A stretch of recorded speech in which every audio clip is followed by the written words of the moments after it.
I have sought with all my strength to elevate the moral and material conditions of the Italian workers here, and I have sought to instill in their souls the same faith in their emancipation that is alive in me. I am a soldier of the ideal.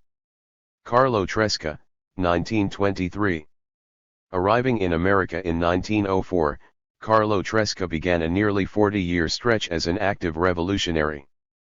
Nunzio Pernicone's definitive biography chronicles Tresca's larger-than-life personality, his revolutionary apprenticeship in Sulmona, Italy, and his subsequent career as fighter for liberty until his untimely death in 1943. The story of his life as newspaper editor, labor agitator, anarchist, anti-communist, street fighter, and opponent of fascism illuminates the lost world of Italian-American radicalism. Among friends and comrades Tresca counted revolutionary luminaries such as Elizabeth Gurley Flynn, Big Bill Haywood, Alexander Berkman, Emma Goldman, and countless sovversivi. From his work on behalf of the IWW, to his editorship of numerous papers, including Il Proletario and Il Martello, and his assassination on the streets of New York City, Tresca's passion left a permanent mark on the American map. Carlo Tresca, Portrait of a Rebel Pernicone. A former colleague once remarked that my work on Carlo Tresca was an act of filial piety, that is, he believed I had elected to write about this remarkable rebel in order to please my father. Since pleasing my father was an impossible task, it would be more accurate to say that my interest in Tresca and Italian anarchism derived from the stories he related about the days when he directed and acted in an amateur theatrical group, what Italians call a filodrammatica, that performed plays to help raise funds for Tresca's Il Martello and other Italian radical newspapers. My adolescent awe of Tresca assumed its first academic expression in a graduate seminar paper. Tresca has been part of my professional life ever since. From its inception to its present form, what is left of an original manuscript that exceeded 1,100 pages, my biography of Tresca is the product of a lengthy and arduous undertaking, often interrupted for years on end by the vicissitudes of personal and professional life. If this biography had been of more recent origin, I would never have had the opportunity to benefit from the rich recollections of Tresca related by family members and more than a score of comrades, friends, and acquaintances, the majority of them now deceased. Among the former, I owe a huge debt to Beatrice Tresca Rapport, Peter Martin, Burnham and Claire de Silver, Harrison de Silver, and Andrew Canzanelli, all of whom provided personal knowledge, correspondence, and other vital materials. Among Tresca's many close comrades, political associates, and others who furnished valuable information through interviews and correspondence, I must thank Vincenzo Alvano, Max Ascoli, Roger Baldwin, Michele Cantarella, Egidio Clemente, Alberto Chiappelli, Mario de Ciampis, Sam and Esther Dolgoff, Joseph Genco, Joseph Iniso, Valerio Isksa, James T. Farrell, Jack Frager, Eleazar Lipsky, Nancy MacDonald, Vincenzo Massari, Morris Milgram, Vanni Montana, Felix Morrow, Charles Poggi, Giuseppe Popolizio, Hugo Roland, Raffaele Schiavina, Norman Thomas, and Luigi Quintiliano. I owe special thanks for their invaluable encouragement, expertise, and sharing of materials to two dear friends and colleagues who are no longer with us, Paul Avriche and Philip V. Canestraro. Similar thanks and appreciation go also to Spencer Discala, Robert Helms, Gary Mormino, Salvatore Salerno, Michael Miller-Top, Mary Ann Traciotti, Alan Wald, and Dorothy Gallagher, who provided access to the research files she had compiled for her own previously published biography of Tresca. Although I had already accumulated the bulk of this material, I was greatly impressed by Dorothy's willingness to assist my endeavor. Rival historians are rarely so generous. The research for this book could not have been undertaken without the resources made available to me by various archives, libraries, and repositories. I should like to express special thanks to the late Rudolph J. Vecali, former director, and to Joel Worrell, former curator, of the Immigration History Research Center, University of Minnesota, to William L. E. Fevre, Director of Reference Services at the Archives of Labor and Urban Affairs, Wayne State University, to Julie Herrada, curator of the Labadie Collection at the University of Michigan, to Peter Filardo and Erica Gottfriend at the Tamiment Institute Library, New York University, to Peter Vellon, former acting director of the John D. Calandra Italian-American Institute New York, to the late Rudolf de Jong and the late Maria Huynink at the International Institute voor Sociale Geschiedenis, Amsterdam, to Mario Missori and the staff of the Archivio Centrale dello Stato in Rome, and to the staffs of the Biblioteca Nazionale Centrale in Florence, the Istituto Antonio Gramsci in Rome, the Istituto Gian Giacomo Feltrinelli in Milan, especially its former librarian Elio Celano, the Archivio di Stato dell'Aquila, the Boston Public Library, and the National Archives, Washington, D.C., and Suitland, Maryland. Special thanks must also go to Amberita Missori, who found materials for me in L'Aquila and Sulmona that had escaped my search. I am appreciative and proud of the fellowships and grants awarded to me in support of my work on Tresca by the American Council of Learned Societies, the American Philosophical Society, the Immigration History Research Center, the Louis M. Rabinowitz Foundation, the Dunning Fund, and Drexel University. I remain very grateful to Brendan O'Malley, a former editor at Palgrave/Macmillan, for contracting me to publish the original hardback edition of my biography of Carlo Tresca. More recently, my deep appreciation extends also to Zach Blue and AK Press for conceiving the idea to publish a paperback version of the book. Preparing for the paperback enabled me to correct the scores of embarrassing errors that had escaped me and Palgrave's copy editor the first time around. Moreover, AK Press generously allowed me to reorganize a few sections and also to add a new chapter on Tresca and World War II, as well as a brief addendum concerning the controversial statements Tresca made about Sacco and Vanzetti in the early 1940s. Finally, I cannot sufficiently thank my wife Christine Zervos, who provided love, moral support, and technical expertise throughout the long years I spent immersed in my work. Without her tutelage and periodic rescue missions, I would surely have written this book on a typewriter rather than a computer. And finally, I must acknowledge the warm companionship of the 5 members of my feline family, who invariably drape themselves on my documents or keyboard rather than less essential areas of my desk. Introduction. On the evening of January 11, 1943, Carlo Tresca left the office of Il Martello, the Hammer, the newspaper he had published in New York for 25 years, and started walking toward a nearby restaurant for a late supper. As Tresca crossed the intersection of 5th Avenue and 15th Street, a mafia hitman emerged from the shadows of the wartime dim-out and fired 2 shots that killed him instantly. In homage to his slain friend, the former Marxian intellectual Max Eastman wrote, "For poetry's sake, for the sake of his name and memory, Carlo had to die a violent death.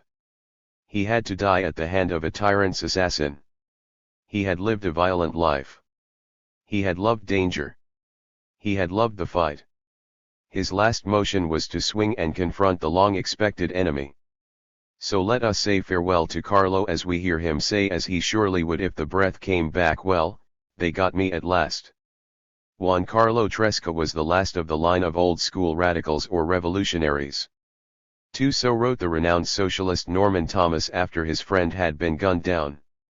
Thomas's accolade recognized Tresca's place among the most famous subversives who had challenged America's established order during the previous 125 years: Johann Most, Eugene V. Debs, Daniel De Leon, Emma Goldman, Alexander Berkman, Mother Jones, William Big Bill Haywood, Elizabeth Gurley Flynn, John Reed, and William Z. Foster. The passage of time has dimmed history's memory of Tresca and so many other radicals and dissenters of his generation. At the pinnacle of his career, however, Tresca was a well-known and much beloved figure, especially in New York, where he had achieved iconic status as the town anarchist. His murder was front-page news in every New York daily and other newspapers elsewhere in America. The investigation of the crime was eagerly followed by the press for many months thereafter, with repeated calls for the intervention of the FBI and other federal agencies. Media attention of this intensity and duration was not simply a function of the sensational manner of his demise, it reflected the grudging respect and admiration Tresca had acquired in his twilight years, even from former adversaries and critics. For several decades Tresca had been perceived by defenders of the status quo as a dangerous anarchist, an enemy of the state and bourgeois capitalism. And they were correct in this perception. No armchair revolutionary, Tresca meant business, fighting for several decades in the trenches of class warfare, to use one of his favorite images. The fear he inspired in his heyday was aptly described by the eminent labor historian David Montgomery. Tresca was one man who actually incarnated the conservatives' fantasy of the agitator who could start an uprising with a speech.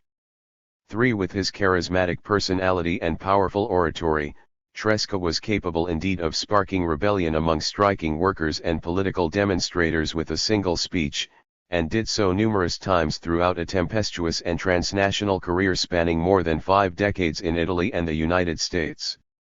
Identifying Tresca as a revolutionary only begins to define his life and career. Those who knew him intimately, Norman Thomas, Max Eastman, Arturo Giovannitti, John Dos Passos, and a host of others were unanimous in their portrayal of Tresca as a man who defied categorization, whose uniqueness in terms of his personality, lifestyle, and political career was such that the only label befitting him comfortably is sui generis, one of a kind.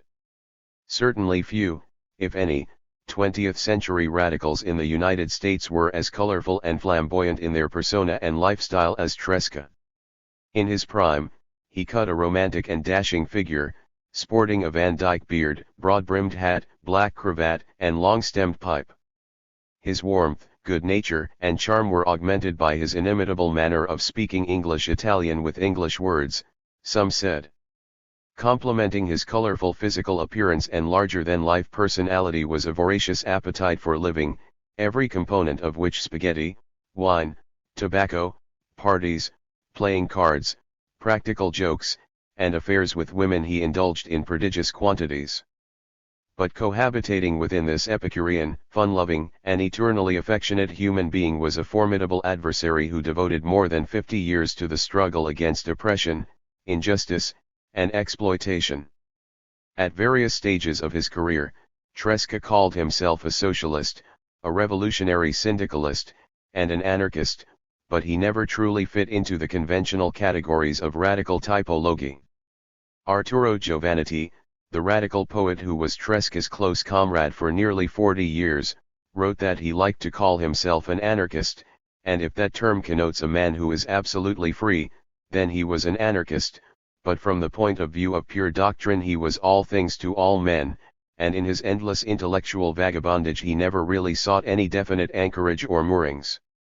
For unorthodox and free of dogma, Tresca was a rebel without uniform, according to his friend Max Nomad, a freelance of revolution for whom personal independence and freedom of action were indispensable. 5. Action always outweighed ideology for Tresca. An instinctive revolutionary, with inexhaustible energy and indomitable courage, Tresca lived for action and the fight. Leading striking workers and mass demonstrations, challenging police, hired detectives, and company thugs, engaging fascist black shirts in pitched battles in the streets of Italian-American communities, such activities suited the requirements of his soul.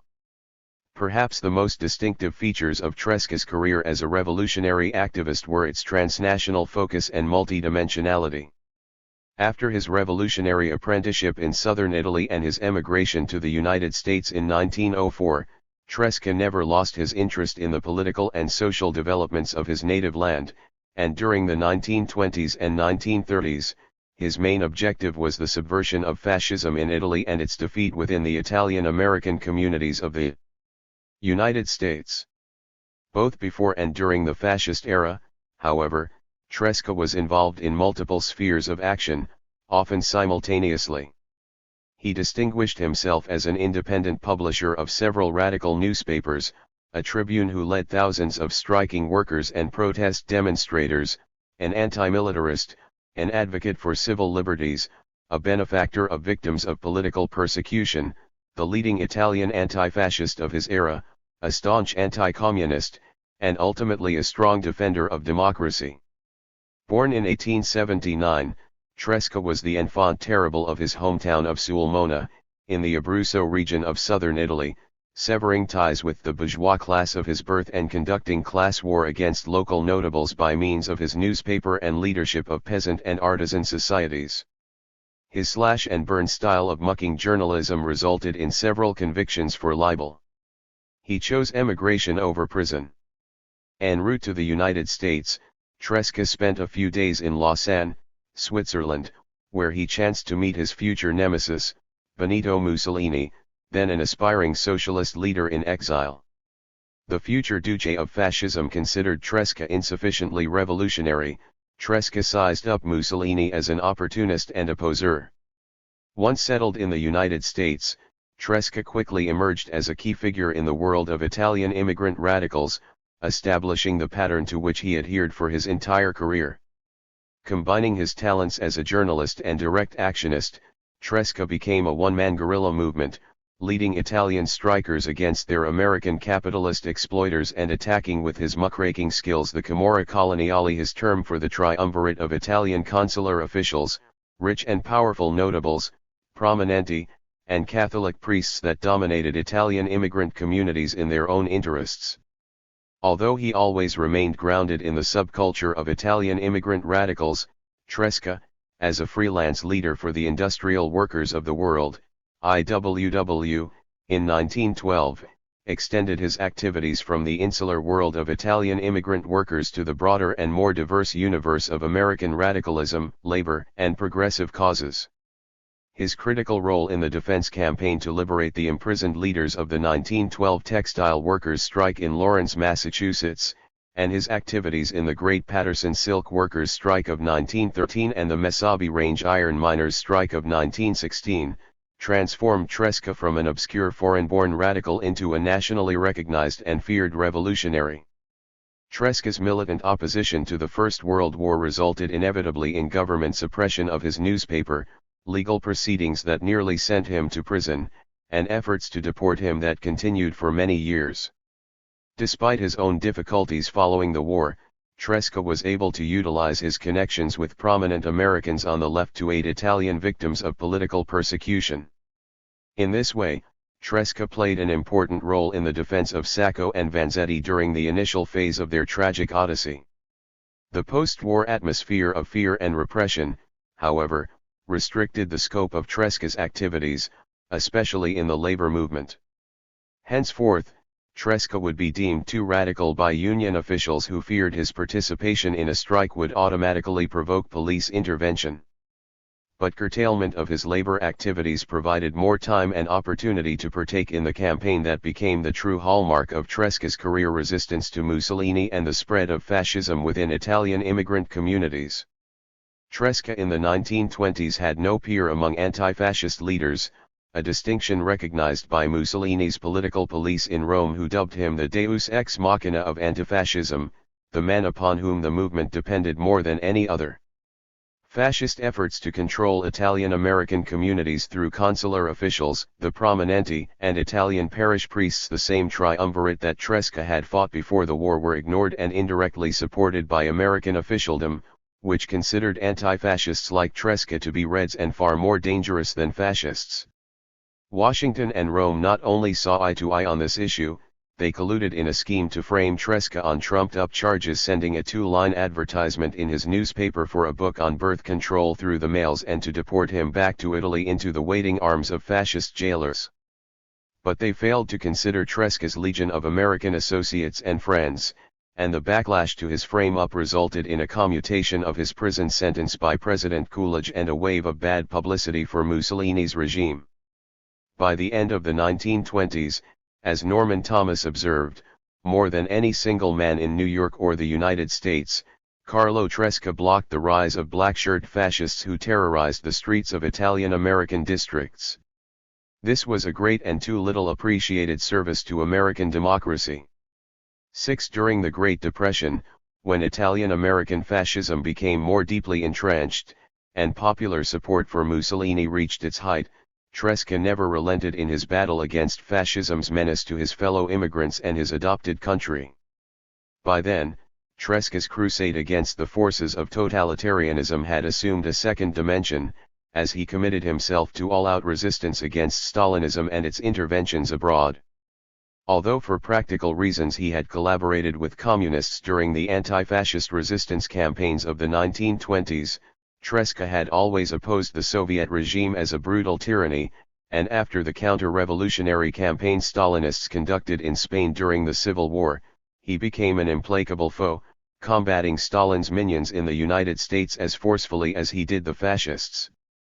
Tresca threw down his gauntlet before the Stalinists in 1937, assisting the John Dewey Commission that investigated and rejected the charges leveled against Leon Trotsky during the Moscow Purge trials.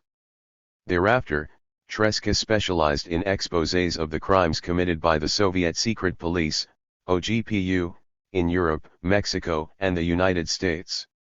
His most famous public joust with the Communists occurred in 1938, when he charged the OGPU with kidnapping and murdering Juliette Stewart Points, formerly a major figure in the American Communist Party and now a reluctant OGPU operative. By the early 1940s, in poor health and depressed over the death of his two brothers, Tresca entered the twilight of his career, but he never ceased fighting his enemies, striving above all to prevent communists and former supporters of Mussolini from gaining admission to wartime anti-fascist organizations, such as the Mazzina Society and the Italian-American Victory Council formed by the Office of War Information. Tresca waged this battle with his customary militancy and courage until his assassination. Tresca today is remembered only by the precious few Americans and Italians who are knowledgeable about the history of radicalism, the labor movement, and the anti-totalitarian struggles of left-wing activists in the United States. Historical memory inevitably falls victim to the erosive power of time. Moreover, Tresca was not the kind of individual usually included in history books intended for general consumption. He was a social rebel, a nonconformist, a political subversive, an all-around troublemaker in the eyes of those who ruled America. He advocated the overthrow of state and church, the abolition of capitalism, and the establishment of a libertarian society, not exactly the beliefs and values embraced by mainstream America today or in the past. What should be recognized, however, is that, in the course of pursuing revolutionary objectives that could never be fulfilled, Tresca excelled as a heroic warrior, battling against fascism, communism, and the worst aspects of capitalism. Thus the source of Tresca's greatness and historical importance as a revolutionary lies not in the quest for a societal transformation that he ultimately realized could not be achieved, but in the ceaseless and uncompromising fight for liberty, social justice, and human dignity that became his true mission. The memory of Carlo Tresca is therefore worthy of resurrection and respect, and achieving that end is the purpose of this biography. Revolutionary apprenticeship. Gently spread across the Valle Peligna and commanded on two sides by Apennine massifs in the Abruzzo region of Italy is the town of Sulmona, birthplace of the Roman poet Ovid. At one end of the Corso Ovidio, Sulmona's main artery, stands a bronze bust of another native son, Carlo Tresca. Sculpted by Minahar Cava, this statuette bears the inscription, Carlo Tresca, Socialist Exile, Martyr of Liberty. Until recently, most Sulmonese knew little more about the young firebrand who challenged the towns rich and powerful at the turn of the century and then emigrated to the United States. One born on March 9, 1879, Carlo Tresca was the sixth of 8 children raised by Filippo Tresca and Filomena Fasciani, offspring of very prominent Sulmona families. The Fasciani were professionals and artists, well known for the music school that bore the family name. Don Filippo was one of Sulmona's leading notables at the time of Carlo's birth, having inherited considerable land holdings as well as a carding firm and stationery store. Uninterested in business, he deferred management of his estates to his mother and the stationery store to his wife. A heavy-set, cigar-smoking gentleman, Don Filippo enjoyed the physical pleasures of life, a trait he passed on to Carlo. His principal avocation was politics. Aligned with the Marchesi Mazzara against the Barone Sardi di Leto, the heads of the factions that alternated control of Sulmona's municipal government, Don Filippo was Mazarin's political strategist. At home, he was the archetypal southern Italian paterfamilias, an autocrat who commanded obedience and respect, while yielding considerable authority to his wife in domestic matters. Austere and distant toward his children, Don Filippo rarely bestowed signs of affection like hugs and kisses, but behind the authoritarian facade was a good-hearted, loving man. Donna Filomena, in contrast, was emotional and demonstrative, devoted to her children and the church. Whereas her husband rarely set foot inside a church, Donna Filomena was a paradigm of Catholic conviction in its most superstitious and pagan form. Since religious devotion in southern Italian women was expected and encouraged, lest their minds and bodies seek forbidden outlets, Don Filippo and his sons left her faith unchallenged. Yet Donna Filomena's religious devotion did not prevent her from functioning in the real world. The Trescas resided in an old palazzo at the Via San Cosimo No. 9, 3 stories high, stone facade, large central courtyard, and cavernous wine cellar. Carlo's fondest childhood memories were of harvest time, when peasants from his father's estates gathered in the courtyard to make wine and olive oil, clean grain, sort fruit, and slaughter pigs. He loved to mingle with these peasants, who sang sentimental folk songs, played games with him, sat him on their laps, and told stories. Childhood intimacy with peasants contributed to his lifelong ability to interact comfortably with men and women of the working classes. Carlo's youth manifested many of the characteristics that defined him as a mature man and radical: rebelliousness against authority, the need to lead and attract attention, enjoyment of action and the fight, and the love of fun and good times. The root of Tresca's rebelliousness, he explained, was the tyrannical patriarch, Don Filippo. He sowed the seed of revolt in my heart. As rebellion against Don Filippo was impossible, Carlo turned his unconscious feeling of revolt against anyone who exercised authority. Carlo was never motivated to apply his intelligence and study in school. He detested homework and resold the textbooks his parents were required to purchase. His greatest satisfaction derived from challenging the disciplinary powers of his teachers, disrupting the classroom with pranks, and leading other boys in bouts of collective mayhem. Punishment never dissuaded him. Only by age 14 or 15 did Carlo awaken to the need for education, a prospect dimmed by the Tresca family's precarious finances in the 1890s. During the tariff war between Italy and France, trade between the two countries was reduced by half, and Italian wine producers, the French, imported great quantities of Italian wine, refining and selling it as their own product, were hard hit in the south. Before the tariff war ended in 1892, the decline of exports and falling prices, accelerated by the spread of phylloxera, ruined tens of thousands of Italy's wine producers. Don Filippo was among the casualties. Difficulties resulting from Italy's economic travails were compounded by his habit of co-signing loans for friends who were forced to borrow during the tariff war, loans never repaid. With economic decline now irreversible, Don Filippo accepted defeat and lapsed into depression and inactivity.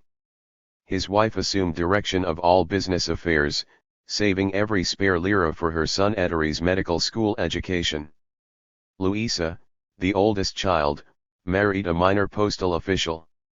Her younger sister Anita assisted with household chores, but spent most of her time making shirts surreptitiously, lest neighbors discover the family's true circumstances. The fourth child, Beatrice, a religious ascetic, devoted herself to prayer and fasting. She would die a few years later. Carlo's younger brothers, Lelio and Arnaldo, were still boys when adversity befell. Brother Mario, nearly 4 years older than Carlo, was handicapped by severe myopia and worked in the stationery wrapping packages. Ettari received his degree in medical surgery from the University of Naples in 1892. Quiet, dignified, and beloved by all who knew him, Ettari was always the big brother to whom Carlo could and did turn in times of trouble, especially financial. Ettari became the municipal doctor of the town of Intradacqua, a few miles from Solomita.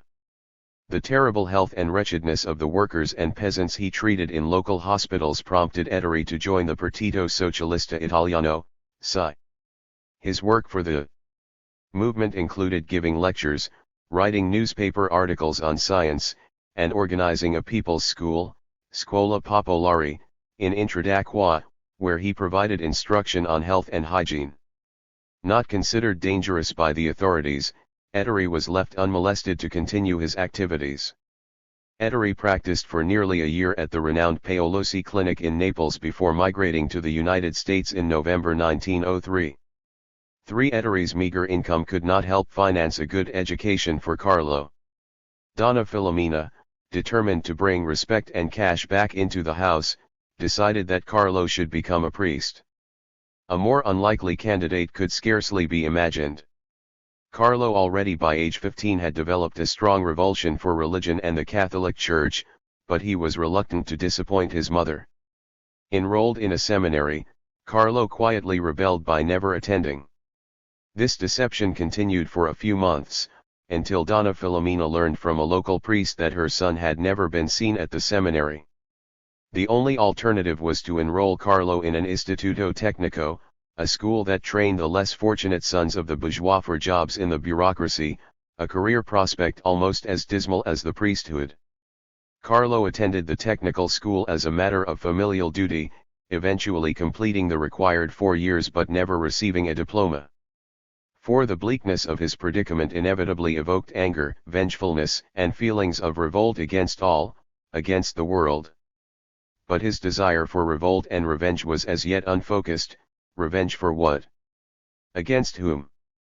I did not know then. It was all subconscious.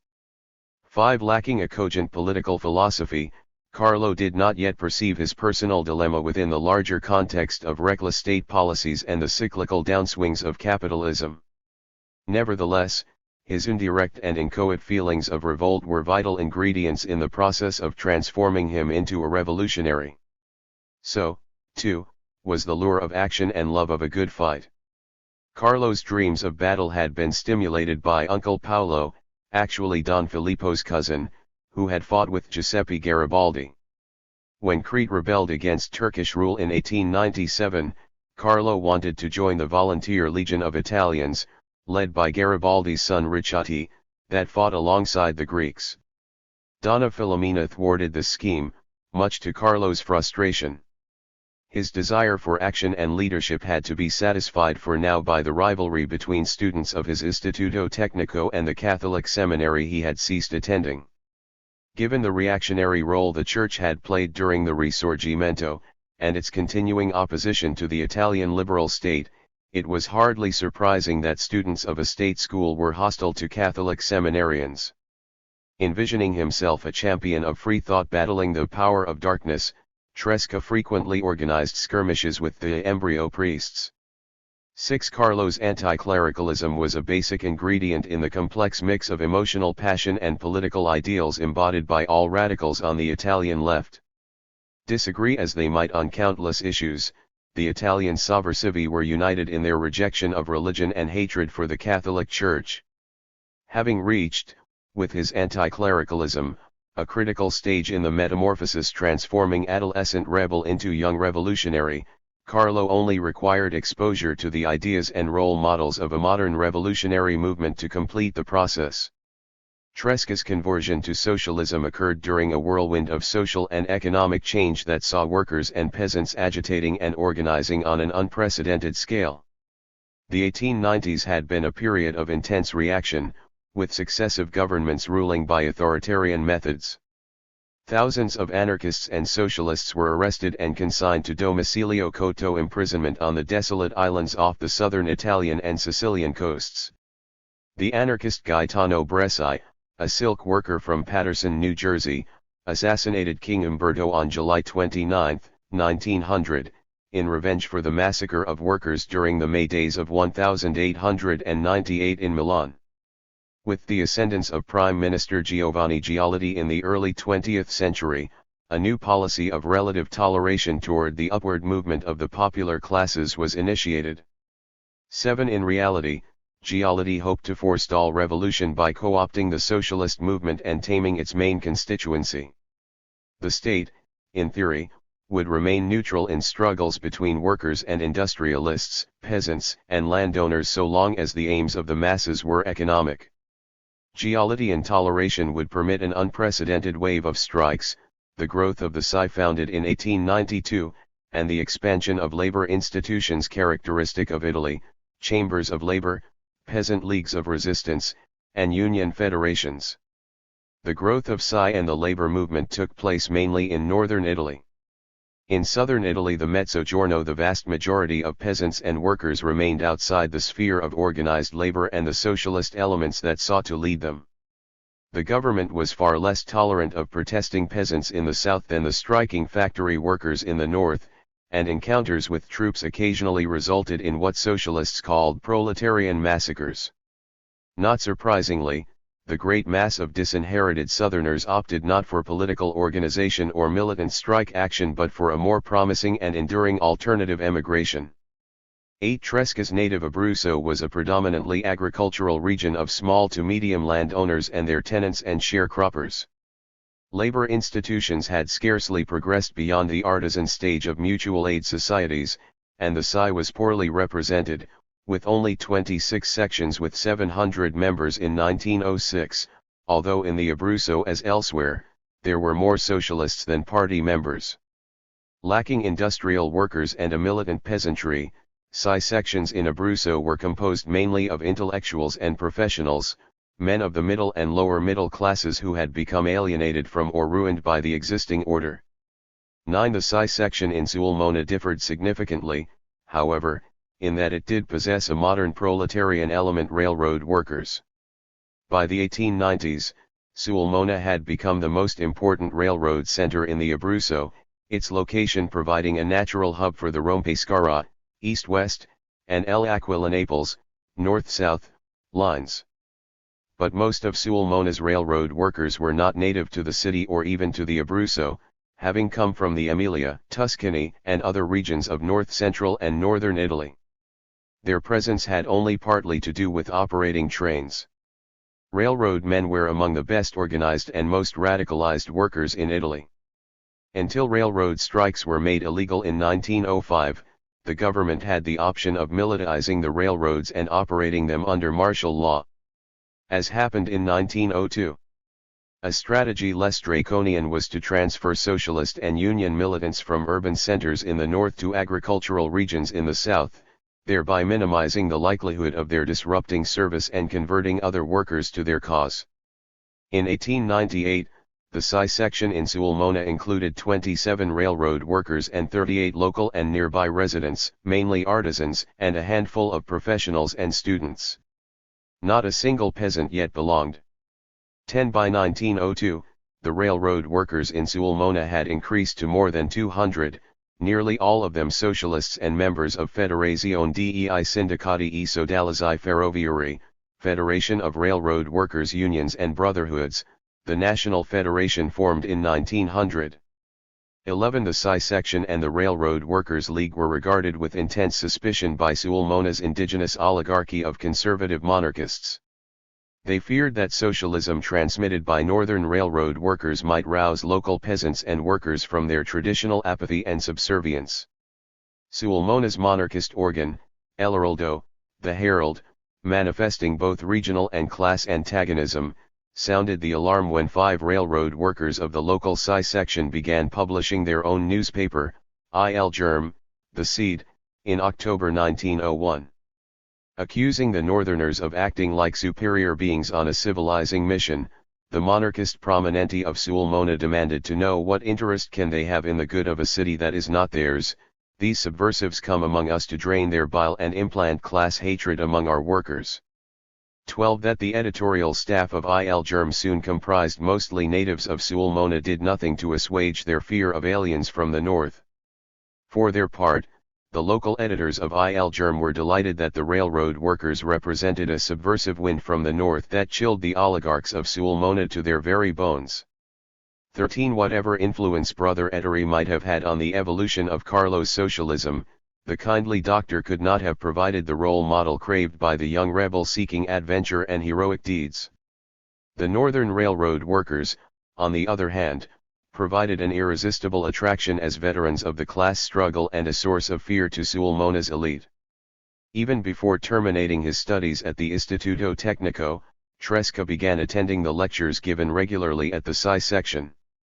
Association with the rough-hued proletarians, all of them older than he, was a source of excitement and ego gratification.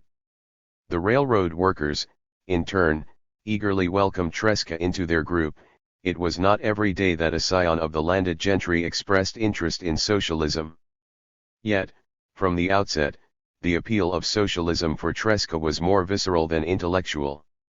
His concern with abstract theory and ideological orthodoxy would remain minimal throughout his career. Instead, it was the railroad workers' talk about the class struggle and the coming revolution that awakened my combative spirit, he recalled. 14 Socialism offered a glorious field of action that suited the requirements of my soul. 15 In his 18th or 19th year, Comrade Tresca joined the Psi, a decision that inevitably translated into conflict with the authorities. His first mention in police records was as a member of the Sulmona section, dissolved by decree in May 1898. 16 Don Filippo vigorously opposed his son's joining the Psi, fearing that it would prejudice the masters of the political parties of his own class against me. 17 To avoid arousing his father's antagonism, Tresca attended party meetings on the quiet. His emergence as the enfant terrible of Sulmona had to wait until working-class agitation swept Italy in 1901 to 1902. Although small-scale in comparison to the unrest in northern Italy or even nearby Puglia, the popular agitation and socialist activity taking place in the Sulmona district contrasted markedly with conditions that had prevailed in the late 1880s, when local prefects routinely reported that the masses were passive and free from subversive influences. 18 Now, in Sulmona and nearby towns, socialist circles, mutual aid societies, and cooperatives among local artisans and peasants were emerging in appreciable numbers. Most of these popular associations were gravitating into the socialist camp.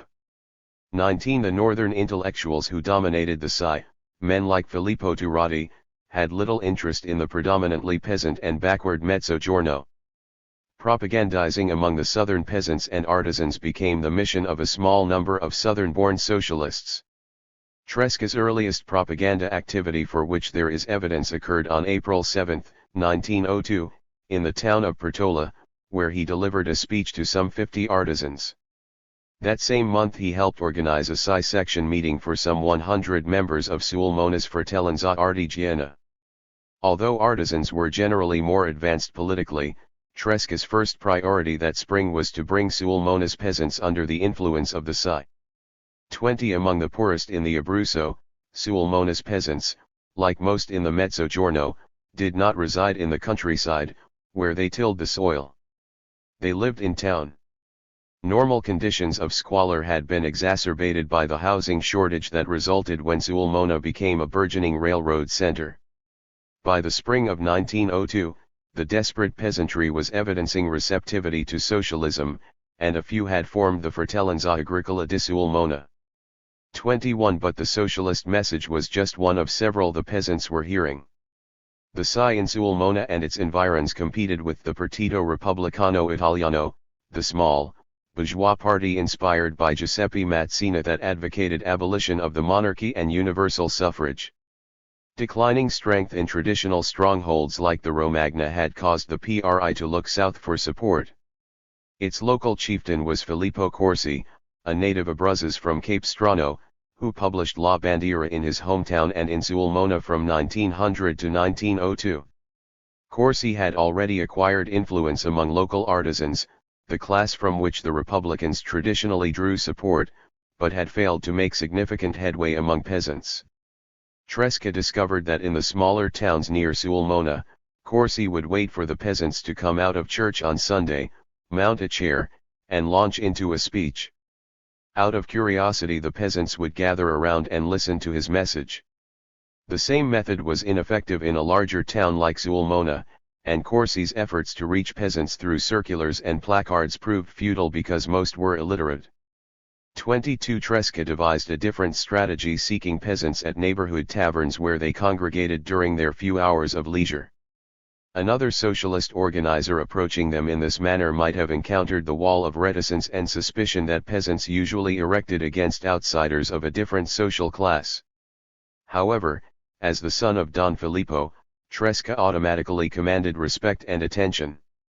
When he first entered their taverns, the peasants would stand up and address him deferentially as Don Carlo, no doubt mystified as to why a scion of the ruling class would want to help them organize against their masters. But the ease and familiarity with which he communicated and his obvious sincerity quickly won their confidence, so much so that they even invited him into their homes, where their dire poverty convinced Tresca that his cause was just.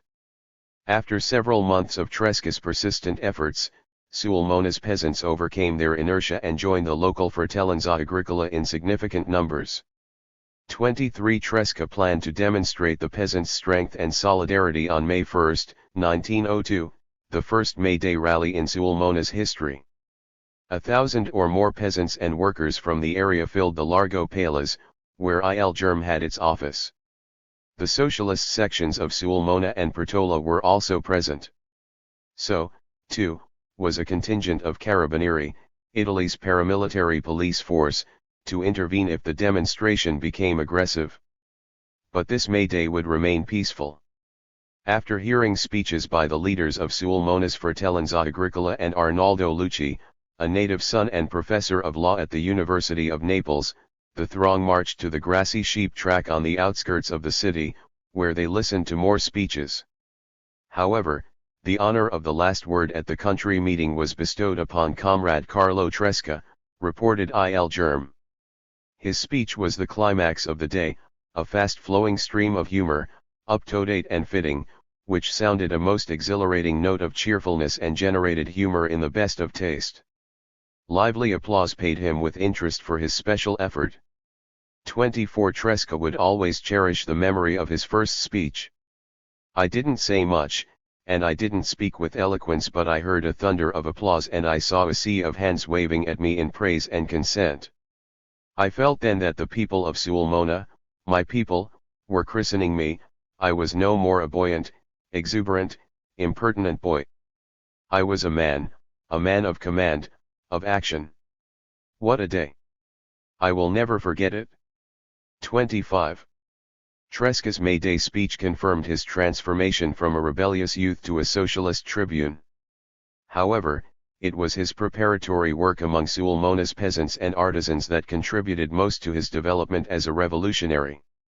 Socialism in the 19th and 20th centuries produced all too many leaders for whom the proletariat was an intellectual abstraction devoid of real flesh and blood, and the class struggle an ineluctable force of history to be invoked in theoretical treatises and official propaganda. Tresca was different. From these earliest days as a budding revolutionary, Tresca's empathy with the poor and oppressed was genuine and visceral. Whatever the official ideology he professed during his career, socialism, syndicalism, or anarchism, Tresca fought for the workers more than the movement. He embraced the transcendent moral and redemptive purposes of several revolutionary ideologies, but his true place was always in the arena of daily struggle, leading and fighting as a capo popolo, a freelance of revolution, an indomitable rebel who has a big heart, plenty of guts, and a humorous direct way of talking, the plain direct language that the real people understand. 26. The first arrest. Another characteristic of Sulmona's young capo popolo was the sheer relish and bravura with which he defied the authorities. This propensity resulted in more than 36 arrests during Tresca's career. The first occurred on June 1, 1902, on the occasion of a patriotic celebration organized by local monarchists to counteract the impact of the May Day rally. Tresca and Filippo Corsi, now his friend and ally, conspired to spoil the day. When local officials, dignitaries, and the special guest, the Minister of Education, rose to their feet at the playing of the national anthem, the peasant and artisan followers of Tresca and Corsi remained seated. Following this gesture of protest, the defiant peasants and artisans marched to the outskirts of town with Tresca and Corsi to savor their victory. On the way home, Tresca and some comrades encountered a procession of peasants who belonged to a conservative association faithful to the landlords. Cries of Viva il Socialismo were raised in challenge to the marchers. A captain of the Carabinieri, who had accompanied the conservative peasants to protect them, seized Tresca and placed him under arrest for shouting the subversive outcry. Tresca denied he had done so, but obliged the angry captain by shouting it now in his face. For this offense he was sentenced on June 11, 1902 to serve 30 days in jail.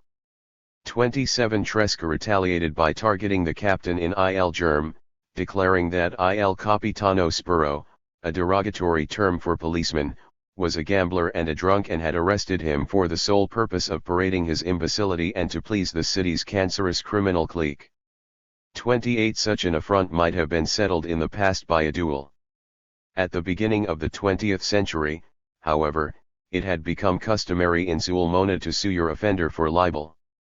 Predictably, Tresca's trial before the Praetori of Sulmona on October 4, 1902 ended with a guilty verdict and a sentence of 70 days imprisonment, which, after losing his appeal, he served from March 2 to May 12, 1903. 29 Tresca's first incarceration was not an entirely unpleasant experience save for the lice in his cell. His friends provided an abundance of cigars and food. He emerged from jail with his reputation enhanced not only among his comrades but also among his family members. At home I found a remarkable change. I was received in an atmosphere of dignity and respect. I felt that for the first time my parents, my older brother and sisters took me seriously, not as a flippant, boyish, impertinent warrior of miniature battles, but as a man, a real man, a man of courage and endurance. 30.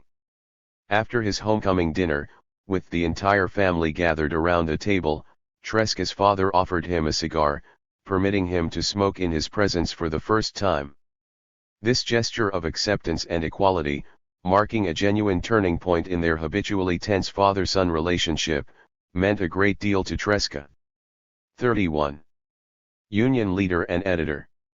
Since its founding in 1900, the Federazione dei Sindacati e Sodalizi Ferroviari, Federation of Railroad Workers' Unions and Brotherhoods, with a membership of 12,000, had emerged as one of the largest and most militant labor organizations in Italy. One of its three affiliates, the Sindacato dei Macchinisti, Fuochisti, ed Affini, Firemen, Engineers, and Related Workers Union, held a conference in Milan on June 25-29, 1903. The leaders decided to establish headquarters in Sulmona because the Traslocati from the north had played an important role in the rise of the Union. 32 A few months later, the Union selected Tresca to serve as its local secretary. The job provided a small stipend, but it was the only income Tresca earned during his years in Sulmona, amounting to just enough to cover his personal expenses. 33 Save for this position as secretary, Tresca's career was not destined to include trade union officialdom. By 1903, he had developed into a full-fledged agitator-editor in the classic tradition of Italian radicalism, much like his future enemy Benito Mussolini. Tresca's natural inclination for leadership and direct action was complemented by his considerable talents as a journalist. He had been involved with the publication of Il Germ from its inception, reading proofs, writing small items and getting the paper ready for circulation. 34 Less than a year later, he was serving on the editorial staff and contributing articles. In October 1903, he became direttori or editor-in-chief of the newspaper. 35 Tresca's journalistic style, ironically, was very similar to Mussolini's. The political newspaper for Tresca was not a vehicle of discourse or theorizing but an instrument of war. Replete with sarcasm, insults, contempt, irony, and dry humor, Tresca's articles blitzed his enemies ferociously and without restraint, always targeting the jugular. Yet Tresca's journalistic campaigns were driven by more than raw fury. Even as a young man he possessed acute insight into the relationship between power and corruption, and knew intimately the political terrain upon which he operated and how to obtain the ammunition needed for his campaigns. These qualities made Tresca a formidable muckraker. Thus within a month of his becoming director of Il Germ, Tresca attacked the richest and most powerful man in Sulmona, the Cavalier Nicola dei Baroni Sardi di Leto, head of the Pia Casa Santissima Annunziata, the city's principal hospital. Tresca accused the Baron of soliciting gifts from the contractors who serviced the hospital. Tresca's principal source of damaging information was none other than Don Filippo, who formerly belonged to the rival clique and knew the full extent of Sardi di Leto's transgressions. 37 The Baron promptly sued Tresca for libel. Greeting the news with his characteristic indifference toward danger, Tresca responded in Il Germ, "Will the judge be objective or an arm of the litigant? We do not care. We are conscious of having performed our duty and we willingly accept the challenge to prove our accusations." 38 Tresca had already come to regard libel as an occupational hazard, but under Italian law libel it was a criminal offense punishable by imprisonment from 1 to 5 years and a minimum fine of 1,000 lire. Moreover, the Italian Penal Code, as written and interpreted, generally favored the litigant over the defendant. A libel suit, therefore, was an effective means with which to silence or intimidate an adversary. Italians of every political persuasion, except the anarchists, utilized this tactic, including Tresca. The Baron Sardi di Leto was not Tresca's only adversary. No less than 4 political newspapers operated in Sulmona in 1903, the Socialist Il Germ, the Republican La Democrazia, the monarchist El Heraldo, and the clerical Il Popolo. Polemics between them were commonplace, but the exchanges between Il Germ and La Democrazia were more frequent because they were rivals for the same constituency. They became highly acrimonious after the death of Filippo Corsi, whose friendship with Tresca had transcended political rivalry. Elected to the Chamber of Deputies, Corsi fell off a balcony while giving his victory speech and was fatally injured. Friendship with Corsi remained a cherished memory for Tresca through his life. 39 But no such ties existed between Tresca and the new editors of La Democrazia. In October 1903, they published a story claiming that Tresca had approached Corsi's widow with an offer to resurrect La Bandiera, the newspaper her husband had formerly published. Tresca and several railroad workers representing the local Psi section visited the widow Corsi and obtained a signed document denying that any such visit or offer had ever taken place. Eager to escalate the conflict, the Republican editors responded with a flyer bearing the widow Corsi's name and reasserting the original accusation. La Democrazia continued to publish articles repeating the allegation. Wanting legal vindication, Tresca promptly sued the widow Corsi for libel. In exchange for dropping his suit, she substantiated Tresca's version of events, but he was not content to leave the matter at that. He now filed a libel suit against the editors of La Democrazia for phrases and affirmations offensive to my personal dignity and honor. They, in turn, countersued him for libel. 40 By 1904, Tresca's record of popular agitation and outspoken advocacy of violent revolution convinced police that he was a dangerous subversive who exercised too much influence over local socialists, workers, and peasants. 41 It was only a matter of time before they moved against him. Ignoring danger signs, Tresca selected a very sensitive subject, the Italian army, to address in El Avvenire, the Psi's official organ in the Abruzzo. Anti-militarism was particularly acute among Italian socialists and anarchists, and for good reason. The armed forces consumed 1/4 of government expenditures, troops were always in readiness to suppress workers and peasants, and conditions in the army were extremely brutal. Tresca's story concerned a young official who killed himself because of mistreatment. Merely publishing the story was an invitation for trouble, but Tresca recklessly provoked retaliation with his intemperate language, describing the army as the most monstrous, immoral, degenerate organism of brutal force. Issues of El Avvenire containing the offending article were confiscated and Tresca was brought up on charges. 42. Helga.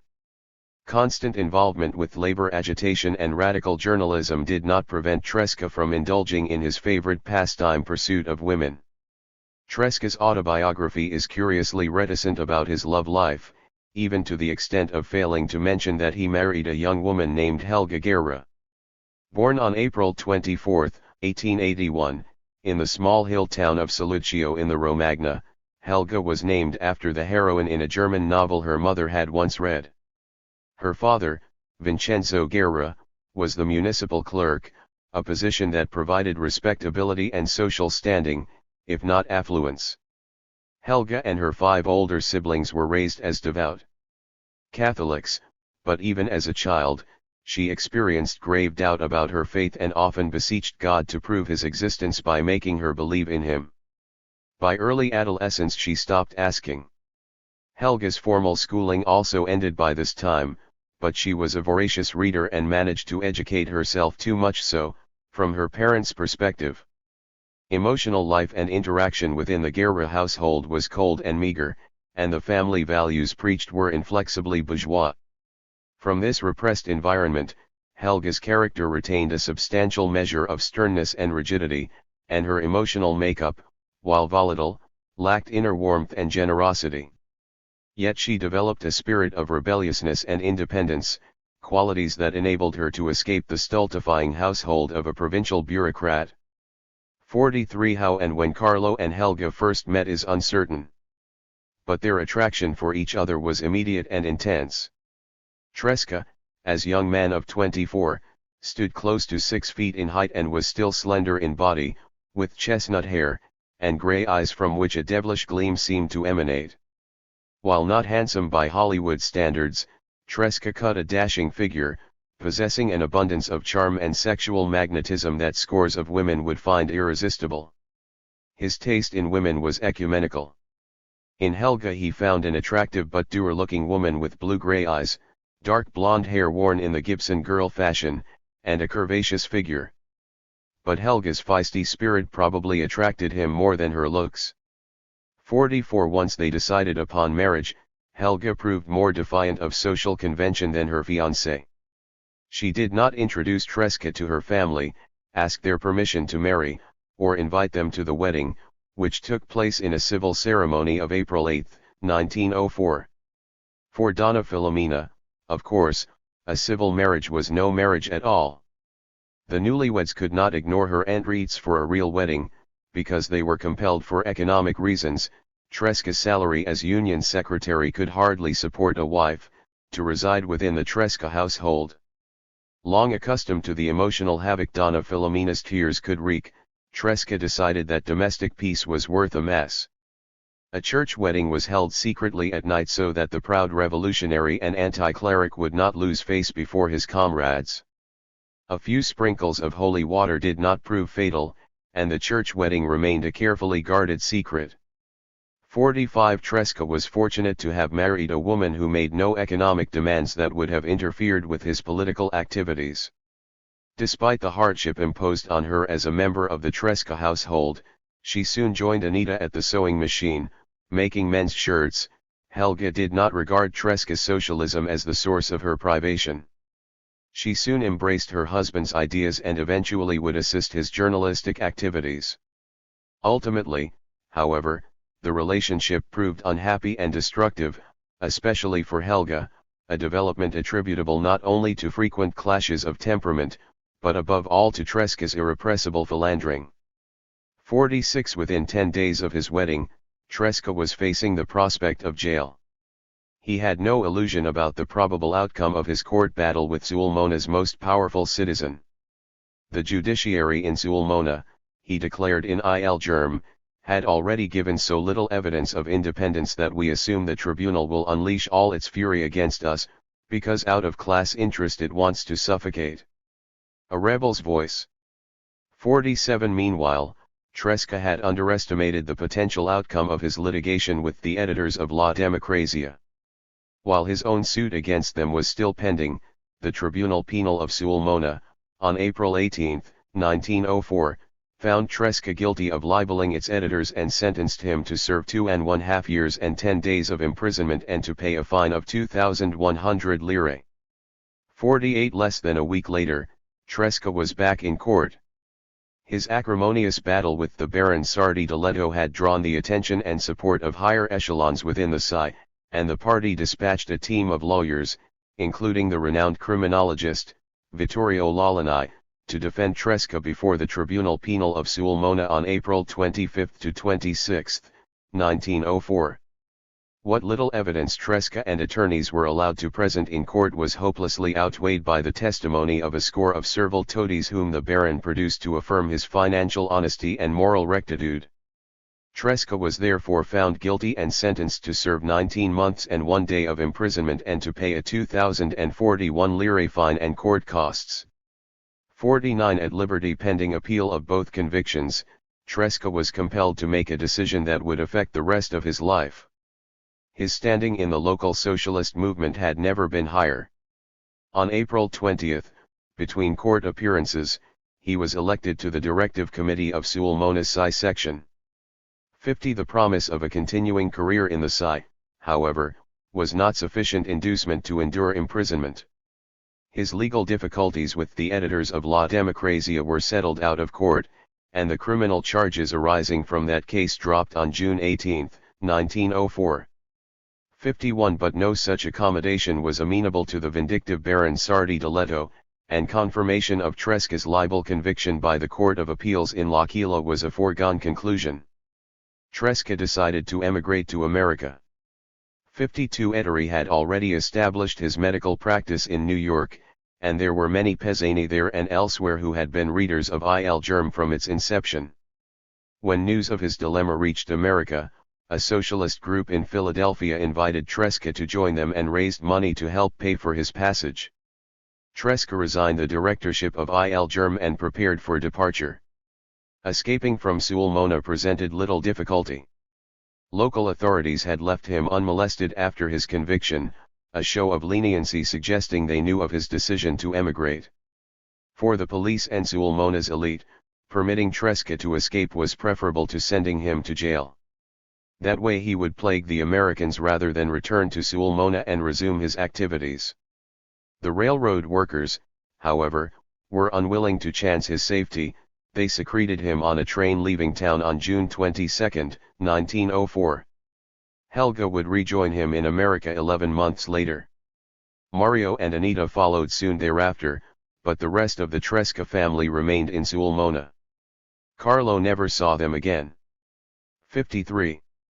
Meeting Mussolini. Tresca's journey north brought him to Milan, where he spent 3 days attending the annual conference of railroad workers. Again exercising caution, the railroad workers escorted him to the border crossing at nearby Chiasso. From there he went to Lausanne by way of Lugano, the beautiful town immortalized in the mournful song of Italian anarchist exiles, Addio Lugano Bella. In Lausanne, Tresca met his future nemesis, the man who would alter the destiny of the Italian people, Benito Mussolini. 54 Lausanne was headquarters for a Swiss branch of the Psi founded a few years earlier by exiles, with strong support among the 6,000 Italians who labored in the building trades and belonged to the Italian Bricklayers and Hod Carriers Union. When Tresca arrived, the Italian colony was still buzzing with tales about a recent debate between the Rev. Alfredo Tagliatella, a noted Protestant evangelist, and a young socialist firebrand from the Romagna named Mussolini. Already notorious among Italians in Lausanne for his violent oratory and animal vitality, Mussolini thrilled his anti-clerical comrades by resorting to a flamboyant gesture during the debate held at the Casa del Popolo on March 25, 1904. The subject of the debate was man and divinity. At one point in the exchange, Mussolini placed his watch on the table in front of him and exclaimed, "I will give God just 5 minutes to strike me dead. If he does not punish me in that time, he does not exist." On his last night of his 5-day stay in Lausanne, his curiosity piqued by all the talk about Mussolini, Tresca asked to meet this paladin of revolution. His autobiography describes the encounter. "I was only a few years older than he, and yet, taking for granted that my experience in the affairs of the party was greater than his, I unconsciously assumed a paternalistic attitude toward his youthful impetuosity and his constant and vehement appeals to revolution. He, on the other hand, thought that I was not revolutionary enough. According to Mussolini, I was not sufficiently imbued with the spirit of revolt. Young Mussolini was a man of the barricade. I had, he contended, a too legalistic and gradualistic type of mind and a too reformistic conception of our mission. So we passed the night arguing and gesticulating. The next morning Mussolini accompanied Tresca to the railroad station. As Tresca boarded the train for Le Havre, Mussolini bade him farewell with these words. "Well, Tresca, I am sure that America, powerful America, will make of you a true revolutionary comrade." Years later, after Mussolini became the Duce of Fascism, Tresca would send him a telegram annually, reminding him of his prediction. America would indeed make a true revolutionary out of Carlo Tresca. Il Proletario. 2. Tresca sailed from Le Havre aboard the SS Touraine in August 1904. As the ship passed the Statue of Liberty, he recalled. There was a rush to the rail, all eyes were fixed on that beacon of light, seeking to penetrate the breast of that woman, symbolizing the most dear of human aspirations, liberty, to see if there was a heart within which beat for all the politically persecuted, for all the slaves of capital, for the disinherited of the earth. 1. Tresca, too, got caught up in the excitement. As a socialist, he believed that capitalism was just as oppressive in America as elsewhere, but at that moment, I thought, with a sense of relief and with a more living faith in social change, that I was setting foot upon the land plowed by Jefferson and Lincoln, the land blessed with the strongest, the sanest, the purest of bourgeois democracy. 2. Disenchantment came quickly. Residing with Ettore at 53 Bayard Street near Mulberry Park in Little Italy, Tresca found New York's ethnic diversity, intense commercial activity, and strange customs, chewing gum, disquieting. His ignorance of English only intensified his sense of alienation. He was greatly relieved when he departed for Philadelphia, a city with a higher percentage of familiar Abruzzes, where by pre-arrangement with the Federazione Socialista Italiana del Nord America, FSI, he assumed the directorship of Il Proletario, the Federation's official organ, in October 1904. 3. By the early 20th century, the world of Italian immigrant radicals known generically as the sovversivi had evolved into a unique subculture within the greater Italian community. Although linked through language, culture, and class, the sovversivi were distinct from other Italian immigrants by virtue of their ideas and values, which rejected the existing order of politics, religion, and society. In terms of class, the sovversivi were indistinguishable from the great majority of their compatriots, former artisans and peasants now employed as garment industry tailors, shoemakers, barbers, carpenters, cabinet makers, stonemasons, printers, waiters, miners, and mill hands. Political and social life among the sovversivi revolved around hundreds, if not thousands, of circoli and gruppi. The institutional nexus binding these circles and groups was the press. Over the course of a half-century, 1890s to the 1940s, nearly 100 Italian radical newspapers were published across the country, most enduring for a few months or years, but some flourishing for decades. The sovversivi never acquired a mass following, but they wielded influence that was wholly disproportionate to their meager numbers, at least until government repression took its toll between 1917 and 1920, and Mussolini and fascism captivated so many Italian Americans in the 1920s and 1930s. At the height of their pre-World War I influence, the sovversivi functioned as the militant vanguard of Italian immigrant workers against the American capitalists who exploited them at the workplace, and against the Italian elite, prominenti, that lorded over them within Colonie Italiana. Prior to the immigration restrictions of the early 1920s, the world of the sovversivi had been enriched by a steady flow of men and ideas back and forth between Italy and the United States. And although the sequential evolution of its main ideological components, anarchism, socialism, syndicalism, communism, paralleled that of Italy, the world of the sovversivi was no carbon copy of its counterpart in the old country. To the contrary, the prevailing environment and circumstances of life in America, factors that influenced immigrant life as a whole, ensured that the Italian immigrant left would develop a personality and character that was unique. 4. Looking back upon his earliest activities within the colony Italiana, Tresca recalled that though living in America, my thought, my talks, my habits of life, my friends and my enemies were all Italian. 5. Initially, the workers Tresca sought to organize and lead in the class struggle were all Italian, a limitation imposed not only by his own ethnic parochialism and ignorance of English, but by the indifference and even hostility of labor unions and the American Socialist parties toward new immigrants. Not until the Socialist Party of America, SPA, established its foreign language federations in 1910 to 1912, and the Industrial Workers of the World, IWW, led the great strikes of immigrant workers in Lawrence and Paterson in 1912 to 1913 did the barriers begin to lift. 6. Inside or outside the colony Italiana, Tresca was a very different kind of leader than the traditional socialist intellectuals and politicians. Arturo Carotti, Il Proletario's administrator and the FSI's official propagandist in 1904 to 1905, described the comrade he came to know so well. Carlo Tresca, besides being a talented youth with a big heart, is a man of action, courageous to the point of recklessness, always atop the bastion, always in the front lines of the proletarian struggle, always ready to sacrifice himself for an ideal and for his brothers, the workers. He is not one of those leaders who guide the masses from the office of an organization or from the editorial board of a daily newspaper. He is a born journalist, and the newspaper serves him like a weapon. But the field of action he prefers is the speaker's platform or the head of a column of strikers, resisting the charge of the police, overcoming apathy, or thwarting the betrayal of scabs. 7. Il Proletario immediately assumed an aggressive style that reflected Tresca's vigor and combativeness. As previously displayed in Il Germ, his journalistic forte was not doctrinal discourse but muckraking attacks against the Italian community leaders and institutions that exploited immigrant workers.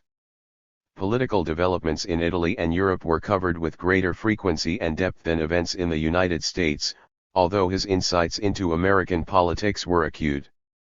The struggles and strikes of Italian immigrant workers, as well as American labor union activities especially concerning the United Mine Workers of America, UMWA, and the IWW also received periodic attention. Articles about socialism, capitalism, religion, the standard fare of Italian radical newspapers appeared weekly. Issues pertaining to the FSI received frequent and comprehensive coverage.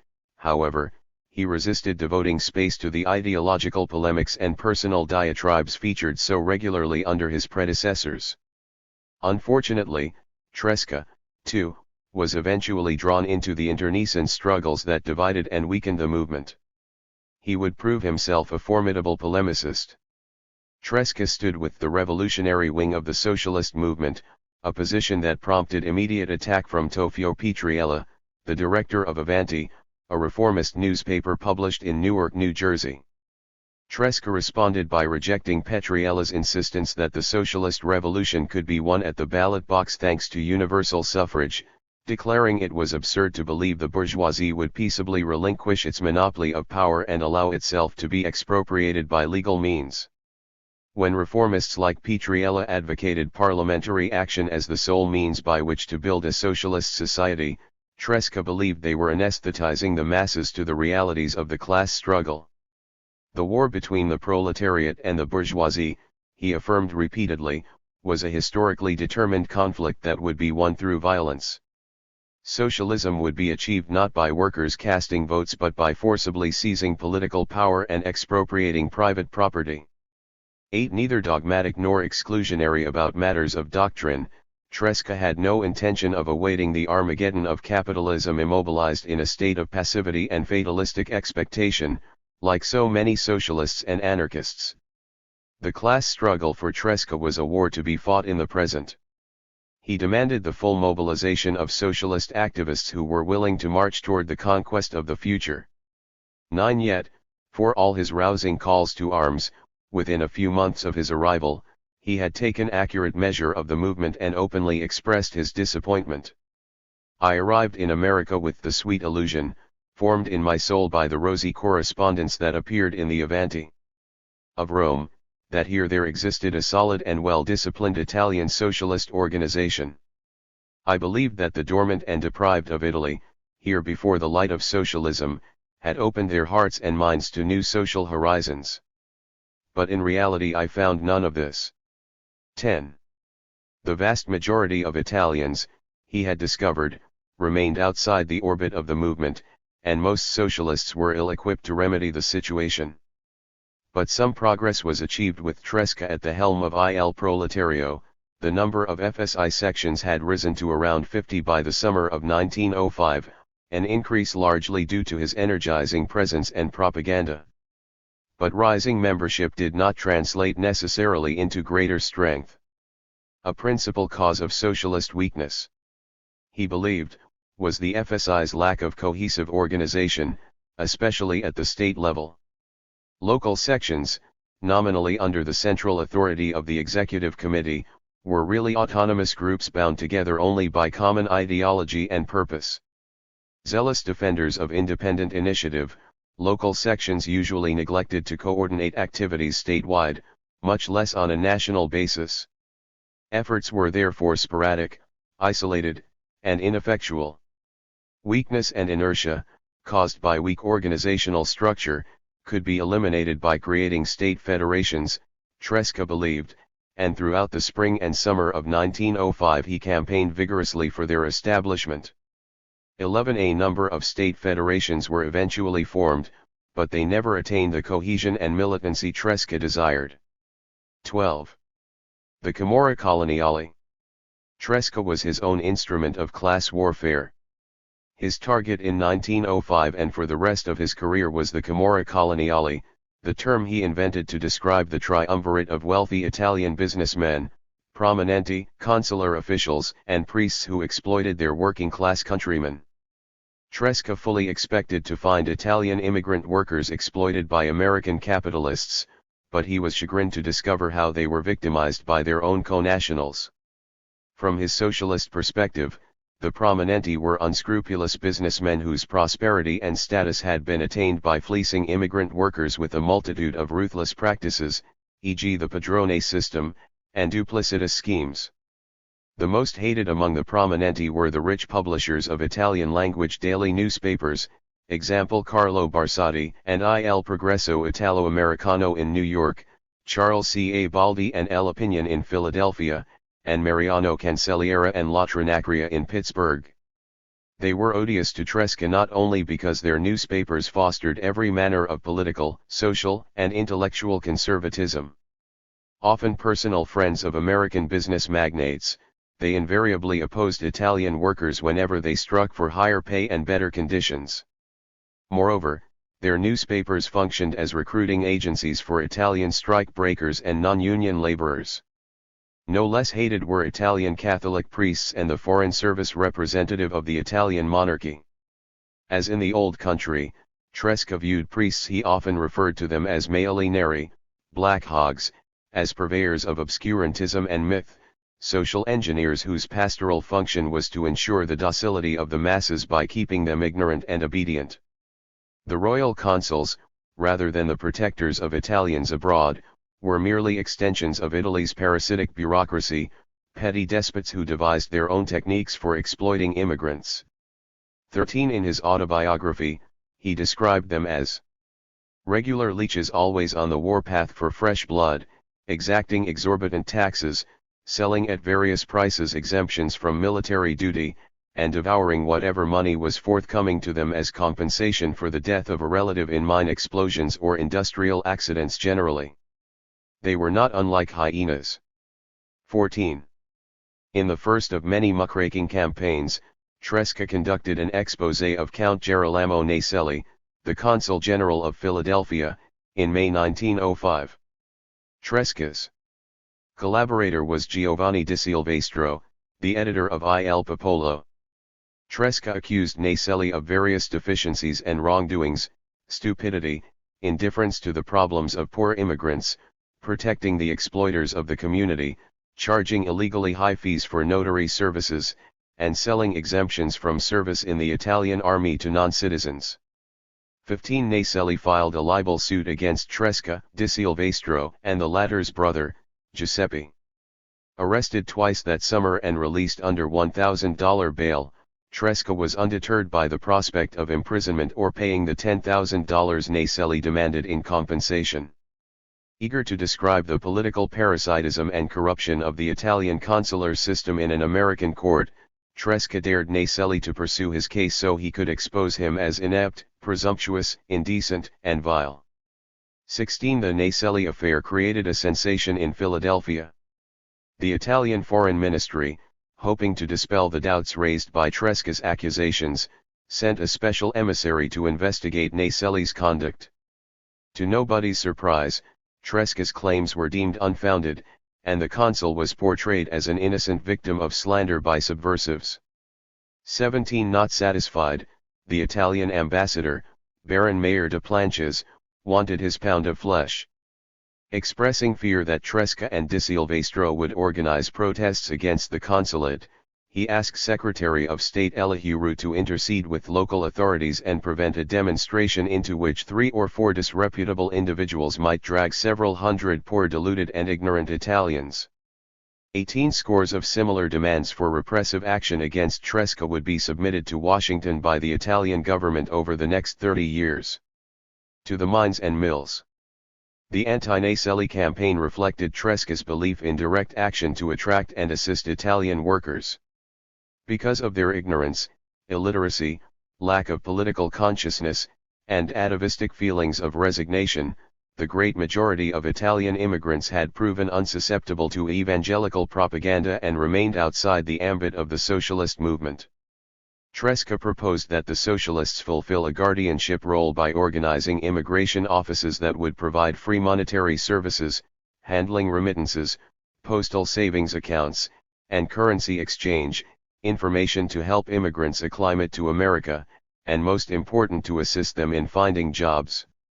Once decent jobs were secured, the immigration offices would help immigrants organize producer and consumer cooperatives, mutual aid societies, and educational institutions. Eventually, as more immigrants came under the protective wing of the immigration offices, the FSI would be able to raise political consciousness, teach the ideals of class struggle, organize militant unions, and form chambers of labors to link local unions and other working-class organizations within a given district.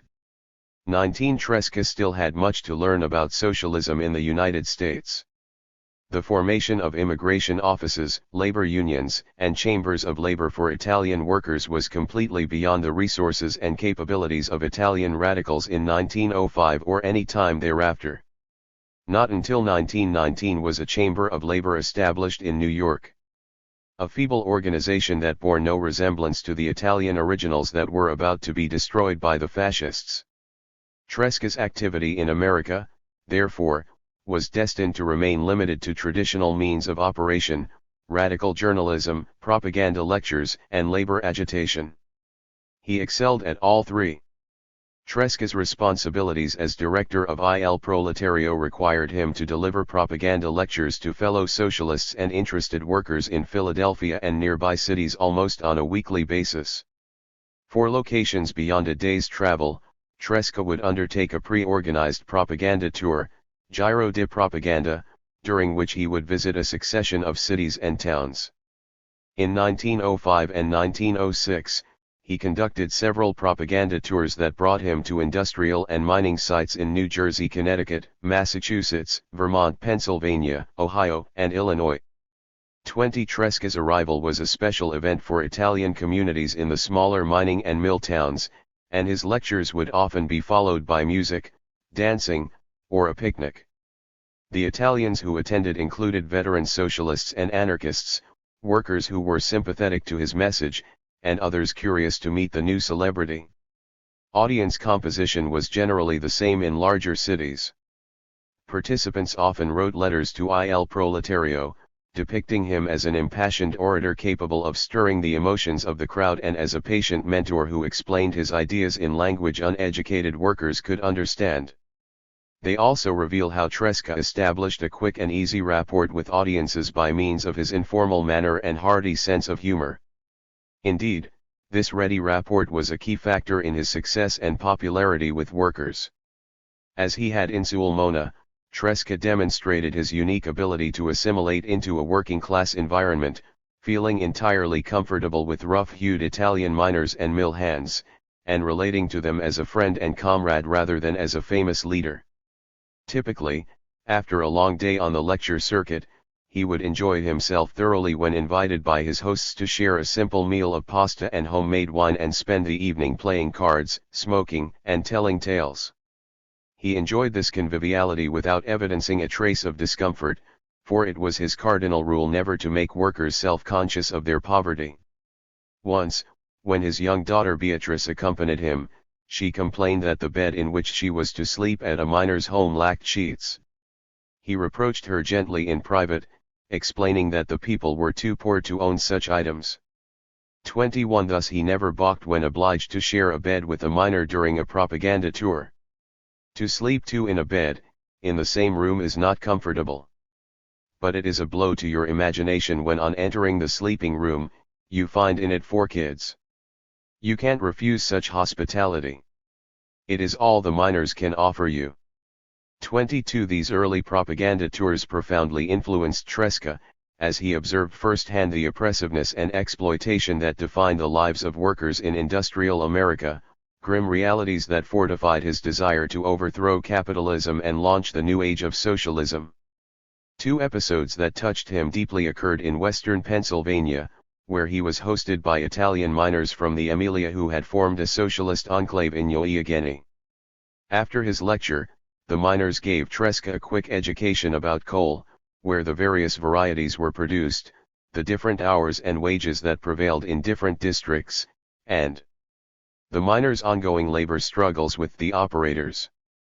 That night they brought him to a facility where bituminous coal was cooked into coke for factory use.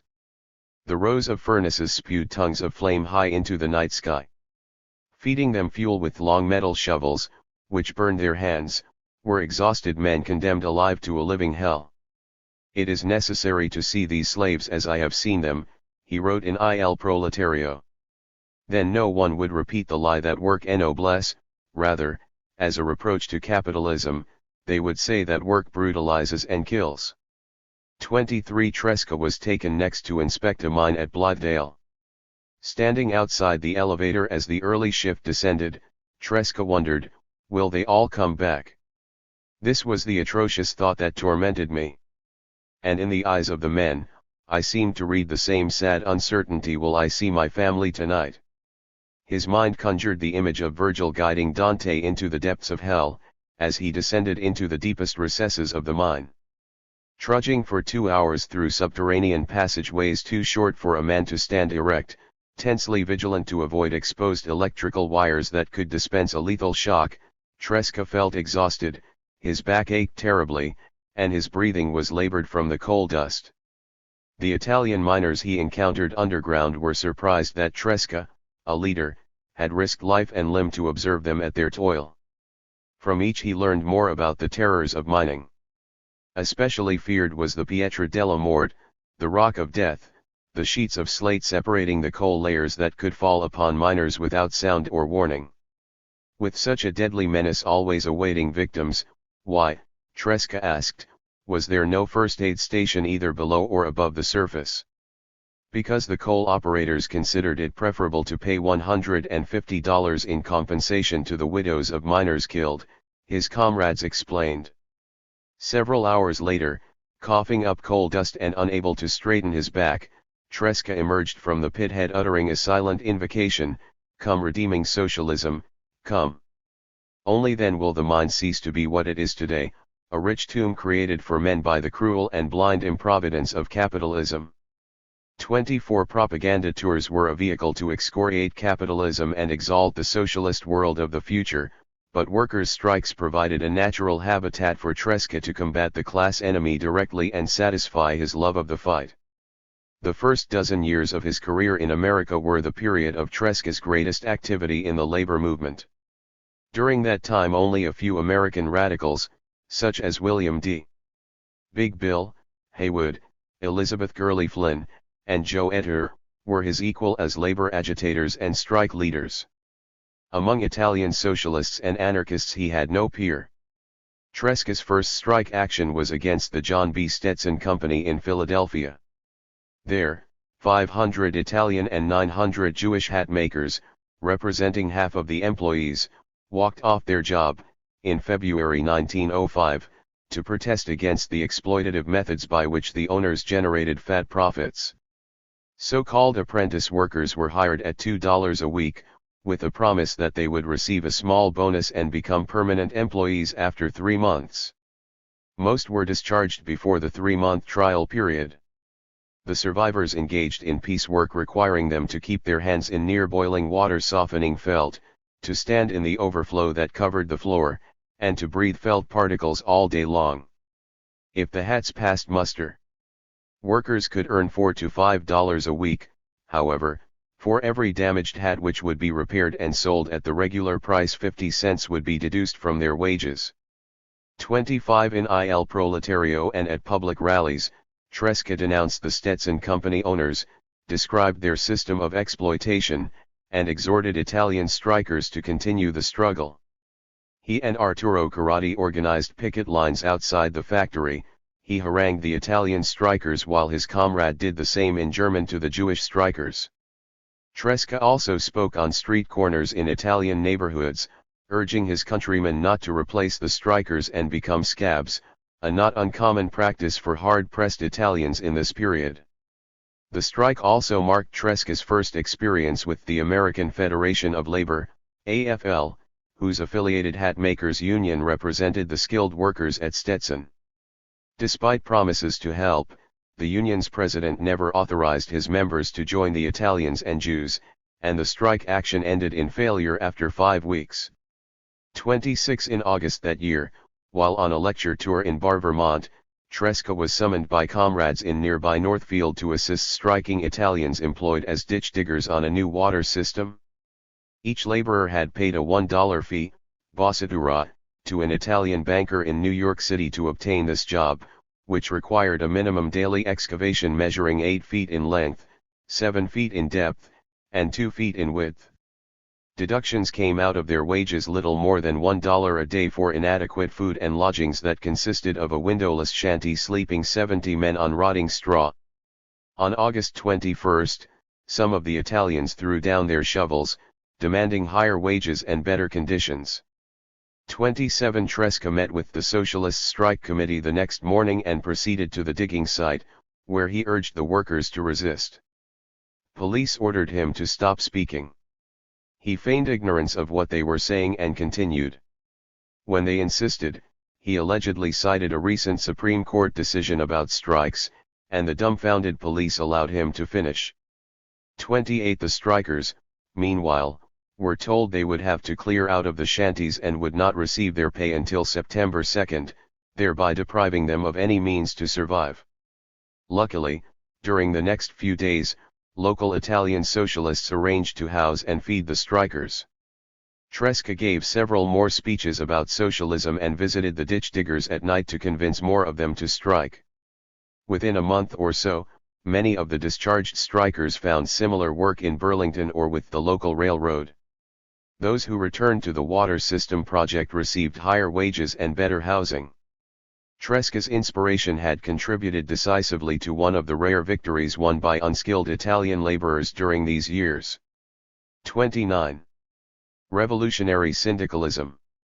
Tresca's earliest experiences as a strike leader paralleled the emergence of a new movement in Europe and America that would quickly win his allegiance: revolutionary syndicalism.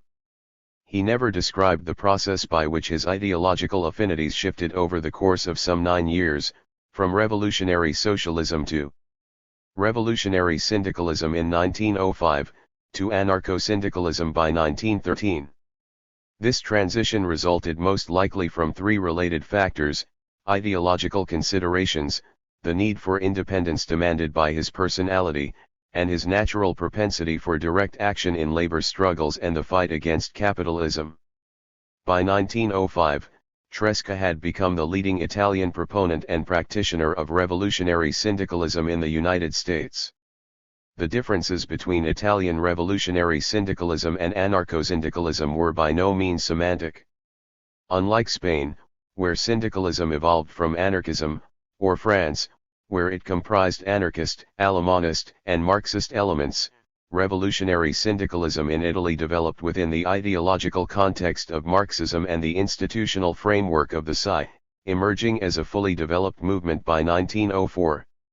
Although several currents of revolutionary syndicalism evolved, with varying attitudes toward political parties, parliamentarism, and electoral activity, they all stressed the primacy of proletarian action, especially the general strike conducted with revolutionary unions. The latter would become the nuclei for future social and state organization subsequent to the revolution. In contrast, anarcho-syndicalists wished to utilize unions as instruments of revolutionary struggle, but they never embraced political parties or electoral activity in any form and categorically rejected the idea that unions should constitute embryonic forms of future state and societal institutions. 30. Given that Tresca was a voracious reader and avidly followed political and intellectual developments in Italy, it must be assumed that Italian theorists like Arturo Labriola, Enrico Leone, and Walter Macchi influenced his espousal of revolutionary syndicalism. On a tactical level, Tresca concurred wholeheartedly with Labriola's declaration that 5 minutes of direct action were worth as many years of parliamentary chatter. 31. Tresca, like other syndicalists, embraced the theory that every strike, even if lost, achieved a positive purpose by helping to develop revolutionary consciousness and militancy among the workers, objectives more important than the material gains a strike might achieve. 32. An American development of equal importance to Tresca's evolution as a revolutionary syndicalist was undoubtedly the founding of the Industrial Workers of the World, IWW, in 1905. Until now, Tresca had considered the American trade union movement hopelessly deficient. American labor leaders, such as AFL President Samuel Gompers, who opposed socialism and sought harmony between labor and capitalism, Tresca dismissed as traitors ranking among the worst enemies of the proletariat. He condemned the craft unions affiliated with the AFL because they represented only the aristocracy of labor and discriminated against unskilled immigrants. Tresca also rejected the idea of boring from within, and gradually converting the AFL to socialism. The barriers erected by conservative and corrupt union officials, he argued, were too difficult to penetrate. The only solution was for workers to create new labor organizations based on the class struggle that would fight as one body for a socialist future. 33. Only the IWW, Tresca believed, met these criteria. He hailed its formation as an open declaration of a more effective struggle forthcoming between the rights of the proletariat that must be affirmed and the rights of the bourgeoisie that must fall. 34. Tresca's description of the IWW's founding convention in Chicago has led some to believe that he may have been there as an observer.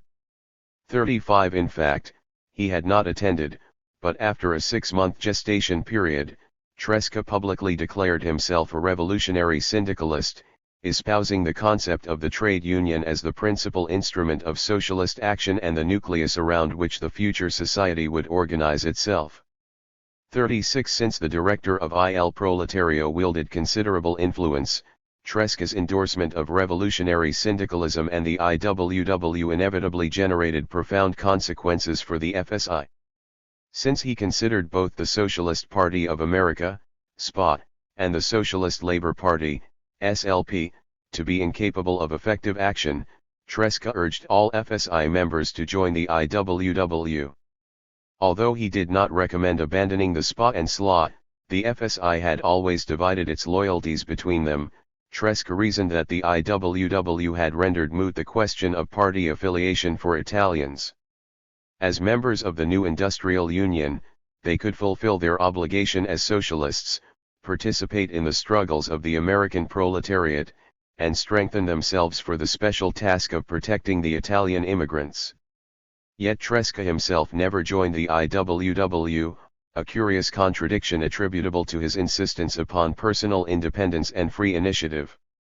Tresca's not too subtle suggestion that the FSI look only to the IWW did not resolve internal conflict over Socialist Party affiliation, but the enthusiasm for revolutionary syndicalism he had generated became so infectious that the reorientation of the FSI in that direction was now inevitable. Ultimately, Tresca, more than anyone, was responsible for the FSI's ideological and tactical reorientation toward revolutionary syndicalism. 37. Supporting the IWW and revolutionary syndicalism did not assure Tresca's position as director of Il Proletario, which was under attack from various quarters. Fractious squabbling, jealousy, and other manifestations of overinflated egos, often roused for the most absurd reasons, were endemic to Italian radicals of all persuasions, and every director of Il Proletario had been the target of frivolous and petty attacks. Now it was Tresca's turn.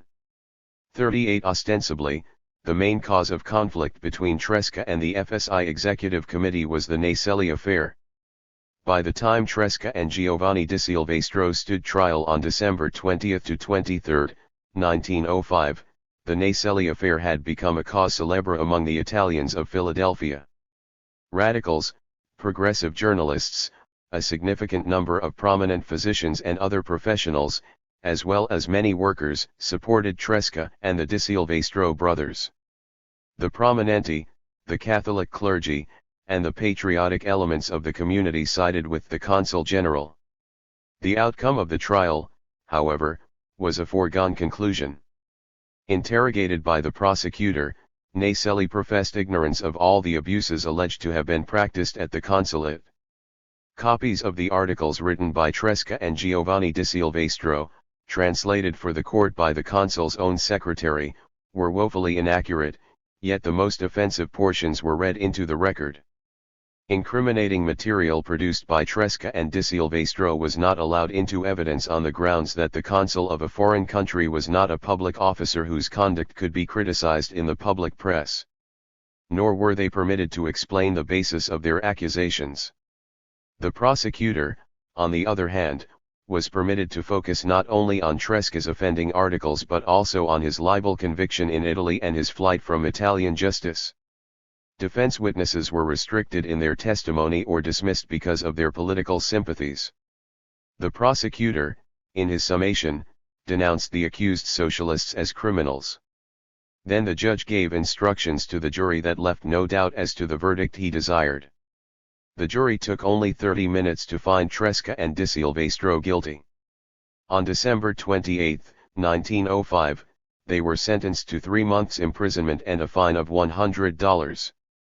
Both were released on $2,500 bail pending appeal. 39. Rank and file support for Tresca was overwhelming. Il Proletario received thousands of small contributions for his legal expenses, totaling around $1,500. But several members of the FSI Executive Committee had disapproved of Tresca's campaign against Naselli from the outset and resented spending money for his defense. Chiefly, however, they feared placing Il Proletario at risk by attacking a formidable foe such as the consul general. Even after Naselli decided not to sue Il Proletario, and the Italian government recalled him to Rome, tacitly acknowledging the merits of Tresca's accusations, FSI opponents still remained bent on his ouster. Tresca offered to resign the directorship of Il Proletario in March 1906, but a majority of the FSI sections insisted that he remain at his post. 40. The next crisis provided a pretext to oust him. Tension between anarchists and socialists had been high ever since the vicious polemic between Luigi Gallini and Jacinto Menotti Cerati, an earlier director of Il Proletario, in 1903. After anarchists broke up a socialist meeting in Boston with pistol shots on May 28, 1906, Tresca was expected to open the pages of Il Proletario for a new round of attacks against them. Tresca had sought to establish good relations with the anarchists and tried to broker a truce after this latest encounter, but several influential FSI leaders considered his restraint inexcusable. Under renewed pressure, Tresca resigned the directorship of Il Proletario on June 7, 1906. 41. Evaluating his tenure as director of Il Proletario, Tresca rightly judged it a success. I galvanized, fortified a corps the FSI. 42 He was not alone in this assessment. A revolutionary faction that broke away from the Philadelphia section, in opposition to the reformist and authoritarian tendencies quickly manifested by his successor, Giuseppe Bertelli, gave Tresca even higher marks. One could say that before he assumed direction, the Italian Socialist Party in America scarcely existed, whereas after he departed, he left a vast and organized party. 43 In reality, the FSI had become neither large nor well organized.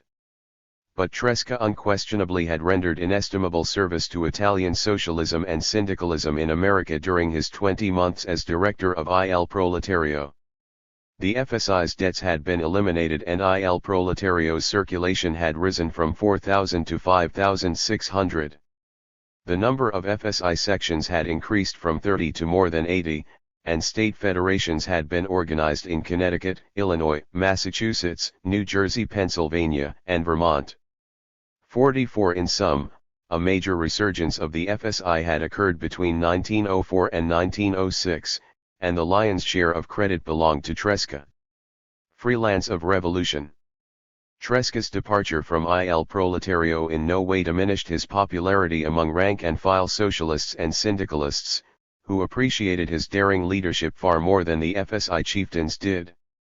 But he could not capitalize on this goodwill until he found employment to provide for his family. Helga had arrived in New York on May 11, 1905. She and Tresca took up residence at 1103 Ellsworth Street in South Philadelphia, not far from his office. On March 16, 1906, Helga gave birth to a girl, named Beatrice in honor of Tresca's sister, who had died prematurely. By then, Tresca had become political editor for La Voce del Popolo, a labor daily that Giovanni di Silvestro started publishing after their conviction in the Naselli case.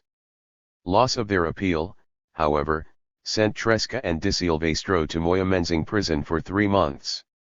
Decades later, when asked where he had studied, his favorite reply was the University of Moyamensing. Tresca's memories of Moyamensing were really anything but fond. The squalor of his cell, the solitude, and the forced idleness were hell to bear even for 3 months. Tresca missed the FSI's Second National Congress held in Boston on November 29 to December 2, 1906, which overwhelmingly endorsed the IWW and syndicalist action. Although pleased with that result, Tresca was dismayed by the vicious attacks leveled against him at the Congress by the Philadelphia section leaders and Giuseppe Bertelli, his successor at Il Proletario. Among the egregious crimes he was accused of committing were the Naselli affair, his collaboration with Il Popolo and La Voce del Popolo, and alleged lateness reading proofs and writing articles. Outraged by the accusations, he responded to Bertelli and the sect of thugs belonging to the Philadelphia section, "I am ashamed to stay among you and I tear up my party membership card in your face." Thereafter, Tresca had an on-again, off-again relationship with the FSI, usually more off than on. Returning to his position at La Voce del Popolo in March 1907, Tresca discovered that Di Silvestro's real intention was not to fight the Prominenti but to join them. The erstwhile comrades parted company and eventually became bitter enemies. Di Silvestro acquired riches as a banker, achieved notoriety as the supreme venerable of the Sons of Italy, and became one of fascism's leading supporters among Italian Americans.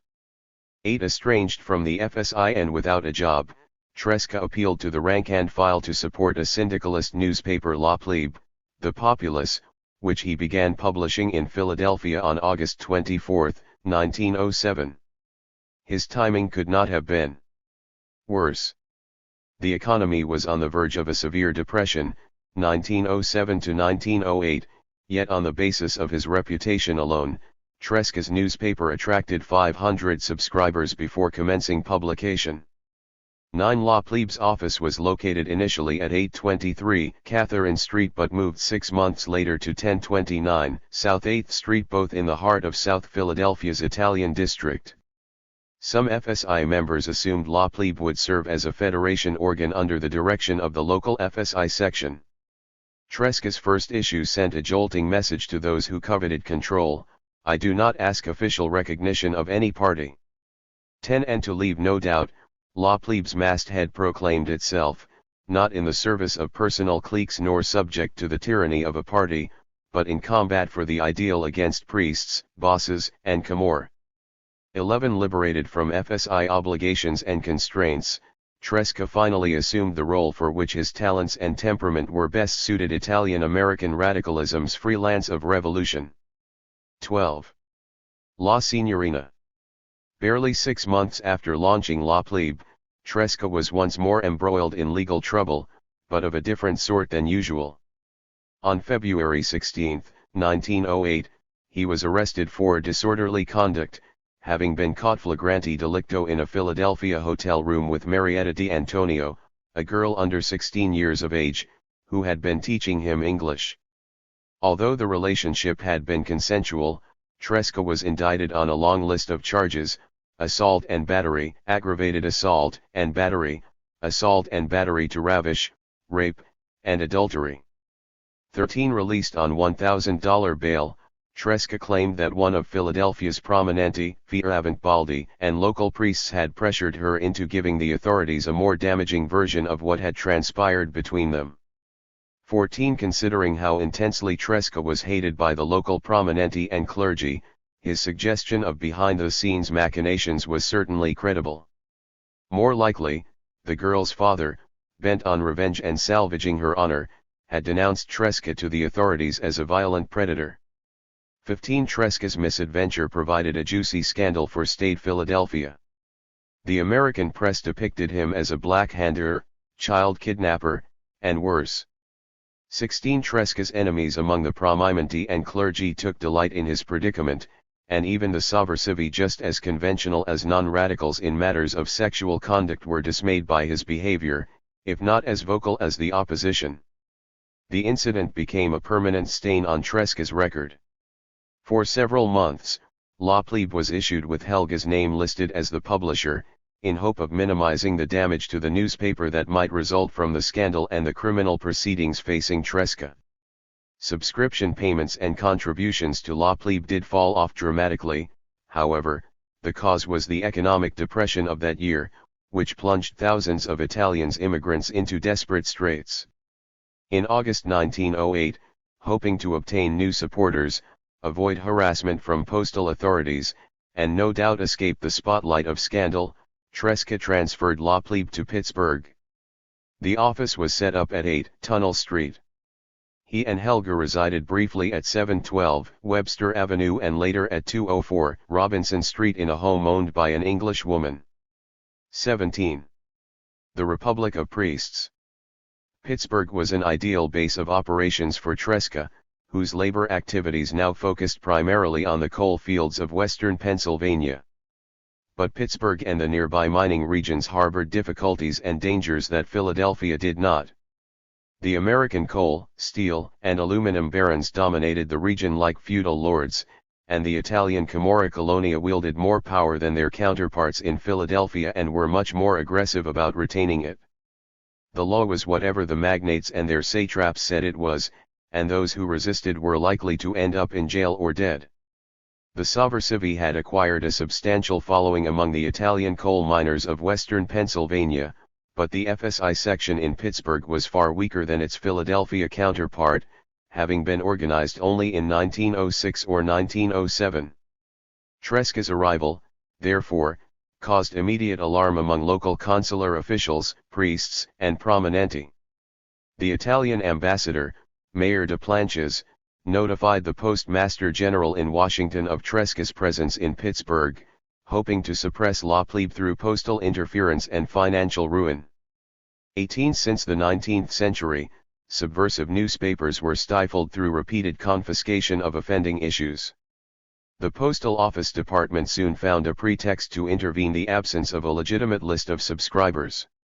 19. In addition, postal authorities increased the pressure by forcing Tresca to submit true translations of entire issues to determine if they violated a new measure President Theodore Roosevelt signed into law on May 27, 1908, establishing political criteria by which newspapers could be barred from the mails. Tresca eventually obtained third-class mailing privileges, which slowed delivery of La Plebe to its 3,000 subscribers but enabled the newspaper to survive. 20 Despite the certainty of retaliation, Tresca attacked the Camorra Coloniale with greater fervor and recklessness than he had in Philadelphia. The Consul General of Philadelphia singled out Tresca and La Plebe from other Italian-American subversive newspapers. La Plebe, an anarchistic weekly published in Pittsburgh, engages in very active subversive propaganda and is especially noteworthy for its systematic incitement to anti-militarism and draft evasion. With greater audacity than other periodicals, La Plebe is distinguished by its violence, insults, and systematic defamation of public officials and private citizens. 21. Tresca was a staunch anti-militarist. His concern was for the young Italian immigrant men who were not naturalized citizens. Unless they obtained deferments by bribing a consular officer, a regular practice, they were subject to conscription into the Italian army, where conditions and discipline were especially harsh. As a humanitarian, Tresca opposed the conscription of young workers and peasants to serve as cannon fodder in the interests of bourgeois capitalists, and he denounced military service as a form of slavery. As a revolutionary, Tresca understood that a primary function of armies was to suppress proletarian rebellion.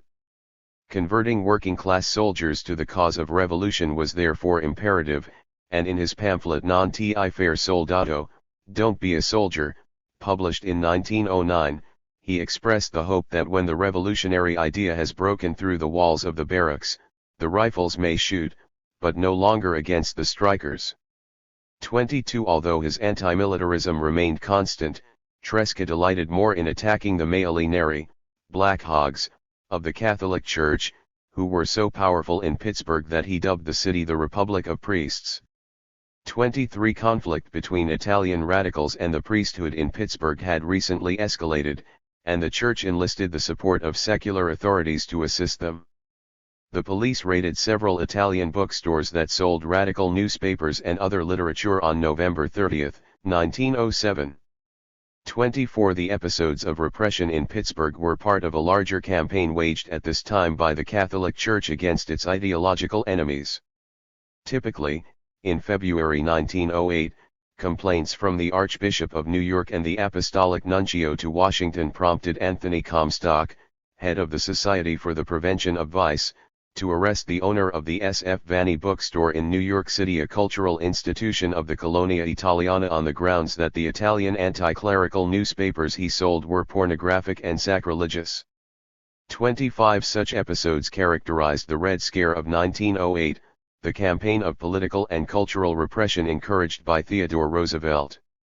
26 The institution created by the Sovversivi to counter the Church's stultifying control over the minds of immigrants was the Università Popolare, an informal school where qualified volunteers provided instruction in a wide range of subjects. Tresca had been instrumental in founding the Università Popolare in Philadelphia in January 1908 and one in Pittsburgh a year later. 27 His brother Ettore was the featured speaker at both inaugurals. The curriculum of the Università Popolare was not necessarily radical. Ettore, for example, lectured on the structure and function of the human body, but it was unswervingly rationalist and materialist, intellectual propensities deemed subversive by the Vatican, which still clung to the anti-modernist tenets of the Syllabus of Errors of 1866, and was determined to eradicate modernist tendencies within the Church itself. To achieve the latter, Pope Pius X issued the Syllabus Lamentabili Sane of July 1907 and the encyclical Pascendi Domini Gregis of September 1907. 28 The Università Popolare, in contrast, could reach only a tiny segment of the Italian immigrant working class, and to undermine the Church's strength and influence by means of secular education would take generations, if not centuries. Unwilling to wait that long, Tresca resorted to a favorite tactic employed by Italian anti-clericals: attack the Church by discrediting the priesthood, especially with revelations of sexual misconduct. On the Richter scale of Italian moral indignation, the sexual transgressions of a priest would hardly register as an earthquake, provided they were heterosexual. Italians, for the most part, regarded male celibacy as unnatural, and the sexual peccadillos of priests were widely regarded as inevitable and no cause for consternation. Yet, in the United States, where German and Irish Catholics controlled the church and considered Italians half-pagan, in any case a sex scandal involving a priest was guaranteed to outrage the hierarchy and shock the naive among the flock.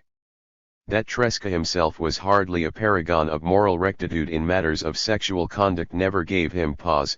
After all, he had not taken a vow of celibacy, and he hastened to employ his considerable muckraking skills to unearth the dirt the Malinari were determined to hide. The material for his first exposé of a wayward priest, the Rev. Di Sabato of Connellsville, PA, was allegedly furnished to him by a rival cleric who hoped to acquire his colleague's parish. 29. The incriminating evidence was a photograph of the handsome young priest reclining on a sofa with his head nestled comfortably against the breast of his lovely housekeeper, whose left arm embraced him around the neck while her right hand upheld a perched parrot. The compromising photograph was printed in La Plebe and Il Proletario, and to ensure widespread distribution throughout the Italian community, Tresca had the photo reprinted on the back of postcards. 30. Verbal accusations could be rebutted, but a photograph defied easy denial and hit the Catholic community like a bombshell. 31. For his act of sacrilege, Tresca was anathematized by the Pittsburgh hierarchy, arrested by the police, and sued for libel by the Rev. Di Sabato and his paramour. At his trial in Uniontown on December 18 to 19, 1908, Tresca established the authenticity of the photograph, taken by the priest himself, and further sullied the priest's character by identifying an unwed mother and child whom the priest had abandoned in New Kensington, PA. The Rev. Di Sabato lost his case, but the jury found Tresca guilty of libeling the priest's lady friend. The judge remanded sentencing for a month, and Tresca returned home confident that his punishment would amount to no more than a small fine. 32. The Camorra Coloniale strikes back. That Tresca's enemies would attempt to silence him was inevitable. In December 1908, he received a visit from a leader of the local Mano Nera, Black Hand, a loose network of gangs engaged in racketeering and extortion, who advised him to ensure his good health by rejoining Ettore in New York City. Undeterred by this death threat, Tresca warned the gangster that he had better shoot straight. Several weeks passed without incident. Then, on January 7, 1909, after leaving his office with an acquaintance and walking toward a restaurant for lunch, Tresca was seized from behind by an assailant wielding a razor. The next split second remained fixed in his memory. The job would have been done perfectly but for the fact that I was able to realize what was coming as soon as I felt a strange hand over my cheek. As a defensive move I pressed my chin against my breast. The razor, instead of operating on my neck, as intended, started to work on my upper right lip and, coming down it, found resistance on the jaw, so much so that the blade was broken when it reached the jugular vein, which was left untouched. 33.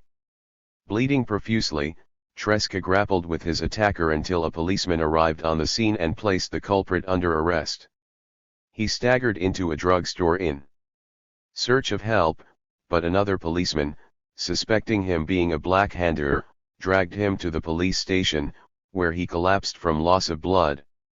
When finally brought to a hospital, 26 stitches sutured aggressively by a hostile doctor were required to close the wound. 34. Tresca's would-be assassin was a petty gangster named Michel Giordano who had been paid $500 for his services.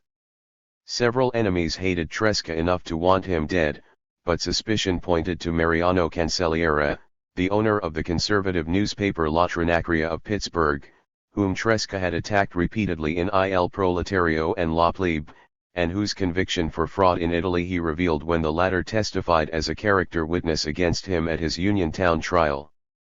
35 years later, Tresca attributed responsibility to a conspiracy hatched between the local clergy, Italian Vice-Consul Natalie of Pittsburgh, whom he had accused of graft and corruption, and the Black Hand. 36. Tresca's life remained trouble-free for only 2 weeks after the assassination attempt.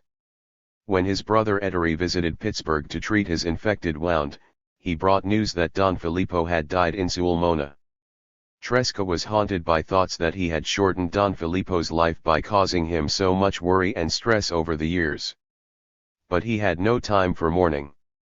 The next day, January 21, 1909, Tresca was scheduled for sentencing in the Di Sabato case.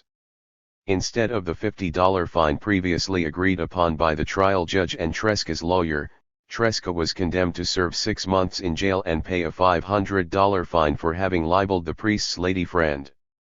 The all-powerful Catholic Church, he believed, had dictated the heavy sentence. 37 This latest incarceration, coming so soon after Don Filippo's death, plunged Tresca into an emotional depression all the more severe because the precarious state of his finances now threatened the well-being of his family and the future of La Plebe. Sharing his feelings of despair with Umberto Poggi, the sympathetic new director of Il Proletario, Tresca wrote, "This is a grievous period I am going through, my dear Poggi. I believed I would go mad." 38 But this grievous period had a quick and unusual ending. Local Protestant groups and the Uniontown press had concluded that the severity of the sentence was the result of pressure from the Catholic Church. Fearing public outrage, the trial judge reconsidered the case and commuted Tresca's sentence to time already served. Thus he was back in action after only 15 days. 39 Pittsburgh police, meanwhile, had made no effort to pursue Giordano or discover the culprits behind the murder attempt. It was Tresca and his lawyer who traced Giordano to a small mining town in West Virginia. At Giordano's trial, his lawyer did not mount a defense of his client but focused his attack upon the victim. He asked Tresca if he believed in God, if he feared hell, and if he was an anarchist. Then, holding an issue of La Plebe aloft, he accused Tresca of being an anarchist who published articles against God. The good Christians who comprised the jury found Giordano not guilty. 40 But Giordano eventually met his end at the hands of an Italian coal miner, who avenged the attack against Tresca. Tresca's more immediate concern was his sexual misconduct trial in Philadelphia on April 14, 1909. The most serious charges against him were dropped after Marietta acknowledged that their affair had been consensual. Tresca pleaded guilty instead to adultery and was sentenced to serve 9 months in the county prison. Bertelli, now publishing La Parola dei Socialisti in Chicago, was delighted, and attacked Tresca for his immorality. Tresca's friend Poggi counterattacked in Il Proletario, alleging that Bertelli frequented brothels in Philadelphia, always leaving behind a photo calling card that identified him as the leader of the Socialists. 41. Helga. During his imprisonment from April 1909 to January 1910, Tresca was greatly concerned about the welfare of his wife and child and the survival of La Plebe. The burden of managing the newspaper in his absence fell entirely upon Helga. Far from being a good Italian wife who cooked spaghetti and was a model housekeeper, 42 The condescending portrait of her depicted by Elizabeth Gurley Flynn, Helga proved to be a woman of considerable ability and resilience. Married life with Tresca was difficult under the best of circumstances, spending days and weeks alone while he was away on propaganda tours, and never knowing whether he would land in jail or the cemetery. During his absences, besides caring for her young Beatrice and giving aid to the overburdened wives of local workers, Helga performed many functions to sustain La Plebe, including writing articles and giving lectures. When Tresca was arrested for his affair with young Marietta, Helga made a public demonstration of solidarity with her husband. 43 Nevertheless, she had been emotionally wounded by Tresca's infidelity and the humiliating publicity. She probably would have left him if her family would have welcomed her back. However, after an exploratory letter to her father, perhaps the first since her elopement, Helga was coldly rebuffed and told to remain with her husband in America. Lonely and depressed, Helga found solace in the arms of Joe Etter, executive board member and chief organizer for the IWW, who was active in the steel workers' strike then in progress at nearby McKees Rocks. This was not a casual liaison. Helga's feelings for Etter grew deep, and she might have left Tresca if a stable relationship with her lover were possible. But Etter's career offered neither stability nor permanence, and the affair ended when Tresca was released from prison.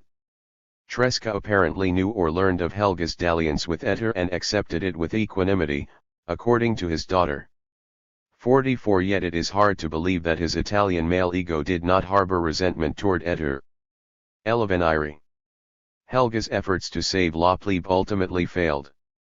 The Postal Office Department once again had deprived La Plebe of discounted mailing privileges, at the behest of the Apostolico Nuncio in Washington, according to Tresca.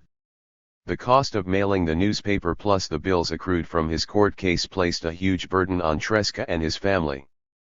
Il Proletario helped by raising over $800 for his legal expenses, but by July 1909, La Plebe had ceased publishing. 45.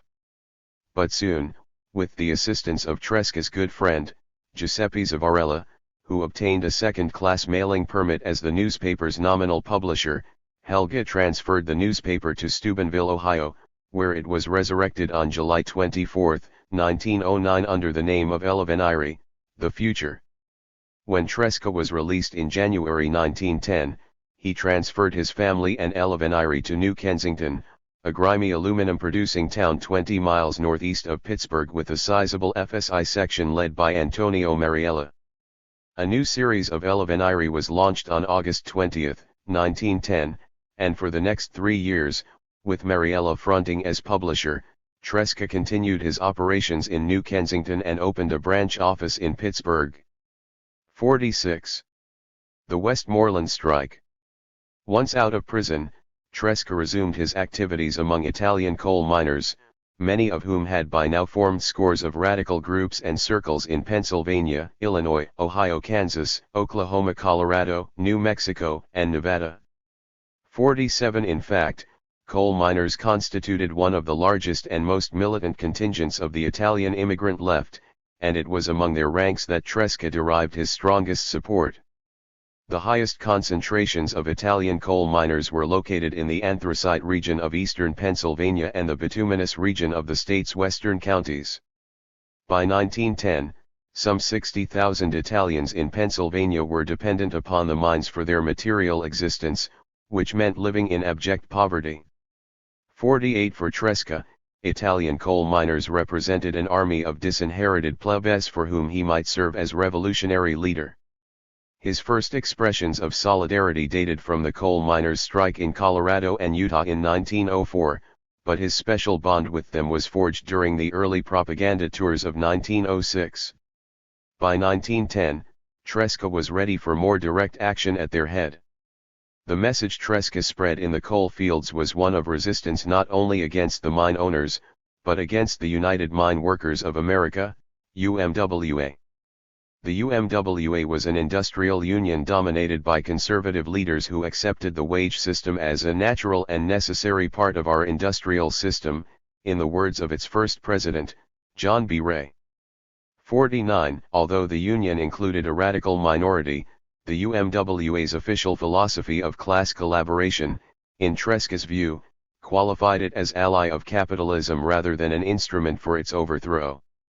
Ever since the Colorado miners' strike of 1904 was squelched, Tresca harbored a special antipathy for UMWA President, John Mitchell, the quintessential labor bureaucrat and power broker. Tresca condemned Mitchell's and his successors' practice of honoring accords and reaching settlements with coal operators in one district while miners in another were out on strike. He was appalled by Mitchell's handling of the coal strikes of April, May 1906, which saw the UMWA accept meager gains for bituminous miners in western Pennsylvania while anthracite miners in the eastern districts struggled alone and without assistance before capitulating. Why, Tresca asked, had the UMWA failed to conduct a general strike of miners instead of confronting the operators with limited and sporadic resistance? And why had strike action begun during the spring, when companies had large stockpiles of coal and consumer demand was low? For Tresca such tactics smacked not of ineptitude, but sell-out. Henceforth he referred to Mitchell as the lord and master of the art of betrayal and worse. 50 In the wake of the 1906 strikes, Italian coal miners in western Pennsylvania offered Tresca the directorship of Il Minatore, a newspaper they planned to publish in Pittsburgh that would oppose UMWA leaders and urge miners to embrace the philosophy and tactics of class struggle. Tresca turned down the offer and recommended instead that the Italian miners organize local sections for the IWW. 51 But the IWW never conducted a serious campaign to organize coal miners in Pennsylvania.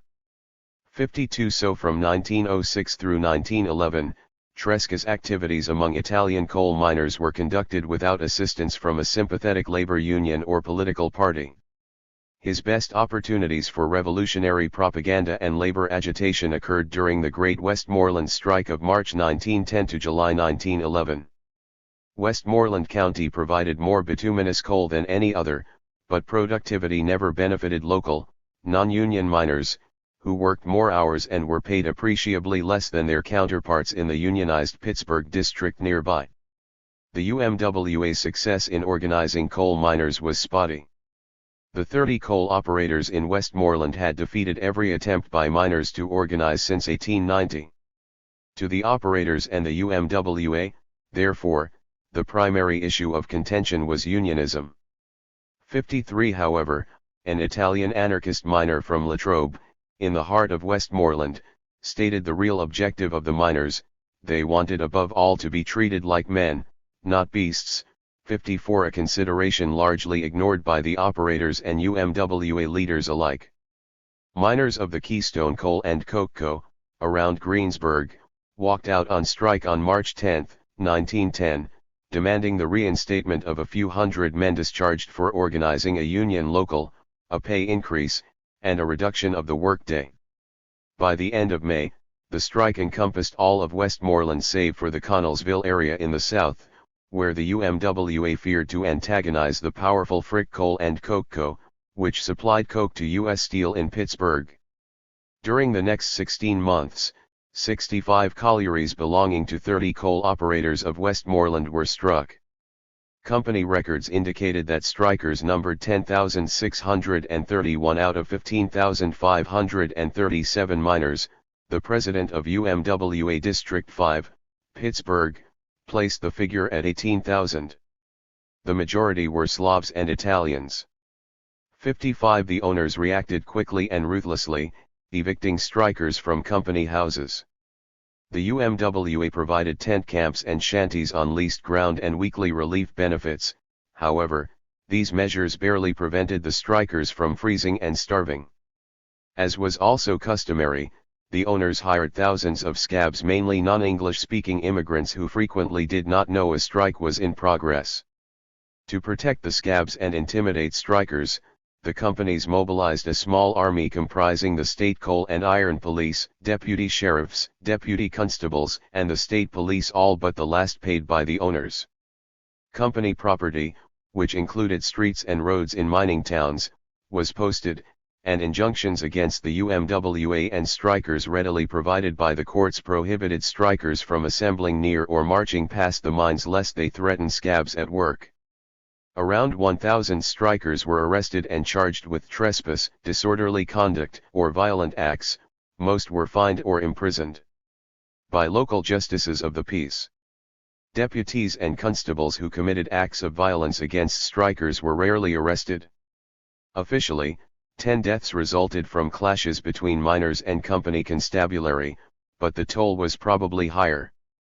56 Reports by radical Italian miners describing the strike read like the letters of soldiers under siege, defiant in the face of the enemy but sensing intuitively that help would never come. Their depictions of how the strikers suffered were especially grim. From Loyal Hannah, Guido Lanfranco wrote, "There cannot be a mining district more wretched than this. The slavery to which we are subjected is something from another world." 57 The brutality inflicted upon the miners by the constabulary was a more frequent theme than economic privation. From the day the strike was declared, the miners have been victims of the boss's most contemptuous rage, wrote Paolo Valentini of Rilton. 58 I cannot describe for you the outrageous and cowardly acts committed against us by the ferocious police of this state. Insults, kicks, Beatings are the order of the day, noted Lanfranco in another account. 59 L. Giacometti reported that conditions have become steadily more wretched because of the abuse and violence committed against us. We can neither walk nor stand still. As soon as the deputy sheriffs encounter a group of 30 strikers, they point revolvers at their throats and force them to flee. 60 At the end of January 1911, Lanfranco described the miners as still suffering terribly but unbowed. We have had comrades wounded and our women mistreated and imprisoned, without any pity for their children. We have suffered misery and hunger, but they have not yet succeeded in breaking our fighting strength, and we will continue to hold the line until victory is complete. 61 The plight of the miners progressively worsened in 1911. The UMWA, its coffers depleted from strikes in Ohio, Illinois, and the southwestern states, had provided little relief during the first 5 months of the strike and only minimal support thereafter. The reason was not only financial. UMWA President Thomas L. Lewis, who believed that differences existing between the employer and the employee in the mining industry should be settled without resorting to strikes, had opposed the Stampede strike in Westmoreland from the outset. 62 Local responsibility for sending union organizers into Westmoreland rested with the president of District 5, Francis Fian, who since 1906 had resisted every request from Westmoreland miners to lead them in a strike. His motivation for supporting the strike of 1910-1911 was most likely opportunistic.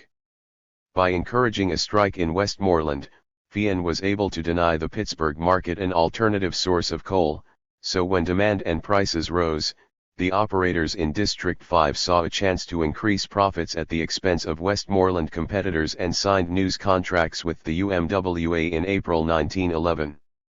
By then, Fian had been accused of collusion with local coal operators and expelled as president of District 5. He subsequently became engaged in a fierce battle with his rival Robert Gibbons to regain control of his old fiefdom. 63 For UMWA leaders, intrigue and rivalry completely superseded the interests of the striking miners. 64 The IWW was effusive with criticism of the UMWA's handling of the strike, but failed to furnish aid in the form of strike leaders or money. 65 The syndicalists of the FSI and the Social Democrats who formed a rival federation in July 1910 were equally remiss. The only Italian radical leader seriously involved in the Westmoreland strike was Tresca, who performed his customary role as roving propagandist and independent agitator.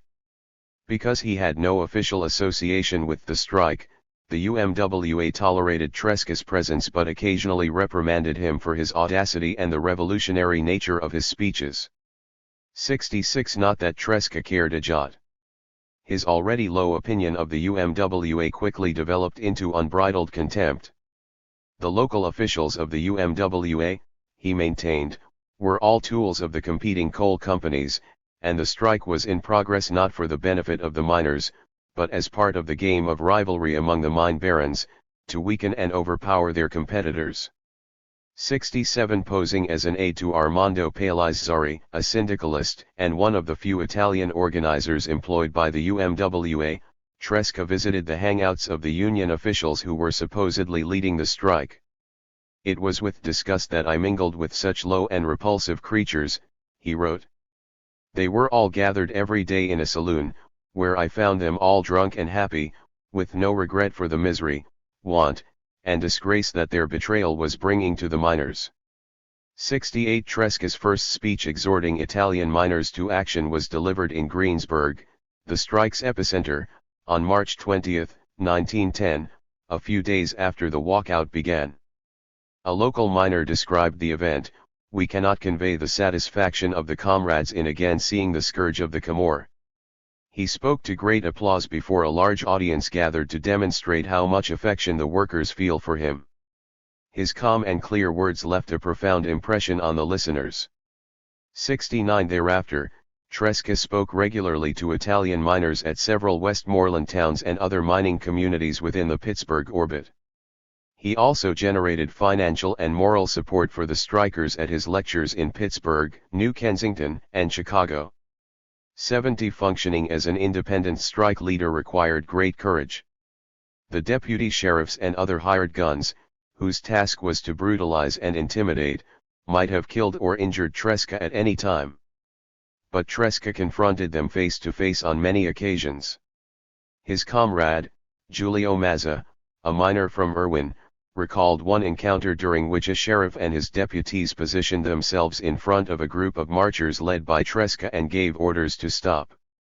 Tresca grabbed the sheriff bodily and tossed him aside, allowing the strikers to continue their march. 71 On another occasion, when Tresca harangued Italian miners at a small camp near Irwin on May 2, 1910, a group of mounted constables referred to as Cossacks by the miners approached the crowd menacingly. One of them spotted Tresca, took aim with his revolver, and fired. Tresca might have been killed if Mazza had not pushed him down, himself receiving a leg wound from the bullet intended for his friend. The Cossacks then charged the crowd, beating strikers with their clubs and trampling the fallen with their horses. Tresca recalled that during this encounter, the officials of the United Mine Workers were there, in the city of Pittsburgh, in a smoky, crowded saloon, drinking. 72 Tresca believed that the UMWA would sell out the strikers, and had been advising Italian miners for several months to leave Westmoreland. Some heeded his recommendation, going mainly to Illinois, where Tresca had spoken on several occasions and the coal miners had won a 5-month strike in September 1910. But thousands of the Italian strikers remained in Westmoreland, fighting for a victory they could never achieve. 73 Tresca's suspicions were confirmed when UMWA President Lewis declared at the union's convention in January 1911 that the strike had been ill-conceived, that union funds spent on the strike had been wasted, and that the fault lay with the miners themselves for having followed poor advice and leadership. 74 The UMWA officially called off the strike on June 27, 1911. The Westmoreland miners returned to work under the same conditions that predated the walkout. Not a single demand had been granted by the operators. The UMWA's defeat was almost as severe. The union spent $1,064,865 on the strike but had nothing to show for its effort. The 23 locals organized during the spring and summer of 1910 ceased to exist soon after the strike ended. Even more detrimental to the future of unionism in Westmoreland was the disillusionment with the UMWA experienced by most of the foreign-born miners, who had comprised more than 70% of the strikers. 75 By every measure, the Westmoreland strike was a major setback for coal miners and industrial unionism. Tresca, however, earned a rare expression of appreciation from Edmund de Rossini, the FSI's official propagandist, who affirmed that the movement's growth in Pennsylvania and its miners had resulted from the will and work of one man Tresca. 76. Anti-clericalism revived. Activity during the Westmoreland strike had not deterred Tresca's campaign against the Catholic Church. This latest confrontation represented more than his personal hostility toward religion and priests. A new wave of anti-clericalism had been generated among radicals, liberals, and freethinkers in the wake of Francisco Ferrer's execution in Spain. An anarchist, Ferrer had founded the Escuela Moderna in 1901, a modern school where rationalist education challenged the dogmas and authority of church and state.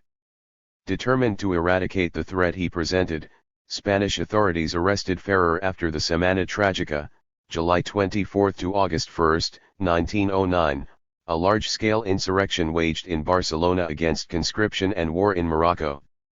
Charged as the author and chief of the rebellion, Ferrer was tried by a military tribunal and executed by firing squad on October 13, 1909. 77 For Tresca and the Sovversivi, Ferrer's martyrdom was an atrocity comparable to the burning of Giordano Bruno in 1600, another demonstration of the Church's inquisitional spirit, blind intolerance, and inexorable determination to suffocate free thought. That Ferrer's execution had taken place in reactionary Spain made no difference. To Tresca's thinking, the Catholic Church was a single entity, a hydra-head monster to be fought everywhere with unflagging vigor. The United States now loomed as an important field of action upon which to confront the enemy. At stake were the hearts and minds of Italian immigrants, among whom faithful Catholics still vastly outnumbered radicals and freethinkers. 78 The anti-clerical spirit of Elevenire intensified, and Tresca's methods of provoking the ire of his adversaries became more inventive. Regularly featured was a column entitled In the Black World, which chronicled the misdeeds of the Molinari throughout the world.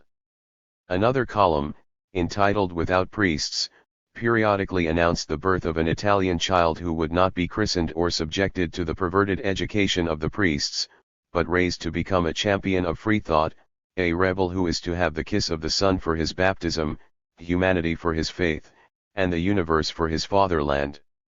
79 Tresca's efforts against baptism had implications for the sovversivi as well as apolitical Italians. Many sovversivi, despite their professed atheism and anti-clericalism, continued to baptize their children, offering various rationalizations for their contradictory behavior, to prevent their children from being stigmatized, to legitimize their legal status as Italians should they return to the old country, and, above all, to placate their wives, the great majority of whom were not radicals. Only the more sophisticated among the sovversivi understood that baptism was the first step in a process of normalization that resulted inevitably in the loss of a potential recruit for the movement. 80 Tresca, meanwhile, with Ferrer's martyrdom as his point of reference, intensified his attacks against the Catholic Church not only in Elevenire but at the anti-clerical rallies that multiplied in Pittsburgh, New Kensington, and the mining towns of western Pennsylvania, where local priests served as some of the coal operators' best allies. 81 Retaliation by the church hierarchy of Pittsburgh was inevitable. One of the clerics who denounced him was the Reverend Vincenzo Marinaro of Butler, PA, where Tresca had spoken against the church on several occasions. Tresca retaliated with a lurid story in Elevenire, charging that the priest of Butler, PA had fathered a child with one of his devotees in Italy and forced the woman to murder the fruit of their illicit union. Although the article was unsigned and did not mention Marinaro by name, the priest filed a libel suit against Tresca in July 1910. That month, Tresca was arrested and released on bail pending trial in Pittsburgh's criminal court on October 20 to 21, 1910. 82 What transpired left no doubt that Marinaro's libel suit had been orchestrated by the Pittsburgh diocese to silence him. Before the case went to trial, the Reverend Carmelo Falcone of Sharpsburg, PA, who previously ran a church in Charleroi that Tresca threatened to destroy, had conducted an investigation of Tresca's radical activities and earlier brushes with the law in Philadelphia for use against him in court. 83 At trial, the prosecutor was hardly concerned with establishing Tresca's authorship of The Priest of Butler, PA, or its libelous nature. His strategy was to introduce into evidence anti-clerical and other subversive articles signed by Tresca. By exposing Tresca's subversive ideas and activities, he hoped the anti-radical prejudice of the judge and jury would do the rest. 84 When Tresca took the stand in his own defense, the prosecutor objected that the accused should not be allowed to testify because he was an atheist and would not fear God's punishment if he lied. Questioned by the judge as to whether he believed in God and feared his wrath, Tresca disdainfully refused to reply. The jury returned a guilty verdict after deliberating just a few minutes. On November 5, 1910, Judge D. Carnahan sentenced Tresca to the maximum sentence allowable, 9 months imprisonment, $300 fine, and the costs of the trial. A few days later, he was released from jail under $3,000 bail, pending appeal of his conviction. 85. The verdict was no surprise to Tresca. I have always had the full conviction, he wrote, that the priests of this diocese of Pittsburgh have been intriguing, praying, conjuring for months to obtain the much desired condemnation. The priests were seized, almost before the end of the sentence, with demoniacal hysterics, epileptic convulsions, and danced like Saint Vitus whom they adore, whom they have placed upon their altars. However, he hastened to assure the crew in cassocks that their sacred and furious joy would be short-lived. Even if obliged to serve 9 months, I shall return to the same post of combat and I shall empty other churches for you, as I did to that at Connellsville. 86. Relations with the FSI. Persecution by the Catholic Church only enhanced Tresca's reputation as a mangiapret, priest-eater, and burnished his rising star as the revolutionary freelance of the Italian immigrant left.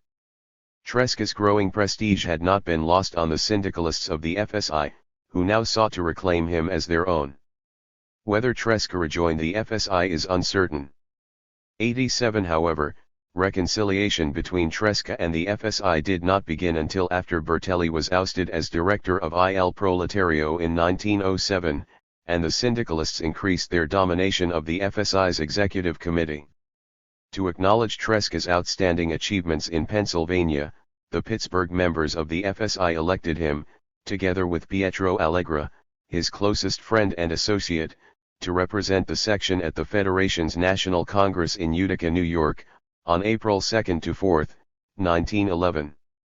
88. The Utica Congress was convened primarily to formalize the schism between revolutionary syndicalists and parliamentary socialists, a process that by now was a fait accompli. A similar break between the two factions had already taken place within the PSI in Italy. By 1908, the revolutionary syndicalists had quit the party in disgust with the parliamentary politics of the reformists, focusing their militant efforts instead on the labor movement. Their departure left the reformist socialists led by Turati, Claudio Treves, and Ivan Urbonami as the majority and controlling faction of the PSI until 1912, when the left-wing revolutionaries captured the leadership of the party, with Mussolini as their official spokesman.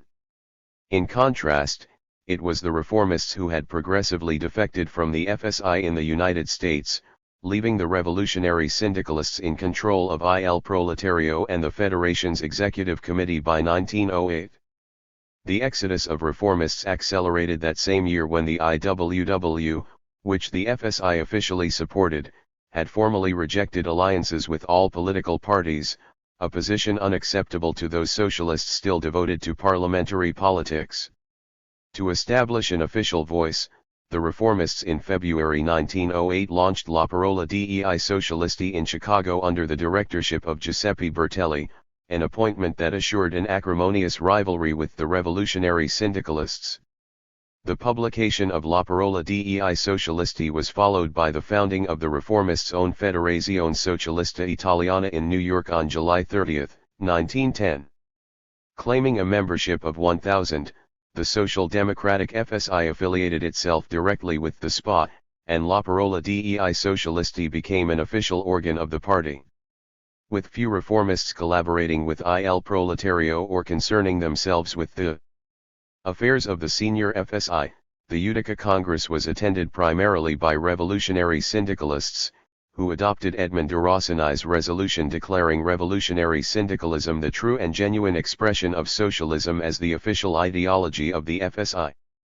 89. Tresca played an important role at the Utica Congress, aligning himself with the revolutionary syndicalists of the far left. His speech included a blistering critique of the state, parliamentarism, and universal suffrage. The latter was a lie and a fraud, an immoral swindle, based on the fiction of political equality, serving to perpetuate bourgeois interests and economic inequality. Social revolution, he declared, proceeds only through the economic struggle of labor unions. 90. After the Congress, Tresca wrote that the Utica delegates had sought to transform the FSI from an organization which had always been restricted within the sphere of evangelical propaganda for the masses into a vanguard revolutionary party that would create those proletarian organs that will be the guide and protection of the immigrants, and spur the trade unions toward the class struggle to abolish the wage system. 91. For the revolutionary syndicalists, the opportunity to demonstrate the tactical shift from evangelical propaganda to direct action came with the textile workers' strike of January 11 to March 12, 1912, in Lawrence, Massachusetts, the famous labor conflict which proved to be the FSI's finest hour. But the opportunity to participate in this epic struggle was denied to Tresca. Pennsylvania Superior Court had reversed his conviction and ordered a new trial in the Court of Common Pleas, but this second trial of June 6, 1911, Tresca recalled, was still simpler and speedier than the first, resulting again in conviction and the same sentence. 92 Finding himself once again in the same crowd of cursing people, of brutalized men, of ignorant, vulgar and beastly keepers, Tresca had no one with whom he could converse intelligently or otherwise spend time, a genuine hardship for someone as gregarious and fun-loving as he.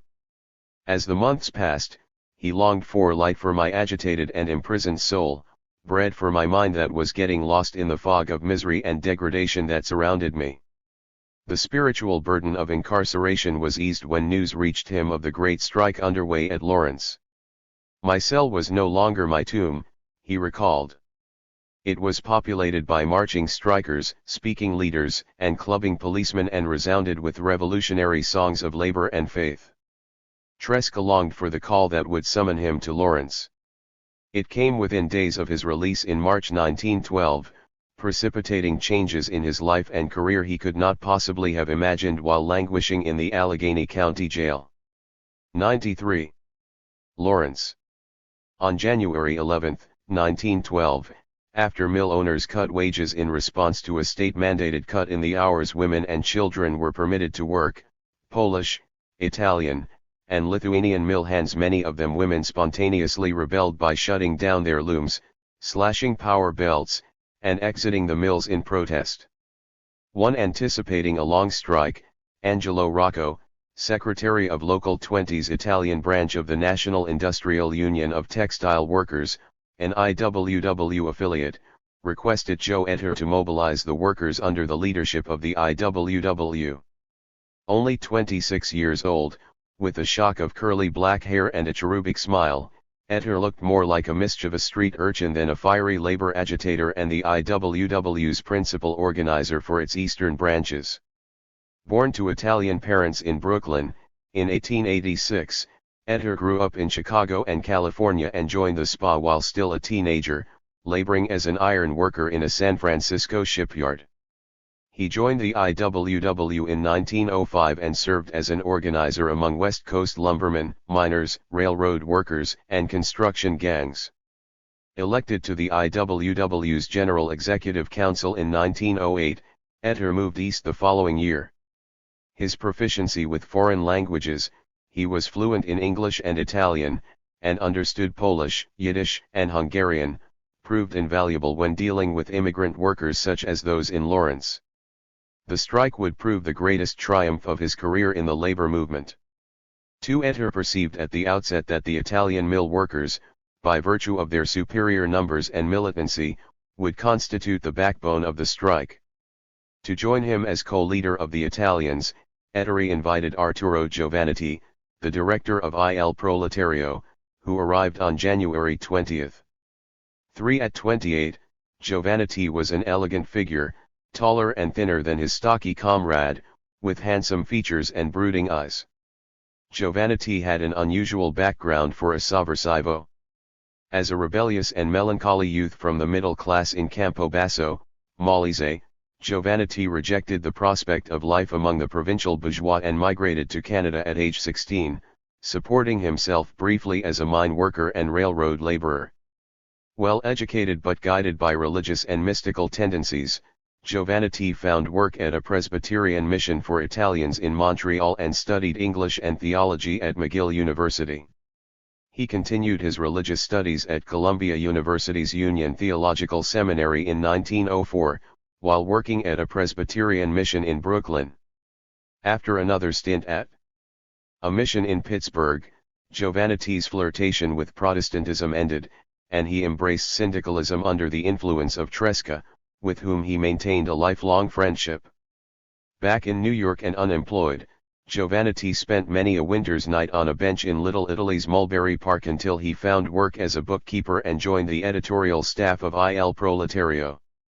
Thereafter, his rise to prominence in the Italian syndicalist movement was rapid, becoming the director of the newspaper and FSI secretary in 1911.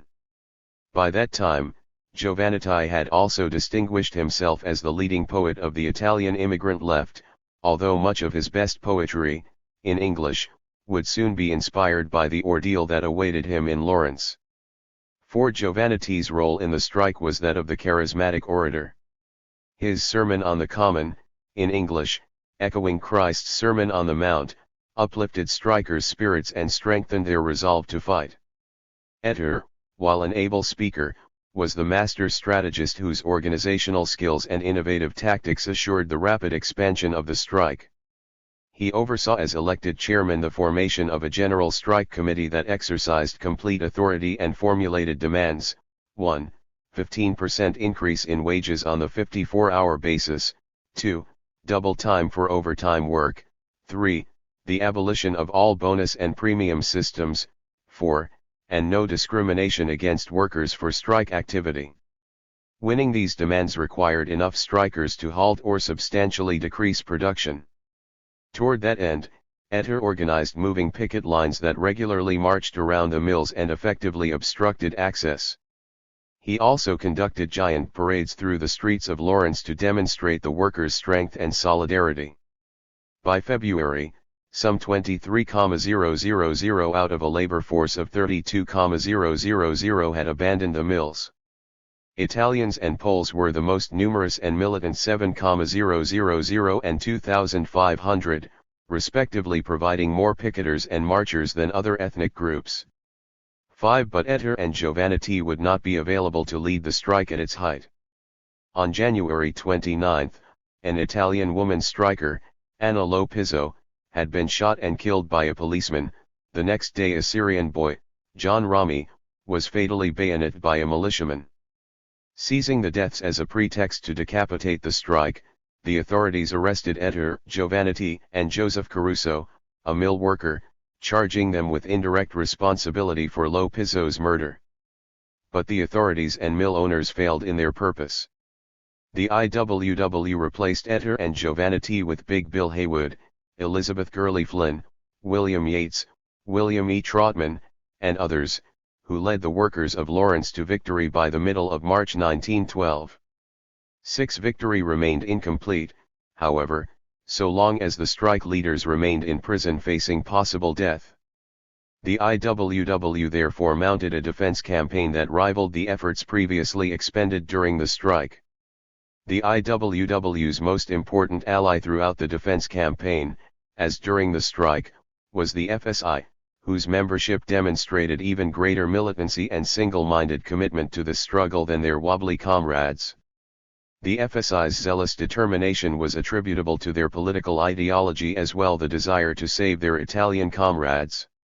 The FSI placed far greater emphasis on anti-statism and violent tactics than the IWW, meaning that the Italian revolutionary syndicalists were more willing than the American industrial unionists to challenge state authorities in a struggle to liberate the prisoners.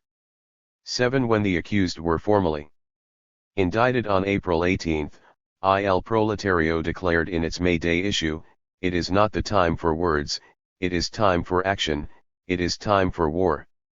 What we want is the destruction of your system of property and exploitation. Long live the general strike." 8. The confrontational tactics urged by the FSI, which the IWW was loath to adopt, required a degree of unanimity and militancy that Lawrence workers no longer possessed. Little more than half of the mill operatives who had conducted the strike for material demands would prove steadfast in the agitation for Ether and Giovannitti. The most reliable elements came from the same ethnic groups that provided the most numerous and militant strikers: Italians, Poles, Franco-Belgians, Lithuanians, and Syrians, with the Italians again performing the special role of shock troops. Although they never appealed to nationalist sentiments, FSI leaders understood that the agitation to liberate Ether and Giovannitti was as much an ethnic conflict as a labor/political struggle. Leadership of the Italians in this bitter struggle therefore had to be entrusted to someone who commanded great respect among Italian workers, and who possessed exceptional talents as a strategist, agitator, and organizer. The man best qualified for the task, the FSI knew, was Tresca. On Giovannitti's personal recommendation, the IWW invited him to Lawrence to lead the agitation. 9. May Day in Lawrence. Asked to address the Italians at the May Day demonstration, Tresca recalled, "I went to Lawrence like a Mohammedan to Mecca, with burning faith in my heart. When the conductor called Lawrence at the station, my heart began to palpitate like the engine of a great electric generator. 10, but the May Day parade attracted only 5,000 members of the IWW, mostly Italians, including many women carrying infants and pushing baby carriages. A large rally was held at the Essex County Jail on Hampshire Street, where the prisoners were held. Later that evening, Italian members of Local 20 formed their own procession. 11 Tresca was disappointed but not surprised that the May Day celebration had attracted so few participants. Settlement of the strike had not brought industrial peace to Lawrence. The workers, he explained, had not forgotten Ettore and Giovannitti, but the epic and heroic struggle just ended victoriously had tired them, and they evinced no great anxiety to start a new fight to check the unconstitutional acts of the police and openly demand freedom for the innocents facing the electric chair. 12 Rather than criticize the workers for their lethargy and demoralize them further, Tresca emphasized the gravity of the threat facing Ettore and Giovannitti. Legal defense activities should continue, he advised, but no trust should be placed in American judges and juries. Only direct action held the key to their salvation, by which he meant an operation to rescue them from prison. To prepare for such an eventuality, he declared that a general strike of all the textile workers of Massachusetts was not just a necessity but an unavoidable duty. 13 The FSI and a reluctant IWW planned a general strike in Lawrence for May 27, the day the trial was to begin, but were spared this daunting task when the trial was postponed until September. Instead, the FSI and the IWW conducted a funeral parade on Memorial Day to honor the martyred workers Lo Pizzo and Rami. Some 15,000 workers from Lawrence, Lowell, Haverhill, and other industrial towns participated, but within a few days Lawrence lapsed back into lethargy. 14 With agitation in Lawrence all but ceased, Tresca left town to give a series of lectures about the case to Italians in Massachusetts, New Hampshire, Pennsylvania, Connecticut, and New York before returning on August 20. By mid-September Tresca was performing the dual role of freelance organizer and agitator for Local 20. He described the different requirements and objectives of these tasks. The organization work prepares and thrills the army of labor, but to keep the army in the field of action you must create, through agitation, the desire and eagerness to fight, the will to go on fighting. Agitation work is different from organization work. Organization work is done methodically, slowly, and quietly.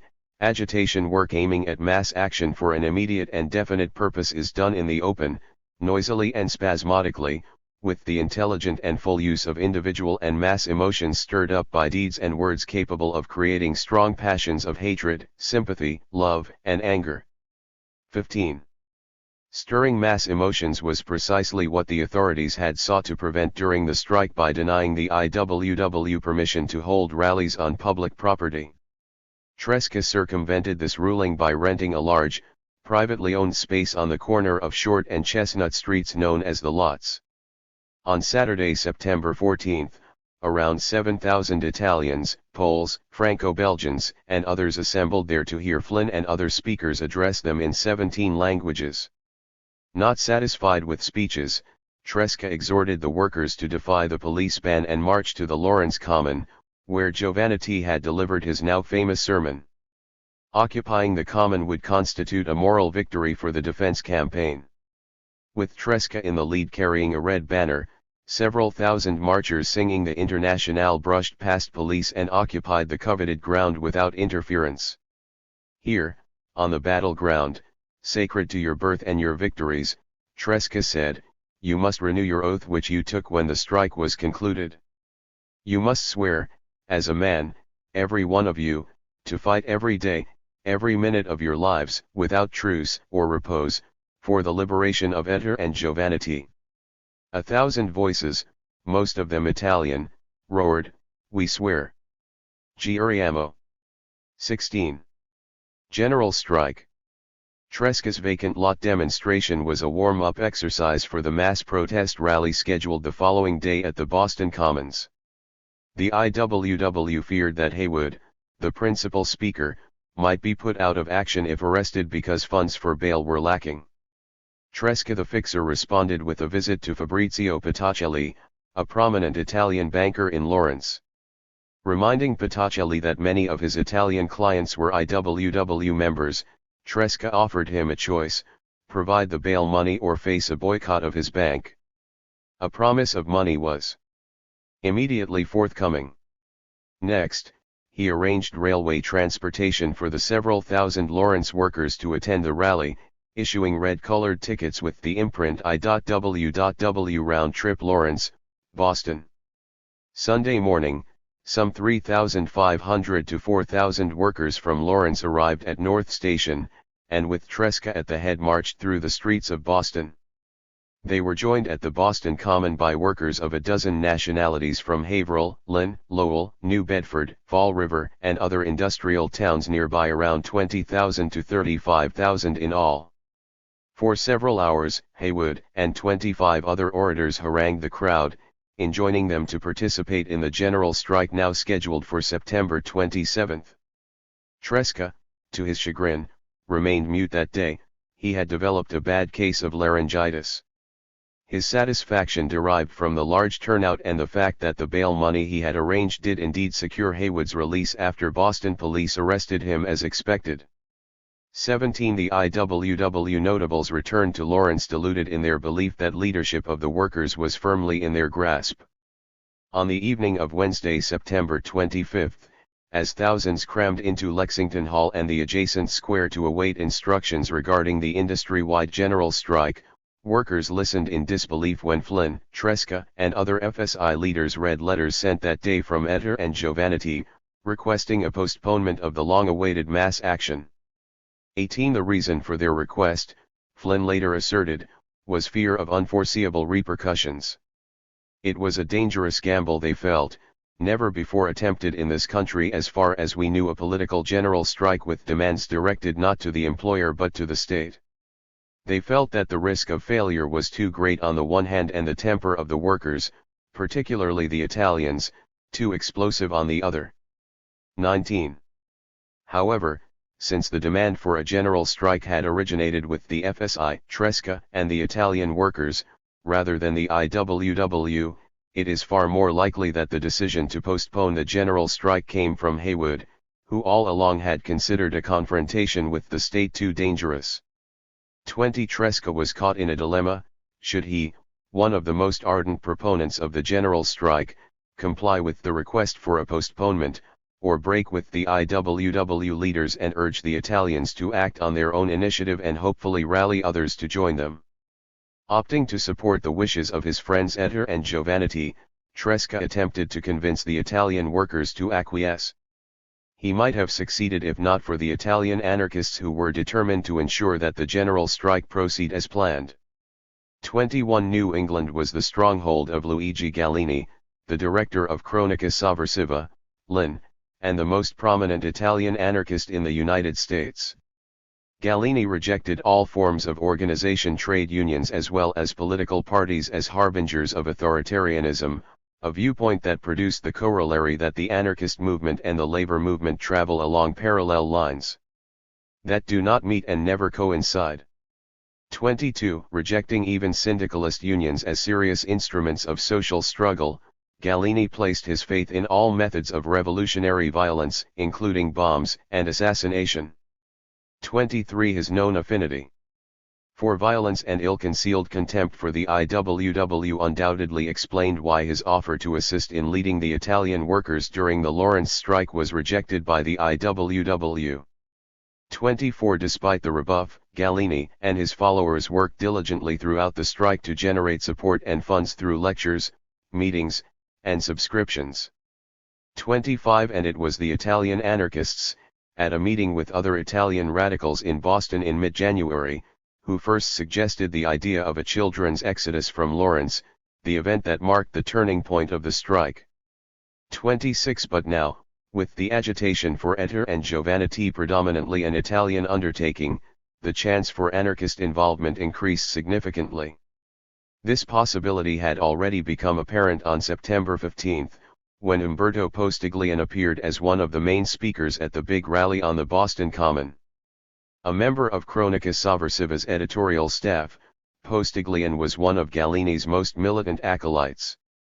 On September 26, As Italians arrived for work, Postiglione and his comrades posted themselves outside of the Wood and Washington mills, urging them to strike at 3 p.m. Tresca arrived at the Wood mill shortly afterward and was confronted by Postiglione, who demanded to know why the IWW had retreated from its original strategy. Tresca expressed regret over the decision but reaffirmed his commitment to follow the wishes of Ettore and Giovannitti. But by 3:15 p.m. the Italians began streaming out of the two mills, soon to be joined by Italians from other mills. At a large meeting at Lexington Hall that evening, the IWW and the Italian anarchists vied for leadership of the assembled crowd. Spurred by the exhortations of anarchists, the Italian workers en masse voiced their desire for a general strike. The following morning, September 27, several thousand angry Italians abandoned the mills. Their belligerent mood quickly proved infectious, and some 10,000 to 12,000 workers went on strike the next day. Facing a crisis, the IWW's General Executive Board in Chicago decided to compromise in hope of regaining the initiative. Instead of an industry-wide general strike of indefinite duration, the IWW board recommended that a 24-hour protest strike be held in Lawrence on Monday, September 30. 27 alternating moods of aggression and disappointment caused Tresca to worry that workers might not turn out in full force for the protest strike. To regenerate their militancy, Tresca organized another memorial parade on Sunday, September 29, to honor Anna Lopizzo and John Ramey. His plan called for workers from Lawrence and nearby cities to convene at Lexington Hall and then march to the cemetery. Because Tresca did not follow the exact route specified in the parade permit, police intercepted the marchers and arrested him for refusing to order the workers to disperse. Flynn, who observed scene, recalled that a tussle ensued in which he was taken away from the police by the workers who formed a flying tackle as in a football game, and pushed him through the police line. 28 later that afternoon, in defiance of police and a torrential rain, 4,000 workers, most of them Italians, marched silently to the cemetery, with Tresca at the head standing backwards in a one-horse buggy. Tresca remembered that one big banner, when all the others had given way to the force of the persistent downpour, remained intact. On it was a red, challenging motto, "No God, no Master." 29. Early the next morning, September 30, some 12,000 operatives amassed in the streets of Lawrence to demonstrate their solidarity with the three Italians whose trial was to begin. Sympathy strikes, attracting more than 10,000 participants, occurred elsewhere in Massachusetts, Vermont, Pennsylvania, and Ohio. The tumult originally feared by Ettore and Giovannitti did not occur. Local authorities had furtively transferred the prisoners to Salem 2 days earlier. The main event of the day in Lawrence was a rally held on the same vacant lot on Short and Chestnut streets that Tresca had rented previously. Several thousand strikers listened to speeches in 9 languages. Haywood, who had been expected to participate in the 24-hour strike, was not present at the rally and did not arrive until the following day, whether by accident or design, Flynn cryptically remarked years later. 30. The task of recommending that the workers return to the mills and await the outcome of the trial fell to Flynn and Tresca instead. Some Italians wished to continue the strike, but the proposal failed to gain favor with other workers. The militant Italians had to content themselves with Tresca's assurance that if Ettore, Giovannitti, and Caruso are found guilty, the industrial workers of the world would march to Salem, storm the jail, and rescue the prisoners, if possible. 31. The IWW's decline in Lawrence. Flynn would later boast that the 24-hour protest strike had succeeded beyond our wildest dreams and brought order out of chaos. 32. In reality, the modest turnout in Lawrence and elsewhere demonstrated that any further attempt to mobilize local and regional workers for a general strike with political objectives would inevitably fail. The textile workers of Lawrence remained sympathetic to the plight of Ettore and Giovannitti, but they no longer possessed the willpower and resources necessary for a serious struggle in the coming months. Nor was the IWW able to influence events in Lawrence to any significant degree after September 30, and the large membership the union recruited during the strike began to decline as workers came to this realization. That the IWW had become a spent force became apparent the morning after the protest strike, when some 2,000 operatives arrived at the mills only to discover that they had been locked out because of their participation in the previous day's events. 33 Besides some huffing and puffing about retaliation, Haywood and the IWW could do nothing. A week later, 500 militant strikers still remained blacklisted. 34 The lockout and blacklisting of union militants was part of a new campaign orchestrated by leading citizens of Lawrence to defeat the IWW and radicalism once and for all. The pretext was the No God, No Master banner carried by Italian anarchists during the recent Lo Pizzo Memorial Parade. Major Michael A. Scanlon called upon all the patriotic and law-abiding citizens to wear American flag buttons in their lapels as a rebuke to the advocates of anarchy and atheism who had invaded their God-fearing city. At a meeting in City Hall, Father James O'Reilly, the Catholic priest who was the most powerful man in Lawrence, shouted, "Those who do not want to work better take a hint and go. We will drive the demons of anarchism and socialism from our midst."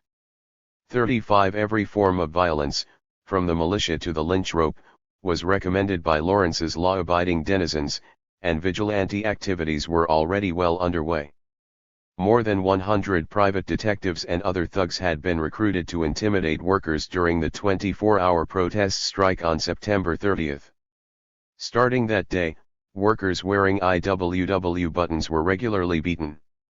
When a Polish IWW member was killed, Tresca defied Haywood's advice and organized a funeral procession to demonstrate that the IWW could not be intimidated. His only concession to the escalating danger was to select a route that avoided the commons, where police had mobilized with guns and hoses. Arriving at the cemetery without incident, a few thousand workers strewed red carnations over the grave of their Polish comrade and listened in silence to speeches by Tresca, Flynn, and Haywood. 36 Not surprisingly, while in Boston conferring with defense attorneys, Tresca received notification from Lawrence that his life would be in danger if he returned. Tresca never refused such challenges. To demonstrate that neither he nor the IWW could be intimidated, he planned an act of defiance when he returned on October 5. With his friend Bertrando Spada, one of the FSI's foremost leaders, armed and walking behind to cover his back, Tresca strolled conspicuously up and down Essex Street wearing an IWW button in his lapel and secreting a revolver in his pocket, almost daring the detectives he encountered along the way to start trouble. None stepped forward to challenge the Bull of Lawrence, as he had come to be known. 37 On Columbus Day, around 30,000 people assembled for the God and Country Parade. A celebration of American patriotism and anti-radicalism, the parade had no place for the hated IWW, and any marcher sporting an IWW button or banner would be arrested. No manifestation of ethnic loyalty other than American was tolerated, a reflection of the Anglo-Saxon and Irish hostility to foreigners that had been evidenced throughout the strike and defense campaign. The display of Italian flags was expressly forbidden, the national origin of Columbus notwithstanding. Most of the marchers were children conscripted from public and parochial schools, municipal employees, members of American patriotic societies, Catholic associations, and some representatives of the AFL. Not more than 4,000 mill operatives participated in the parade, according to Haywood, although it is very likely that many more were bystanders who had turned out to observe a holiday parade and did not subscribe to the anti-IWW objectives it was intended to promote. The IWW, meanwhile, tried hard to dampen popular enthusiasm for the parade by explaining to the workers, the majority of whom were Catholics, that the IWW had never taken a position against religion, and that the issues of religion and patriotism were being exploited by city officials and mill owners in order to destroy the Union. But the IWW's disclaimer did not succeed in rallying support. Only 4,000 to 5,000 out of an expected 10,000 showed up for the IWW's counter-celebration at the picnic grounds in Pleasant Valley. 38. The trial of Etter, Giovannitti, and Caruso. The Ettore Giovannitti Defense Committee, meanwhile, had achieved surprising success assembling an outstanding legal team, publicizing the case, raising money around $60,000. Most of the contributions came from Italian sources, especially the coal miners among whom Tresca had been very active. Il Proletario raised more than $12,000, while other Italian radical newspapers raised several thousand more. The far more prosperous but conservative Order of the Sons of Italy donated only $1,500, a token of ethnic solidarity diluted by fear of being identified with radicals. 39 Although the case against the defendants had clearly been fabricated, Tresca was unwilling to entrust the lives of Ettore, Giovannitti, and Caruso to the vagaries of capitalist justice. Thus his role in the last phase of the defense campaign was again that of the fixer. District Attorney Harry Ciatwill's principal evidence against the accused was a statement allegedly made by Giovannitti to Italian strikers on the morning of Lo Pizzo's death: "Get up when it is dark and go out and smash the heads of these scabs, because when it is dark no one can tell who did the smashing. From now on be like wild animals looking for blood." 40 Several private detectives and reporters, despite their ignorance of Italian, testified in court that they had overheard Giovannitti utter these remarks. The defense was apprehensive about discrediting these witnesses, because Geremia Campopiano, an Italian banker and saloon keeper hostile to the strike, had vowed to corroborate their testimony in court. Tresca offered Campopiano a quid pro quo: the union boycott of his establishments would be lifted in exchange for his silence. Tresca's economic incentive prevailed. 41 But Tresca wanted more insurance. He recruited dozens of Italian workers prepared to swear that Giovannitti had merely warned them to stay away from detectives, because they are like hunting dogs craving your blood. 42 IWW lawyer Fred H. Moore, a member of the legal team, was fearful, however, that Tresca's coaching of potential witnesses might be exposed in court. All the Italian workers, it seemed, had forgotten everything Giovannitti had said in his speech except the words misunderstood by the detectives. What the defense needed was a professional or businessman, someone not a member of the IWW, who would confirm the benign nature of Giovannitti's remarks. Tresca turned to Dr. Costanti Calitri, a radical sympathizer who had supported the strike. Dr. Calitri had only vague recollections of having been present when Giovannitti spoke, although the words attributed to the strike leader by Tresca did seem familiar. This was hardly surprising since the words were being repeated daily throughout the Italian section of Lawrence. Reminded by Tresca that a memory lapse on his part might endanger the lives of 3 countrymen, the good doctor finally remembered that he had heard the words for the first time directly from Giovannitti's lips. At the trial, Dr. Calitri proved himself a star witness for the defense. 43 Whether Tresca's fixing influenced the verdict cannot be determined. The defense produced dozens of witnesses, like Calitri, to establish that Ettore and Giovannitti had repeatedly urged the strikers to remain peaceful, in keeping with IWW policy. Prosecution witnesses, although equally numerous, were easily discredited because their testimony was transparently inaccurate, tainted, or fabricated. Failing to prove that Ettore and Giovannitti had exhorted the strikes to commit violence, the conspiracy theory advanced by the state collapsed. As for Joseph Caruso, the supposed accomplice of the mysterious gunman who killed Lo Pizzo, the defense proved conclusively that he had been home eating dinner at the time of the shooting. The deciding factor in the outcome, however, proved to be the defendants themselves. More intelligent and articulate than their interrogator, Ettore and Giovannitti outmaneuvered Atwill, answering his questions in ways favorable to themselves, and focusing attention on the social and economic causes of the strike rather than the shooting of Lo Pizzo, who was nearly forgotten during the proceedings. Their finest moment came after the district attorney's summation. Judge Joseph F. Quinn, who exhibited his prejudice against the defendants throughout the trial, made the crucial blunder of allowing Ettore and Giovannitti to address the jury before deliberation. Their statements were so powerful and moving that any chance for a conviction was lost. That same day, Tuesday, November 23, 1912, the jury returned a verdict of not guilty. 44 The acquittal of Ettore and Giovannitti represented a major victory for the American labor movement. The threat to workers' right to strike, implicit in the conspiracy charges against them, had been defeated. To celebrate the victory, Ettore and Giovannitti returned to Lawrence on Thanksgiving Day and spoke for 2.5 hours before 5,000 workers gathered in the lots during a snowstorm.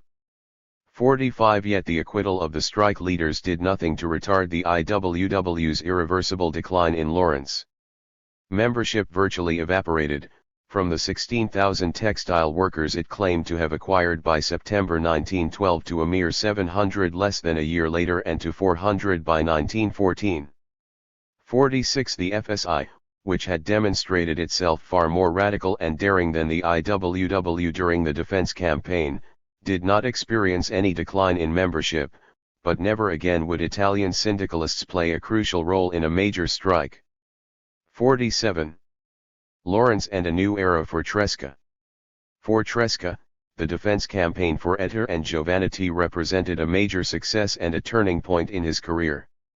The only negative outcome pertained to his relationship with the Gallinisti.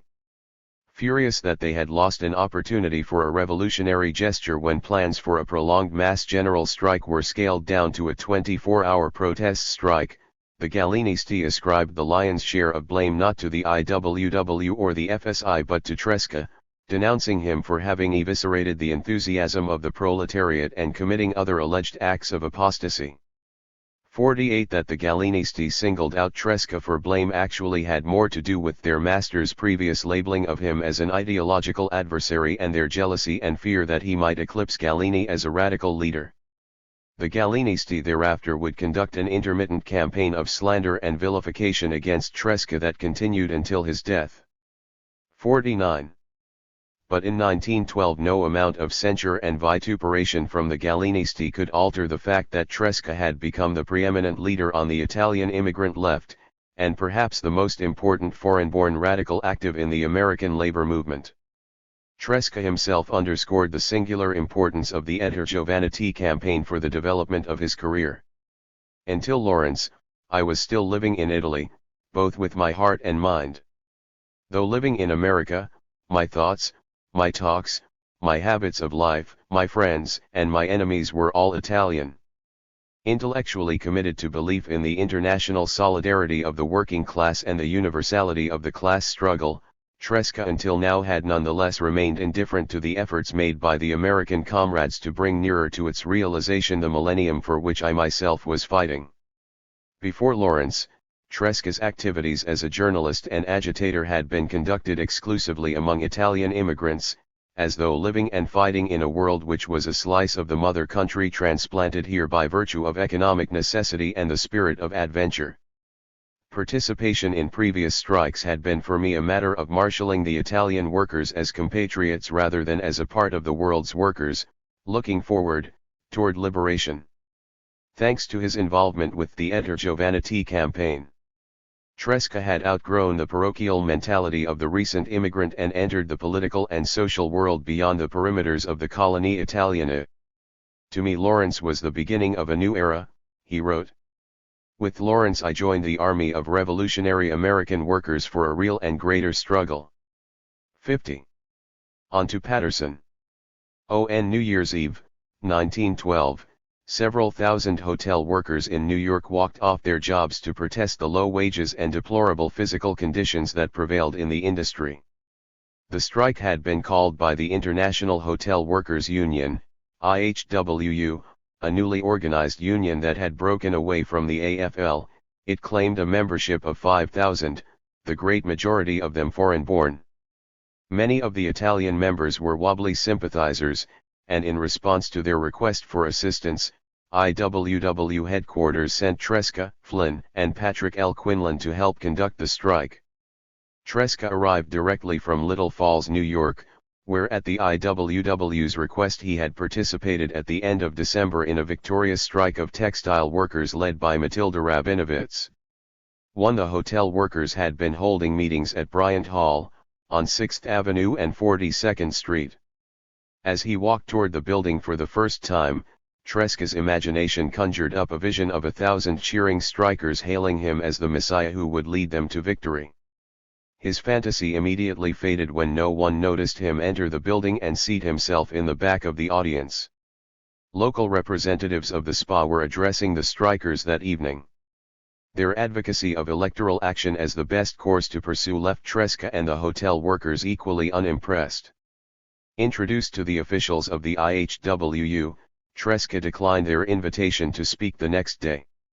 He wanted to gauge the mood and motives of the strikers, and determine whether there was any likelihood of success. For the next few days he did nothing more than visit union headquarters, mingle anonymously with the strikers, and attend the mass meetings at Bryant Hall. Tresca was pessimistic about the chances for victory.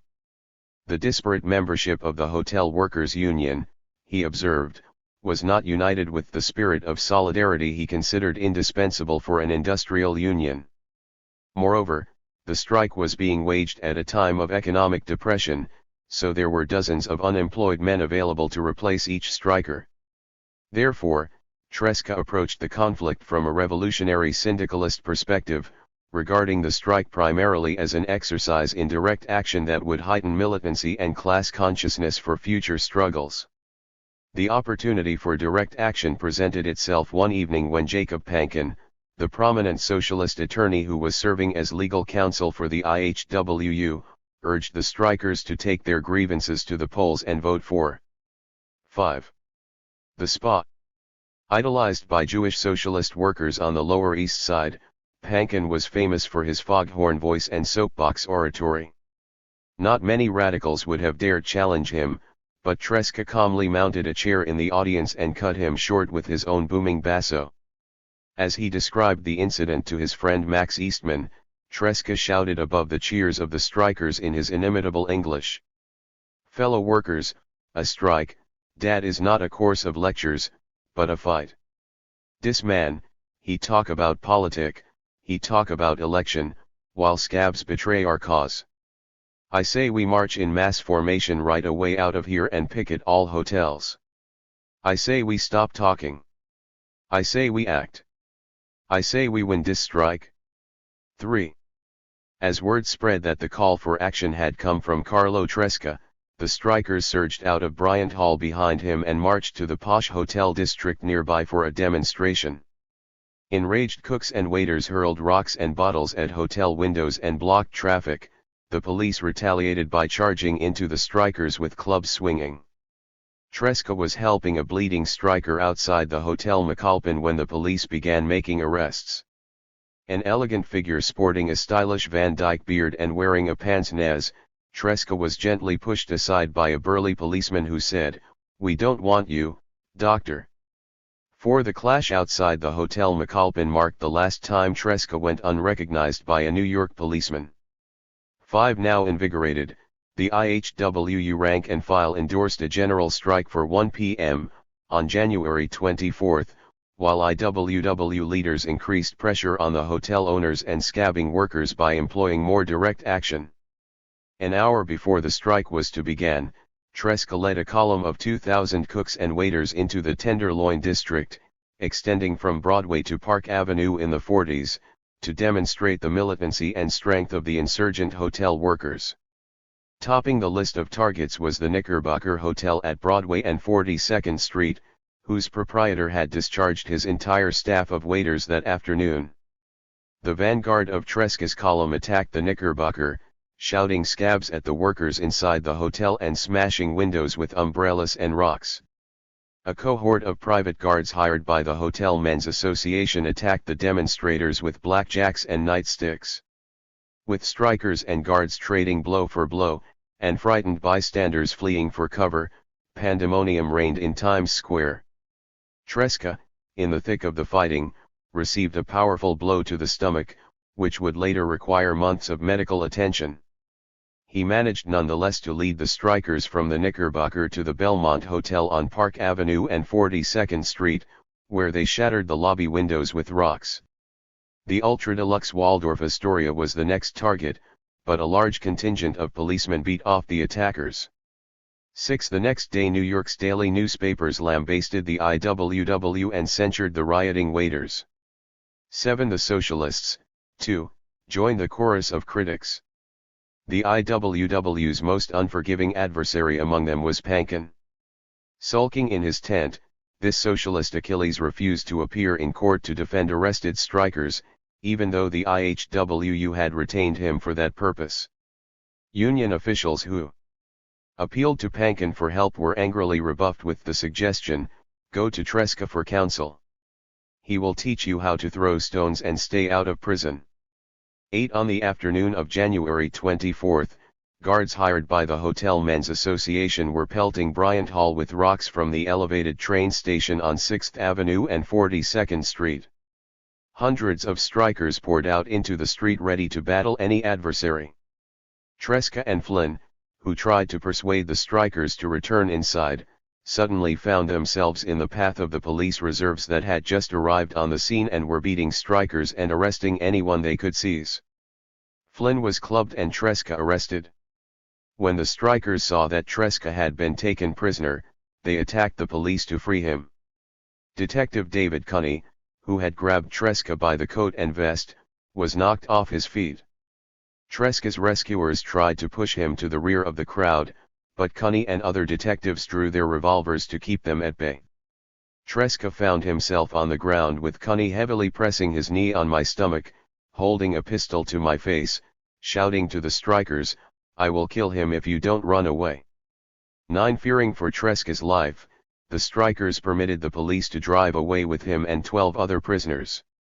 Tried for disorderly conduct at the Jefferson Market Court on February 8, Tresca escaped a jail sentence when Judge Kernican unexpectedly dismissed the charges after Tresca and several witnesses explained that what he had shouted to the strikers in Italian was only a plea to return inside the hall and avoid arrest.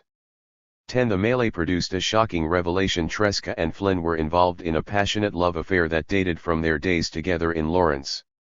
Tresca's coat and vest had been torn from his body during his scuffle with Detective Kuhn and their contents scattered on the ground.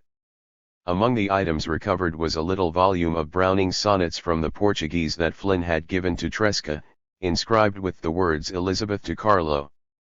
Whoever retrieved the volume realized that the newspapers would devour this delectable morsel of gossip.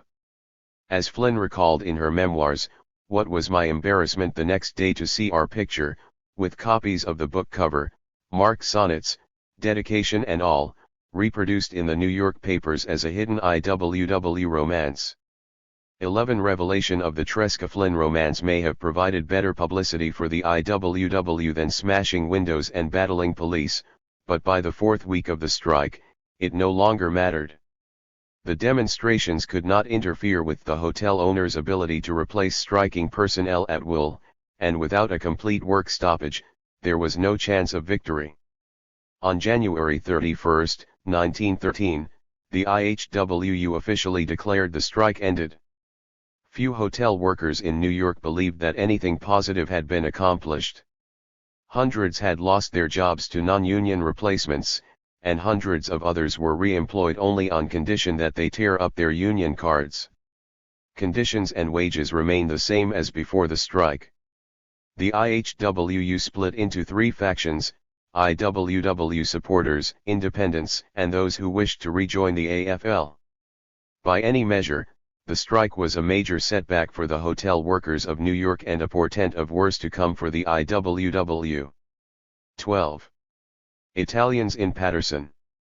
Despite the defeat of the hotel workers' strike, Tresca was ready for his next assignment for the IWW, to help lead the silk workers of Paterson, New Jersey, who were poised to launch a strike that would rank as one of the most bitterly fought industrial conflicts in American history and the IWW's greatest defeat in the East. 13. As in Lawrence, Tresca was the logical choice to lead Italian strikers in a city where they represented the largest ethnic group in the industry. 14. From the perspective of the manufacturers, local officials, the police, and the English-speaking community in general, responsibility for the Paterson strike of 1913 lay primarily with the Italians and secondarily with the Jews. Testifying before the U.S. Commission on Industrial Relations, CIS, in 1914, Adolf Lessig, a local IWW leader, related that everyone blamed it on the Jews and Italians. The year before there had been a strike and they called it a Jew strike, and last year they called it an Italian strike. 15 Unlike Lawrence, where the Italian textile workers had come primarily from the Mezzogiorno, the silk mills of Paterson attracted Italians from both the north and south of Italy, with the former in the majority. The northern Italians who settled in the 1880s and 1890s came primarily from Biella and Vercelli in Piedmont, Prato in Tuscany, and Como in Lombardy. Biella and Prato were textile centers that produced woolen cloth, Como specialized in the manufacture of silk, and Vercelli produced silk, cotton, and wool.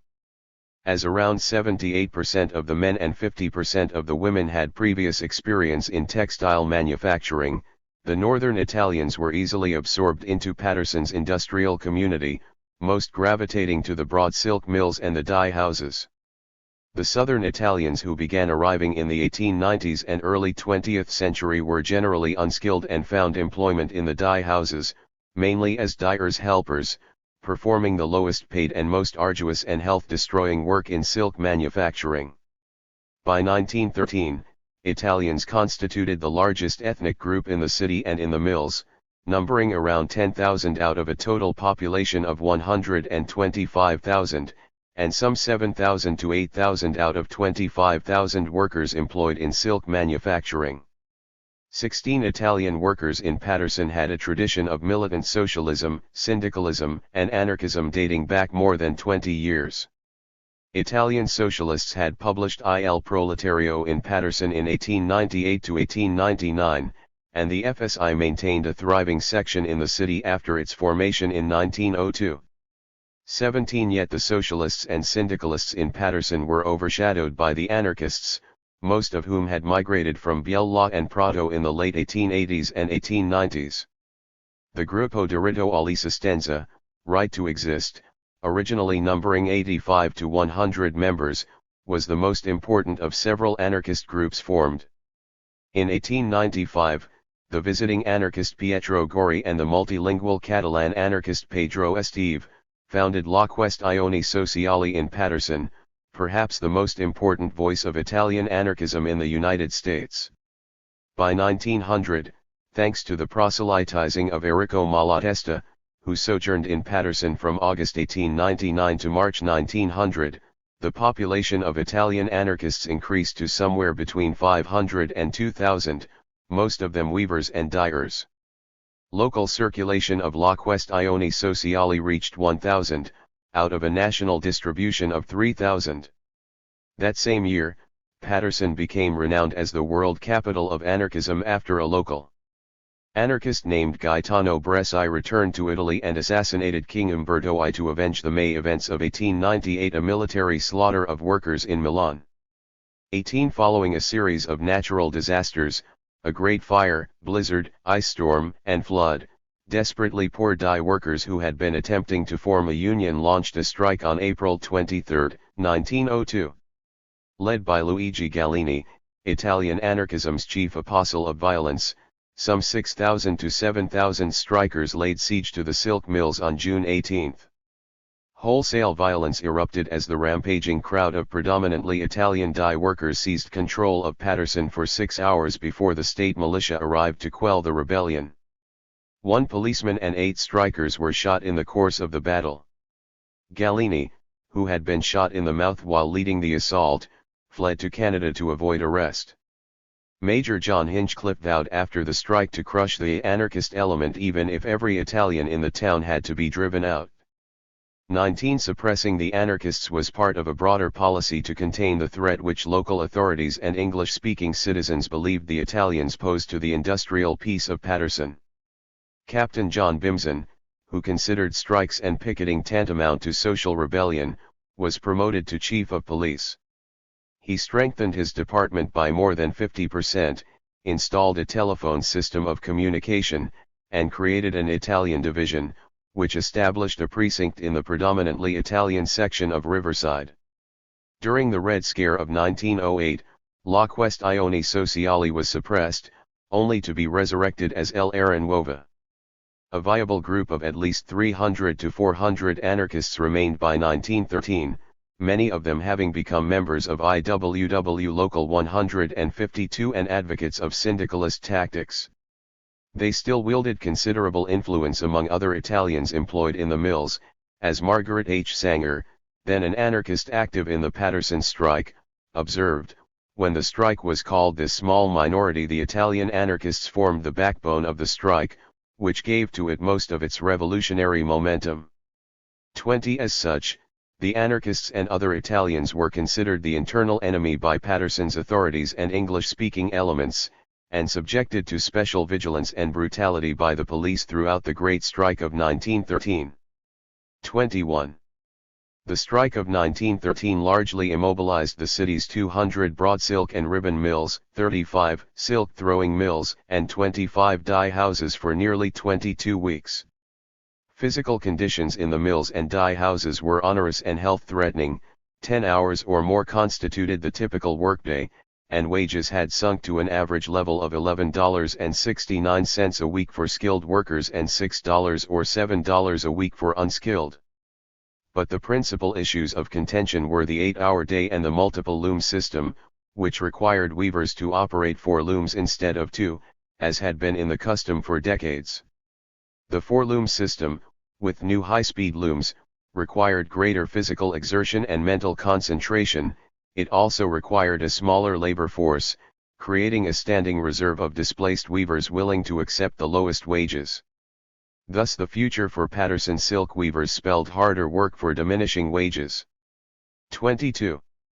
After the failure of the 1911 and 1912 strikes in several silk and worsted mills in New Jersey led by the Detroit IWW, a splinter organization formed by Daniel de Leon in 1908, local textile workers turned increasingly to Local 152, an IWW affiliate of the National Industrial Union of Textile Workers, NIUT. Headed by Adolf Lessig and Ewald Koetken in Paterson, Local 152 benefited significantly from the prestige generated by the IWW's victory in Lawrence. Thus when Doherty mill workers walked off their jobs on January 27, 1913, they eagerly accepted the leadership offered by the IWW. 23 local IWW leaders were joined by Flynn and Tresca from New York. On the morning of February 25, 1913, nearly 5,000 of Paterson's 6,000 to 7,000 broad silk weavers, mostly Italians and Jews, abandoned the mills and gathered at Turn Hall to hear Tresca, Flynn, and local leaders urge them to wage a general strike. By the end of February, the striking broad silk weavers were joined by some 6,000 dye house workers, without whose cooperation a general shutdown of the mills would not have been impossible. In early March, the predominantly English-speaking ribbon workers, English, German, and Irish, numbering around 6,000, also walked off their jobs. Only the small group of loom fixers and twisters, highly skilled and English-speaking, refused to strike, and scabbed whenever work became available. Nevertheless, by the end of March, some 25,000 silk workers had joined the strike, crippling operations for virtually all of Paterson's mills and dye houses. 24 The IWW utilized the same methods that had proven successful in Lawrence, organizing a general strike committee invested with complete authority over the strike. Although membership in Local 152 increased from 900 to 9,000 during the strike, the composition of the strike committee remained primarily non-IWW. Specific demands included an 8-hour day, abolition of the 4-loom system, a minimum wage of $12 per week for dyers' helpers, and a 25% increase for the other categories of silk workers. Recognition of the IWW was not one of the strike demands, nor would IWW organizers serve on any of the workers' delegations that might negotiate with the manufacturers. The official relationship of the IWW to the Paterson strike was advisory. The principal IWW advisors assigned to lead the strike were Flynn, Tresca, Haywood, and Patrick Quinlan. 25 The intervention of outside IWW agitators was the pretext used by the silk manufacturers to reject any settlement short of surrender. Their intransigence derived from the huge advantages they enjoyed in conflicts with labor. Unlike Lawrence, where the woolen and worsted industry was dominated by the American Woolen Company, a single trust whose defeat would compel the smaller enterprises to accept the same settlement, the nearly 300 mills and dye houses of Paterson were individually owned establishments.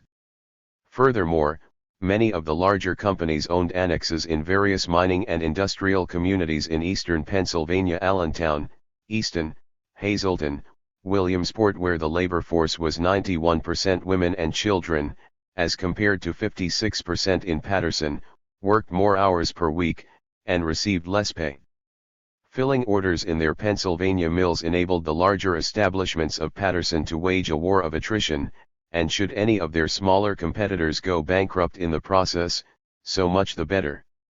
26. The manufacturers also derived strength from their virtual alliance with local authorities and police, who went to extreme lengths to break the strike.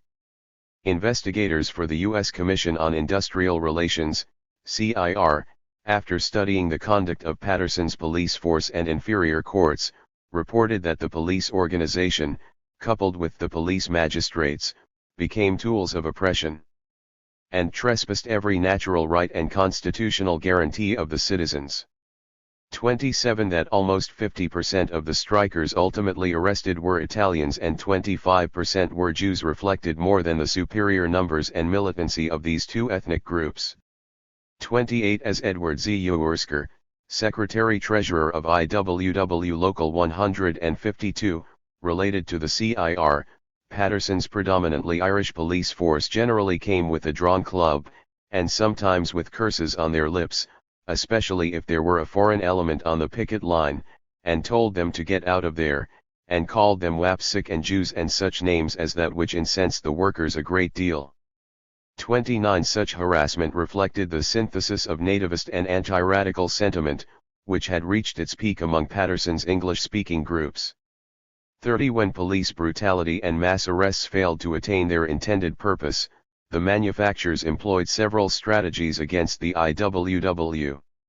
Using patriotism as a wedge to divide American-born and foreign-born strikers, the latter being the IWW's main supporters, and inviting the intervention of John Golden's United Textile Workers, the AFL affiliate bent on destroying the IWW.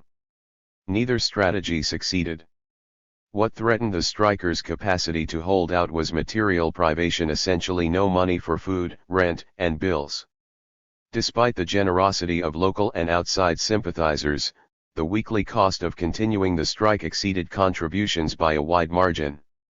31. To reduce the economic strain on families and generate favorable publicity for the strike, IWW leaders organized an exodus of children, as they had done in Lawrence. The first contingent of children left Paterson on May 1, as part of a May Day celebration staged by the IWW. Altogether some 700 Paterson children were sent to stay with families in New York, Brooklyn, and Elizabeth. The children's exodus provided a small measure of economic relief, but failed to attract widespread sympathy and financial support. This was attributable to the fact that the authorities and police did not repeat the blunders of their counterparts in Lawrence, who clubbed women and children at the train station. The children of Paterson left the city unharmed and largely unnoticed. 32. By the end of May, the plight of the strikers had become critical. Hope loomed in the form of a great pageant that would reenact the silk workers' struggle as a theatrical production. The pageant was the brainchild of Bill Haywood, Mabel Dodge, the avant-garde hostess whose salon at 23 Fifth Avenue was New York's center of radical chic, and her new lover John Reed, a young writer and poet who belonged to a group of Greenwich Village intellectuals and bohemians drawn to the strike. Arrested on April 28, his first day in Paterson, while watching strikers picketing a mill, Reed spent several days in jail, sharing a cell with Tresca and several strikers. When the pageant was approved by the General Strike Committee, Reed plunged ahead with preparations, recruiting and directing a large staff of Greenwich Village artists and theatrical people who would stage the spectacle at Madison Square Garden. 33.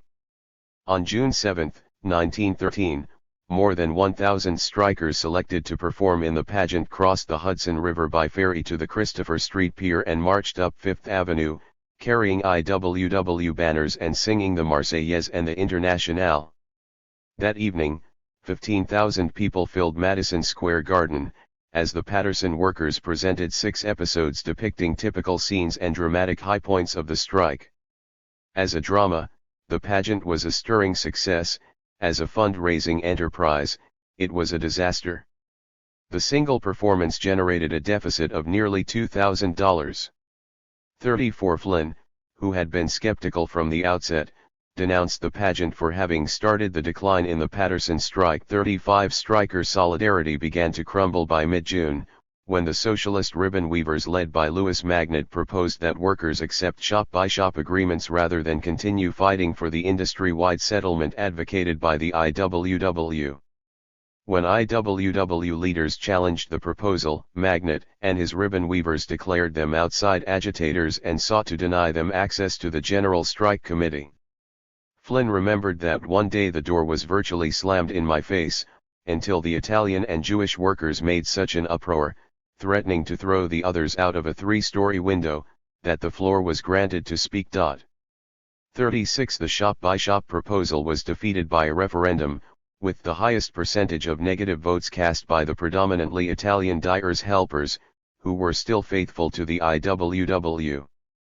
But the ribbon weavers refused to abide by the majority decision, and on July 18 they announced their withdrawal from the General Strike Committee and their decision to settle their strike themselves, shop by shop.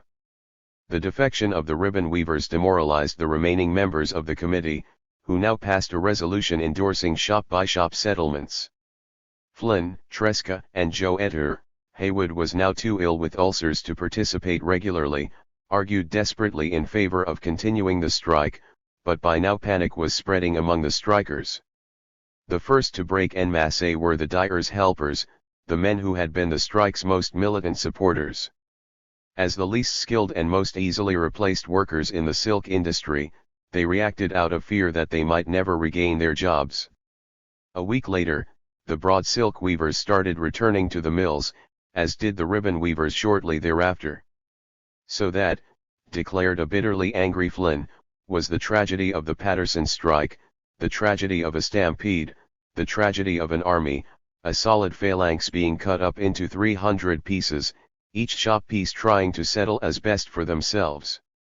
37 When the strike ended officially on August 1, 1913, most of Paterson's silk workers had returned to the mills and dye houses under the same terms of employment against which they had rebelled 22 weeks earlier. About 2,500 diehard strikers left Paterson rather than accept defeat, perhaps 2,000 more were blacklisted as a result of their activities. Many others were displaced by the scabs hired during the course of the strike.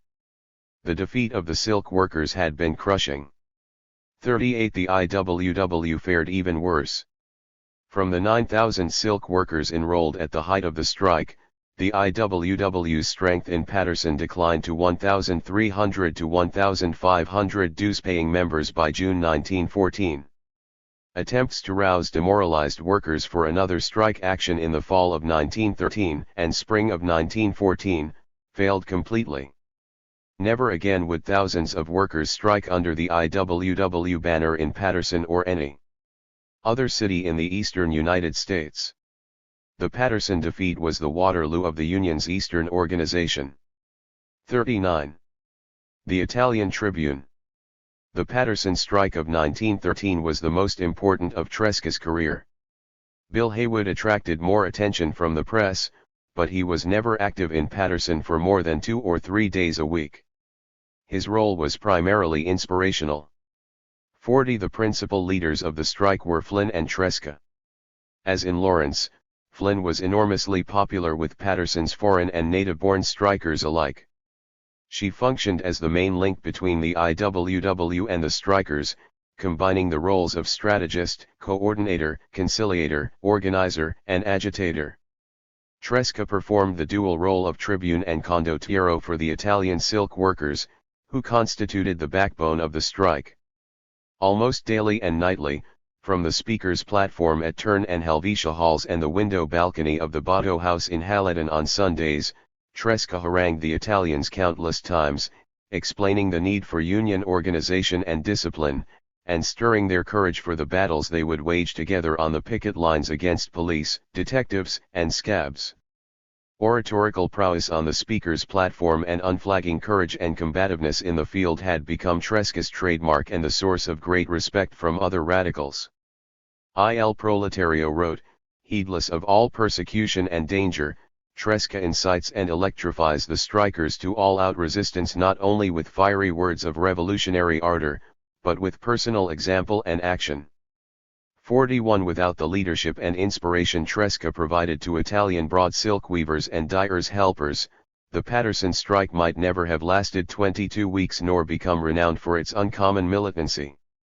Tresca's contribution was all the more remarkable because he was essentially a one-man operation, receiving practically no assistance from the IWW or FSI. Neither organization assigned anyone to assist Tresca with Italian strikers, or serve as a substitute in the event of his imprisonment. The principal Italian leaders of the IWW and FSI, Joe Etter and Arturo Giovannitti, were minor figures in the Paterson strike. The singularity of Tresca's role was not lost on opponents. The Paterson Evening News observed that Tresca is practically the only Italian leader of the strike, and without him at the head, the great number of Italian strikers are really without a leader. 42 Tresca became the favorite target of the police, who arrested him at least 5 times, 11 according to his own account, more than any other strike leader. 43 He, together with Flynn and Quinlan, was arrested for the first time on February 25, the day the strike began, after addressing strikers at Turn Hall and refusing Police Chief Bimson's invitation to leave town and never return. Charged with unlawful assembly and inciting riot, Tresca was sent to the county jail before being released on $1,000 bail provided by a local Italian. He was arrested again on March 11 for having led 400 strikers on a march the previous day to bring out the men still working at the Wideman Silk Dyeing Co. Hauled before Recorder James Carroll.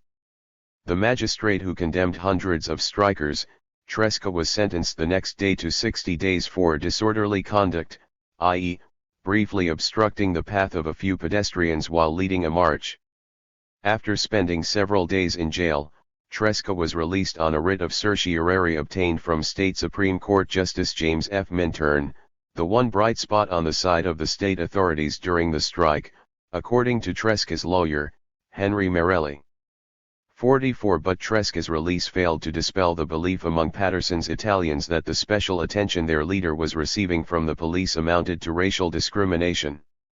Noting the mood of the Italian community, the Paterson Evening News commented that there is no end of heated feeling, especially in the predominantly Italian 6th Ward, where Tresca was a big favorite with his fellow countrymen.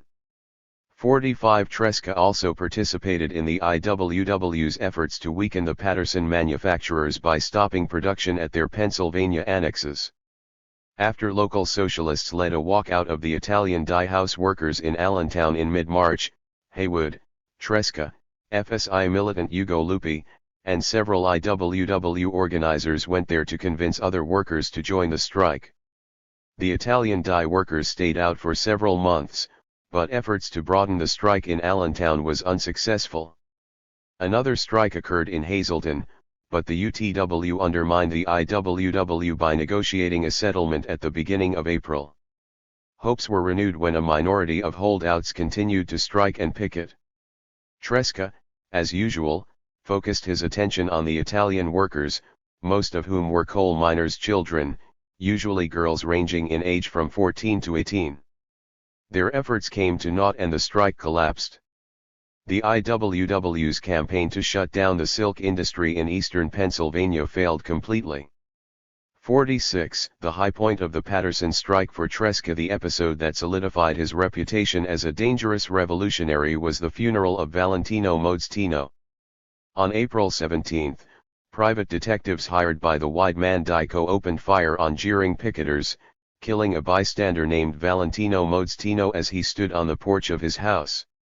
The IWW orchestrated the funeral arrangements for propaganda purposes, as it had done in Lawrence the previous year. A 10-block-long funeral cortege snaked its way through the streets of Paterson en route to the cemetery, where Haywood and Tresca delivered orations honoring the deceased and condemning the mill owners, police, and detectives. Tresca's eulogy concluded with an ominous cry for vengeance, which sent chills through the onlookers. "Fellow workers, don't forget the principle of the toilers who came from Italy. For blood you must take blood. Sangui chiama sangui." 47. A news reporter described Tresca's exhortation. "No finished actor could have spoken the line with more dramatic intensity, nor have sent the words home with greater force. Though the earth had not yet been cast upon the burial box, the listeners loosed a volume of applause that was startlingly strange in the resting place of the dead." 48. Then, at a signal from Tresca, thousands of silk workers filed past Modstino's grave and dropped red carnations upon the casket, flowers representing in Tresca's words a symbol of triumph in the cause for which this man was killed. 49. As Tresca was known to disagree with the IWW's policy of passive resistance in the face of police brutality, his blood calls for blood speech caused a furor in Paterson, and several local newspapers urged that he be driven out of town. Daring those who voiced such demands to do it themselves, Tresca reiterated to the press that he meant what he had said about blood for blood. 50. A few days later, Tresca, Flynn, and Quinlan were indicted by the grand jury for unlawful assemblage and advocating personal injury, charges resulting from earlier demonstrations and encounters with the police. While in jail awaiting bail, Tresca had his first encounter with John Reed, who was placed in the same dirty cell. They had never met before, and Reed's incessant questioning about the strike led Tresca to believe he was a stool pigeon planted by the police. Only when Bill Haywood later identified the young man as John Reed did Tresca relent and give him a warm embrace. Reed emerged from his jailhouse experience a devoted convert to the class struggle. 51. Tresca, like Flynn, voiced doubt about the feasibility of the Paterson pageant and played no role in its preparation. On the appointed day, however, Tresca led 800 strikers in a march to Union Square for a demonstration. He also participated in the performance, delivering a typical town hall speech and reprising his blood calls for blood oration during the episode that depicted Modstino's funeral. 52. Tresca did not single out the pageant as a major cause of defeat, but his silence on the matter suggests that he may have shared Flynn's pessimism from the outset. 53. Less than a month later, Tresca reprised his signature blood calls for blood speech, not on the theatrical stage, but at another funeral. During a fracas with scabs early in July, an Italian anarchist broad silk worker, Vincenzo Madonna, was shot and killed by a scab who had been given permission to carry a revolver by Mayor McBride. On the morning of July 5, under a dark and threatening sky, Haywood, Flynn, and Tresca stood at the gravesite, each overcome by emotion. Haywood, surrounded by Madonna's widow and 4 children, shed copious tears and managed to speak only a few words. Flynn was likewise brief. Tresca spoke last, again issuing his warning that sangui chiama sangui. Voices in the crowd shouted vendetta, in response. 54. Belief that the silk workers would take revenge by conducting another general strike was a consoling thought for Tresca when defeat finally came in August. Like Flynn and Haywood, he believed that victory could have been won if the strike had continued for a few weeks longer. But he did not blame the strikers for capitulating. He understood how hunger, police brutality, and legalized repression by the courts had exhausted their capacity to resist. The culprits he deemed responsible were the socialists on the General Strike Committee, led by Magnet, who represented the English-speaking ribbon weavers. By opting for shop-by-shop settlements, the ribbon weavers and their leaders administered a coup de grace to the flagging strike effort.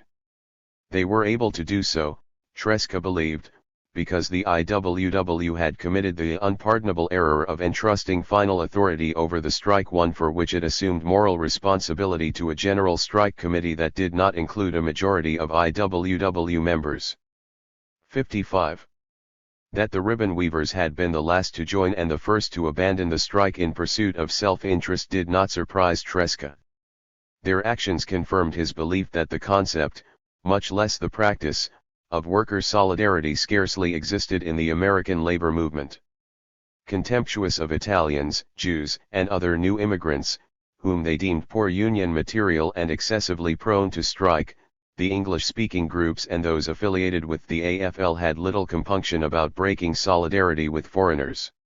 Nor did Tresca find it paradoxical that the leaders of the conservative ribbon weavers were socialists. He had come to believe the SPA guilty of deliberately withholding financial and moral support from the Patterson strikers because it hated the IWW and feared the Wobbly's growing influence among workers. 56 Indeed, Jacob Pankin attributed the failure of the Patterson strike entirely to the philosophy and tactics of the IWW. The strike of the silk workers, he declared, was mismanaged to the extent of amounting to a crime, because the IWW had held out for an industry-wide settlement rather than negotiations with individual employers.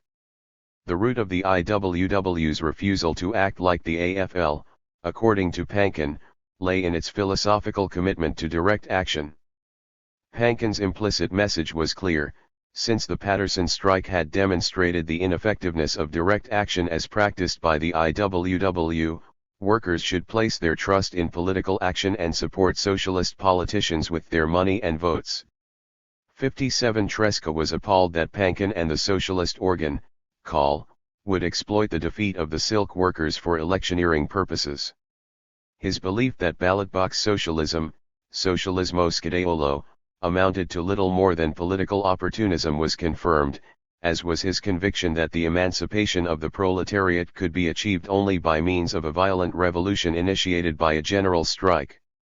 And once again, Tresca saw a positive dimension to a strike that ended in material defeat, declaring that this Patterson strike was neither the first nor the last assault by the ranks of the proletariat against the monstrous, feudal, barbarous edifice of blood-draining capitalism.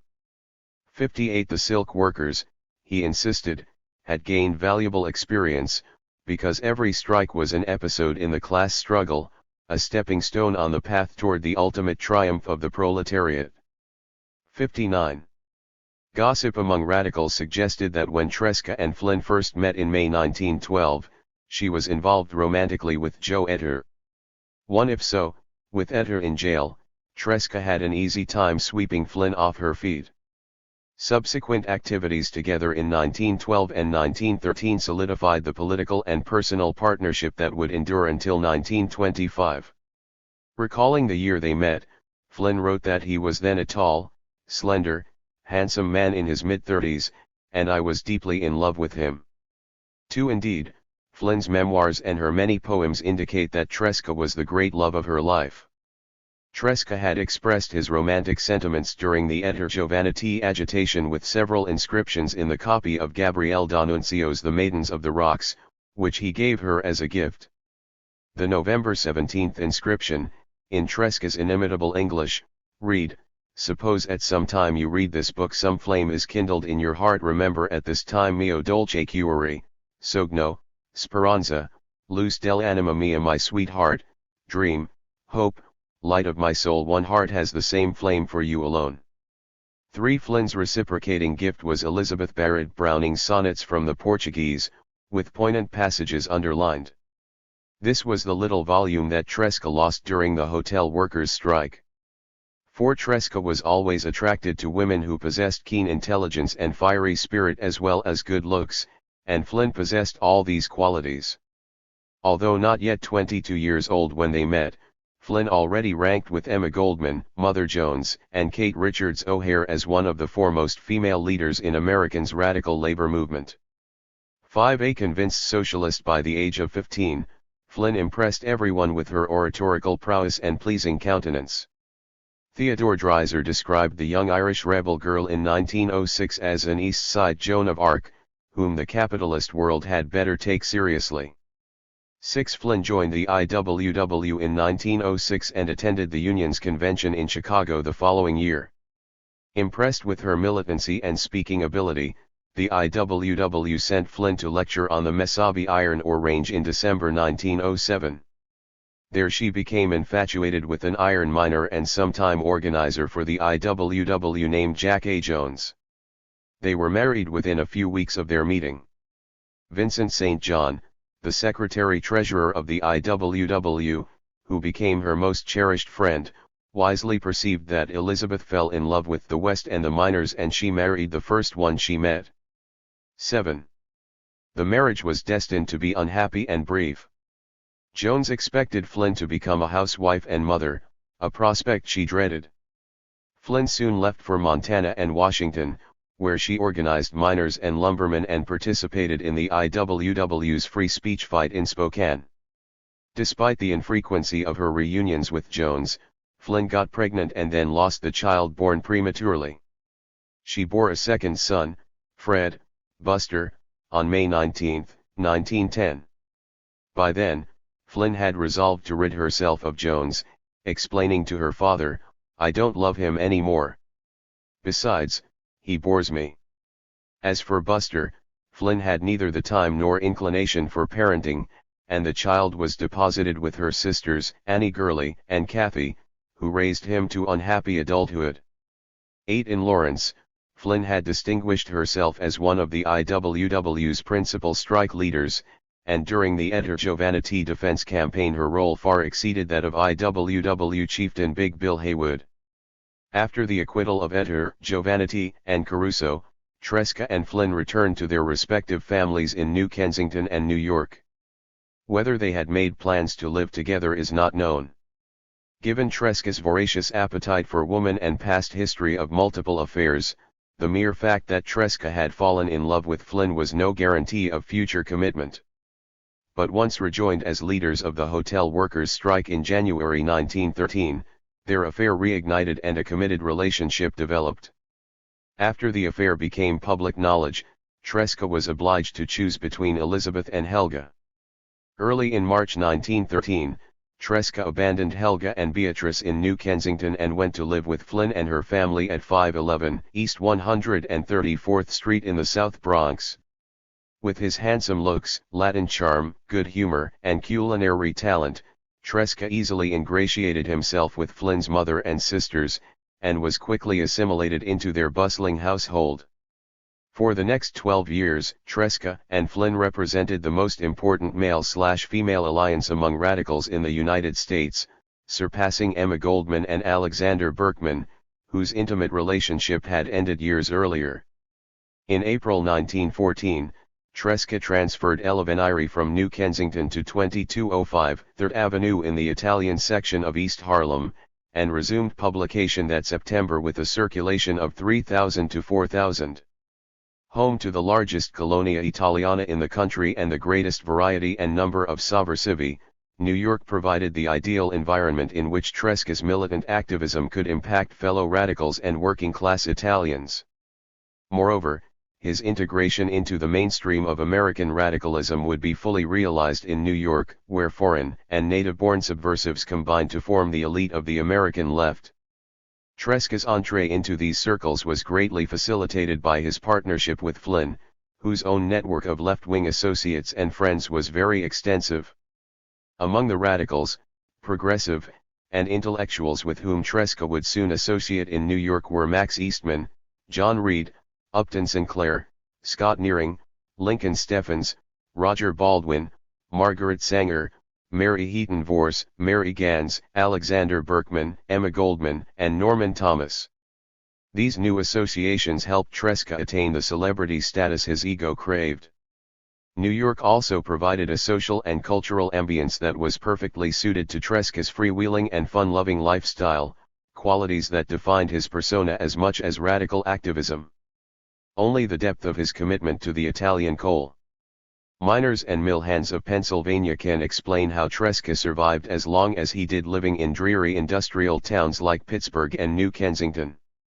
Tresca's insatiable appetite for excitement and challenge ensured that New York would remain his home, playground, and primary battlefield for the rest of his life. Tresca had no difficulty recruiting a new staff for Elevenire among local comrades. His principal associate was his closest friend and regular collaborator Pietro Allegra. The two men shared similar backgrounds. Born to middle-class parents in Palermo in 1877, Allegra had been arrested several times before his emigration to the United States in 1904 to avoid a jail term. He lived in New York for 2 years after his arrival, organizing a union of Italian cigar makers while working for the De Nobili Cigar Company, owned by the Marchesi Prospero De Nobili and located in Long Island City. In 1906, he moved to Pittsburgh and operated a cigar store. An active member of FSI, Allegra became Tresca's closest associate, writing articles for El Avvenire and assisting with editorial functions. When Tresca transferred El Avvenire to New York, Allegra followed. Because of his long association with the company, De Nobili appointed Allegra chief organizer of sales. The position required frequent traveling to Italian communities throughout the country, and Allegra utilized these opportunities to give lectures on radical themes to Italian workers. Allegra thus became the only Italian radical whose propaganda tours were financed by a capitalist. On the speaker's platform, Allegra and Tresca were studies in contrast, the one short and slight of stature, with a tenor voice that rose in pitch and sometimes cracked as his excitement mounted, the other tall and increasingly heavy-set, with a sonorous basso often compared to an organ. While Tresca almost never lost his composure in confrontational situations, Allegra's quick temper and irascibility frequently got the better of him. In El Avvenire and its successor, Il Martello, Allegra excelled as a polemicist in dozens of the internecine rivalries that bedeviled the Italian immigrant left. One such conflict erupted immediately after Tresca transferred El Avvenire to New York. The FSI was distressed by the prospect of El Avvenire's competing in New York with Il Proletario, so they proposed a fusion of the two newspapers. Tresca spurned the proposal, declaring he would never relinquish his independence to become an employee of the FSI. Hostility intensified when Edmond de Rossini became director of Il Proletario in June 1914. The future fascist labor leader was a talented but ruthless man with authoritarian tendencies, who hated anyone who rivaled him in popularity, Tresca in particular. For more than 9 months, Rossini waged a relentless campaign to destroy Tresca's reputation and standing in the movement. Angered by Rossini's libelous attacks and the FSI's efforts to wrest control of El Avvenire, Tresca nearly severed his ties with the Italian Syndicalist Federation and the IWW, for which Il Proletario was now an official organ. 10. On trial in Paterson. Tresca's trial on charges of inciting riot and advocating personal injury during the strike began in Paterson on December 15, 1913. The outcome was unpredictable. Flynn's trial on June 30 had ended with a hung jury, but fellow strike leader Pat Quinlan was sentenced to serve 2 to 7 years by Judge Abram Culnard, who had become enraged after Flynn escaped his wrath. Tresca's earlier conviction and 60-day sentence for disorderly conduct had been overturned by the New Jersey Supreme Court, but now he faced Judge Culnard and Passaic County Prosecutor Michael Dunn. When Dunn later testified before the Senate Commission on Industrial Relations on June 17, 1914, he asserted that Tresca was one of the worst men in the United States today, the principal leader of the foreign element, and the man responsible for virtually every act of violence perpetrated by the strikers. The police, of course, were entirely blameless. 11 Tresca's crimes were allegedly committed when he led strikers in a protest march against scabs working at the White Eamon Silk Dyeing Company on April 17, 1913. Tresca had irked the authorities by declaring, "This strike is the beginning of a great revolution." 12 But the trial focused on whether he had urged strikers to beat up scabs. The main prosecution witness was a second-generation Italian-American policeman who claimed to have overheard Tresca exhort the strikers to commit violence. Under cross-examination, the detective was asked by Tresca's attorney, Henry Morelli, to write down in Italian what he claimed the accused had said. He could not do so. Morelli then asked him to conjugate the Italian verb battere, to beat. Again, he could not do so. Nevertheless, the jurors deliberated for 21 hours before announcing they were deadlocked, 8-4 in favor of conviction. 13 Dunn was irate and reactivated the charges. Tresca's second trial on June 30, 1914 was an encore of the first. Once again, the verdict hinged upon Tresca's alleged statement about revolution and beatings. This time 2 more Italian-American policemen claimed they overheard Tresca urge violence. Their credibility was demolished anew by Morelli when they, too, failed to conjugate the verb battere. Dunn's depiction of Tresca as a dangerous revolutionary, who threatened national security, failed to sway the jurors imported from Hudson County. They returned a verdict of not guilty after deliberating only 20 minutes. 14. Unemployment and agitation, 1914. The United States experienced a severe depression in the winter of 1913 to 1914. New York was especially hard hit, as temperatures remained below freezing, snow fell incessantly, and more than 300,000 found themselves unemployed. 15 Public assistance for the unemployed was practically non-existent. Soon a broad array of radicals and liberals organized protest demonstrations and relief efforts. The IWW's plan called for the unemployed to descend upon New York's churches and request food and shelter in the name of Christian charity. This strategy has always been attributed to Frank Tannenbaum, a 21-year-old waiter, anarchist, and member of the IWW who frequented the Francisco Ferrer Center and the offices of Emma Goldman's Mother Earth. 16 Tresca maintained that Tannenbaum was one of a number of young radicals who frequented the office of Eleveniri and sought his advice about the unemployed. So one day, Tresca claimed, I chased them out of my office, telling them, go, gather together as many unemployed as you can and lead them to the churches. 17 Several of the most important Protestant churches were invaded by Tannenbaum and his men during February and March, with Tresca accompanying them as an observer.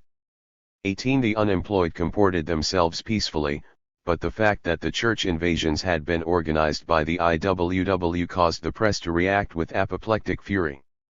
The New York Times demanded that immediate and decisive steps should be taken by the police to suppress this IWW pest, which is, in effect, nothing more than a cheap advertisement of the most abominable organization ever formed in this country. 19 The New York World called the church invasions a criminal menace, and warned that the IWW leaders, who are inviting the worst elements of a great city to plunder, do not want work, they seek a social revolution. 20 On March 4, Tannenbaum led 300 men to the Roman Catholic Church of St. Alphonsus at 312 West Broadway. Father Schneider refused to admit the men, declaring that their presence would constitute a sacrilege. The Church of the Carpenter of Jerusalem, Tresca later wrote, refused to give aid and comfort to the hungry and unemployed carpenters, shoemakers, garment workers of New York. 21 While Tannenbaum and the priest argued, the unemployed entered the church and sat in the pews. The police were summoned, a small riot ensued, and 189 men and 1 woman were taken into custody, including Tannenbaum. Convicted of incitement to riot on March 27, Tannenbaum was sentenced to a year in jail on Blackwell's Island, after which he abandoned the radical movement. 22 After receiving rave reviews from the press for their violent intervention at St. Alphonsus Church, New York's predominantly Irish police force, energized by its hatred of foreigners, especially Italians and Jews, began to beat up the unemployed and arrest radicals at every opportunity.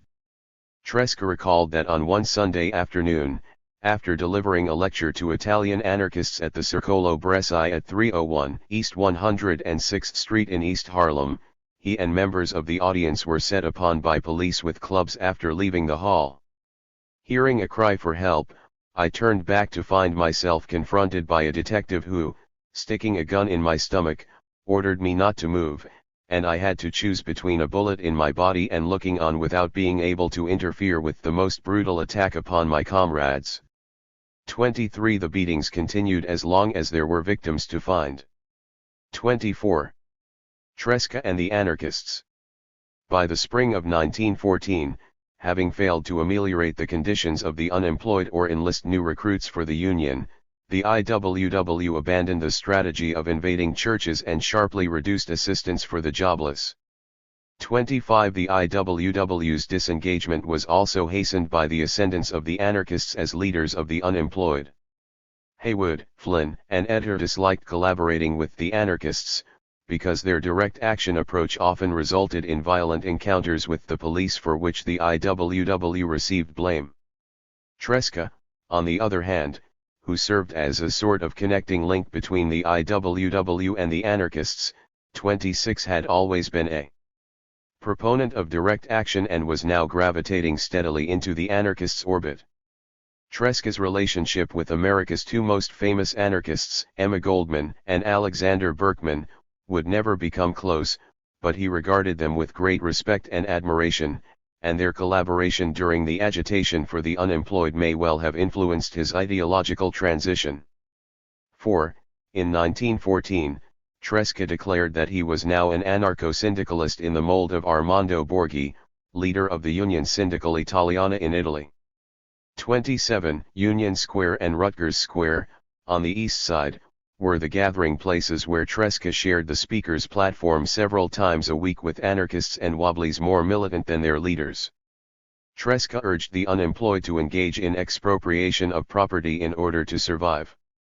28. Violence, however, was the province of the police department.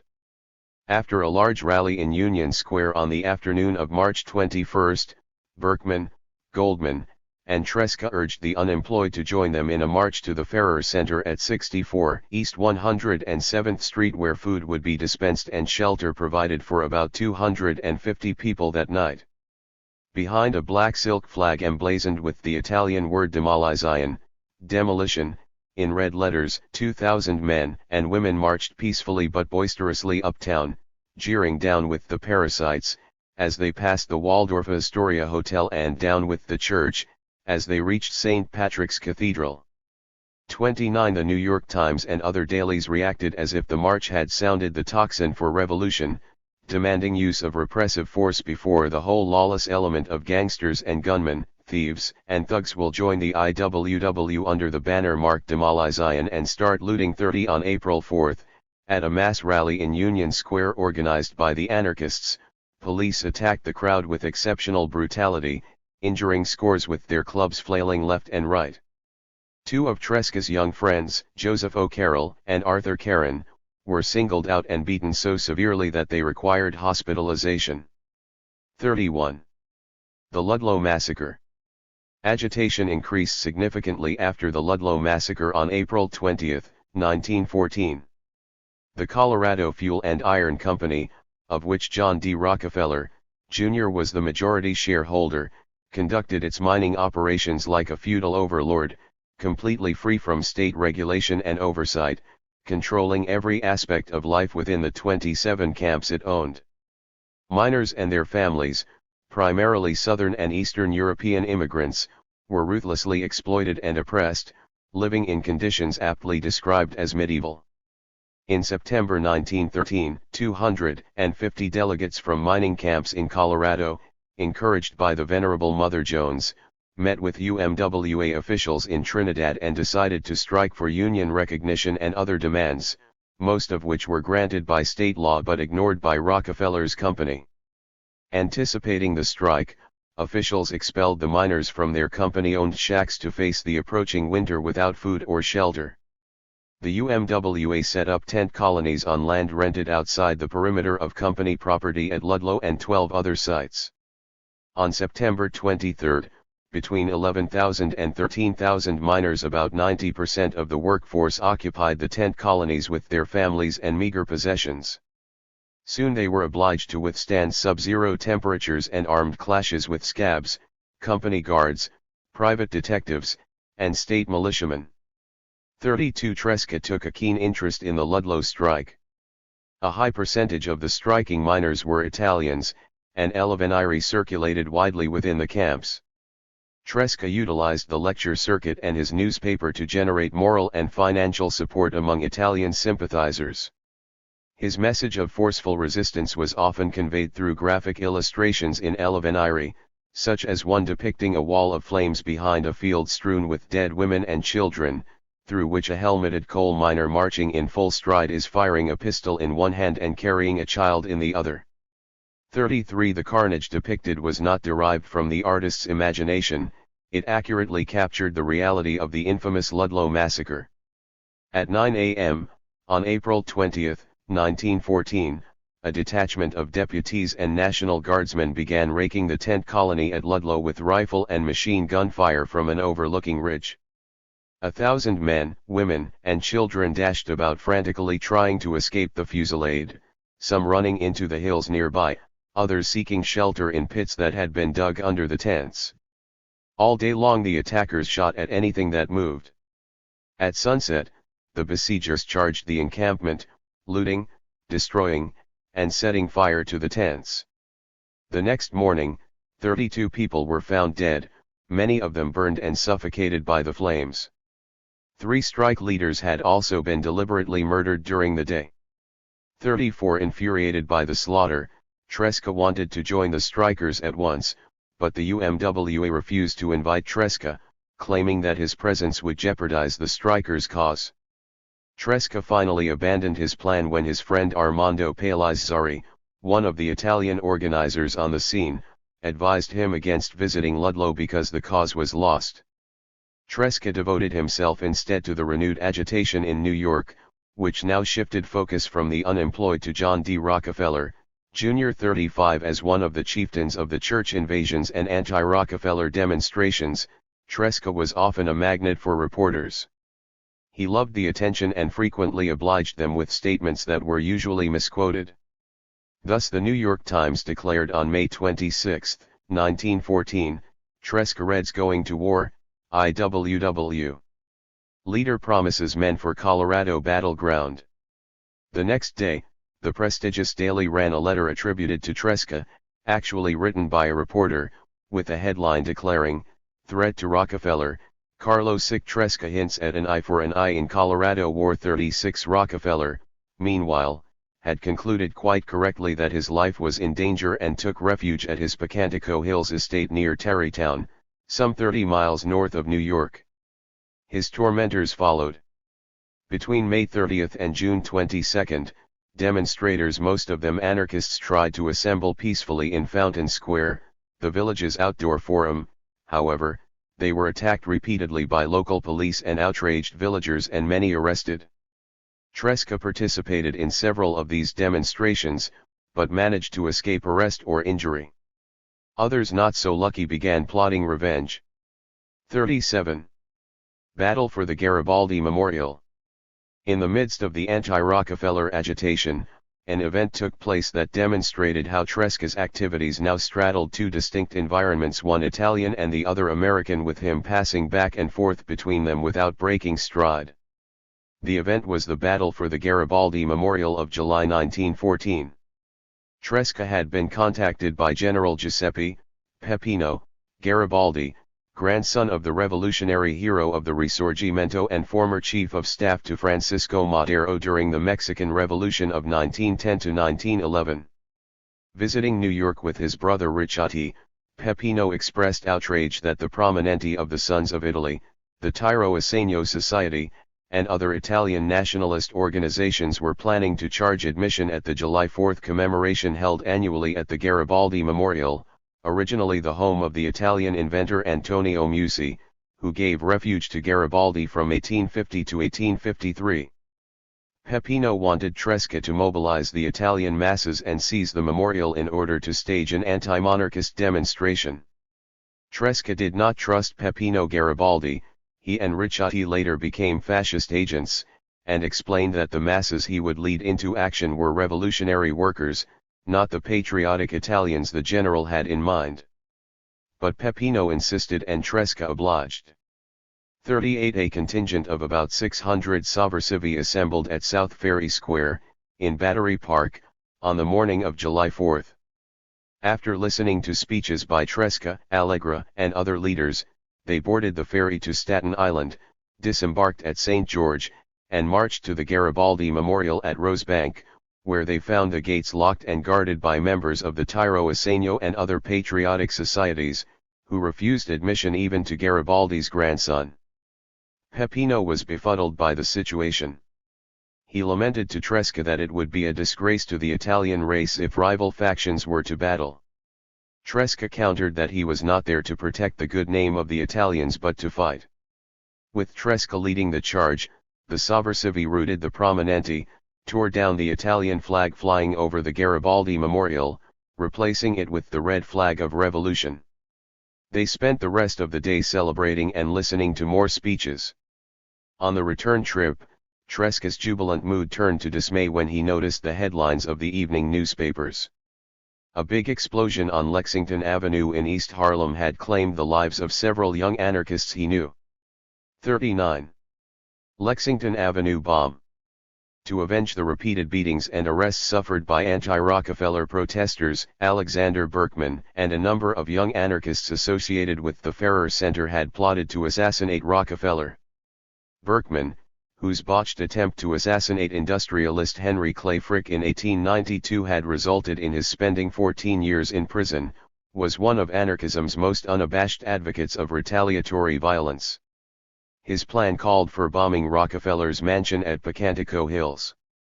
His fellow conspirators included Arthur Caron, Carl Hansen, Charles Berg, Charles Plunkett, Louise Berger, Becky Edelson, and perhaps a few others.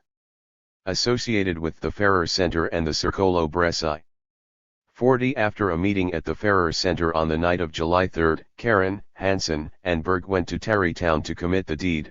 They did not know Rockefeller was vacationing in Maine, but either they failed to gain access to the heavily guarded estate or the bomb failed to detonate.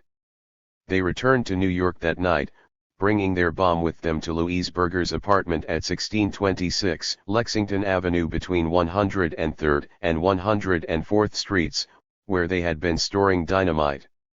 Shortly after 9 a.m., on July 4, the explosives somehow ignited, devastating the upper 3 floors of the 6-story tenement. Caron, Hansen, and Berg were killed, as was Marie Chavez, a young woman who rented a room in the apartment but was not involved in the conspiracy. Another occupant, a young wobbly named Michael Murphy, escaped injury when his bed fell through the floor to what was left of the apartment below. 41 The next day, the office of El Avvenire was crowded with news reporters hoping for a scoop. Tresca acknowledged his friendship with Caron and the fact that the young man had told him he wanted to assassinate Rockefeller. Asked why he had not notified the authorities, he replied, "I am not an agent of the police department." 42 Queried next about his association with Emma Goldman and Alexander Berkman, Tresca remained candid about his working relationship with the famous anarchists, but when asked whether Berkman was in the bomb-throwing business, he refused to answer any more questions. 43 Tresca was subpoenaed to appear at the district attorney's office the following day but was not interrogated. 44 Berkman, Berger, Gans, and other members of the Ferrer Center were questioned by the police, and the Circolo Bresci was raided and several of its members manhandled. But the police were unable to identify other conspirators or prove that a bomb plot had really existed. 45 Flynn, meanwhile, had become very concerned about Tresca's physical health and emotional state, and hoped that they and her sickly son Buster could get away from New York and spend some time relaxing at the Provincetown summer home of her friend Mary Heaton Vorse. Carlo is suffering very much lately with stomach trouble, the lingering effect of the blow he had received during the hotel workers' strike, and I am anxious to get him away for a change, she wrote to Vorse after the explosion. But I don't like to leave him in the city alone just yet. You know he is hot-headed and requires ballast just now. He is almost a nervous wreck over this tragedy. He knew them all, the dead anarchists, whereas I don't remember one. 46 Tresca did not take a vacation. Through his friend Lincoln Steffens, head of the Free Speech League and a personal friend of the police commissioner, Tresca obtained permission for a funeral demonstration in Union Square to honor the comrades who died in the Lexington Avenue explosion. 47 IWW leaders Bill Haywood and Joe Ether, desperate to disassociate the IWW from Rockefeller's would-be assassins, vigorously opposed the plan. Ether publicly repudiated Caron, stating that he had been rejected for membership in the union because he was unemployed, and that the IWW does not approve dynamiting or setting off bombs. 48 Tresca was outraged by Etter's craven declaration, denouncing his remarks as false, entirely uncalled for, and cowardly. 49 Tresca soon crossed swords with Haywood over IWW participation in the Union Square demonstration. Tresca recalled, Haywood wanted the IWW to withdraw from this funeral demonstration and leave it to the anarchists alone. I was at that time identified with the IWW and refused this proposal. 50 A meeting was held at the home of Mary Heaton Vorse in Greenwich Village to decide a course of action. The room was packed, Tresca recounted, but everyone kept still while Bill and I fought it out. Haywood disagreed with Tresca's contention that the IWW had initiated the unemployment agitation and should cooperate with the anarchists. Confident that the young Wobblies present would support him, Haywood was shocked and silent, as if struck by a blow, when they sided with Tresca.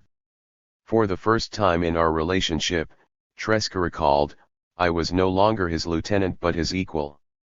Then in a voice I'll never forget, he said, it's settled, boys. 51 Haywood acquiesced to Tresca's demand for IWW participation in the memorial service but later reneged. Several Wobblies, such as Flynn and Charles Plunkett, agreed to speak in an individual capacity, rather than as representatives of the IWW. Some 20,000 people assembled in Union Square on Saturday, July 11, 1914, surrounded by several hundred policemen ready to attack at the first sign of disorder. Located in the center of Union Square was a small brown cement cenotaph, with a clenched fist rising from the top, containing the ashes of Karen, Hansen, and Berg. The speaker's platform was decorated with red banners and surrounded by floral wreaths. Berkman, acting as chairman, opened the ceremonies. All of speakers eulogized the dead anarchists, attributing their tragic end to the tyranny of capitalism. Some of them also sang the praises of violence and dynamite. But for all the violent rhetoric of the speakers, the memorial demonstration passed without disorder. 52. Political differences and personal life. Tresca and Flynn reacted very differently to the memorial ceremonies in Union Square. Essentially a believer in nonviolence, Flynn was utterly dismayed when one anarchist speaker after the other lauded the victims and heartily endorsed the use of dynamite. She even expressed disgust over exhibiting the victims' ashes. So upset was Flynn with their behavior, that she vowed never to speak publicly with the anarchists again. 53 Tresca, although never an advocate of bombs or assassinations, fervently believed in the necessity of revolutionary violence. After the IWW distanced itself from Karen and his comrades, he wrote in Goldman's Mother Earth, when people get cold feet and rush into print at the least sign of danger and repudiate violence, like Etter, then I want to go on record like my comrade Alexander Berkman that under certain circumstances I favor violence. 54 The contrasting positions Tresca and Flynn had taken with respect to the anarchists and the Union Square demonstration reflected a basic pattern in their partnership. They had already fought side by side in several important struggles, and would continue to do so until their separation in 1925, but Tresca and Flynn were by no means of a single mind on all issues. My life with Carlo, she wrote, was tempestuous, undoubtedly because we were both strong personalities with separate and often divided interests. 55 Their political differences were subtle yet substantive. Tresca was now an anarcho-syndicalist, Flynn remained a socialist, despite having wandered afield into the path of syndicalism. 56 Their ability to overcome their political and personal differences, at least during the prime of their relationship, was attributable to the strength of their romantic bond or, as Tresca's daughter bluntly put it, they resolved their differences in bed. 57 Cultural differences were as much a source of division between them as ideology and tactics. Flynn later portrayed Tresca as a parochial Italian. He wrote and spoke only in Italian and made little or no effort to learn English or to participate in American affairs. His preoccupation was with Italian affairs, his friends were predominantly Italian anarchists. 58 Flynn's contention that Tresca was indifferent to American affairs was patently false. Even a casual perusal of Tresca's writings in El Avvenire and its successor Il Martello confirm the depths of his interest in American affairs. Moreover, Tresca's association with an inherently American organization like the IWW rendered Flynn's distinction between Italian and American affairs too arbitrary and rigid. After Lawrence, the parameters of Tresca's activities and associations extended far beyond their Italian epicenter. As for Tresca's English, Max Eastman said of his friend, "He does not talk English with an Italian accent, he talks Italian with English words." 59 Tresca's command of English was certainly limited when they first met, but his usage and proficiency increased steadily even though he would never master correct syntax, spelling, or pronunciation. Although most of his speeches were in Italian, Tresca communicated quite effectively with workers of other ethnic groups, whose English was often more limited than his. Similarly, Tresca had little difficulty conversing on a casual or intellectual level with the newspaper reporters who sometimes flocked to his office or the American radicals and intellectuals with whom he became politically associated. In fact, Tresca had a wonderful and unique way of speaking which was really an asset, recalled his friend Norman Thomas. 60 Tresca's idiosyncratic English complemented his warm personality, humor, and joie de vivre, endearing him to nearly everyone he met. 61 Tresca had no difficulty functioning in Flynn's American world, making friends and comrades of so many of her associates.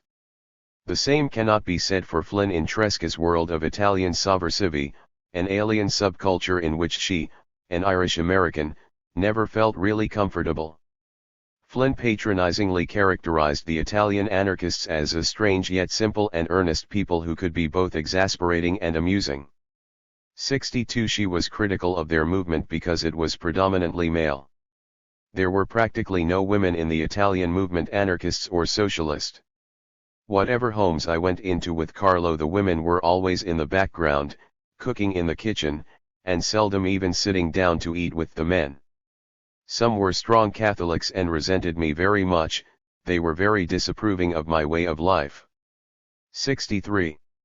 Yet Flynn's offended feminist sensibilities never prevented her from enjoying the sumptuous meals prepared and served by these same Catholic women whenever Tresca brought her into the homes of his Italian comrades.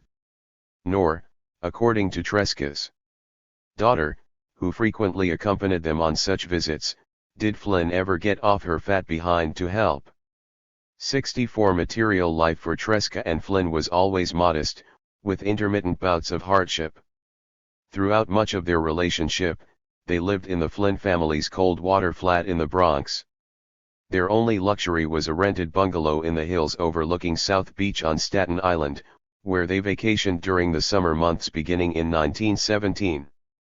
By this time, however, a serious problem was already affecting their relationship, as Flynn's poem Thoughts of Tresca at S Beach, 1917, 1925, later revealed. Many a secret tryst was safely kept by his glib alibi, "I go to Pittsburgh." 65 Tresca's love for Flynn did not prevent his incessant womanizing, and for many years, she would endure the pain his infidelities caused her. From Union Square to Mesabi Range. 7. The Lexington Avenue explosion prompted the police department to form a special anti-radical unit known officially as the Bomb Squad in August 1914.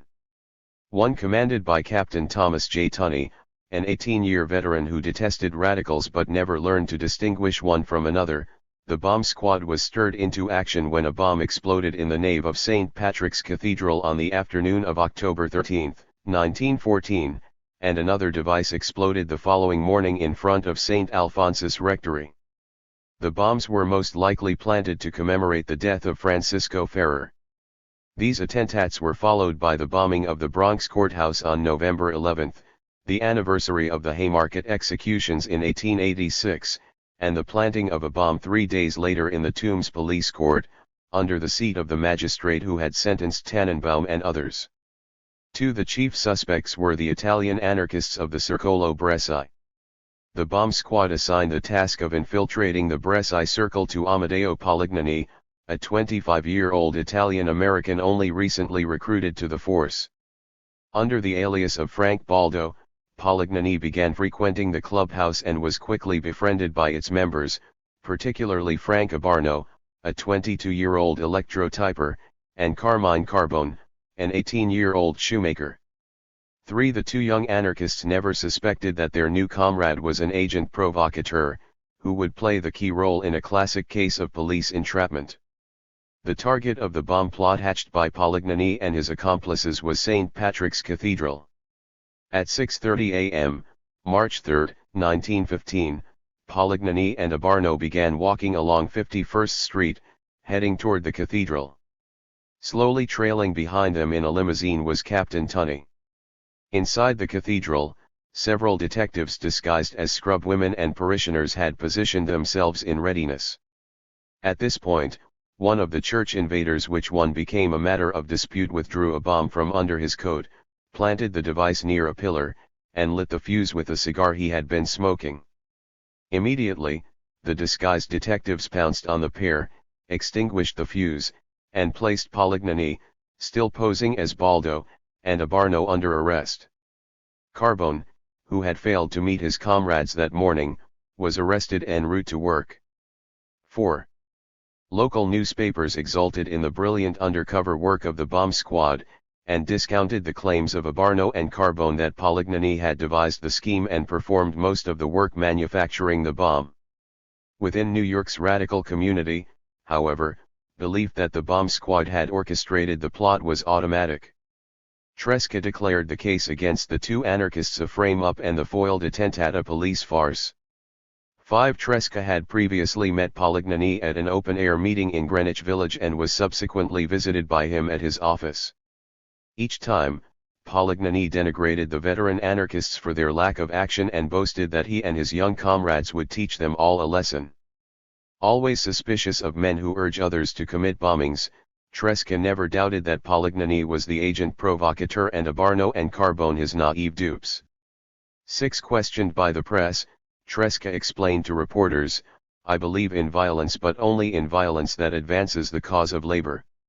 An attack on the cathedral would have served absolutely no purpose." 7. But whatever the motive or role of the two anarchists, the revolutionary code of the Sovversivi required that Abarno and Carbone be defended against the class enemy. Tresca unhesitatingly performed his now customary role of the fixer.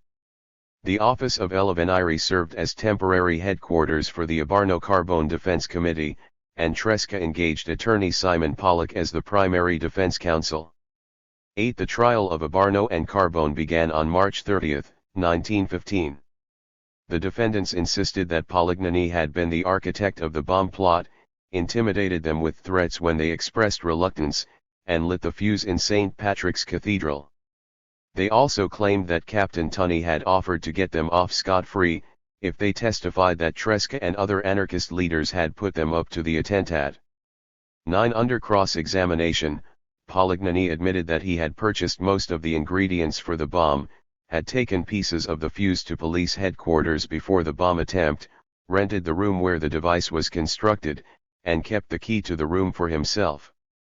10. These revelations influenced the jurors to recommend mercy when they found Abarno and Carbone guilty on April 12, 1915. Judge Charles C. Knott, Jr. sentenced them to serve 6 to 12 years in Sing Sing prison. 11. Italy goes to war. Abarno and Carbone faded into insignificance when the Sovversivi learned that Italy had declared war against Austria-Hungary on May 23, 1915. Believing war to be the inevitable consequence of capitalist rivalry and imperialism, Tresca had predicted a deadly conflagration between the great powers well before its outbreak in August 1914. But Italy had been the anomaly in 1914, declaring neutrality while weighing her options. Much of the following year was spent in a state of ferocious conflict between interventionists and neutralists, amounting to political civil war, one that destroyed the fragile fabric of Italian democracy and planted the seeds of fascism.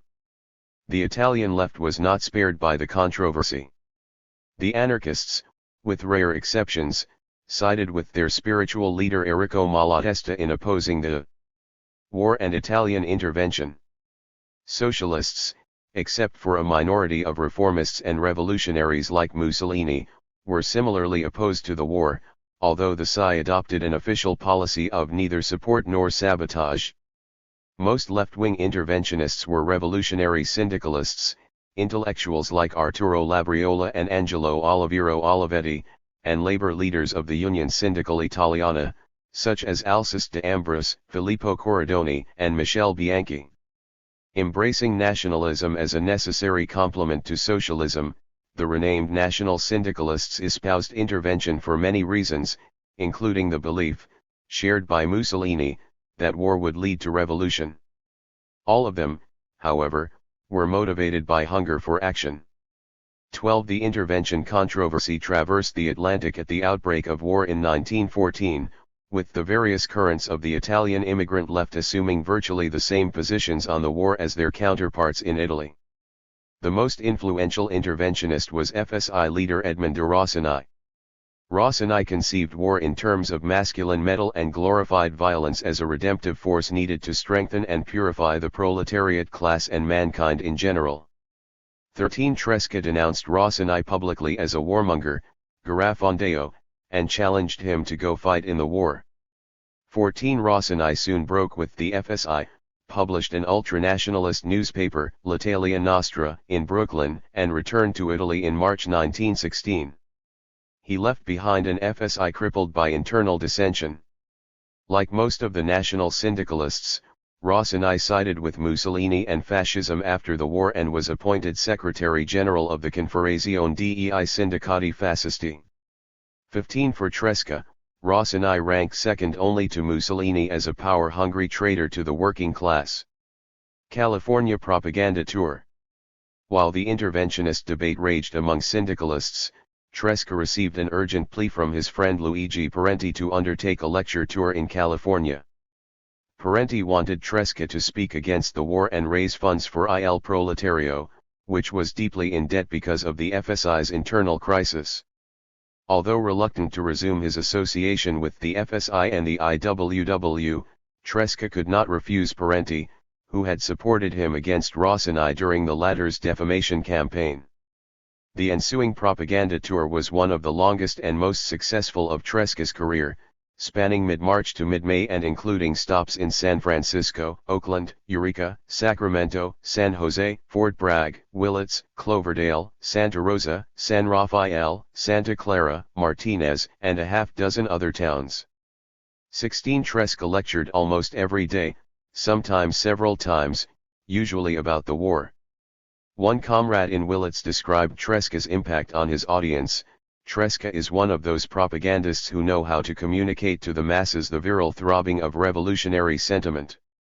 He left our workers in a state of emotional frenzy and with the desire to hear him speak again as soon as possible.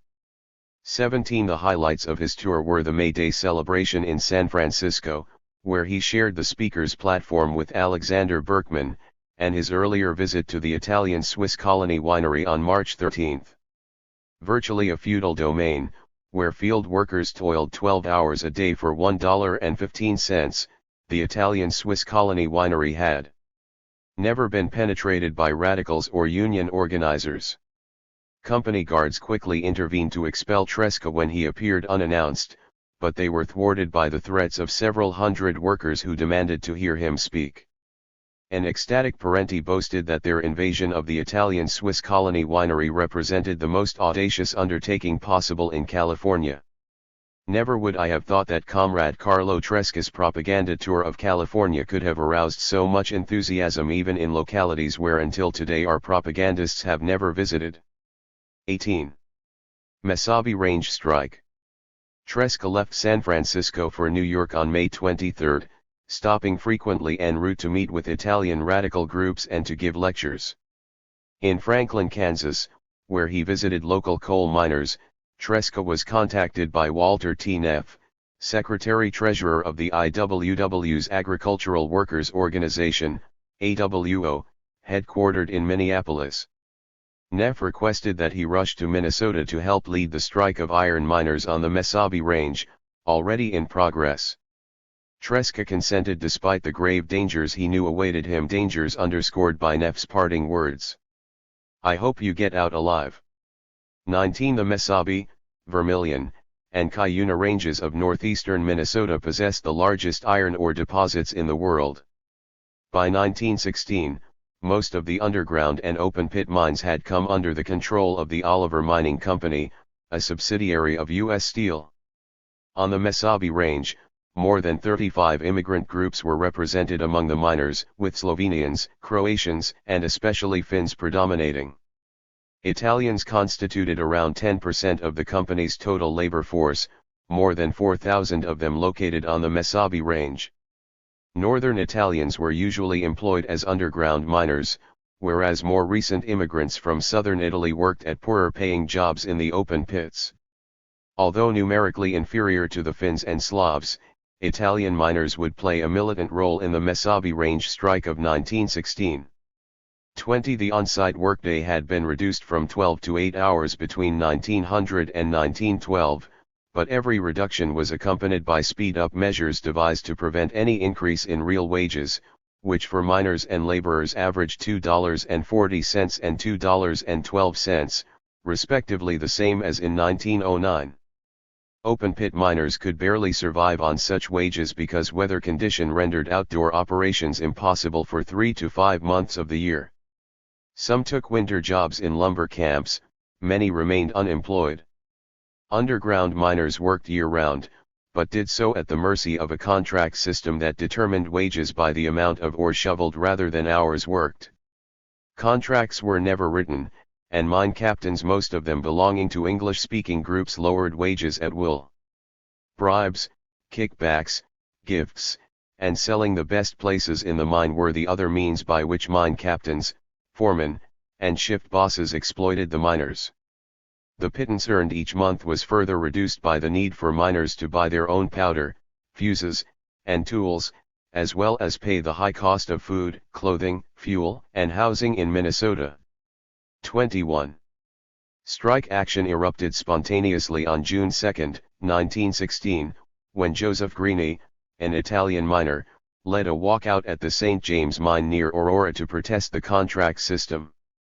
Within days, all the Aurora miners, sometimes accompanied by their wives and children, began marching from town to town throughout the range, urging others to strike. Several thousand miners answered the call. Responding to requests for assistance, the IWW sent Tresca, Sam Scarlett, Joe Schmidt, Frank Little, Arthur Booz, and James Gilday to assume leadership of the strike. By the third week of June, the IWW had sent 34 organizers, a record number, to direct 10,000 strikers. The Wobblies organized committees in their usual manner, with the miners themselves formulating demands: abolition of the contract system, an 8-hour workday on site, a scale of $2.75 per day for open-pit miners and $3 to $3.50 for underground miners, bi-monthly paydays, abolition of the Saturday night shift, and immediate payment of back pay upon termination. Union recognition was not included. 22. The Oliver Iron Mining Co. would not accede to any demands. Instead, it increased its private police force by recruiting 1,000 special guards from the criminal elements of Duluth and St. Paul. Armed with rifles and clubs, these thugs were deputized by county sheriffs and given free license to intimidate and brutalize strikers. Local newspapers and businessmen assisted the company by demonizing the IWW and withholding credit and supplies from the strikers. Whenever strikers marched through mining towns, the deputized guards would beat everyone within reach of their fists and clubs. The violence escalated on June 22, when strikers in Virginia resisted their attackers and company guards opened fire, killing a Croatian miner. Some 3,000 strikers marched through the streets of Virginia to the local cemetery 4 days later. Tresca delivered yet another eye for an eye speech. 23. But the Mesabi miners, to the infinite relief of the IWW, adhered to the Union's policy of nonviolence rather than retaliate in the manner advocated by Tresca. 24. Tresca and the wobbly organizers now became marked men. The first IWW leader arrested in July was George Andreychine, a Macedonian civil engineer, who was needed to communicate with Slavic miners from the Balkans. Tresca devised a plan to secure his release on bail. Always in danger from company guards, Tresca was generally escorted by several Italian miners who served as bodyguards whenever he traveled about the range. On this July 3, however, Tresca set out on his mission to help Andreychine, accompanied only by a local lawyer named White and an Italian supporter from Virginia who owned a grocery store and a small truck.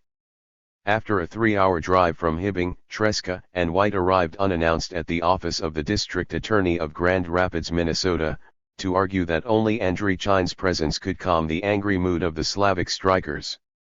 The district attorney listened to Tresca's plea, but the conversation ended abruptly when the sheriff, in shirt sleeves with a belt of cartridges around his belly, with one gun on his hip, ferocious looking, stepped into the office with 2 husky deputy sheriffs at his heels. Addressing him as "you goddamn agitator," the sheriff demanded that Tresca hand over his gun. He became even more angry and abusive when a search of his person revealed none. His scheme having failed, Tresca turned to leave and courteously said goodbye to the district attorney. The young official, polite until now, responded by saying, "Get the hell out of here, US.O.B." This was too much for Tresca. I stopped, looked squarely into his eyes, and told him, "Look here, you are many and I am alone. You are armed and I am unarmed." But before I finished, I felt the muzzle of the sheriff's gun at my back and the sheriff shouting, "Get out, get out." There was nothing to do but leave. 25 The journey back to Hibbing was harrowing. The small truck carrying Tresca and his 2 companions was followed by 2 cars, the sheriff in one and a number of armed men in the other. Soon 3 more cars, each filled with riflemen, joined the others to form a menacing convoy. When Tresca and his friends reached the mining town of Misajevaca, 2 columns of armed guards lined the sides of the road, eyes fixed on the approaching vehicle. White said to Tresca, "This is a lynching party for you." Hoping to save his 2 companions, Tresca instructed his chauffeur to drive ahead very slowly while he descended from the truck and walked alone behind it. Angry shouts of "damned agitator," "sucker," "damned foreigner," and "get the hell out of here" emanated from the guards, but no one stepped forward to challenge Tresca as he walked defiantly between them. Tresca breathed more easily when he observed that behind the lines of armed men stood groups of miners prepared to intervene if necessary. The threat of retaliation and Tresca's composure in the face danger restrained the guards. After completing his walk through the gauntlet, Tresca remounted the truck and departed. 26 Arriving in Hibbing, Tresca learned of the deadly incident that had occurred that morning in Biwabik. Guards had burst into the home of Filip Masonovich, a Montenegrin striker, allegedly in search of an illegal still. When they manhandled Mrs. Masonovich, her husband, and 3 Montenegrin boarders put up a fight that resulted in the deaths of a guard and an innocent bystander.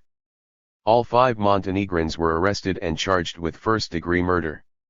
27 Tresca knew that the incident would serve as a pretext to attack IWW leaders, and he set out immediately for Virginia, where the strike committee was headquartered, arriving at 11 p.m. Tresca spurned the advice of the Italian miners, who wanted to shelter him in a safe house with armed guards.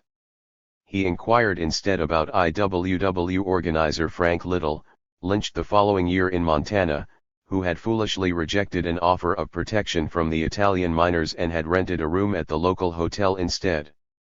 Accompanied by his bodyguards and IWW organizer James Gilday, Tresca went to the hotel to rouse Little from his slumber and convince him to take shelter with the Italians.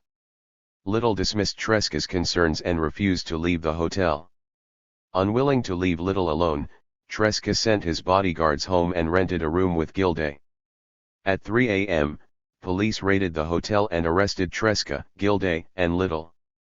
They were soon joined in the county jail by Sam Scarlett, Joseph Schmidt, Leo Stark, and Frank Russell.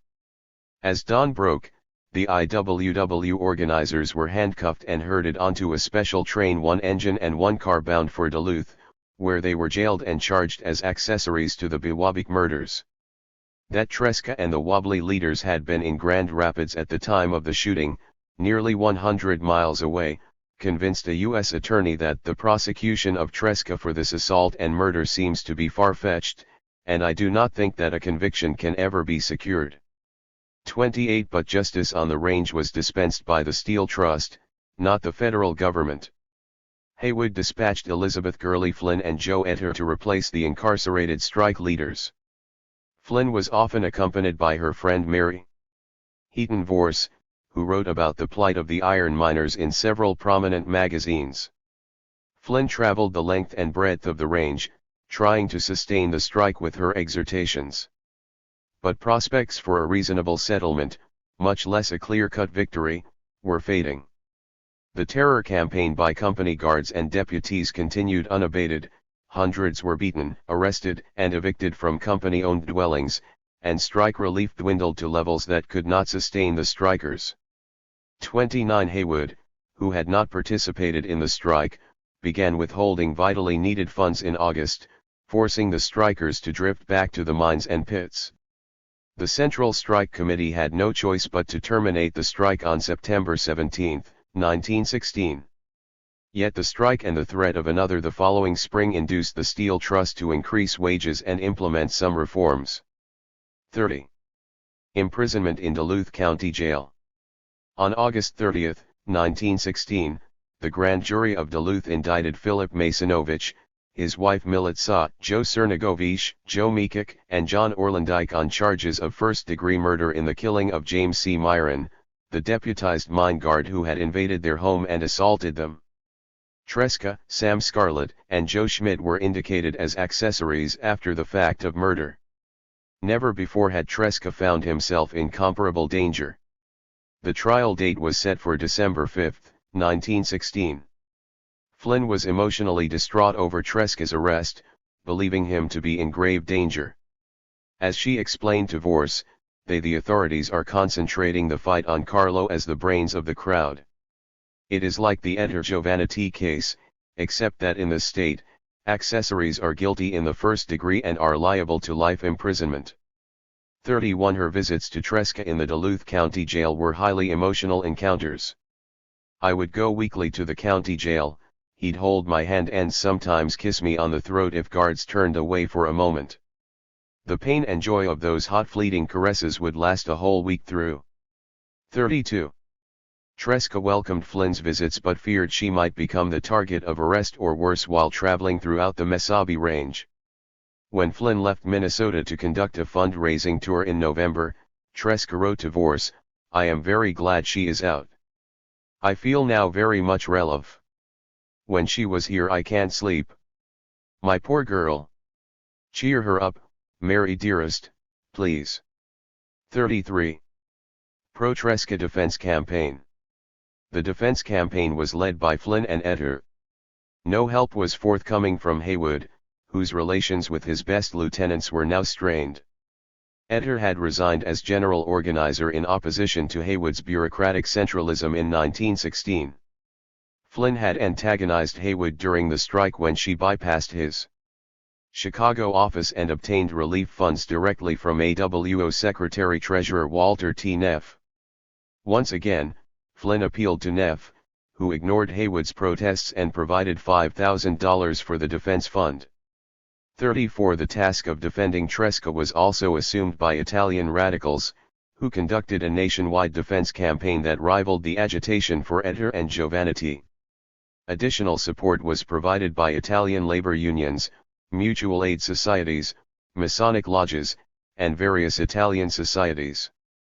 The Prominenti, not surprisingly, had no sympathy for Tresca's plight. The conservative Italian immigrant press either ignored the defense campaign or published only brief and occasional accounts. 35 Such indifference aroused the ire of the sovversivi. On July 29, around 1,000 demonstrators assembled in Union Square to hear speeches by Giovannitti, Allegra, Girolamo Valenti, André Chine, who had been released, William Shatoff, and James Larkin, the Irish labor agitator. Inflamed by exhortations urging action on Tresca's behalf, around 200 Italian radicals marched from Union Square to the offices of Carlo Barsotti's Il Progresso Italo-Americano on 42 Elm Street downtown. When the editor refused their demand to run articles supporting Tresca, they wrecked the place. Police were summoned and a full-scale riot ensued. 36 In Italy, meanwhile, a pro-Tresca campaign spearheaded by the socialist deputies Arturo Carati and Arnaldo Lucci, friends and former colleagues, attained the level of a cause célèbre, receiving support from the SI, the Confederazione Generale del Lavoro, the Union Sindacale Italiana, more than a dozen chambers of labor, and scores of socialist, syndicalist, and anarchist associations and groups. Many of the most illustrious figures on the Italian left participated in the hundreds of pro-Tresca meetings held throughout Italy from August to December, many of them in violation of wartime restrictions on public demonstrations and meetings. In the Abruzzo, the protest campaign for a native son was led by the Chamber of Labor of L'Aquila and the socialist newspaper L'Avvenire. A citizens' committee headed by the mayor of Sulmona was organized to agitate on his behalf, and Tresca's younger brother Lelio appealed to the parliamentary deputies of the SI for assistance. Even Tresca's mother, Donna Filomena, demonstrated solidarity with her son by sending him a photograph of herself holding a copy of L'Avvenire with the inscription, "Go on, my son." 37 Saving Tresca from the revenge of American capitalists was not the sole objective of the defense campaign in Italy. Well known as a staunch opponent of the war and Italian intervention, Tresca was a perfect symbol around which to rally working-class support for the anti-militarist agenda of the Italian left. The Italian government recognized this aspect of the campaign and sought to nullify Tresca's influence and discredit his reputation. Alarmed by the increasing number of copies of L'Avvenire that were being sent to Italy, the Interior Ministry prohibited the introduction, circulation, and sale of Tresca's newspaper. 38 The War Ministry declared Tresca a deserter for having failed to report for military duty the previous May. 39 The Foreign Ministry, through the Italian ambassador, investigated Tresca's activities in America to find damaging information. Noting that Tresca was an individual with the worst record, the ambassador informed the foreign minister that the Messabi Range strike was financed by Germany and Austria. Moreover, the same trustworthy person who provided this reliable information had personally observed Tresca giving Evelyn Flynn a $20,000 check drawn from the German-American Bank of New York. 40 The pro-Tresca agitation and the Italian government's counter-campaign ended when the legal proceedings in Minnesota reached an unexpected anticlimax. Rather than go to trial with a weak case, the county attorney negotiated a plea bargain with defense lawyers in December 1916, stipulating that Masonovich, Cernigovich, and Mikic would plead guilty to first-degree manslaughter and each receive a sentence of 3 years, with the promise of release after 1. Mrs. Masonovich, Orlandike, and the IWW organizers would go free. According to Tresca, the strike leaders awaiting trial favored the offer but left the decision to the Montenegrins. He later explained, by advising them to face trial, I would unquestionably have egged them on towards a 20-year sentence.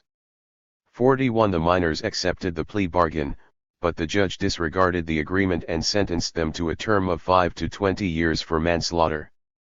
Ultimately, they spent a little more than 3 years in prison before their release. 42 The outcome of the proceedings infuriated Haywood. He asserted in his memoirs that he berated Flynn, Etter, Tresca, Scarlett, and Schmidt when they reported to him in Chicago, because the strike leaders had acceded to a deal that sent the miners to prison.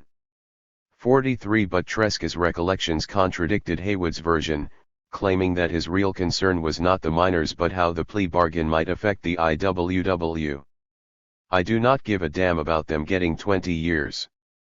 We have to go the limit, i.e., go to trial for the sake of the organization.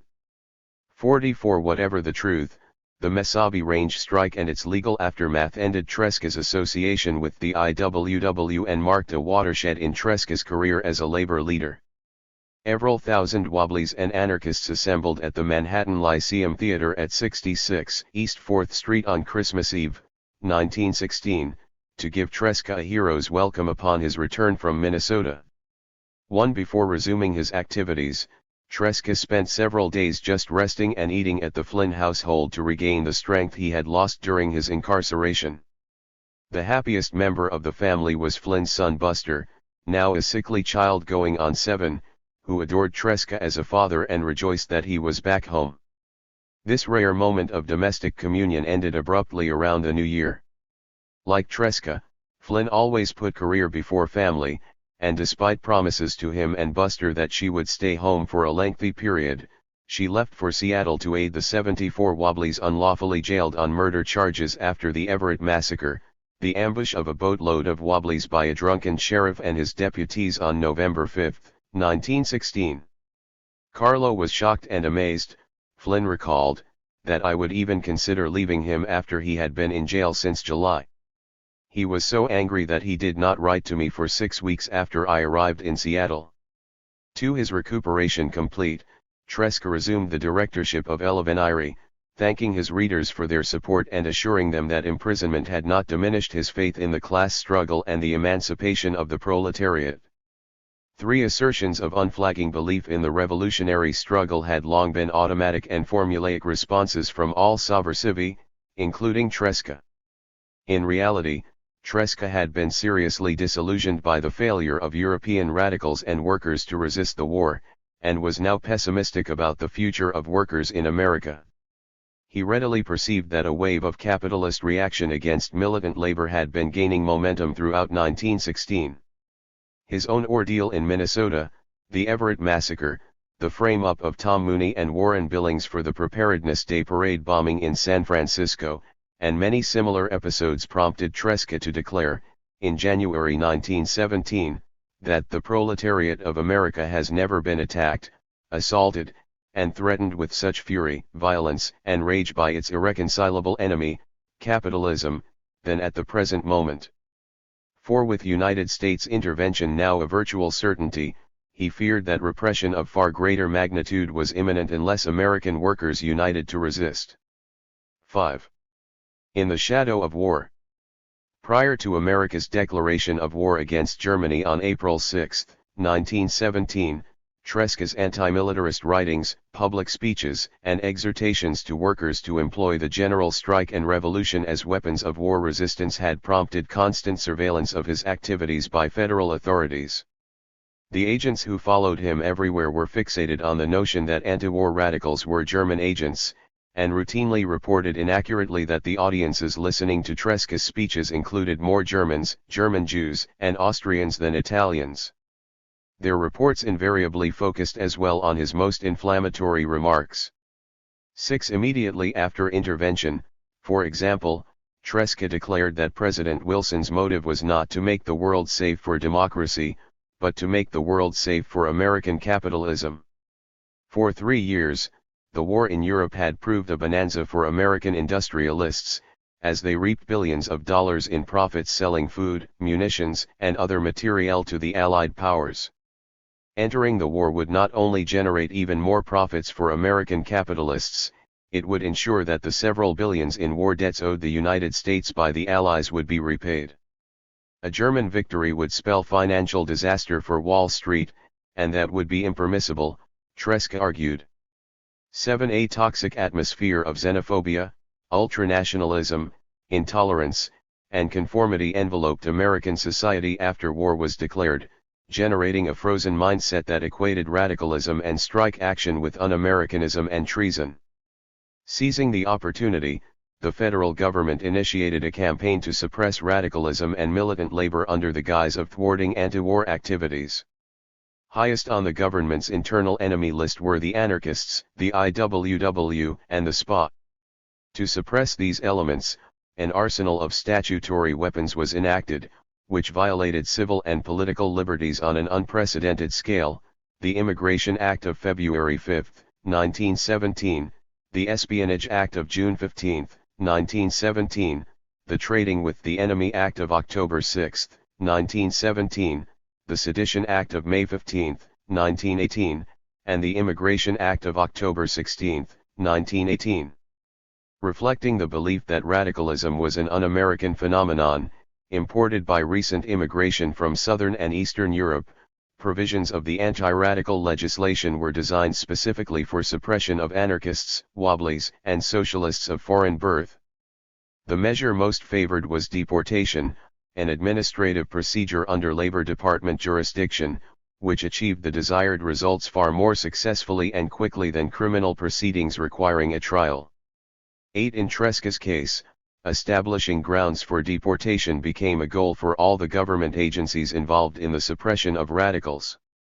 No immigrant radicals were more despised and feared by American authorities than the Italian anarchists. Federal agents invaded the office of L'Era Nuova in Paterson and arrested its director, Franz Widmer, on April 17, 1917. Luigi Gallini was arrested and his Cronica Sovversiva raided in Lynn, Massachusetts, on June 17, 1917. 9. These and other Italian radical newspapers were already facing oblivion because of the financial burden imposed upon them by the Espionage Act, which required foreign-language newspapers to provide true translations to the Post Office Department of all articles pertaining to the government and the war. The raids often left ransacked offices and damaged printing equipment in their wake, but their most consequential result was the discovery of newspaper subscription lists, which identified thousands of Italian anarchists throughout the country, thereby making them more vulnerable to deportation. Elevenire had not yet been raided by the summer of 1917, but was failing financially because of compliance with the true translations provision of the Espionage Act. Tresca himself was followed day and night by federal and local agents, and the phone in his office was tapped. 10. The New York bomb squad communicated its suspicion to the War Department that Tresca was a German agent who had received $20,000 for his services. The Military Intelligence Division investigated his bank account and found it almost empty. 11. The absurdity of such allegations did not diminish the danger Tresca faced. He had not yet been arrested because the Justice Department intended to include him in its prosecution of IWW leaders and militants. Federal authorities still associated him with the labor union that American capitalists feared most. On September 5, 1917, Justice Department agents raided IWW headquarters in Chicago and local halls throughout the nation, confiscating tons of documents, literature, and office equipment, and 10 days later, 166 IWW members were indicted on 5 counts of criminal conspiracy to impede the war effort. Tresca and Flynn, together with Giovannitti, Etter, and Giovanni Baldazzi, were included in the indictment. 12. Sensing the net tightening around him, Tresca wrote to Gallini's chief lieutenant, Raffaele Schiavina, eventually his worst enemy among the anarchists, explaining, "We have never gone through an epoch so dark as this. I am kept under surveillance continually. I expect to be struck, in the sense of being arrested, momentarily by the Department of Justice of Washington, which has many articles of Elevenire translated or for conspiracy together with Haywood and others." 13. On September 29, 1917, Justice Department agents went to the police precinct at 158th Street in the Bronx to ascertain the whereabouts of Tresca and Flynn. Detective Harry Hand, a former beat cop who knew the family, accompanied the agents to the Flynn residence.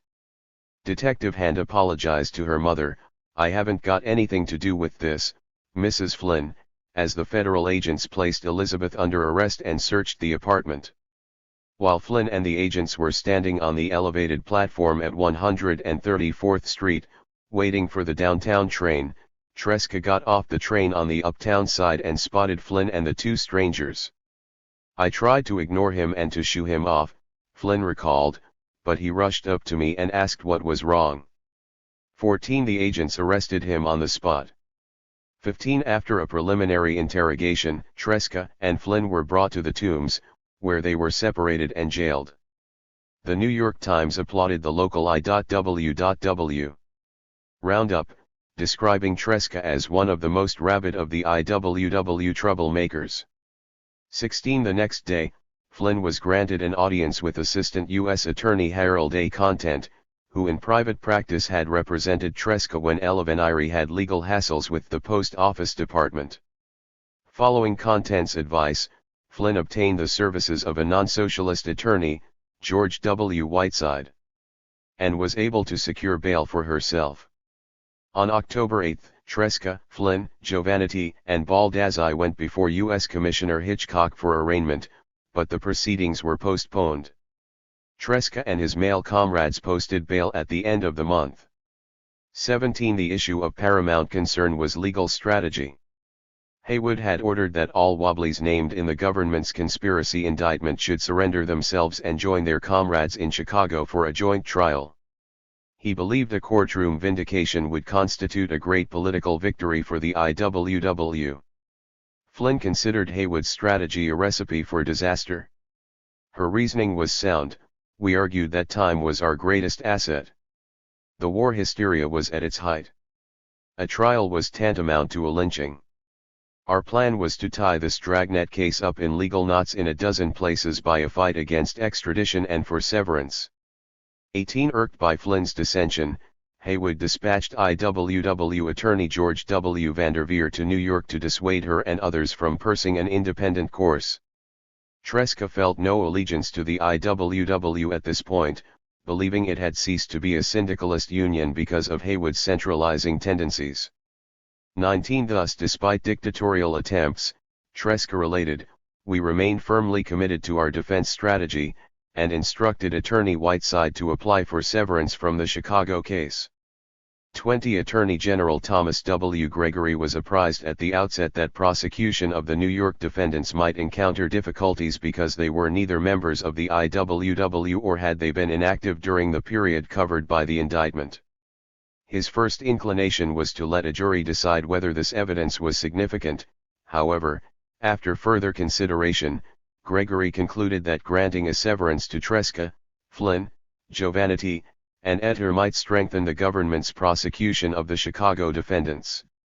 21. An accommodation was reached, and on February 15, 1918, Judge Kennesaw Mountain Landis, the malevolent magistrate presiding over the IWW trial, granted the order of severance on behalf of Tresca and Flynn.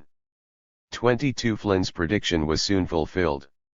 After a 5-month trial, Haywood and the more than 100 Wobblies who obeyed his dictate were convicted on August 31, 1918. Judge Landis, relishing his opportunity to strike a blow against radicalism, meted out prison terms ranging up to 20 years and fines totaling more than $2 million.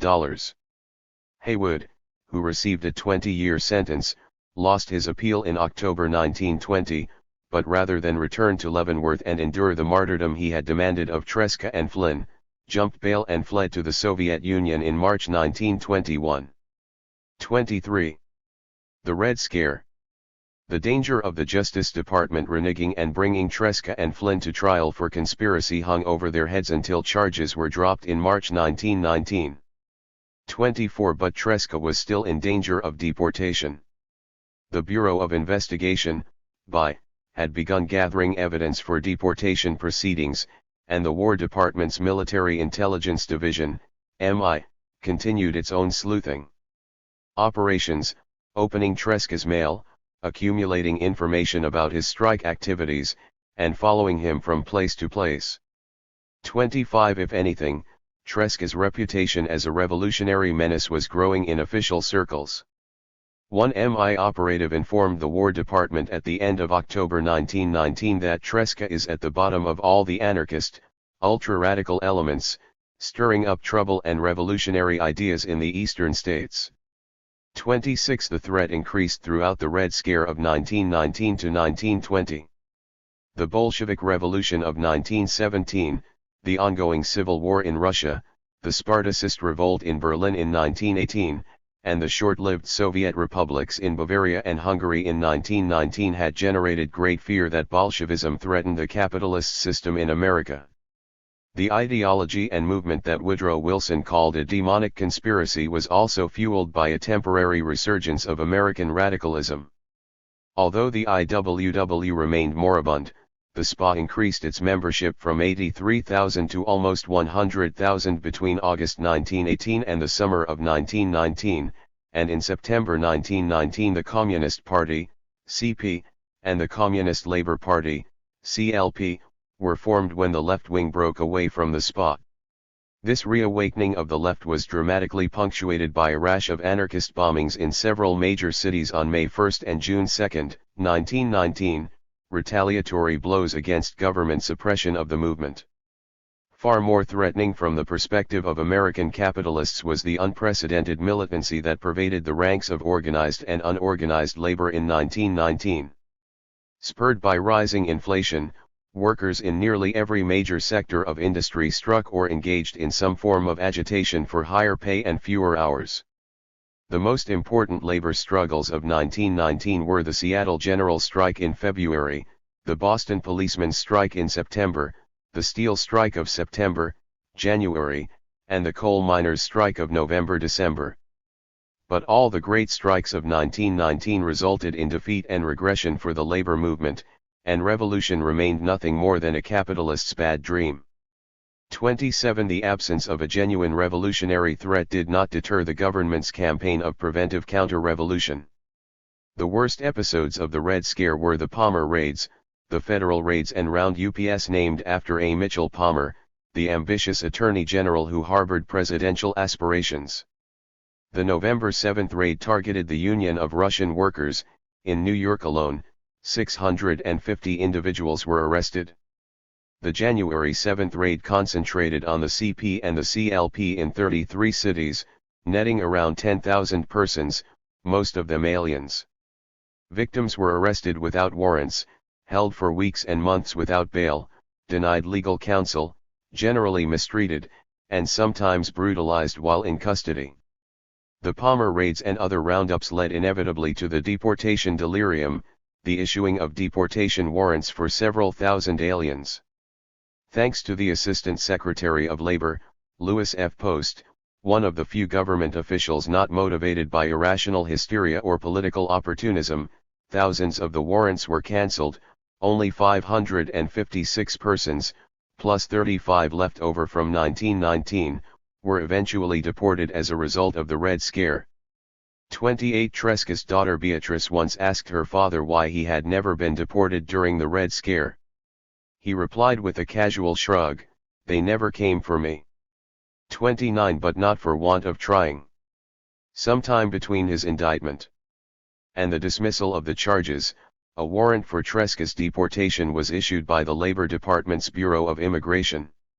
In August 1919, Special Assistant to the Attorney General, John T. Creighton, notified the Commissioner General of Immigration, Anthony Cominetti, that the deportation warrant had not been served because the subject has disappeared. 30 He generously offered to have the agents of the Department of Justice cooperate with your Immigration Bureau field offices in an endeavor to locate Tresca at the present time. 31 Evidently, the Attorney General's office had neglected to check with agents of the Bureau of Investigation and the War Department, who kept Tresca under constant surveillance and would have confirmed his presence in New York. Tracking down Reds increased in fervor and efficiency when Attorney General Palmer formed a new General Intelligence, Anti-Radical, Division of the Bureau of Investigation on August 1, 1919, appointing the ambitious zealot J. Edgar Hoover as head. Hoover and his immediate superior, Bureau Chief William J. Flynn, undoubtedly knew that of all the alien radicals still at liberty, Tresca was the most important and best known. Deporting Tresca would constitute a career coup for both anti-radical crusaders, and shortly before the first big Palmer raid, Hoover requested for his scrutiny the complete record of Tresca's arrests and convictions. 32 The Justice Department thought it had finally bagged Tresca when by Chief Flynn identified him as member of the Galini group suspected of perpetrating the Wall Street bombing of September 16, 1920. Newspapers throughout the country ran photos of Tresca with headlines proclaiming, "Flynn sleuths watch Tresca, range strike leader may be involved in New York bomb case Tresca watched, and U.S. agents seeking him." 33 One suspect was arrested and given the third degree in an attempt to link Tresca to the bombing. But a few days later, no doubt informed by more knowledgeable underlings that he was neither a Galini disciple nor an advocate of terrorism, Flynn announced that he was not seeking Tresca. 34 That did not prevent the bomb squad from raiding Tresca's new office at 208 East 12th Street on September 29, 1920, prompting him to quip, "This is quite a game, and I am ready.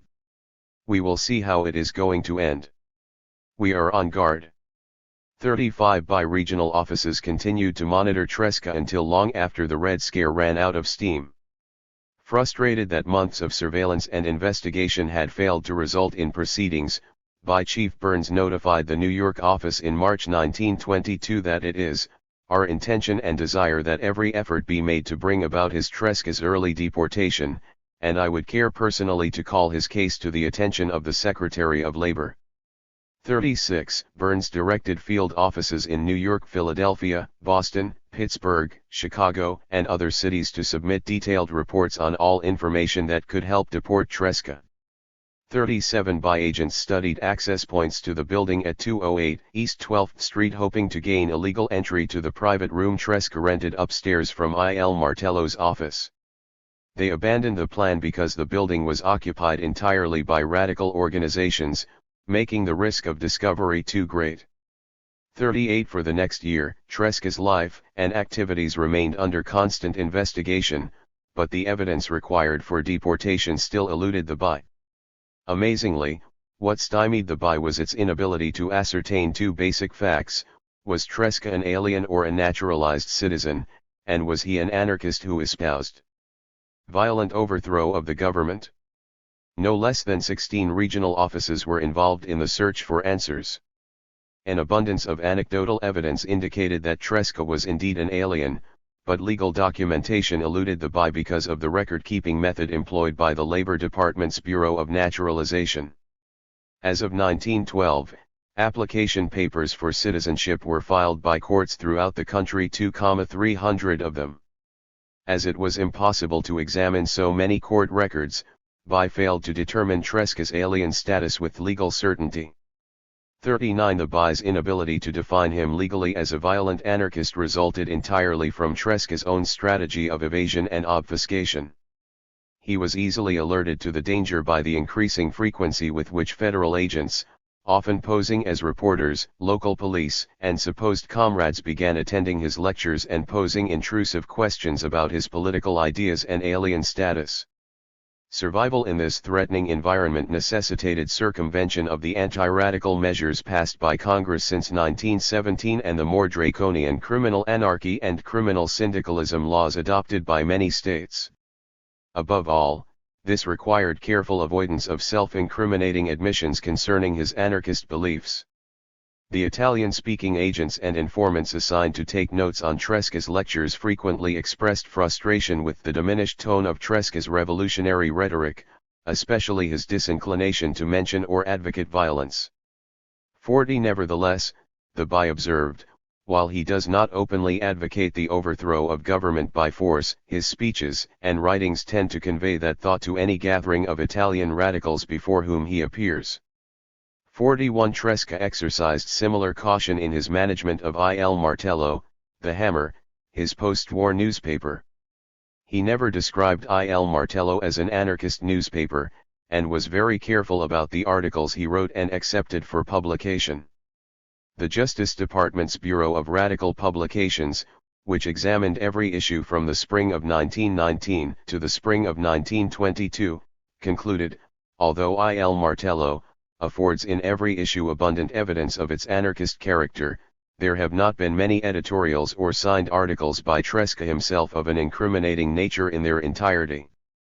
42. After another year of scrutinizing Il Martello, the BI lamented, while the tenor of this publication is anarchistic and many of its issues declared non-mailable by the Post Office Department, there have not been any articles which were sufficiently specific upon which Tresca might be prosecuted or a deportation case predicated. 43. Radical critics. Fending off the Justice Department was easier than satisfying his radical critics, whose incessant demands that he proclaim his anarchist identity threatened to place him in jeopardy.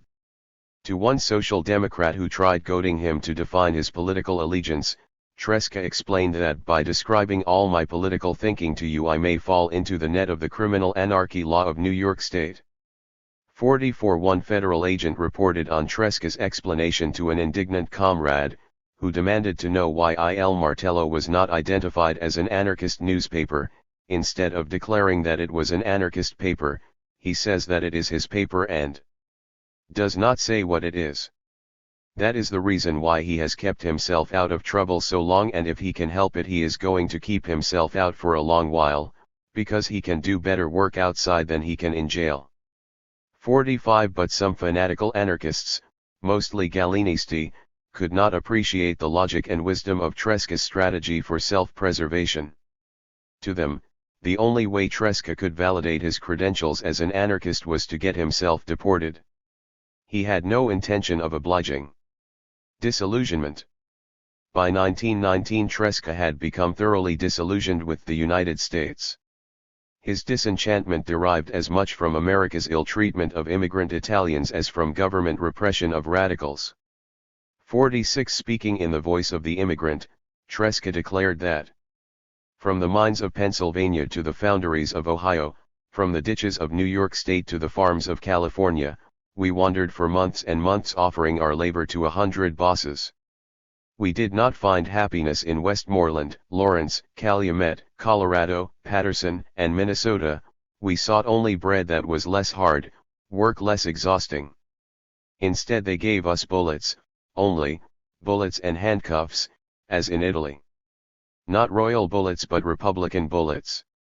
The only Italians who had prospered in America were the bankers who steal our savings, the priests who charge dearly for paradise, the newspaper owners who sell us to the bosses for 30 pieces, and all those other species of connationals, who, with swindles as the means and our blood as the end, ensnare our martyred bodies with 1,000 different tentacles to suck the last drop of our blood. 47. But disillusionment did not generate thoughts of returning to Italy. On the contrary, Tresca's resolve to remain in the United States and fight the enemies of the working class, both American and Italian, was only strengthened by his recent experiences, and for the next 20 years he pursued this mission with zealous determination. 9. Tresca's most notable accomplishment amidst repression and the threat of deportation was the launching of his third independent newspaper, Il Martello, the most important publication of his journalistic career.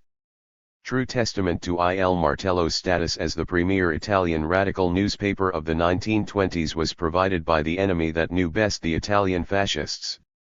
The Consul General of New York informed the Italian ambassador in 1925 that the most dangerous of the subversive newspapers, because of the skillful manner in which it is edited, and because of its influence over certain elements of the people, is Il Martello, published for years by the noted Carlo Tresca, who knows the mentality of the subversives.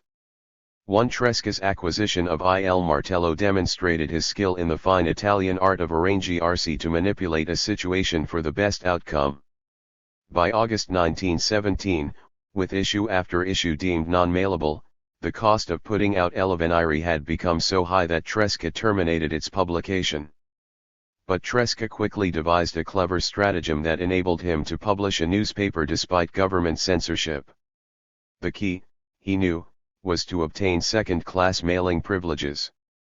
A request for a new permit in his own name would have been summarily rejected by the Post Office Department, so toward the end of 1917, Tresca purchased Il Martello, Giornal Politico, Letterario ed Artistico, The Hammer, political, artistic, and literary newspaper, an anti-clerical weekly founded by Luigi Preziosi in New York in November 1916.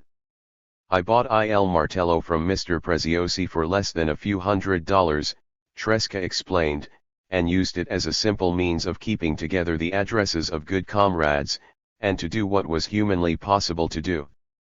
2. Since the old office of l'Avvenire was known to the authorities, Tresca set up publishing operations in a 10th-floor loft at 112 East 19th Street.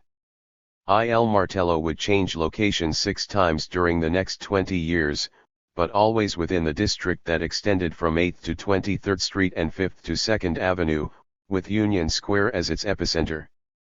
3. This was the area where, at one time or other, numerous radical organizations and labor unions had their headquarters and published newspapers, the Rand School, the Italian Chamber of Labor, the Amalgamated Clothing Workers Union, Local 48 of the International Ladies Garment Workers Union, the Communist Il Lavoratore, the Socialist/Anti-Fascist Il Nuovo Mondo, and many others. 4. Given Tresca's gregarious nature, the office of Il Martello functioned almost as much as a social club as a newspaper. Tresca and his comrades found this radical district all the more attractive because it abutted Italian neighborhoods in Greenwich Village and the Lower East Side, districts offering a multitude of Italian restaurants and bars which Tresca and others frequented regularly, especially John's restaurant at 2nd Avenue and 12th Street.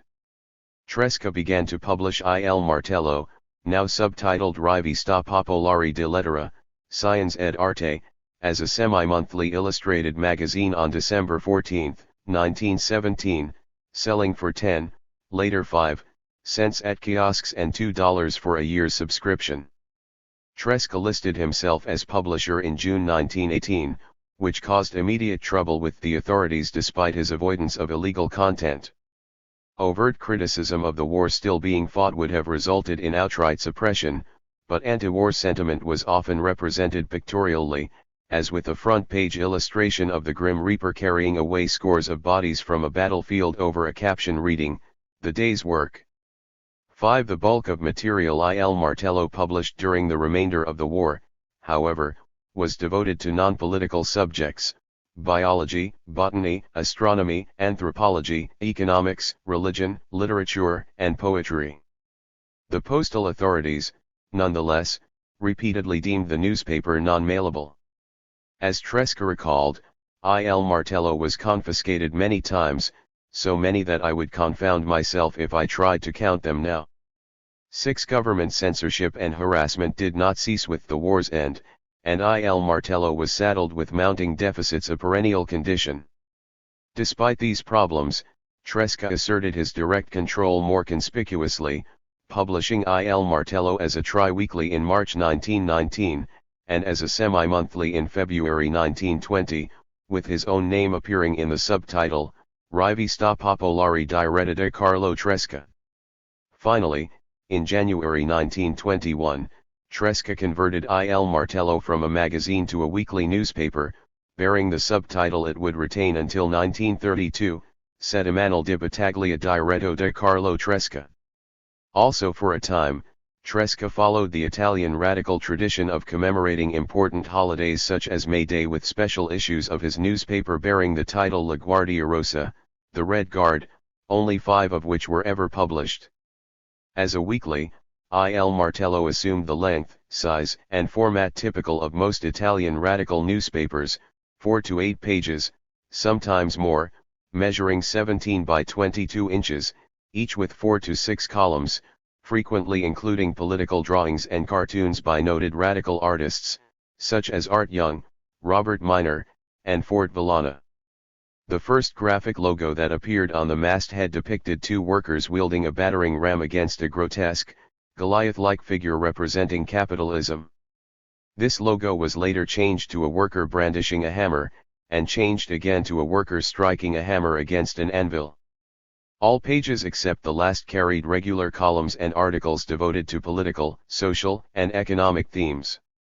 The last page, as was true of all Italian radial newspapers, was reserved for letters to the editor, brief communiques called Piccola Posta, lists of donations, subscriptions, and expenditures, periodic announcements of benefit picnics, music concerts, and theatrical performances, as well as the titles of books and pamphlets available for purchase through the bookstore that shared the office, variously named Libreria Rossa or Libreria Il Martello.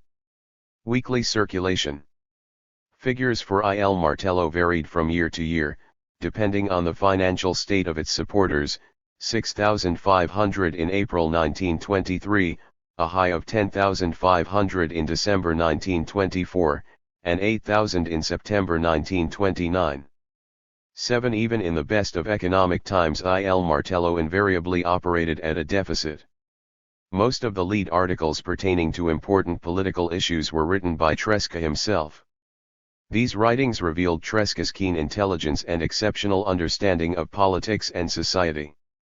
Besides featured articles, he wrote several columns on a regular basis: Botte Risposte, Attacks and Answers, Martellate, Hammered, and Fatti e Commenti, Facts and Comments, that contained polemical exchanges with other Italian newspapers, both radical and conservative. He signed these writings with pseudonyms: Ego Sum, L'Homme qui rit, Il Fabbro, Jem Fiche, Renato Morgant, and some others. Tresca's journalistic output was prodigious, writing hundreds of articles in the course of a single year. Literary finesse was not his forte. His writing style, unchanged over the years, exhibited irony, sardonic humor, sarcasm, and raw power, best symbolized by the blunt but effective instrument that adorned Il Martello's masthead. Rather than slice and skewer with rapier thrusts of eloquent rhetoric, Tresca delivered hammer blows that bashed and battered. When engaged in the polemics, Tresca excelled at scatological inventiveness. But most important, Tresca wrote in a language that Italian workers could readily understand, a vibrant style that appealed to the emotions as well as the intellect. Il Martello was not a one-man operation. Tresca's closest friends and collaborators, Pietro Allegra and Luigi Quintiliano, were the key members of the original editorial board. They remained associated with the newspaper until the mid-1930s. Allegra, the Sicilian anarcho-syndicalist who had collaborated with Tresca in Pittsburgh, fled to Palermo in the spring of 1920 to avoid deportation. Upon returning to the United States later that year, Allegra resumed his work as chief organizer of sales for the De Nobili Cigar Company and re-established his ties with Tresca and Il Martello. He wrote his own column, Appunti e Spunti, Notes and Cues, usually signed Pete Reno, that dealt primarily with the Italian-American press and engaged in fierce polemics. Quintiliano, an anarchist who hailed from the Abruzzo and worked as a tailor in New York, had collaborated with Tresca since 1915. He wrote articles for Il Martello under the pseudonym Lucifero. Allegra and Quintiliano gave their time and talent to Il Martello out of political conviction rather than for financial compensation, which Tresca could ill afford to pay. 8 non-writing functions: business manager, treasurer, secretary, mail clerks, etc. were conducted by various members of Tresca's close-knit entourage, the Gruppo Il Martello. Like all Italian radical newspapers, Il Martello also published articles written specifically for the newspaper by regular contributors. The identity of many remain unknown because they used pseudonyms, as well as reprints of articles published in other newspapers and magazines, often by world-renowned figures. Even a brief list in the early 1920s reads like a who's who of international radicalism: Peter Kropotkin, Emma Goldman, Alexander Berkman, Enrico Malatesta, Luigi Fabbri, Vladimir Lenin, Leon Trotsky, Karl Liebknecht, Rosa Luxemburg, Eugene V. Debs, John Reed, Upton Sinclair, and scores of others. Although caution dictated against writing his own articles about anarchism in the early 1920s, Tresca rarely wrote about matters of pure doctrine even in less threatening times, because he did not consider himself an original thinker or an intellectual. For propaganda purposes, he preferred to reprint the writings of Enrico Malatesta, often under the heading, Words from the Teacher, Luigi Fabbri, Pietro Gori, Rudolf Rocker, and other noted anarchist intellectuals, whom he acknowledged to possess far greater command of theoretical issues than he. Yet the inclusion of classic anarchist thinkers did not qualify Il Martello as a traditional Italian anarchist newspaper or a movement publication representing a specific current, the way that La Questione Sociale and L'Era Nuova spoke for anarcho-syndicalists, Cronica Sovversiva and L'Unità dei Refrattori for anti-organizationist anarchist communists, or Erigia and Nihil for individualist anarchists. Il Martello's ideological identity, like Tresca's, was too eclectic and unorthodox to be classified according to standard typology. Tresca was an anarchist sui generis and so was his newspaper. And like Tresca, Il Martello's primary mission was not to engage in evangelical propaganda for the behalf of the movement or the idea, but to fight the battles of the working class. Too radical. But fighting for the working class became much more difficult in the post-war period. Tresca never anticipated the extent to which labor unions would now thwart revolutionary minorities in order to avoid repression and defeat. Expecting to resume his activities as a freelance agitator and strike leader when the surge of labor struggles began in 1919, he was shocked to discover that while workers still desired his participation, union officials generally did not. In February 1919, for example, the silk workers of Paterson went out on strike. Tresca met in Passaic with his old comrade Adolf Lessig to discuss his role in the new battle. Lessig informed Tresca that he would not be invited to participate in the strike because he was too radical, too hated by the bosses and local authorities of Paterson. 9. Fear that he was too radical thwarted Tresca's full participation in a major strike underway in another industrial town associated with his name, Lawrence. Conditions for the mill workers had not improved since the Great Strike of 1912.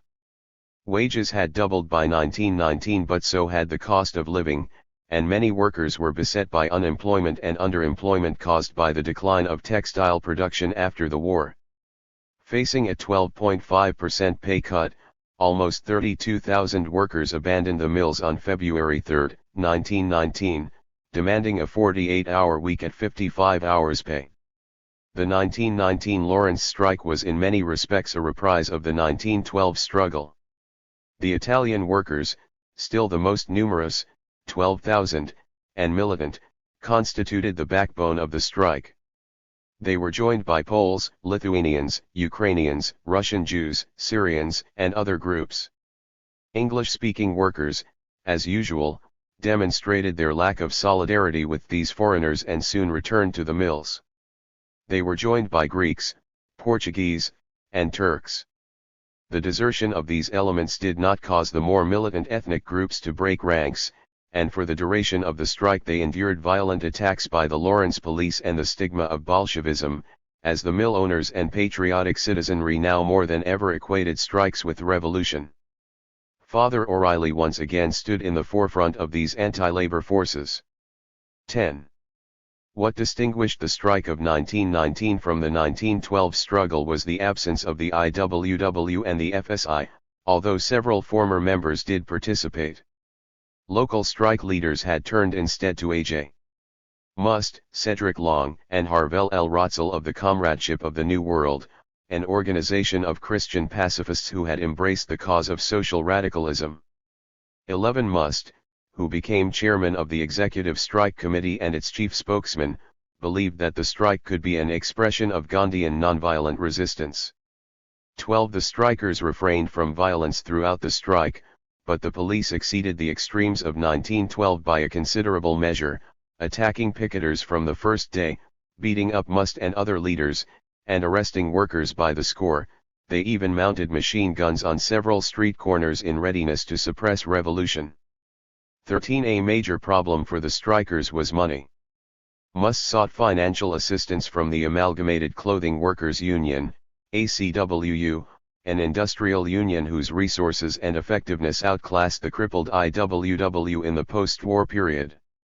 The ACWU contributed more than $100,000 to the Lawrence Strike Fund and sent several organizers to help lead the workers, the most important of whom was Antonio Nino Capraro. A former anarcho-syndicalist turned communist, Capraro stood well to the left of ACWU leaders, notably its president Sidney Hillman and its vice president, Augusto Belanca, both reformist socialists. But Capraro was Belanca's paisano from Ciaica, Sicily, and well known for his bravery and honesty. He quickly assumed a key role, serving on numerous committees.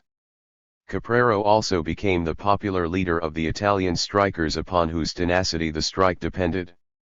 14. The Italian strikers included a radical contingent led by Tina Cassisi, a syndicalist and fiery orator nicknamed La Maestra, the teacher, by comrades. Dismayed that the strike was led by ex-clergymen and reformists, Cassisi and others demanded that the strike committee invite real revolutionaries to take charge, notably Tresca and Giovannitti. Capraro and other members of the strike committee initially refused, arguing that their presence would provoke the police. Undeterred, Cassisi and her comrades bypassed the strike committee and sent Tresca and Giovannitti their personal invitation to intervene. Tresca was reluctant to join the strike without authorization from the strike committee. Moreover, he and Giovannitti actually agreed with the strike committee that their presence in Lawrence might disrupt negotiations to end the strike. But by April, in the face of constant demands from the Cassisi faction and the plummeting morale of the strikers, the strike committee finally acquiesced and invited the heroes of 1912. Giovannitti declined the invitation, citing ill health. Tresca accepted, eager as always to get into the action. 15 Visiting Lawrence posed considerable risk. City Marshal Timothy J. O'Brien, the former police captain whom he slapped during a confrontation in 1912, had sworn that if Tresca ever set foot in Lawrence again, it would be for the last time. 16 Tresca was undeterred. Arrangements for Tresca participation, meanwhile, were handled by Caprero. No announcement of Tresca's forthcoming visit was issued. Meeting secretly in Boston on May 1, Tresca, Caprero, and a delegation from the strike committee agreed that he would enter Lawrence by automobile the next day, go directly to Lexington Hall, and depart immediately afterward. From long experience, Tresca assumed that the committee delegation included a spy who would reveal their plan to the police, so after the group departed he and Caprero decided that he should enter Lawrence that same night. Fortuitously, in the restaurant where they dined that evening, they met Costantino Calitri, the Italian physician whom Tresca had cajoled into testifying on behalf of Giovannitti in 1912. Yielded again to Tresca's blandishments, Calitri drove him to Lawrence and put him up for the night at his home. 17 As Tresca expected, Lawrence police had been duly notified of the original plan and spent the next day, May 2, inspecting all automobiles and trains entered Lawrence in order to apprehend the feared agitator. But Tresca had already been driven to Lexington Hall and was in hiding beneath the speaker's platform. When a crowd of several hundred Italian strikers assembled at 7 p.m., Caprero ordered the doors to the hall locked and guards posted so that no one could leave to inform the police about the mystery speaker. Then he summoned Tresca from his hiding place. The stunned crowd remained silent for a few moments before going wild, applauding and cheering for 10 minutes. For more than an hour, Tresca exhorted the strikers to continue the fight and return to the picket lines at sunrise the next morning. They all shouted their determination to fight on. His mission completed, Tresca was whisked out of Lexington Hall while the doors remained shut to prevent spies from alerting the police. He left Lawrence by car with a bodyguard of 4 comrades and reached Boston without incident. 18 Tresca's brief visit and speech, according to Must, provided a tremendous morale builder for the Italian strikers. 19 But local police were furious that Tresca had escaped them, and decided that Caprero would pay for his masterful deception. During the pre-dawn hours of May 6, a group of armed men wearing masks, most likely policemen, dragged Caprero and a local strike leader, Nathan Kleinman, from their hotel rooms and drove them out of town, where they left Kleinman with a rope around his neck and beat Caprero nearly to death. Rather than terrify strikers into submission, this act of vigilantism only hardened resistance, especially among the Italians. Faced with continuing resistance, the mill owners announced a 15% pay increase on May 20, to become effective on June 2. After 104 days, the Lawrence strike of 1919 was over. It represented one of labor's few victories that year. 20 For Tresca, the Lawrence strike of 1919 marked a decisive turning point in his career. Despite the accolades he received for his triumphant appearance in Lawrence, Tresca continued to encounter Union leaders voicing the same refrain uttered by Lessig in Paterson: "No, we are sorry, but you may not speak, you are the bête noire of the bosses and the police." 21 Over the next 20 years, Tresca would deliver dozens of speeches to striking workers, but Lawrence was the last major industrial battle in which he played a significant role. Polemics. To function in the repressive environment of post-war America, the sovversivi might have been expected to close ranks against the common enemy. Tresca, like Malatesta in Italy, advocated a pragmatic, non-sectarian approach to the struggle against state and capital in times of reaction. He believed that radicals of every persuasion could collaborate while still retaining their ideological identities, so he urged the sovversivi to form a fascio rosso or red group and wage common action against political oppression. 22 Unity required a moratorium on polemics, he insisted. But Tresca might as well have asked the sovversivi to stop breathing. Polemics were an incurable disease afflicting all currents of Italian radicalism, and since the days when Marx and Bakunin fought for control of the First International, the sovversivi had been mauling each other interminably. Therefore, while most of them were absurd and inconsequential, polemics constituted an integral feature of Tresca's career and the world of the sovversivi. Internecine conflicts actually intensified during the Red Scare, as if the sovversivi were oblivious to the maelstrom that threatened to engulf them all. And no single figure was subjected to more attacks than Tresca. The most vicious and sustained of the attacks against Tresca were waged by the syndicalist leaders of the FSI and the editors of Il Proletario, now the official Italian language organ of the IWW. He had first come under fire from the FSI in 1917 to 1918, when he obtained a severance of his case rather than stand trial with the Wobblies in Chicago, but favorable relations were re-established between August 1919 and February 1920, as a result of Tresca's vigorous participation in the defense campaign for Romolo Baba and Pietro Piero, two Wobblies accused of conspiring to assassinate President Wilson and his Secretary of the Treasury William G. Mikado. 23 However, conflict erupted anew in February 1920, when Il Proletario published articles, unsigned, by Frederick H. Blossom, the head of the IWW local in Paterson, insinuating that Tresca was a stool pigeon, a weathercock, and a secret emissary because he had allegedly urged silk workers to join the ACWU rather than the IWW during the strike of 1919. 24 As punishment, the FSI ordered its member not to utilize Tresca as a propagandist and denounced him as an anti-socialist. 25 Tresca decried the nauseating sight presented by our periodicals which, in this decisive hour of hopes and torments, instead of aiming at the one and only target, the common enemy who persecutes and oppresses us, turn our best efforts toward personal attacks, attacks which are vulgar, base, petty, malicious, and full of venom. These senseless controversies are doing more harm to the radical movement than the merciless persecutions on the part of the ruling classes. 26.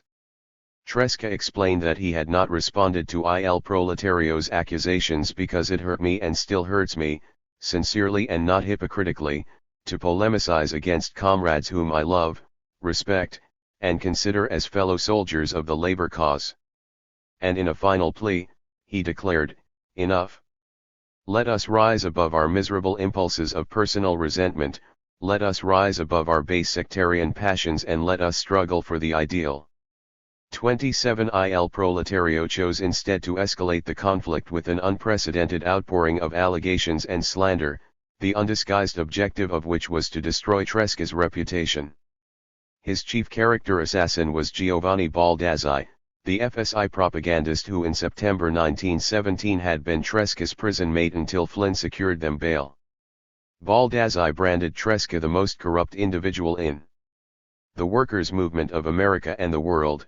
Because of 3 unforgivable transgressions, he had agreed to the compromise with the Minnesota authorities, he avoided trial with the Chicago IWWs, and Il Martello circulated through the mail unimpeded, because Tresca either cooperated with or enjoyed the tolerance of Attorney General Palmer and Postmaster General Albert S. Burleson. 28 Tresca addressed Baldazzi's charges in the longest and most detailed autobiographical article of his career. Regarding the Mesabi Range, Tresca affirmed that he and fellow defendants Sam Scarlett and Joe Smith never advised the miners to accept the plea bargain that the authorities later violated. More to the point, he asked, why is it that the Chicago crowd, the IWW, is venting its rage only upon me, though I have never been an IWW organizer? If the organization has committed a blunder in Minnesota, most of the blame should be laid at the door of Etter, Flynn, Smith, and Scarlett, who were IWW leaders. Why, then, do they assail me and not the others? Concerning his severance from the Chicago trial, Tresca recounted the numerous times that FSI leaders had attacked him and urged the movement to boycott him because he was not an official IWW organizer. These same men, he continued, now had the gall to recall that I was one of them and to ask me to come along with them. You can't treat a man the way I was treated and then expect him to answer your call when his help is needed. This is the real reason why I was not in Chicago to face the jury together with the others. As for Il Martello's enjoying privileges unavailable to other radical newspapers, the accusation really derived from the fact that FSI leaders had never forgiven Tresca for transferring El Avvenire to New York in 1913, where it competed directly with Il Proletario. Crediting Tresca with ingenuity for the way he acquired and operated Il Martello was out of the question, of course. Better to ignore how many times Il Martello was declared non-mailable in 1919 and 1920, and invent the fiction that Tresca operated with the tolerance of the authorities. 29. What, in the final analysis, was the real motivation behind the FSI attacks against Tresca? His answer cut to the core: sheer professional jealousy. 30. Tresca, by 1920, was indisputably the most important Italian radical in the United States. Within the fractious world of the sovversivi, even in the best of circumstances, anyone of Tresca's stature would have accumulated enemies and generated envy. For the syndicalists, however, circumstances could not have been worse. While Tresca was still at liberty, many FSI leaders were in jail and or awaiting deportation. Il Martello, despite government harassment, was gaining readership and subscribers, while Il Proletario was languishing, never to regain its former preeminence. The FSI itself was facing extinction, its section and members to be absorbed directly into the IWW in 1921. As for Baldazzi, the principal instrument of the anti-Tresca campaign, he was deported to Italy, where he soon threw in his lot with the fascists. 31. Death on the lecture circuit. Despite the polemics of 1919 to 1920, Tresca's services as a propagandist remained in high demand. Radicals of every persuasion still turned out for his lectures, not only because he was a charismatic personality and a formidable orator, but because of his great warmth and convivial nature, which had enabled him to form lasting bonds of comradeship with ordinary men and women of the working class. Even during the Red Scare, when he might have curtailed his activities for the sake of self-preservation, Tresca spent many weeks on the lecture circuit, trying to sustain the morale of the rank and file, many of whom were involved in strikes and subjected to repressive measures from employers and authorities. The most memorable of Tresca's propaganda tours during the Red Scare, if only because of its tragic ending, was undertaken in December 1919. The scheduled itinerary called for Tresca to travel through Pennsylvania, Michigan, and Ohio, with focus on mining towns, the oases of our propaganda.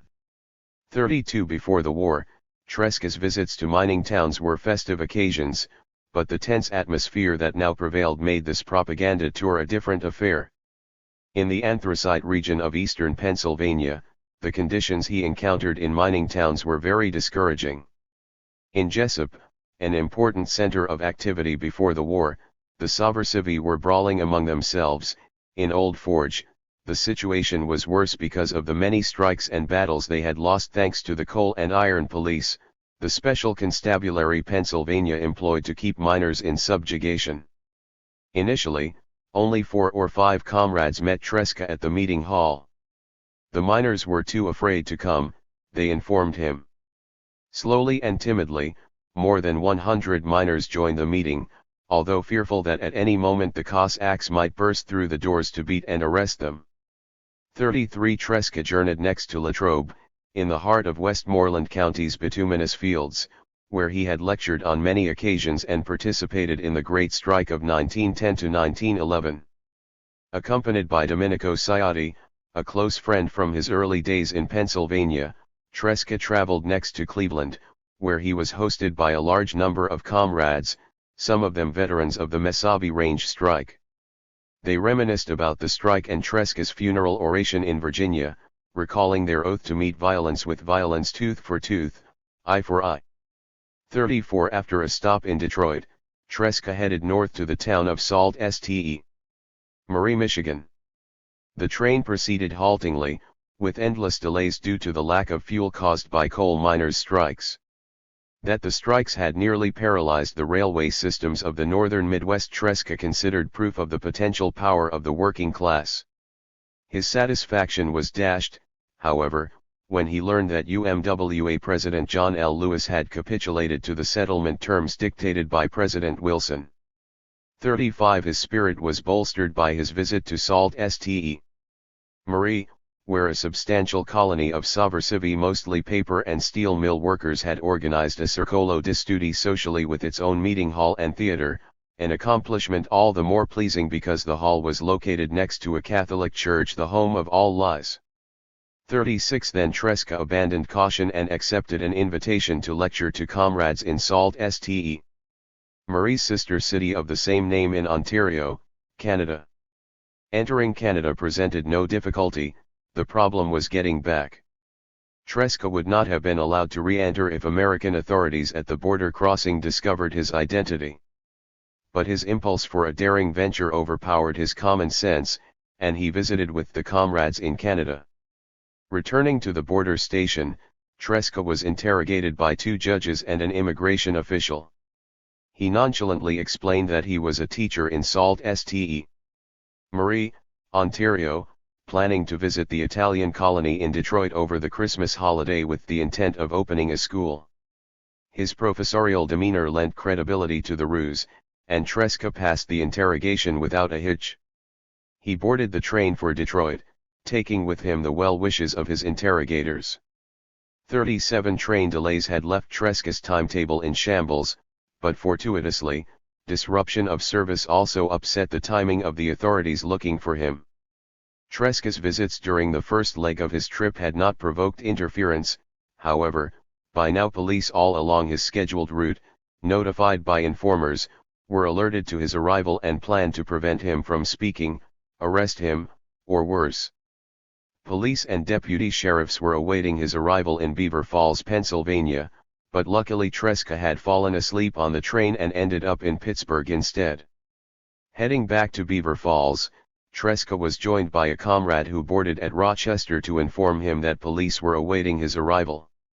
When Tresca finally arrived at Beaver Falls, the police were waiting on the opposite side of the platform and failed to notice his exit. The hall where he was supposed to speak was occupied by police and a big crowd of Italians.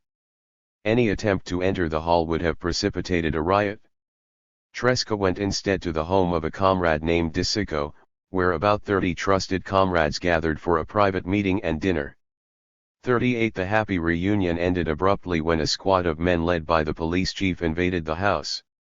When Disico resisted the illegal attempt to search his home, a tussle ensued during which the police chief fired his revolver. Disico's wife, thinking her husband shot, uttered a terrified scream that halted the policemen in their tracks. At this point, Tresca confronted the enraged police chief, immobilized his arms with his powerful grip, and shouted, "I am the one you want. I am Tresca." Tresca was deported from Beaver Falls on the next train eastward bound. Before departing, he learned that one of the guests, Giovanni Terracciano, had been wounded in the stomach by the wayward bullet. Now a successful entrepreneur and law-abiding citizen, this former member of the Peasant League that Tresca had organized in Pay Centro, near Sulmona, had attempted all evening to convince Tresca to abandon his radicalism, even offering to lend him money to set up a business. He died in the hospital. 39 Staring out the window in deep depression as his train headed toward New York, Tresca saw the blackness of the night sky illuminated by tongues of fire emanating from steel furnaces in the distance, a sad reminder that the steel workers had also lost their strike. One thought gripped Tresca's mind: Pennsylvania, the black land of the Cossacks. Here every liberty is dead. 40.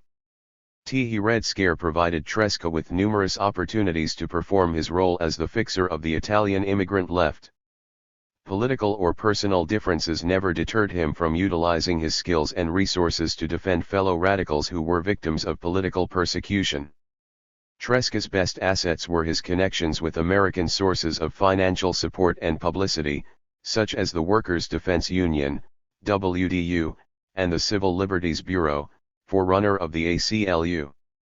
His relationship with Flynn, who founded the WDU in 1918, helped immeasurably in his establishing and strengthening these and similar connections, as did his personal friendships with ACLU co-founder Roger Baldwin and prominent defense lawyers, such as Arthur Garfield Hayes, Walter Arnells, and Isaac Shore. Ultimately, over the course of the next 20 years, Tresca's contribution as a defender of Italian radicals would be unparalleled. Yet all too often his services went unappreciated, even by some he had aided directly. Tresca devoted the May-Day 1920 issue of La Guardia Rosa to the White Terror in America, documenting numerous cases of political persecution as well as the lynching of African Americans, which had increased ominously during this period. Tresca observed that while the European democracies were restoring the civil and political liberties suspended during the war, the United States was doing just the opposite, intensifying its repression of radicals by extension of the Espionage Act among other means. How ironic, he noted, that while German spies had drawn sentences averaging 2 years, dozens of radicals like Eugene V. Debs still languished in prison, and scores of new political victims, especially IWW members, were routinely being condemned to serve 5, 10, and 20 years. Amidst the mounting excesses of the Red Scare, Tresca repeatedly issued appeals for worker resistance against repression. Victims of capitalism's iron fist, which under the guise of law and authority persecutes free thought, bravely and without impatience and weakness await our solidarity. How can we live freely if our conscience is oppressed by the thought that we have neglected our duty toward those who are suffering in prison? 2. Tresca's principal defense campaign of the post-war period was the Sacco-Vanzetti case. Contrary to the liberal legend that prevailed for decades, Nicola Sacco and Bartolomeo Vanzetti were not philosophical anarchists, they were militant revolutionaries, devoted followers of Luigi Gallini, the man the Justice Department considered the leading anarchist in the United States. Gallini and his followers were among the most vigorous and outspoken opponents of the war and paid the price for their audacity. He and 8 of his closest associates were deported on June 24, 1919. Scores of other Gallinisti, meanwhile, had heeded the master's recommendation not to register for the draft, and to go underground to avoid detection. For around 60 Gallinisti, including Sacco and Vanzetti, took refuge in Monterrey, Mexico, biding their time until they could return to Italy to participate in the revolution they expected to erupt momentarily.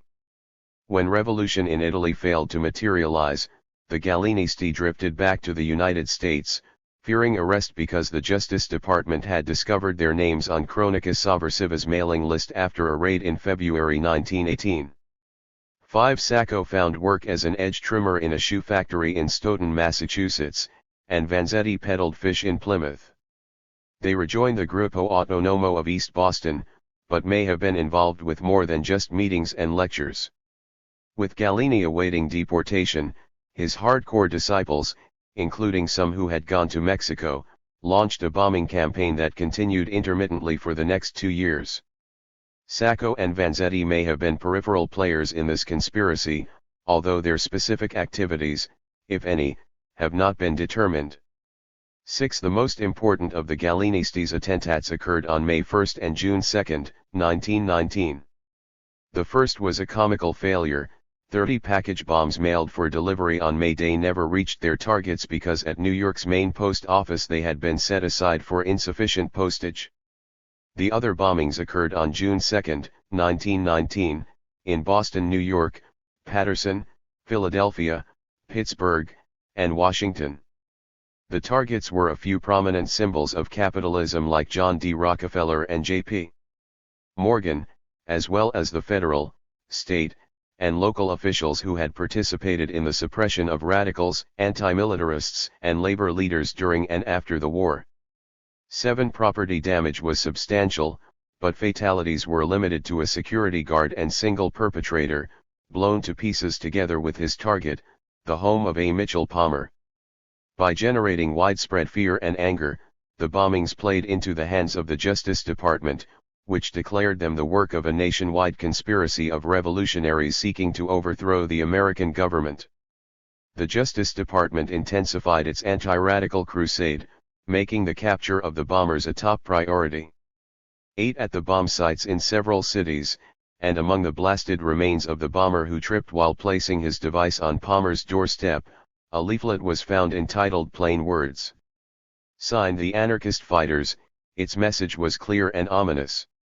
There will have to be bloodshed, we will not dodge, there will have to be murder, we will kill, because it is necessary, there will have to be destruction, we will destroy to rid the world of your tyrannical institutions. 9. Suspicion fell heavily upon the Italian anarchists. Due to the efforts of a handful of skilled investigators, the majority of BI agents were remarkably incompetent, and Italian informants operating within the radical movement, the BI determined that the bomber of Palmer's house was Carlo Valdenosi, one of Gallini's closest associates. Penetrating the inner circle of the Gallinisti to identify other members of the bombing campaign became the next task. It was performed brilliantly by Eugenio Vico Ravarini.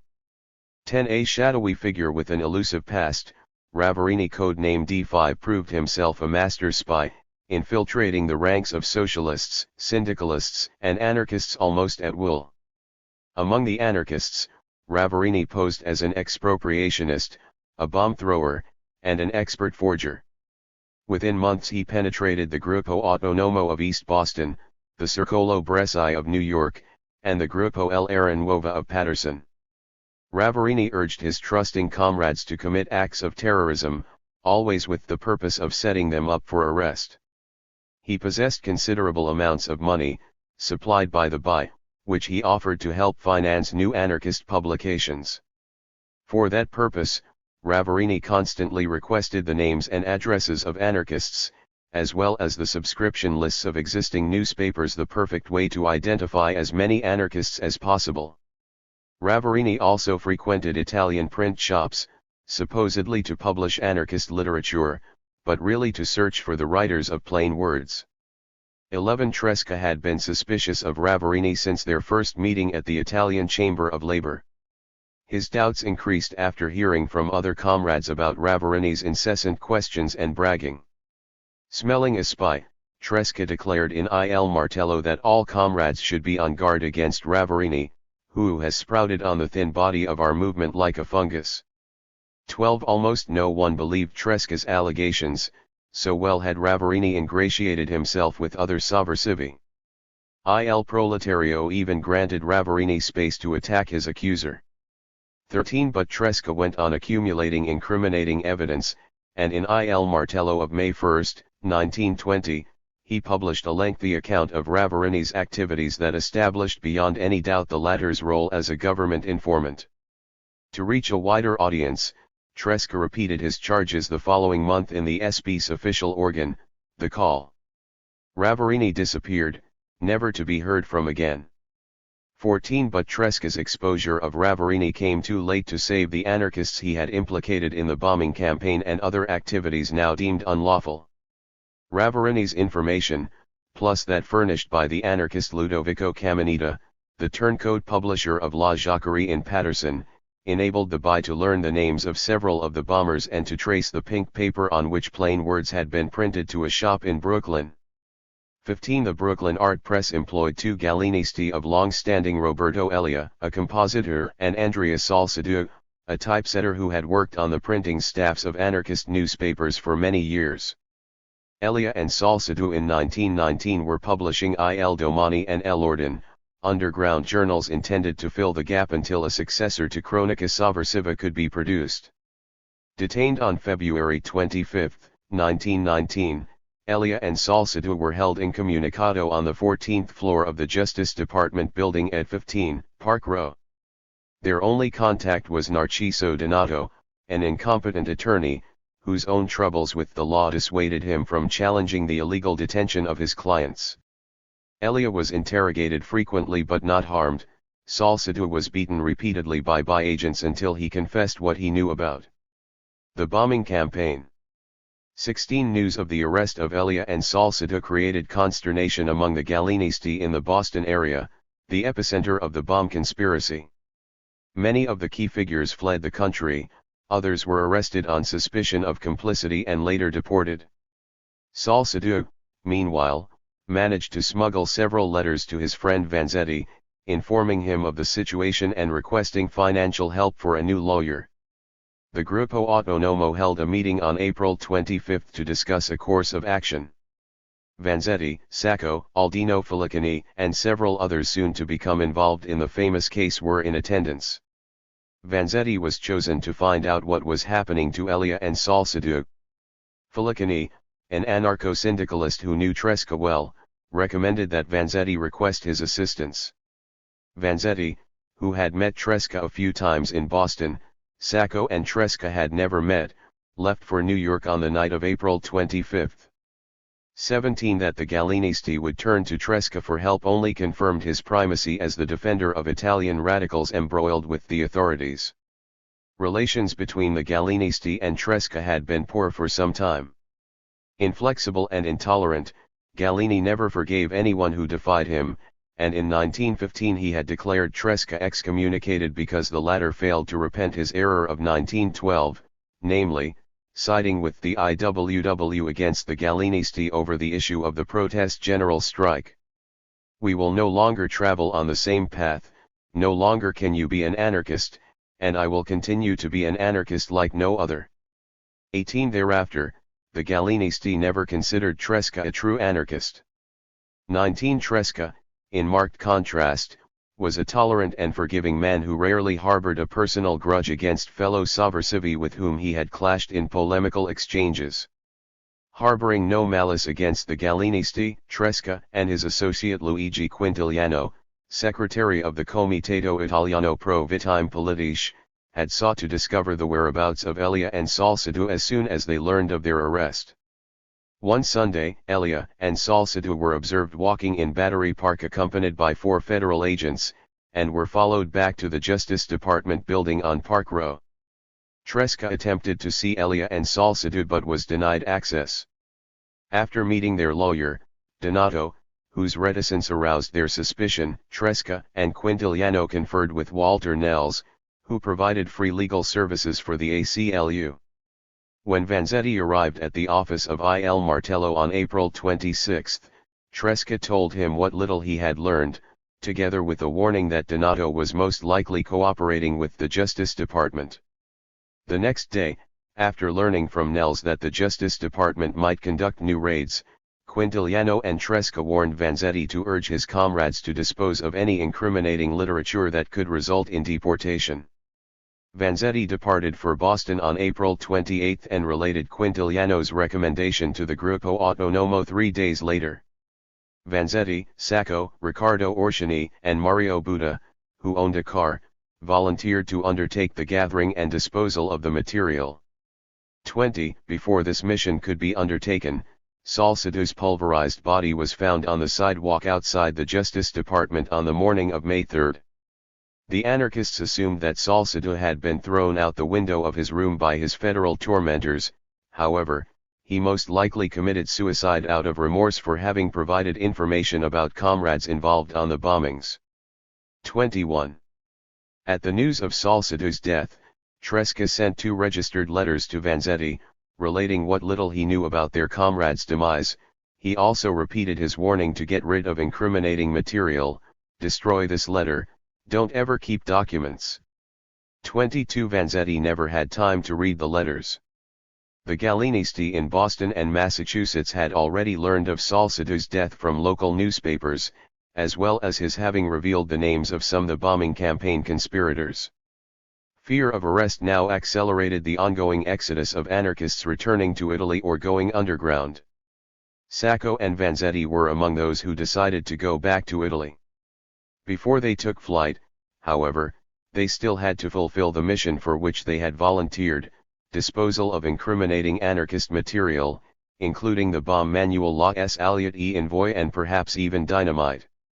23 On the night of May 5, 1920, Sacco and Vanzetti, together with their comrades Mario Buda, alias Mike Boda, and Riccardo Orsini, met at the Johnson garage in West Bridgewater to pick up Buda's car, which was needed for disposing the literature and or dynamite.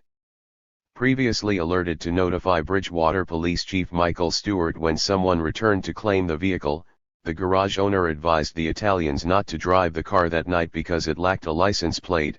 His wife, meanwhile, telephoned the police. Buda and Orsini departed on the latter's motorcycle, while Sacco and Vanzetti took a streetcar at 9:40 p.m., heading for Brockton. 20 minutes later they were arrested by Brockton police. Both men were found to be carrying pistols and an assortment of ammunition. Later that night, without informing them as to the real reason for their arrest, Chief Stewart interrogated Sacco and Vanzetti, asking whether they knew Buda and Ferruccio Coixi, another comrade, and whether they were communists or anarchists. Certain that they had been apprehended because of their radical activities, they responded to all such questions with lies. The next day, Sacco and Vanzetti were interrogated by Frederick G. Katzmann, the unscrupulous district attorney for Norfolk and Plymouth counties. Still suspecting that their arrest was politically motivated, they again provided false and evasive answers. Their lies and evasions, coupled with their possessing weapons, convinced Katzmann of their consciousness of guilt, a legal concept that would weigh heavily in determining their fate. 24 Even before undertaking his investigation, Chief Stewart was convinced that Italian anarchists had been responsible for the botched payroll robbery of the L.Q. White Shoe Company in Bridgewater on December 24, 1919, as well as the robbery and murder of a paymaster and guard during the payroll robbery at the Slater and Morrill Shoe Factory in South Braintree on April 15, 1920. Stewart believed one of the perpetrators was Ferruccio Coixi, whom he had arrested during the roundup that followed the raid on Cronica Sovversiva in May 1918. Coixi had seemed to be in great haste to report for deportation on April 16, 1920, one day after the South Braintree crime. Once the deportee was out of reach, Stewart's suspicion focused on Mario Buda, with whom Coixi shared a house in West Bridgewater. Meanwhile, an abandoned Buick sedan, presumed by Stewart to be the South Braintree getaway car, had been discovered in the Manley Woods, less than 2 miles from the Coixi/Buda residence. Tire tracks from another vehicle, conceivably a second getaway car used by the bandits, were discovered not far from the Buick. These tracks were narrower than those of the Buicks, and were typical of the kind of tires fitted on smaller vehicles, such as an Overland. Buda owned an Overland, therefore, the second getaway car must have been Buda's. And since Sacco, Vanzetti, Orsini, and Buda all had convened at the Johnson garage to pick up Buda's car, Stewart concluded that the 4 anarchists must have been Coixi's accomplices in the payroll crimes. 25 That Stewart's conclusion was based on pure conjecture did not dissuade District Attorney Katzmann from adopting the police chief's theory. Moreover, he believed the crimes were linked to a broader anarchist conspiracy. At his request, the BI checked the bank accounts of Tresca and the Comitato Italiano per la Difesa del Vitime Politiche he had organized in 1919, to determine whether they had received the $16,000 stolen at South Braintree. 26 Tresca, still considered an enemy despite his assistance, was the last person to whom the Gallinisti would have entrusted the proceeds of the South Braintree robbery. If the Gallinisti did acquire the payroll money, they most likely would have sent it to Italy to finance Gallini's new series of Cronica Sovversiva in Turin. But Tresca's bank account was discovered to be almost empty of funds, and no trace of the money was ever discovered. Unable to link the missing payroll to Tresca or anyone else, Katzmann remained determined nevertheless to prosecute local Italian anarchists for the South Braintree robbery and murders. But the district attorney's desire to entrap an entire network of anarchists was foiled. Coixi was in now Italy, Orsini had a solid alibi for the dates on which the crimes had been committed, and Buda had gone underground and could not be found. Only Sacco and Vanzetti were available for prosecution. 27 Very little, if any, evidence linked Vanzetti to the South Braintree crime. Katzmann's solution was to try Vanzetti for the botched Bridgewater robbery, then prosecute him as a convicted felon for the South Braintree robbery and murders, together with Sacco. Poorly defended by two local attorneys, Vanzetti's trial in Plymouth, June 22 to July 1, 1920, for assault with intent to rob and murder ended in conviction. The presiding judge, Webster Thayer, a Yankee bigot whose hatred for foreigners and radicals proved a decisive factor throughout the case, sentenced Vanzetti to serve 12 to 15 years, a term greatly exceeding the usual punishment for the crime. Then, according to plan, Sacco and Vanzetti were both indicted on September 11, 1920 for capital murder in connection with the South Braintree payroll robbery. 5 days later, seeking revenge, the elusive Buddha exploded a bomb on the corner of Wall and Nassau Streets, directly opposite the J.P. Morgan Bank, killing 33 people. This cruel deed, a departure from the Gallinistes' previous pattern of targeting specific oppressors, proved counterproductive to the defense of Sacco and Vanzetti by generating even more hostility toward anarchists. 28 Angered by the outcome of Vanzetti's trial and fearful of a double conviction for murder if the same incompetent lawyers were retained, Tresca went to Boston to express his dismay to Filicani, now the treasurer of the Sacco-Vanzetti Defense Committee. 29 To prevent another frame-up, he insisted, the anarchists had to retain competent legal counsel and generate publicity and funding, especially from Americans. When Flynn went to Boston in July 1920, on business relating to her workers' defense union, Tresca told her, Elisabetta, they're two Italian comrades in big trouble in Massachusetts on account of salsadug. You investigate while you are there and maybe get the Americans to help. 30 Flynn met with Filicani and the Defense Committee, establishing a relationship that would become closer and more active than Tresca's. What the committee requested of Flynn and Tresca at this time was to obtain a labor lawyer and arrange protest meetings with English speakers in order to reach American workers. 31 Tresca and Flynn secured the services of Fred H. Moore, the IWW lawyer who had served on the legal team in the Eder Giovannitti case. Moore became Sacco's lawyer, while the local McInerney brothers defended Vanzetti. Moore was an indefatigable investigator and propagandist. He and Flynn mobilized a sizable contingent of progressives and radicals through her connections with various defense organizations.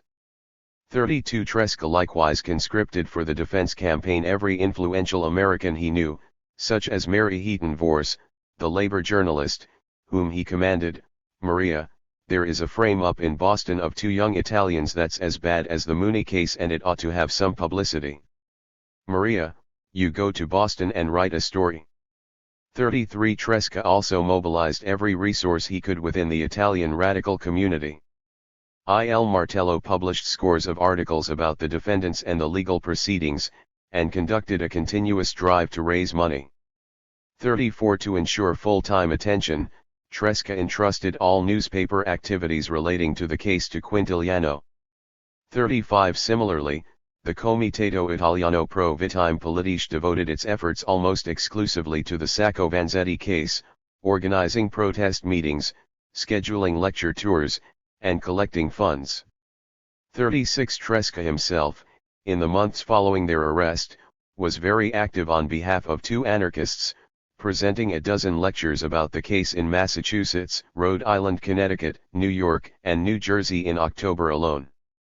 He also recruited other radicals like Giovannitti, discussed strategy with Fred Moore, and offered encouragement to Filicani. 37 To obtain help from outsiders and conservative elements, Tresca demanded that Moore and Filicani provide him with as much information as possible.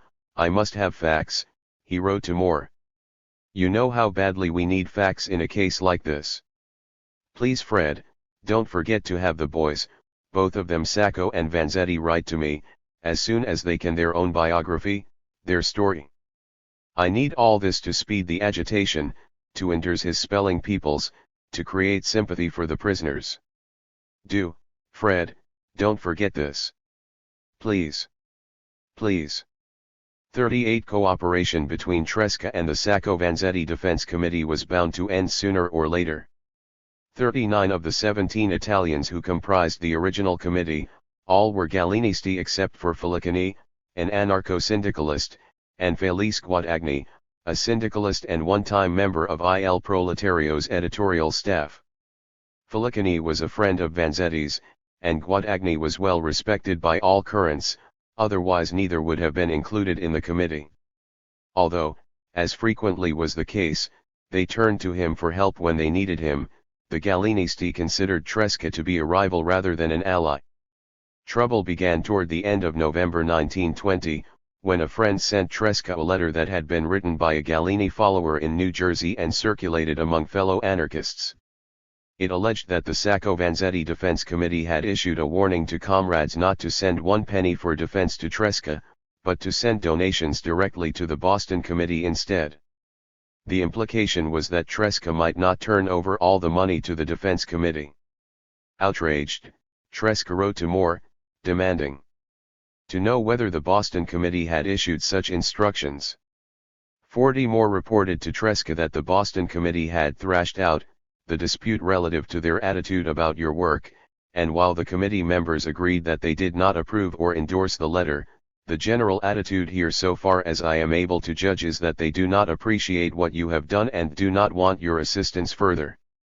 41 Exasperated and hurt, Tresca informed Moore by telegram, immensely disappointed.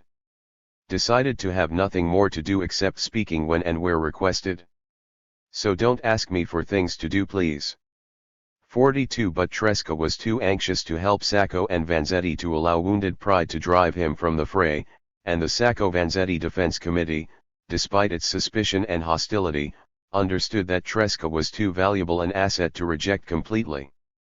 When necessary, Tresca bypassed hostile members of the committee, communicating directly with Filicani and Moore, and using Flynn and Quintiliano as personal emissaries. Requests for Tresca's assistance continued unabated, especially from Moore, who was his personal friend and whose relations with the Defense Committee would become infinitely more contentious. For as long as Moore was on the legal team, Tresca and Flynn would serve as his special liaison with the committee, usually communicating with Filicani. As Filicani related, if for some reason Moore needed to put some pressure on me, well, all he had to do was either go to New York, or call New York, and talk to Tresca and Flynn, and I would hear very soon from them what the difficulty was. 43 The mastermind of the defense campaign, together with Flynn, more frequently called upon Tresca to perform tasks that the insular Gallinisti were unqualified or unwilling to undertake. Before the trial, for example, Tresca was asked to convince the conservative Italian language dailies to publicize the case, to approach the Sons of Italy for help, and to prod the Italian Consul General of New York to investigate the case. Tresca also contacted his old comrade Arturo Carati, now a communist deputy in Italy, asking that he persuade the Chamber of Deputies to pass a resolution calling for the Italian government to instruct Ambassador Ricci in Washington to request a continuance of the trial so the defense could secure depositions. 44 Tresca attended the opening of the trial in Dedham on May 31, 1921.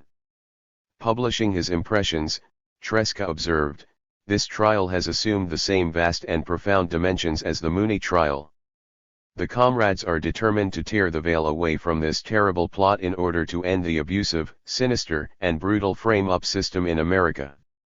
45 For the duration of the trial, Il Martello published a detailed chronicle of the courtroom proceedings written by Guadagni. Tresca, Flynn, Quintiliano, and the Il Martello group continued, meanwhile, to speak about the case at scores of meetings in New York and on lecture tours, rallying support, and raising money. When the trial concluded on July 14, 1921, Tresca received a telegram notifying him of the guilty verdict. Tresca was stunned but not surprised. "This verdict strikes us in the heart. It is a terrible blow." There was little to hope for given the political character the trial assumed in recent days, but nevertheless the conscience rebels at the idea that class spirit can so coldly decide the fate of two men.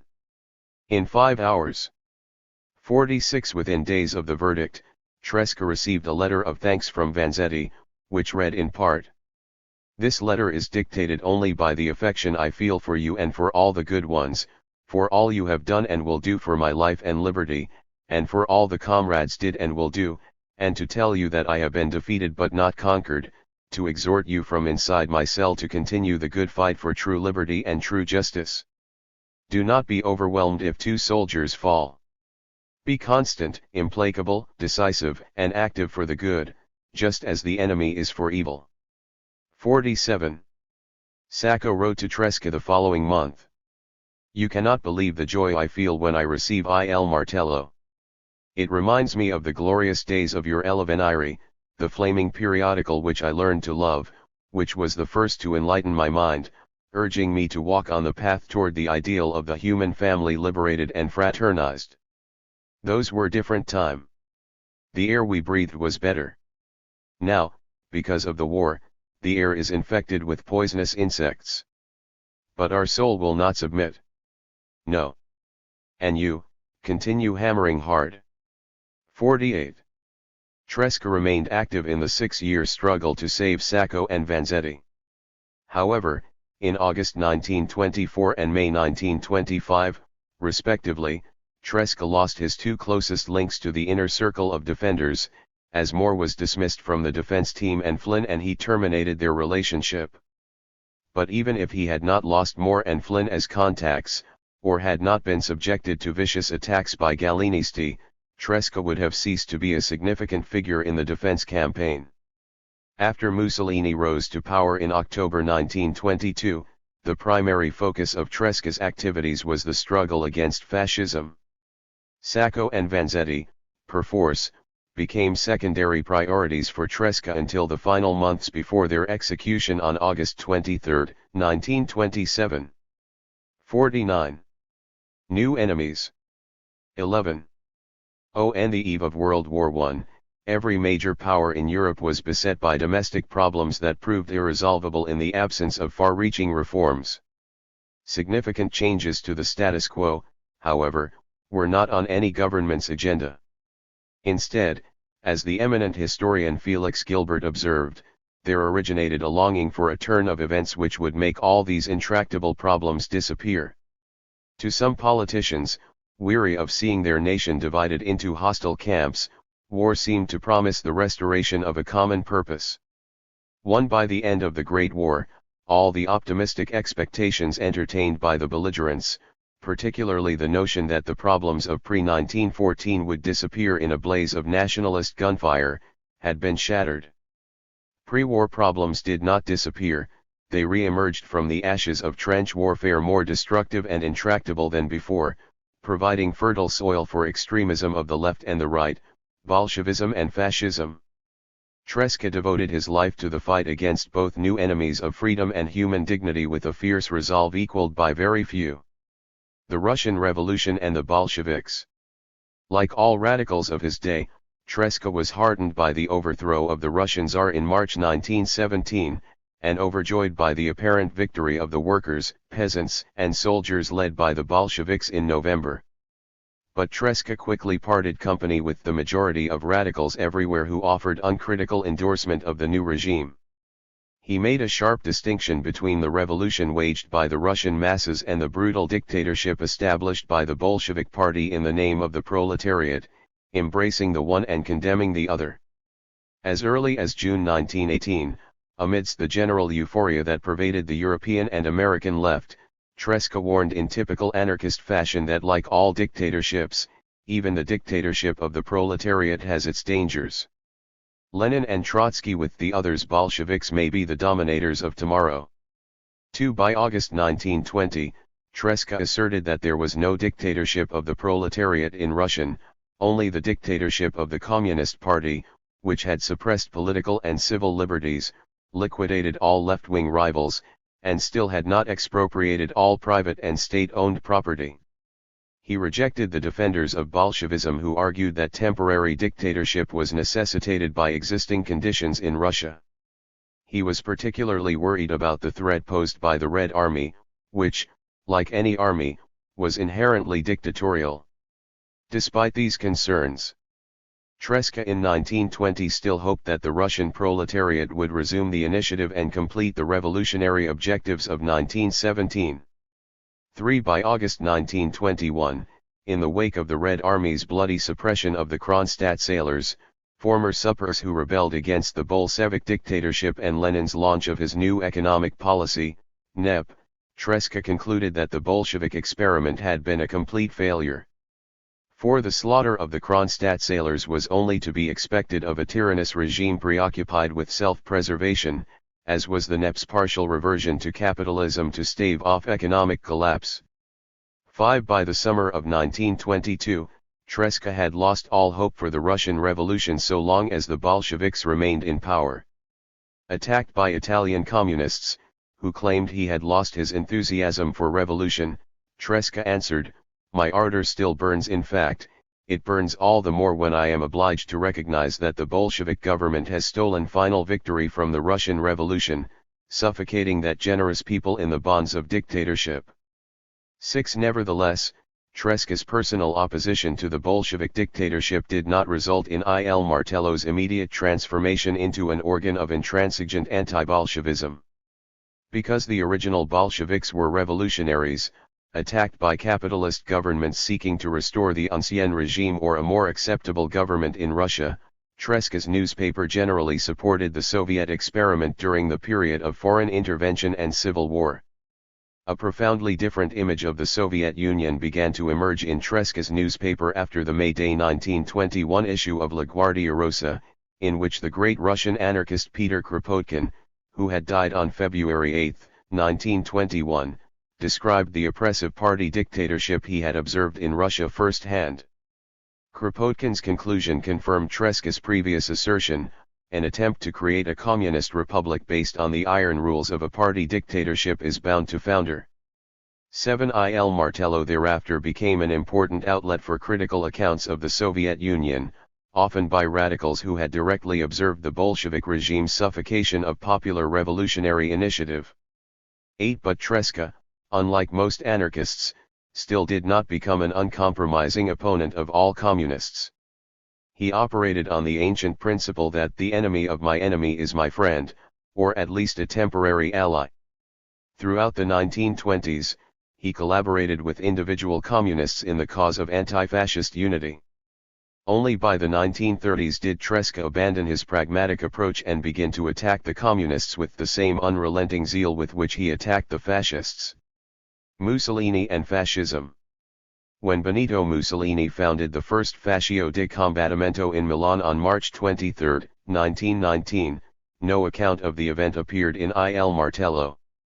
Tresca, like most radicals, was slow to perceive the danger that fascism represented for Italy and Italian immigrants abroad. He ignored fascism at this early juncture because he shared the same assumption as other sovversivi that Mussolini was politically dead, an opinion colored by his profound contempt for this Judas Iscariot, who had prostituted the ideals of socialism by joining the interventionist cause during World War I. In late November 1919, Tresca dismissed Mussolini as a mercenary drawing on the coffers of the Italian bourgeoisie. 9. The following summer, when Mussolini, still posturing as a man of the left, called for reaction against striking railway men, Tresca declared that in Italy the swine Mussolini has sunk so low, and groped so much in the mud, that nobody takes notice of him any longer. 10. Underestimation of Mussolini and fascism was understandable in light of the Biennio Rosso, the Red 2 years of 1919 and 1920.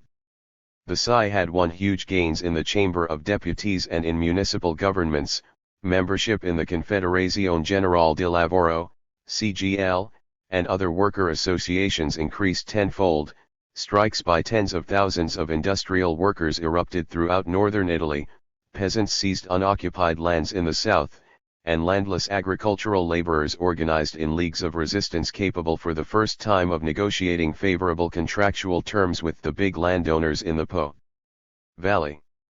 Observing these developments from afar, Tresca expressed hope that revolution is on the march. 11. While believing that a revolutionary process was underway, Tresca nevertheless drew a distinction between revolt and revolution.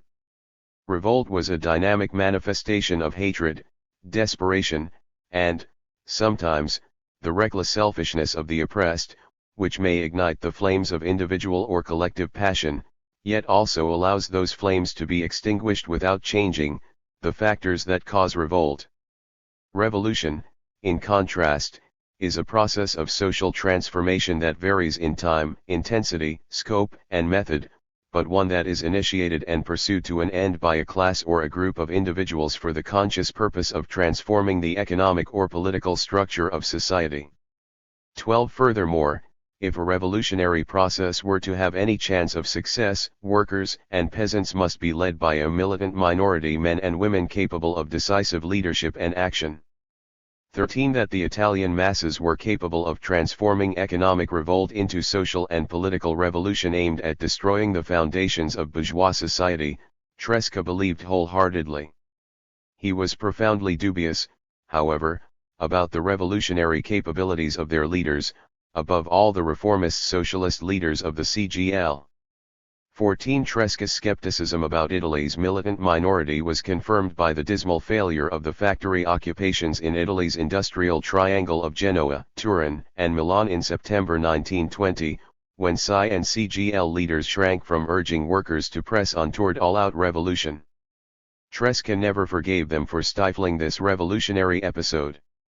15. But in 1920, Tresca could not have foreseen the terrible consequences of that frightening specter of revolution. One of the few who recognized the potential tragedy of the factory occupations was the legendary anarchist Enrico Malatesta, who warned, "If we do not carry on to the end, we will pay with tears of blood for the fear we now instill in the bourgeoisie." 16. Indeed, the occupation of the factories, even in failure, was the crucial event that accelerated the rapid ascendancy of the fascists, whose designated role hereafter was to wage a campaign of preventive counter-revolution, a reign of terror and destruction against the left and its working-class supporters. By early 1921, Tresca could no longer ignore the growing mass movement of lowly patriotic hooligans and their self-appointed duce. His first feature article devoted to the subject analyzed the connection between fascism and Gabriele D'Annunzio's Fiume adventure of September 1919 to December 1920, an undertaking considered by many to have been the dress rehearsal for Mussolini and his black shirts. The famous poet Condottiero D'Annunzio, at the head of 1,000 legionnaires, chiefly mutinous servicemen and war veterans, especially former Arditi, Italy's elite assault troops, defied the Big Four peacemakers convened in Paris and seized the contested port city of Fiume on the Dalmatian coast. During his turbulent occupation of Fiume, D'Annunzio established a bizarre nationalist syndicalist-oriented regency of Carnaro, with himself as duce. By the time he was expelled by Italian forces, fascism was in ascendance on the mainland.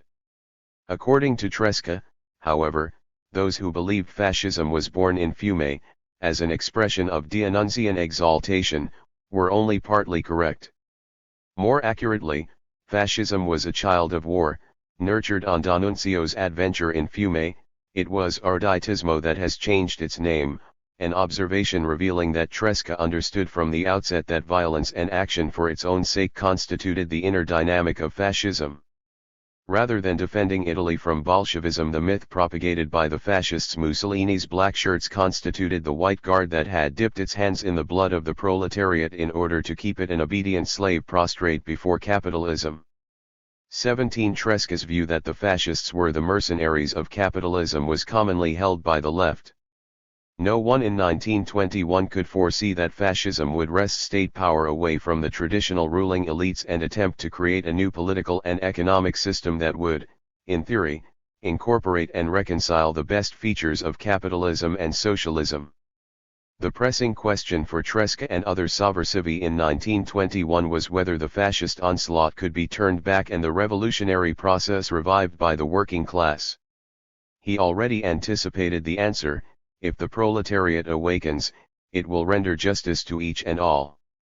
If it continues to remain supine, fascism will go on until it reaches bottom and we have a return of the blissful time of the Inquisition. 18. Tresca had surprisingly little to say about the March on Rome of October 28 to 30, 1922, which accompanied Mussolini's appointment as prime minister by King Vittorio Emanuele III.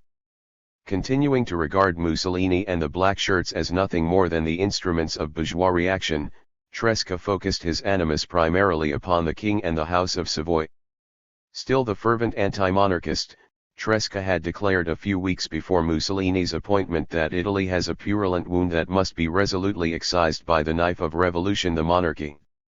19. He rejected the widespread belief that Vittorio Emanuele was a timid and weak king who feared that his fascist cousin, the Duke of Aosta, would usurp his throne if he attempted to thwart the black shirts. Wolves do not eat wolves, Tresca declared. He is the fascist, Vittorio Emanuele III. The king and his fellow Savoyards, he maintained, had willfully permitted the fascists to attain power, hoping to use them to achieve their long-sought objective, absolute monarchy. The ascendancy of the black shirts amounted to a coup d'état by the Savoyard monarchy that had become fascist. 20. Tresca's belief that fascism was the instrument of a reactionary bourgeoisie, and that the House of Savoy was Mussolini's willing and eager accomplice, never wavered over the next 20 years. Nor did he relinquish, even during the darkest days of the resistance, his hope that the defeat of fascism would result in the revolutionary triumph of the Italian working class. 21. New enemies 127. Fascism in Little Italy. Paralleling the rise of fascism in Italy was the emergence of an Italian-American fascist movement and subculture, sometimes described as Mussolini's empire in the United States. 22. Italian-American fascism arose and derived its vitality from conditions and influences that were American as well Italian. For decades, Italian immigrants had suffered the indignities of racial discrimination and the hardships of economic exploitation. Disappointment and resentment fostered among many elements, especially middle and lower middle class Italian Americans, a nostalgic nationalism, which was easily transmuted into an aggressive, proto-fascist form of nationalism. A number of post-war events contributed to this metamorphosis: Italy's mutilated victory in World War I, Woodrow Wilson's contemptuous treatment of Italy at the Paris Peace Conference, D'Annunzio's seizure of Fiume in 1919, and the discriminatory immigration laws of 1921 and 1924. 23. As John P. Dickens has observed, psychologically the Italian immigrant was conditioned to respond positively to fascism even before Mussolini's regime dazzled the mind. Doubtless fascist propaganda provided the fertilizer, but American society had planted the seed. 24. Italian-American fascism was not a transplanted version or clone of fascism in Italy, although ties between the two movements were very close until World War II. Prior to Italy's declaration of war against the United States in 1940, Rome generally called the tune in its relationship with Italian-American fascism, with the latter providing loyal and valuable support, both propagandistic and financial. Fascism as an ideology and political movement was rarely embraced by the older generation of working-class immigrants, especially those who had been exposed to left-wing ideas and were members of labor unions. The minority of factory workers who did support fascism tended to be younger men imbued with strong feelings of nationalism who had fought in the war. Italian-American fascism enjoyed much greater support from middle and lower middle class elements, small merchants, businessmen, contractors, clerical workers, civil servants. Also well represented were second-generation Italian Americans with college educations, who had seen their professional careers stymied by Anglo-Saxon prejudice against Italians. Men and women drawn from this younger, English-speaking element often found employment in the myriad agencies of the fascist infrastructure and propaganda machine in the United States. The leading figures among fascists and pro-fascists, in terms of social class and political status, tended to be professionals and substantial businessmen, doctors, lawyers, judges, journalists, and newspaper owners. Very often these men were community leaders, and like their counterparts in Italy, they were imbued with the ideals and tendencies of right-wing nationalism and social conservatism, devoted to the preservation of capitalism and traditional moral and religious values. Association with the fascist movement also facilitated their own pursuit of social, political, and economic advancement, often the most compelling motivation for their allegiance. Yet, despite drawing primary support from middle-class and educated elements, Italian-American fascism lacked the ideological complexity and intellectual vitality of Italian fascism, at least in its early stages.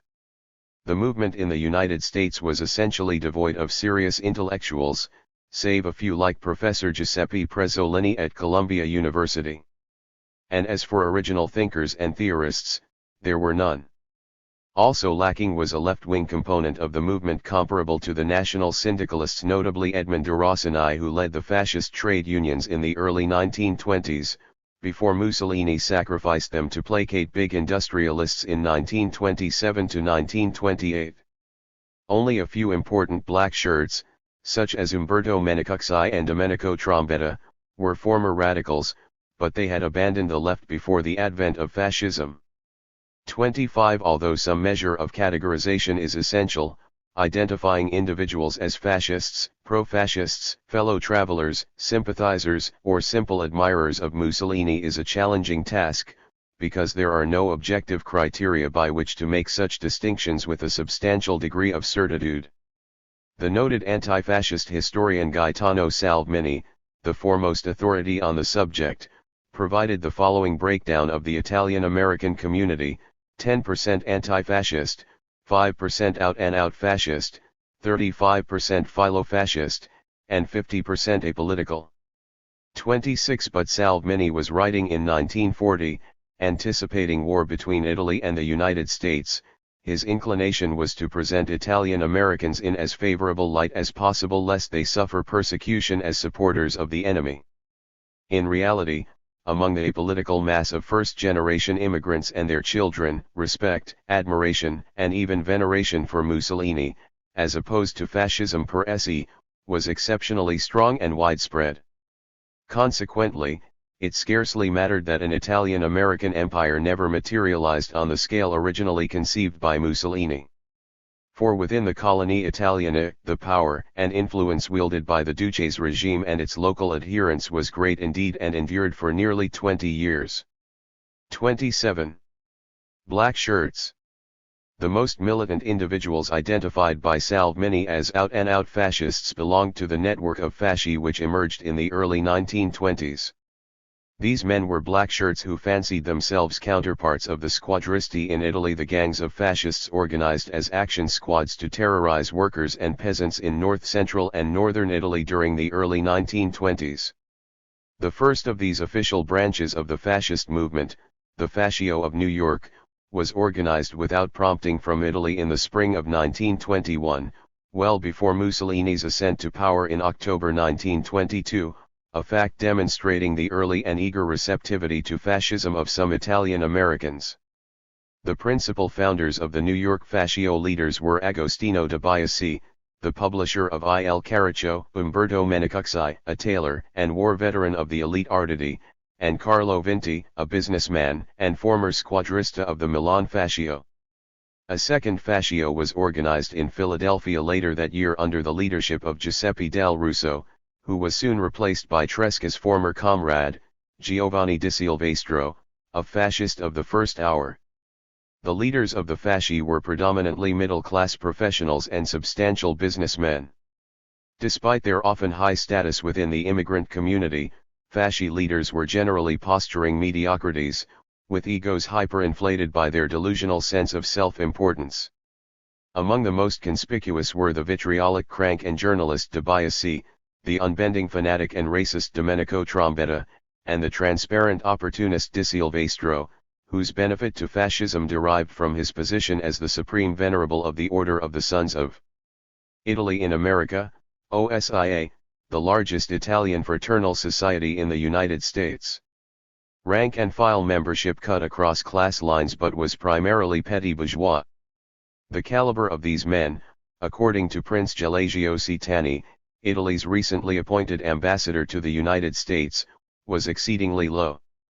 He considered them to be uncontrollable zealots whose exuberance invariably exceeded their intelligence. Regardless of rank within the fasci, the great majority of all members were war veterans, divided evenly between naturalized American and resident Italian nationals. Like so many war veterans in post-war Italy, the Italian-American black shirts were attracted to fascism because of its activist, violent, orientation and exaltation of nationalism and Italianita. 28 The initiative demonstrated by Italian-American fascists delighted Mussolini. He boasted in May 1921 that before the end of the year, hundreds of fasci will arise in all the republics of North, Central, and South America. 29 The role of the fasci, he asserted, was to awaken, preserve, and exalt Italian identity and sentiment Italianita among the millions of Italians scattered throughout the world, to lead them to live more intimately the life of the fatherland, to bind and strengthen ties of every kind between the colonies and the mother country, to establish true and proper fascist consulates for the legal and extra-legal protection of all Italians, especially those who paid by foreign employers, and to hold high, always and everywhere, the name of the Italian fatherland. 30. Mussolini wanted the fasci abroad to be under the control of the Partito Nazionale Fascista, PNF, founded in November 1921, and for that purpose the Fascist Grand Council established the Segreteria Generale dei Fasci all'Estero, SGFE, in 1922 under the leadership of Giuseppe Bastianini, a veteran squadrista who advocated a policy of aggressive expansion of the fasci abroad and their recruitment of extremist elements. Bastianini's policy was vigorously opposed by Ambassador Citani, who feared that the fasci would inevitably attract uncontrollable elements and disturb Italy's good relationship with the United States. He warned Mussolini repeatedly that the least worthy elements of our immigrant colonies are often the most active and visible, that men of doubtful background and dubious character were the chief promoters of the fasci, and that the action of the fasci cannot be controlled in a reliable and absolute manner. 31 Citani insisted that the fasci should be subject to consular control, if not disbanded altogether. But Bastianini continued to promote the fasci by circumventing the ambassador. 32 Weighing the divergent recommendations of Bastianini and Citani, Mussolini still clung to his belief that spreading fascism among Italian Americans would benefit the regime financially and politically, but he was equally determined that unruly black shirts should not antagonize Washington and Wall Street and put good relations with the Americans at risk. The issue became more pressing by 1923, when the number of fasci had increased to more than 40, with a claimed membership of 700 to 800 in New York, and 20,000 nationwide. No doubt at Mussolini's insistence, Bastianini in September 1923 ordered the formation of a Consiglio Centrale Fascista, CCF, that would supersede the New York Fascio as the directorate of all the fasci in North America. The objective was to subject the fasci to stricter control. Headquartered at 220 East 14th Street, the CCF appointed Sons of Italy's Supreme Venerable Giovanni di Silvestro as president, Giuseppe Previtali, a prominent physician as vice president, and the journalist Agostino de Biasi as secretary. 33 Worried that its true purposes might arouse objection among Americans, the CCF asserted that its activities would be directed along humanitarian, educational, and patriotic lines, with meticulous respect for the laws and established form of government under which they live. 34 As the role of an agent of a foreign government had to be disguised, the CCF claimed that it was linked with fascists in Italy only through the mutual objective of universal peace and a larger share of happiness for humanity. 35 And, finally, knowing precisely what the federal government and American conservatives wanted to hear, the CCF declared that its principal objective was to combat radicalism among the Italians of this country. 36. Prominenti. Infinitely more valuable to Mussolini were the prominenti, the real power brokers of the Italian immigrant community. Traditionally conservative, nationalist, and anti-labor, the prominenti always had been opportunistic and sycophantic in their relations with the Italian government. Support for Mussolini and fascism required very little adjustment in their thinking and motivation.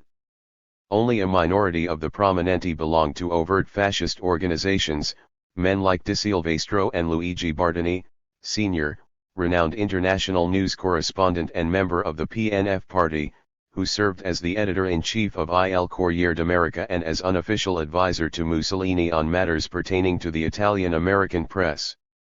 37 The majority of the prominenti newspaper publishers, politicians, judges, businessmen, lawyers, doctors, and other professionals were philo-fascists, because no matter how active their support for Mussolini and fascism, they intentionally refrained from joining identifiably fascist organizations. Their reluctance was observed in 1923 by an Interior Ministry inspector commissioned by Mussolini to report on the progress of fascism among Italian Americans. The Italians in high social and financial positions, in the great majority, are naturalized American citizens who do not believe it convenient, for reasons of expediency or other motives or excuses, to make open declarations of fascism, because it might signify sympathy for a foreign movement or a desire for fascism in the United States. 38 The inspector reached similar conclusions about the Italian-American middle classes in general. The Italian bourgeoisie, from whom it is natural to expect the greatest help, is composed of small shop owners, modest industrialists, professionals, apolitical and not disposed to risk their small and recent fortune, not anxious even to declare themselves Italians, are afraid of anything that might bring them trouble or responsibilities they feel themselves incapable of confronting. Here they will never be openly fascist even if they are in their soul. 39 That the prominenti were disinclined to take risks came as no surprise to Mussolini, who always retained a socialist's disdain for the bourgeoisie. He understood what these parvenus coveted, and provided them with a range of incentives and rewards: private audiences with the Duce, personal letters of thanks, various business benefits and privileges that assured a profitable relationship with Italy, and awards of medals and knighthood by the score that bestowed honor and prestige. With these rewards reinforcing their nationalist and conservative inclinations, the prominenti utilized their status and power to control almost the entire institutional infrastructure of the Italian-American community: the daily press, radio stations, films, mutual aid societies, cultural organizations, schools, and social clubs. 40 The most important vehicles that pervade fascist propaganda by the ton were the Italian-language daily newspapers. Chief among these publications in New York in the 1920s were Il Progresso Italo-Americano, founded by Carlo Barsotti and edited by the fascist Italo Carlo Falbo; Il Corriere d'America, owned by the Crespi brothers and directed by Luigi Bardini; and the Bollettino della Sera, directed by the philo-fascist brothers Vincenzo and Filippo Giordano, and later by Salvatore Parisi. Il Progresso and Il Corriere d'America published, respectively, around 100,000 and 50,000 copies daily. 41 The three New York dailies were acquired by the millionaire sand and gravel king Generoso Pope in the late 1920s and early 1930s, making him the most powerful pro-fascist in the Italian-American community. Among other important dailies of pro-fascist persuasion were El Opinion, owned by Charles Baldi in Philadelphia, later acquired by Pope; L'Italia, published by the fascist Ettore Patrizzi in San Francisco; L'Italia in Chicago; La Voce del Popolo Italiano in Cleveland, and Gazzetta del Massachusetts in Boston. Supplementing the pro-fascist dailies were the openly fascist newspapers that accompanied the rise of the Fasci and the Fascist League of North America, FLNA, founded in 1925, the FLNA's official organ, Giovinezza, published in Boston by Francesco Macaluso and Toto Giurto in 1923, Il Grido della Stirpe in New York, published by the arch-fascist Domenico Trombetta in 1923, and Il Carroccio in New York, a magazine founded by Agostino de Biasi in 1915. The circulation of Il Grido della Stirpe reached around 30,000 in the 1920s, Il Carroccio published less than half that number. All told, nearly 90% of the Italian-American press was pro-fascist or fascist. 42 Other transmission belts for fascist propaganda included radio and film. Italian radio stations and programs, often owned or sponsored by prominenti like Pope and Patrizzi, were more valuable than newspapers in reaching immigrants who could not read Italian or understand English, especially housewives. The airwaves carried an endless flow of news reports and stories singing the praises of Il Duce and fascist Italy. Only the few stations financed by labor unions, for example, WEVD in New York, ever carried an anti-fascist message. Italian films laden with fascist propaganda were standard fare at Italian movie theaters such as the Roma Cine Teatro and Cine Città in New York, as were shorts, lectures, and newsreels. Some theaters were subsidized by Mussolini's government and had to register with the State Department as a foreign agency. 43 Likewise, under fascist and pro-fascist control were most of the traditional social organizations, chief among them the Order of the Sons of Italy in America, OSIA, founded in 1905. Its mission openly ultranationalistic, the OSIA in June 1922 established ties with the nationalist movement, the National Association, in Italy, which was now allied officially with the Fascist Party. The OSIA quickly gravitated into Mussolini's camp, and after the March on Rome, Di Silvestro telegraphed the Duce pledging the allegiance of the 300,000 members of the OSIA. Thereafter, the OSIA remained a stalwart supporter of Mussolini and a crucial disseminator of fascist propaganda.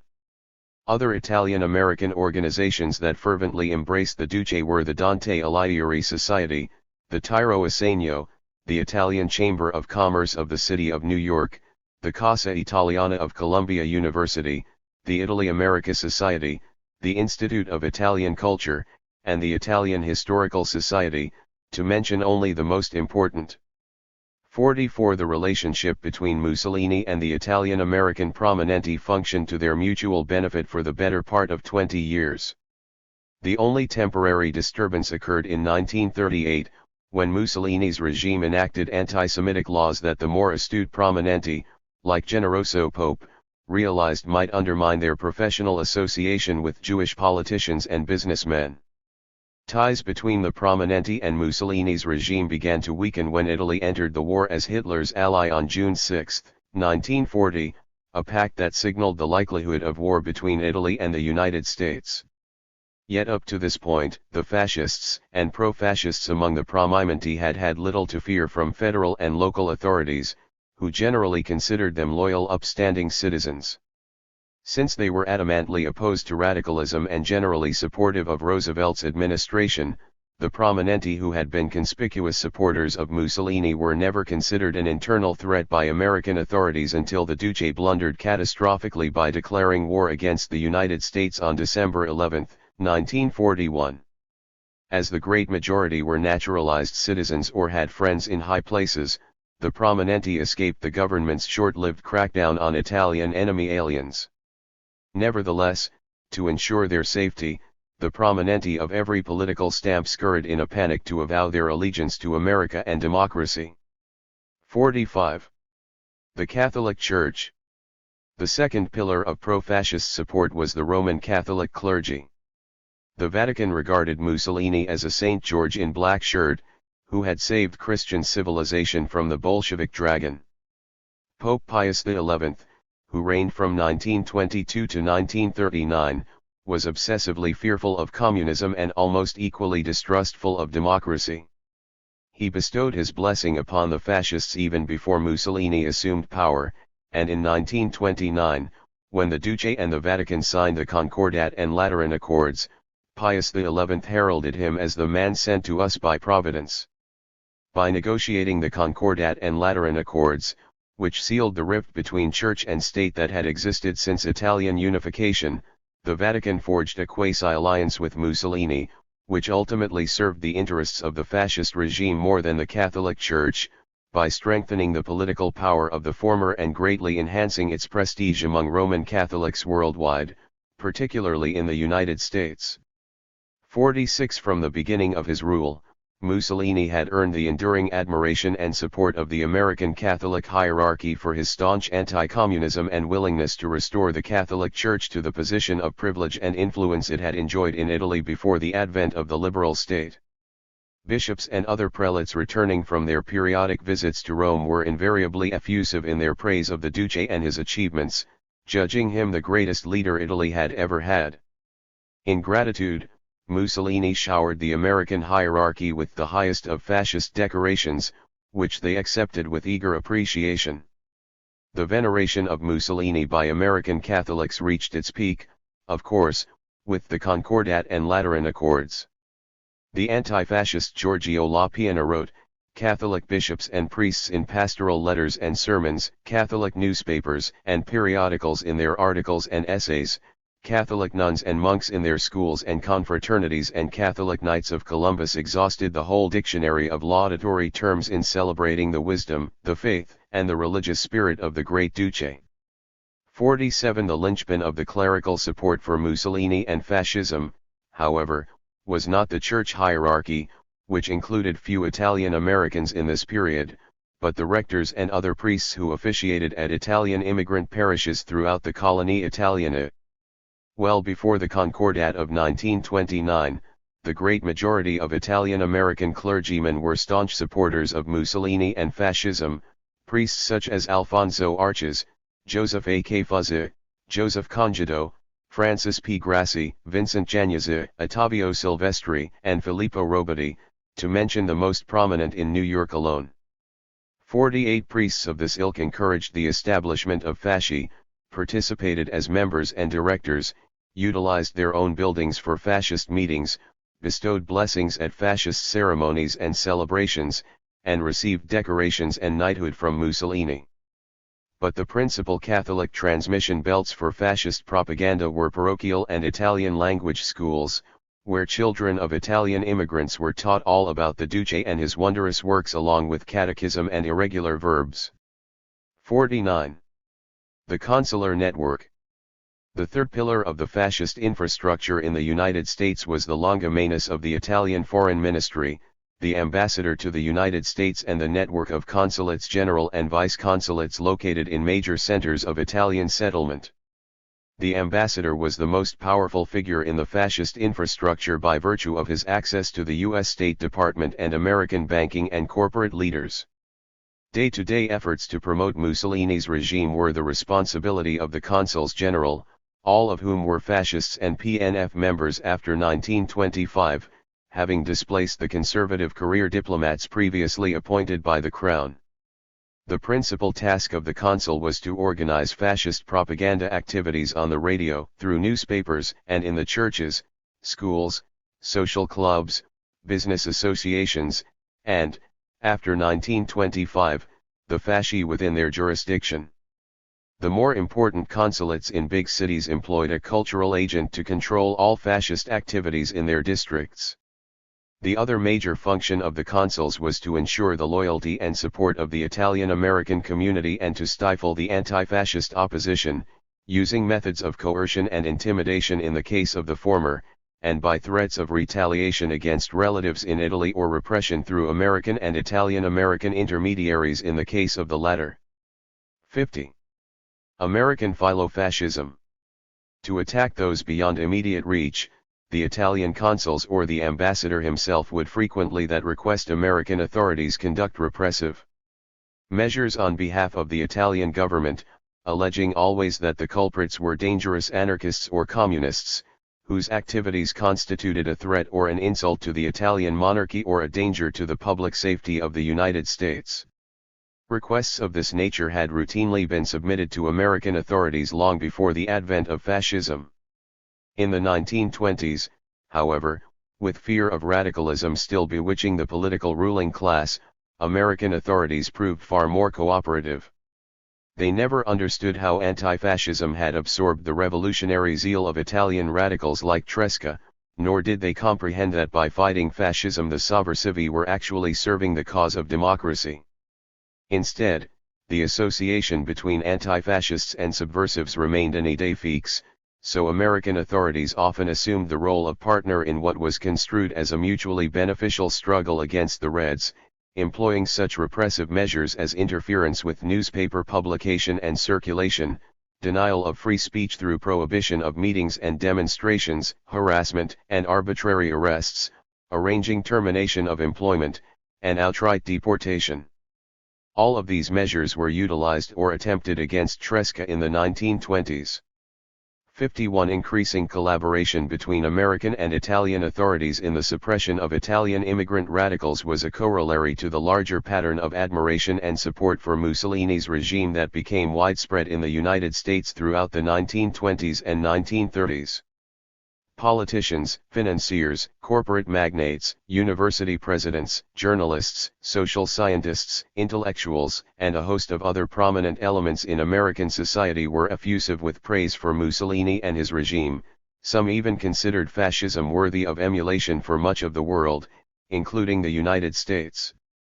No matter that fascism was antithetical to the purported values and practices of democracy, or that Italy had lost all her political and civil liberties, racially inferior and anarchic people like the Italians were unsuited to democracy in any case.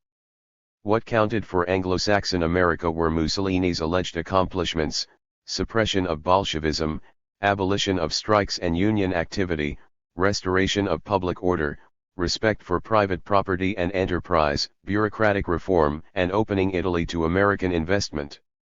These accomplishments corresponded closely with the political philosophy of the Republican administrations of the 1920s and directly resulted in favorable terms for payment of war debts in 1926, and a crucial loan of $100 million from the House of Morgan that same year. The prestige Mussolini garnered from Washington, Wall Street, and much of Anglo-Saxon America provided a major stimulus to the adulation of the Duce that developed in Little Italy.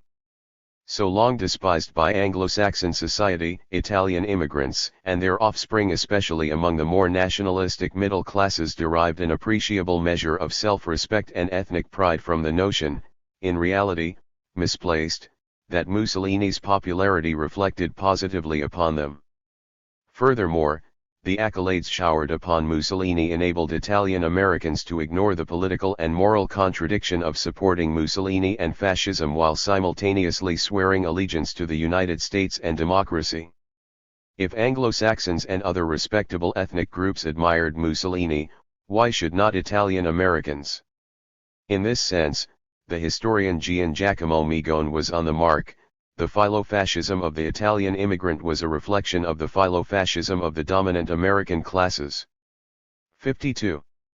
Fighting fascism became the great crusade of Tresca's life, the struggle in which he achieved unrivaled preeminence among Italian-American radicals and reached the pinnacle of his career. The fight against Italian-American fascism represented a new phase in the class struggle Tresca and other sovversivi had waged against the consuls, prominenti, and Catholic Church since the turn of the 20th century. No compromise with the enemy was possible, no quarter given and none expected. Tresca's war against fascism was a fight to the death. Testimony to Tresca's unique status and formidable abilities as a resistance leader was provided repeatedly by the fascists themselves. Italian ambassador Giacomo da Martino reported to Mussolini in 1926 that Tresca topped the list of three renegades. Vincenzo Vaserca and Arturo Giovannitti were the others, whose deportation would most benefit the fascist regime. By 1928, Tresca had distinguished himself as such a dynamic and implacable foe of fascism that the political police in Rome dubbed him the deus ex machina of anti-fascism in the United States. That same year, overjoyed that Tresca was the target of a smear campaign intended to undermine his status, the Consul General of New York, Emilio Axarito, notified Ambassador da Martino that the definitive liquidation of Carlo Tresca, imposed upon his followers as well, would administer a mortal blow to anti-fascism, which depends so much on Tresca. Had Tresca still lived in Italy, his liquidation would have been physical rather than figurative. His presence in the United States, however, was no guarantee of security. Since paranoia is endemic to all police states, the fascist regime in the 1920s consistently overestimated the strength of the anti-fascists, worrying that their activities might undermine Mussolini's prestige and influence among Italian Americans and jeopardize his cozy relations with the American government and the Wall Street moguls. The anti-fascist who caused Rome its greatest concern during the early years of the regime was Tresca. Directly or in collusion with American authorities, Mussolini's official representatives and local disciples caused Tresca to suffer periodic harassment, several arrests, loss of his Italian citizenship, a 4-month prison term, a narrow escape from deportation, destruction of his property, and a bomb attempt on his life. But Tresca never relented. Tresca's principal weapon against Mussolini and fascism was Il Martello, described by the Consul General of New York in 1925, as the most dangerous anti-fascist newspaper, because of the skillful manner in which it is edited, and because of its influence over certain elements of the people. For a consummate political analyst, Tresca understood that propaganda and myth were the indispensable props of Mussolini's regime. Therefore, nearly every issue delivered hammer blows, martel late, to dismantle the false image of idealism and heroism with which fascists enveloped themselves, and to dispel the notion that the black shirts had turned back the red tide. 5. The voices of anti-fascist opposition required amplification from outside sources abroad, as the free press in Italy was progressively stifled. Tresca therefore placed Il Martello at the disposal of many prominent radicals who lacked publication outlets. Once Il Martello became distinguished as an anti-fascist organ, letters from Italy requesting the newspaper poured into Tresca's office. He responded by sending free copies to comrades throughout the country. 6. Alarmed, the Italian Postal and Telegraph Ministry banned the importation and circulation of Tresca's newspaper in May 1923, prescribing stiff penalties for violators. 7. Tresca attempted to circumvent the ban by asking Italian Americans to send copies to friends and relatives, a risky proposition for recipients, and by establishing clandestine operations to smuggle Il Martello into Italy. By 1928, for example, he was sending 100 copies of each issue to a former lover in Locarno, who ferried them by boat across Lake Maggiore. 8. Tresca's efforts were greatly appreciated, as indicated by the legendary anarchist Enrico Malatesta. I receive Il Martello very irregularly, because it gets through only when it escapes the police bloodhounds. However, I have read enough to admire the energy and fighting courage you sustain against fascism, which torments us in Italy. 9. Interdiction of Il Martello in Italy did not prevent Tresca from utilizing his newspaper to raise vitally needed funds for the anti-fascist opposition. Channeling money to comrades in Italy was a long-standing practice of the sovversivi. By raising funds, Tresca helped sustain the Italian anarchist press until its complete suppression in 1926. Funds were also collected on a regular basis to help the victims of fascist violence and persecution. 10. Over the next 2 decades, countless anti-fascists in Italy, Europe, and South America would have found themselves in hopeless circumstances if not for the financial support of Italian immigrant workers in the United States, a factor of major importance invariably overlooked by Italian historians of the anti-fascist resistance. Tresca was not content to attack Mussolini's regime merely with propaganda of the word and by assisting political victims with money. The best means of subverting Mussolini was to strike where the regime was most vulnerable: the Italian economy. Rising unemployment and taxes, falling wages, the declining value of the lira, military expenditures for the reconquest of Libya, and the unresolved dilemma of war debts all added up to one inescapable conclusion: by 1923, the fascists could not make good on their promises to improve the lives of the Italian people. Convinced that Mussolini's prestige at home and abroad would suffer if recovery failed, Tresca advocated economic sabotage and boycotting of Italian financial and state institutions that generated income for the government. He urged workers in Italy to employ obstructionist tactics on the job, abstain from state monopolies, tobacco, salt, lotteries, that generated revenue, purchase food and other provisions only from merchants friendly to the anti-fascist cause, avoid luxuries and other non-essential expenditures, and boycott all bourgeois establishments. On his own turf, Tresca sought to deprive the Italian economy of the benefits derived from the remittances sent to family members back home by immigrants in the United States. Tresca urged immigrant workers to boycott all Italian financial institutions that operated in the United States, to deposit their savings in American banks, and to avoid utilizing Italy's Cassa Postale and other agencies that collected fees for transferring remittances. 11. He also exhorted immigrant workers to boycott every Italian-American doctor, lawyer, shoemaker, grocer, barber, etc. who was a fascist. 12. Adoption of his boycott strategy, Tresca acknowledged, would inevitably impose hardships upon Italian workers and peasants, but in his words, war is war. 13. Mussolini's government viewed Tresca's scheme with genuine concern, and the Consul General of New York was instructed to remain vigilant for any sign that the plan was gaining momentum. 14. It never did. Given the unlikelihood of undermining Mussolini's regime from abroad, Tresca and other anti-fascists were obliged to conduct their anti-fascist activities mainly within the Italian-American community. The struggle, however, was never fought on terms even remotely equal. Anti-fascists numbered not more than 10% of the Italian-American population, if that. The majority of anti-fascists within the political spectrum that spanned middle-class liberal to conservative were neither organized nor generally active.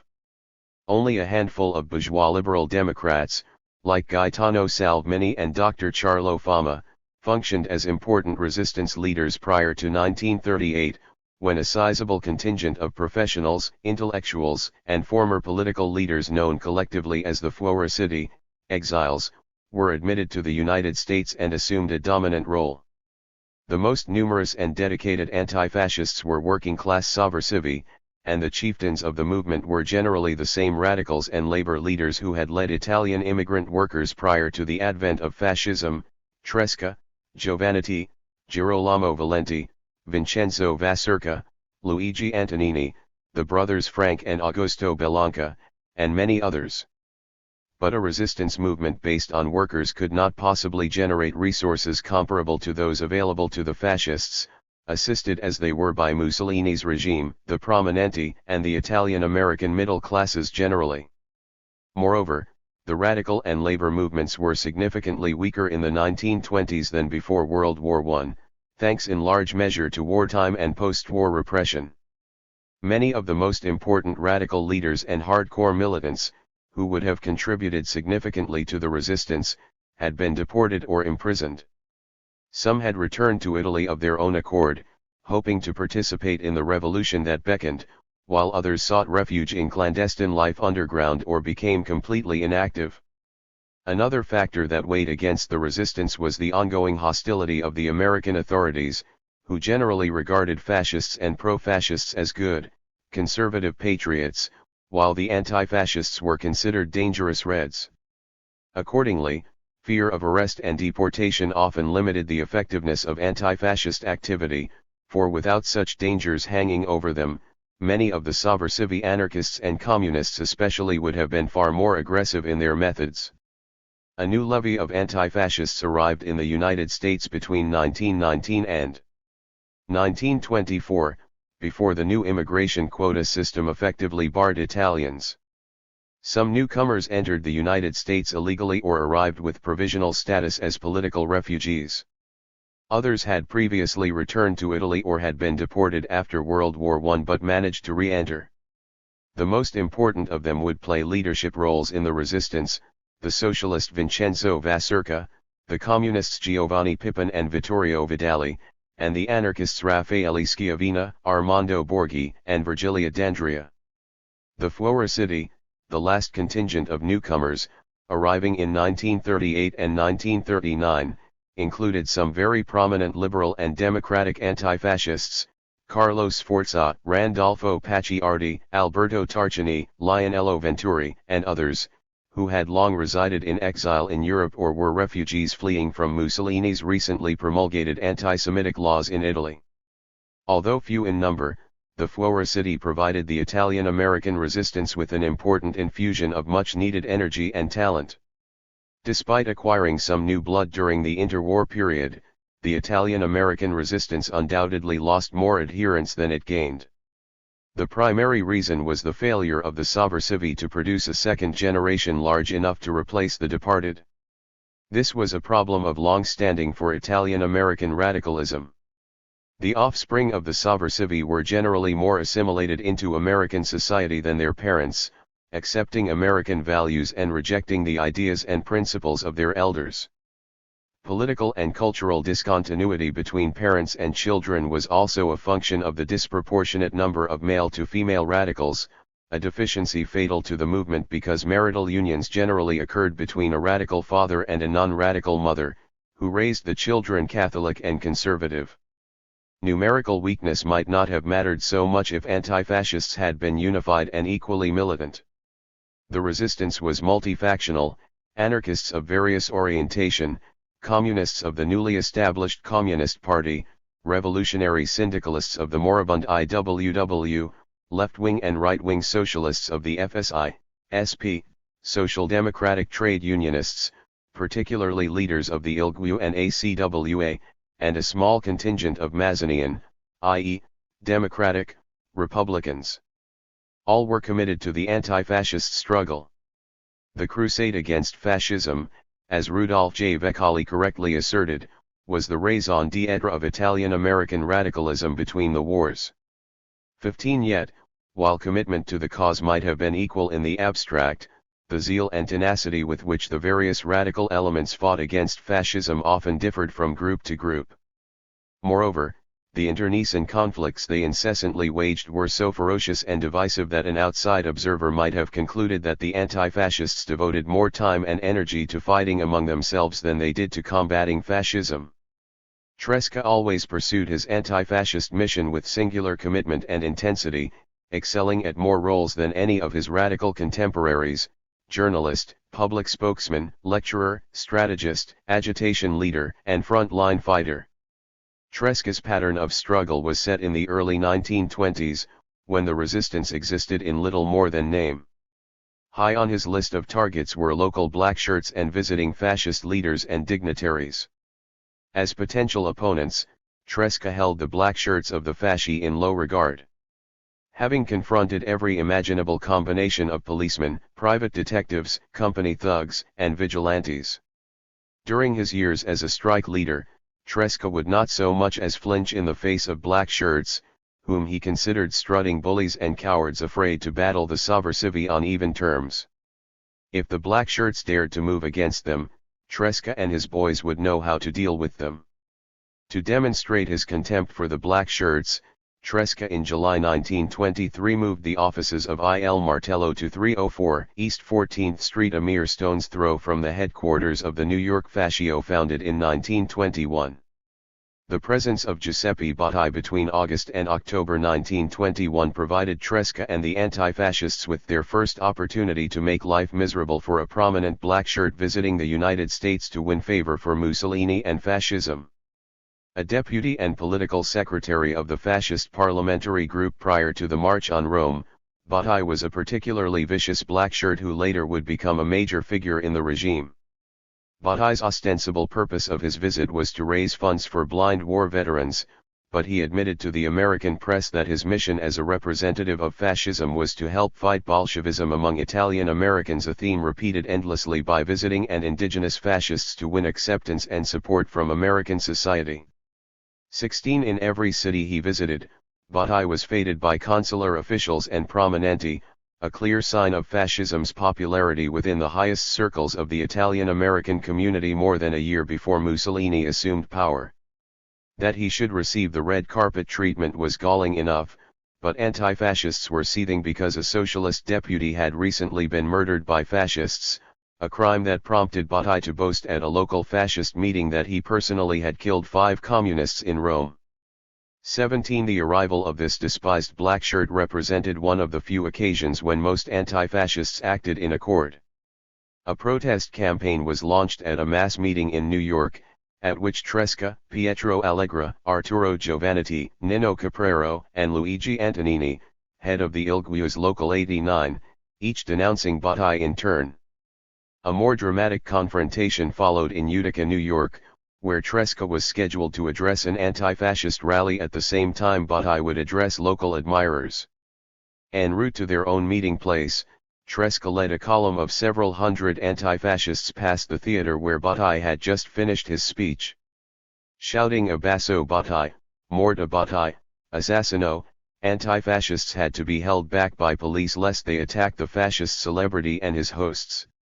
During his next engagement, in New Haven, a threatening crowd of anti-fascists so unnerved Bottai that he spoke for only 10 minutes before leaving the theater under police escort. A week later Bottai was scheduled to speak in Philadelphia, home to the largest Italian immigrant populations outside of New York. On hand to greet the fascist were the Italian vice-consul, the wealthy publisher of the daily El Opinion, Charles Baldi, and a host of other prominenti. But the audience also included some 2,000 anti-fascists. The orchestra attempted to play the Italian Marciariali and the American Star-Spangled Banner but was drowned out by cries for the musicians to play the Internationale. Bottai spoke for 10 minutes, repeatedly interrupted by shouts of Abbasso Bottai, and Morta Bottai, before police drove the anti-fascists from the theater with clubs. Outside, another 4,000 anti-fascists joined the demonstration but were dispersed by mounted police who charged the crowd. 18. Livid with rage as he fled the stage, Bottai was overheard muttering that the demonstration had been organized by that Bulgarian Tresca and if only we were in Italy. 19 Tresca answered the implicit threat. To be sure, if we were in Italy, you would already have had the fascist royal guard stab us in the back. But here in America, you had to rely on your own forces or those few cowards who surround you. Here we forced you to take to your heels ashen-faced, as in Utica, or to protect yourself with Cossack horsemen, as in Philadelphia. Then Tresca issued a threat of his own, the 4 fascist scoundrels in New York, leaders of the local fascio know it, we will never permit them to raise their heads. We will never permit the lying consuls, the thieving bankers, the exploiting bosses to raise their heads from the swamp, never, never. 20 Harassment of visiting fascist dignitaries became standard procedure for Tresca and his comrades. Such protest demonstrations had a threefold objective: to demonstrate that the anti-fascist resistance in America was thriving and committed to the fight, to reject the claims of Mussolini's government that fascism was the legitimate expression of the will of the Italian people, and to alert the American public to the realities of fascism and the danger it would ultimately pose for the United States. Unfortunately, these protest demonstrations invariably brought condemnation from the conservative American press, which regarded clashes between fascists and anti-fascists either as an internal fracas between histrionic Italians, or a dangerous manifestation of the lingering influence of foreign Reds. Worse, the purpose of the demonstrations was easily distorted by fascist propaganda and media, which usurped the mantle of patriotism for the black shirts and branded the anti-fascists as un-Italian and anti-Italian. 21 Protest demonstrations against the likes of Bottai generated considerable drama and publicity, but such confrontations were occasional occurrences, perhaps 1 or 2 every few years. A more frequent and important target for Tresca was the Italian consular system, the direct extension of Mussolini's regime that reached into immigrant communities everywhere, disseminating fascist propaganda and stifling opposition. Consular officials, in Tresca's eyes, were all members of an accursed royal institution of bloodsuckers, the fungus of a ravenous bureaucracy, transplanted here, on the bent backs of immigrant workers. 22 He had attacked Italian ambassadors and consular officials on a regular basis ever since his campaign against Naselli in 1905. The issues back then mainly involved corruption and exploitation, the myriad schemes and methods by which consular officials lined their pockets at the expense of the immigrants whom they were supposed to protect. By World War I, the role of the ambassador and consular officials had expanded to include inseminating the values of nationalism, militarism, and imperialism, so that Italian immigrants would provide political and financial support for the policies of the Italian government. The advent of Mussolini and fascism increased pressure on the diplomatic service to fulfill these objectives, and Tresca and other anti-fascists responded with even fiercer opposition. A heightened clash commenced in November 1922, when Mussolini made his first ambassadorial appointment to the United States, replacing Vittorio Rolandi Ricci with the far more effective Prince Gelagio Citani d'Ermenonda. Selecting Citani was a smart decision.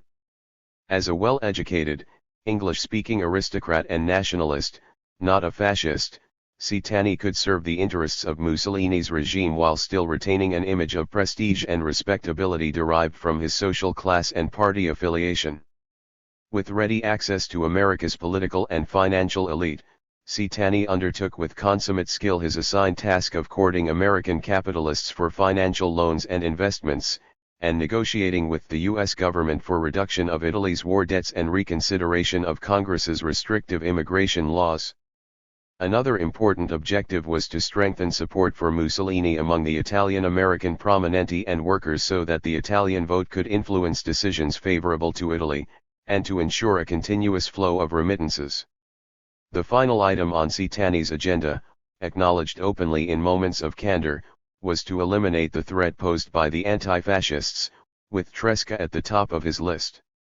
23 Tresca's efforts to obstruct Caetani's work began the moment the new ambassador disembarked in New York, where he was greeted by a throng of prominenti who assured him that the 3 million Italians living in the United States moved by the regenerative spirit that animated the rebuilders of Italy were at his disposal. The prominenti who fell all over themselves licking Caetani's boots, the failed banker Carlo Barsotti, the moral degenerate Agostino de Biasi, and the turncoat Giovanni di Silvestro spoke only for themselves, Tresca assured the ambassador. The anti-fascist demonstrations that protested his arrival were proof that the Italian immigrant workers opposed Mussolini's regime. You do not represent Italy as a nation, the Italy of working people, but fascist Italy, that is, the group of men, who have put themselves at the service of the ancient baronial scoundrels to keep the working classes in submission. Mussolini, Tresca declared, had appointed Caetani as a challenge to immigrant workers who manifest their disgust with fascism. Very well, we accept the challenge. We declare that from now on we will not suffer coercion of any sort. Give yourself over joyously like your predecessors in Washington to the customary colonial banquets. Enjoy yourself. We will remain indifferent. But we will obstruct your fascist propaganda as much as possible. 24. The principal allies of the consuls, of course, were the prominenti. What Tresca now feared most about the Italian community bigwigs was their ability to deliver the immigrant masses to Mussolini and fascism. The chief means by which they could accomplish this objective was through their control of daily newspapers, the fungae coloniali, as Tresca called them, 90% of which were philo-fascist or fascist. To counter the lies and distortions about fascism's accomplishments that emanated from their pages, Tresca tracked dozens of Italian-language newspapers, blasting their owners and editors with all the vitriol, sarcasm, and creative obscenity his pen could produce. Targeted almost daily by Tresca was Carlo Barsotti, a businessman whose reputation for shady dealings and unscrupulous exploitation of his countrymen had been well earned years earlier. Barsotti founded Il Progresso Italo-Americano in 1880, and by the 1920s the newspaper had acquired the highest circulation of any Italian-language daily in the country. Il Progresso was the most important disseminator of fascist propaganda in the New York area. Tresca had waged a war of words with Il Progresso and Barsotti for many years, but now the stakes were higher. Any issue of Il Martello might therefore include a description like the following. Il Progresso, dripping mud, spews forth the stench of the colonial carrion that Barsotti has gathered from the sewers in order to serve his thieving endeavors. Il Progresso is the true black pool of the colonies, dark and deep. There, at the bottom, is the heart of Barsotti, a sponge that wipes and swallows the tears, blood, and sweat of the people from Italy. 25. For Tresca and other anti-fascist journalists, the goal of countering the fascist propaganda generated by the major dailies was hindered severely by limited circulation.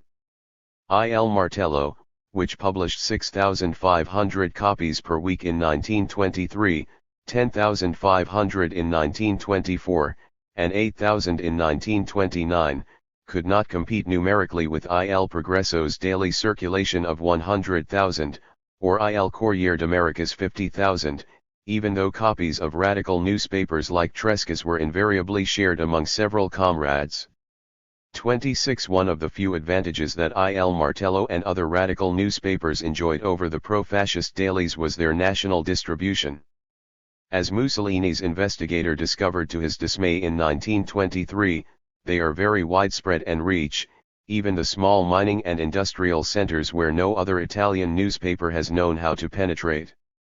27. Greater geographic distribution, however, could not compensate for the fact that Il Martello and other radical newspapers were read primarily by workers already committed to anti-fascism.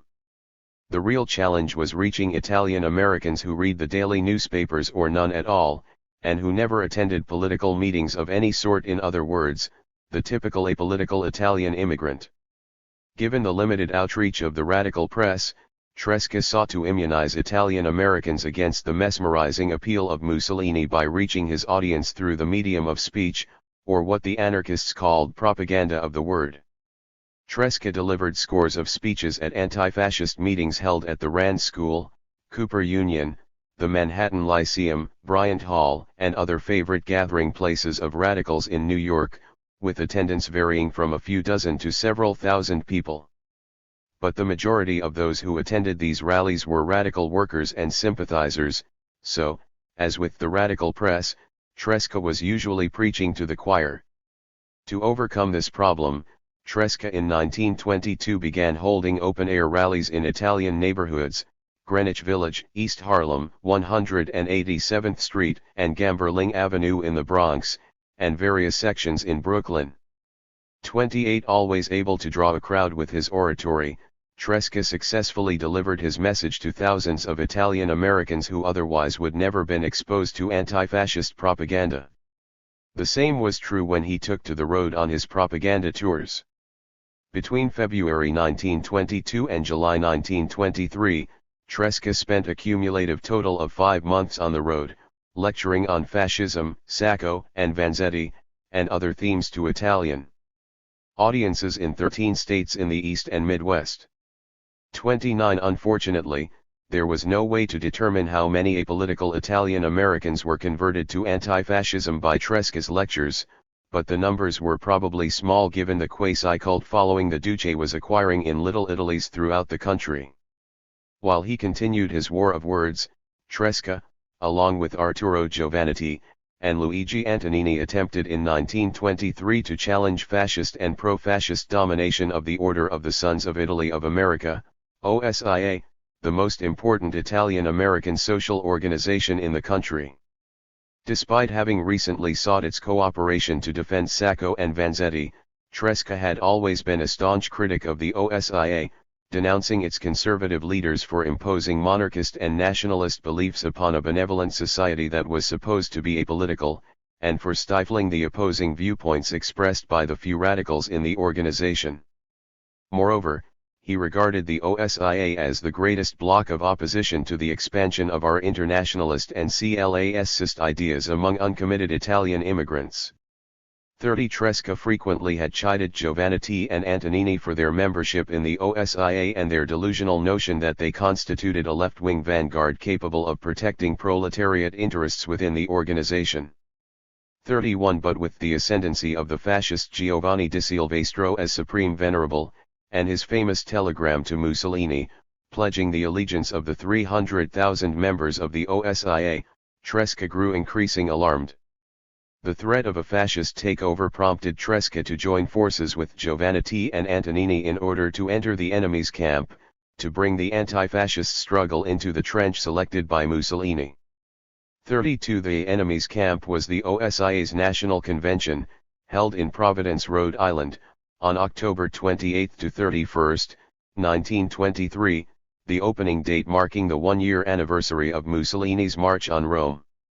To gain admission to the convention, Tresca joined the OSIA. 33. A challenge against Di Silvestro's campaign to fascistize the OSIA already had been initiated when Judge, later State Senator, Salvatore Codillo, the Grand Venerable of the New York Lodge, and Congressman Fiorello LaGuardia charged Di Silvestro with violating the organization's apolitical philosophy by his pledge of OSIA loyalty to Mussolini.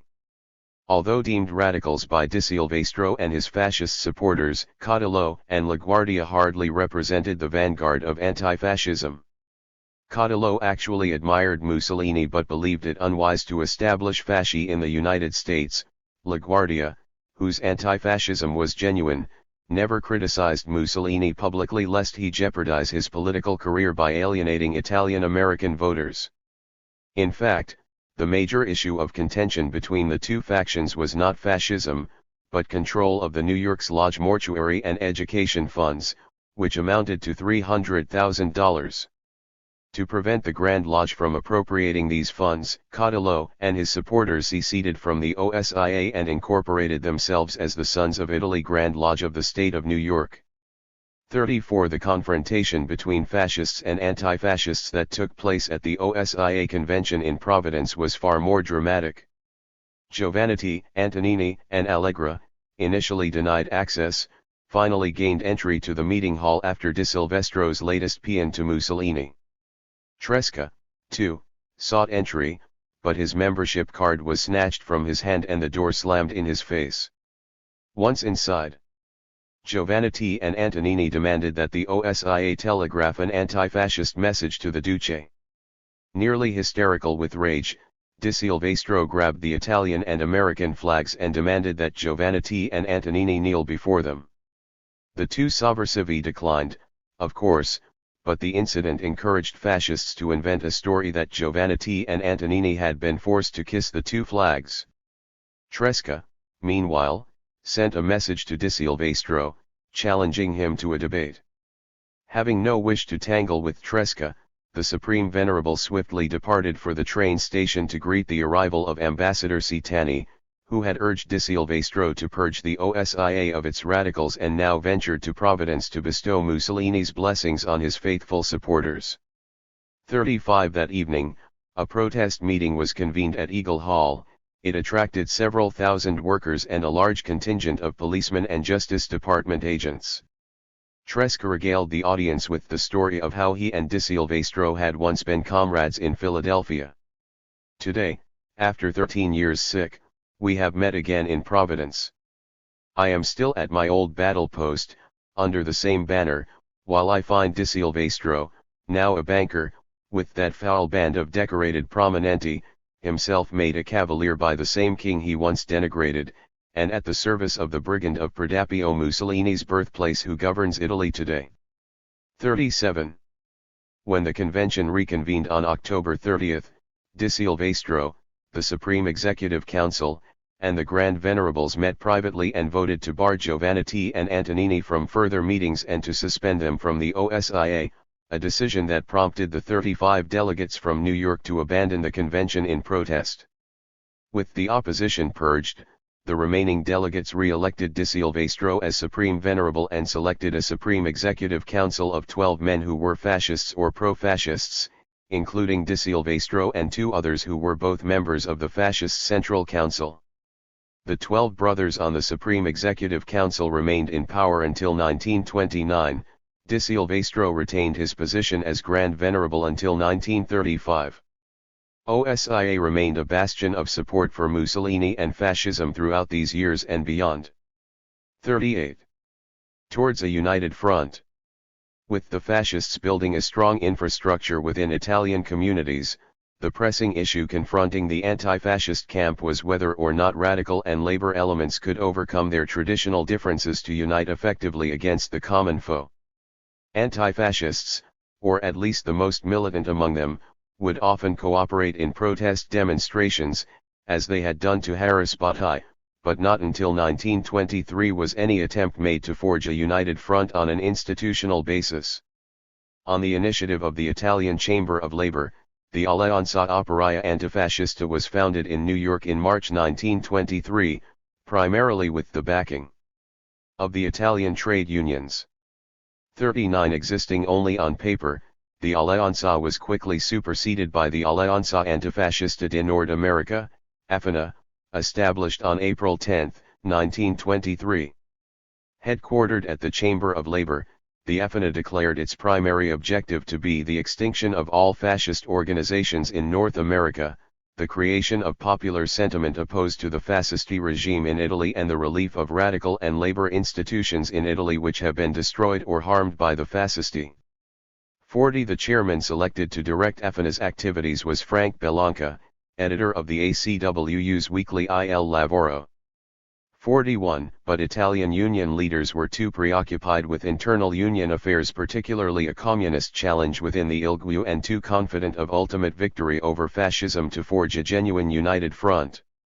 The Efina, characterized by Tresca as a financial and moral disaster, lapsed into inactivity by the end of the year.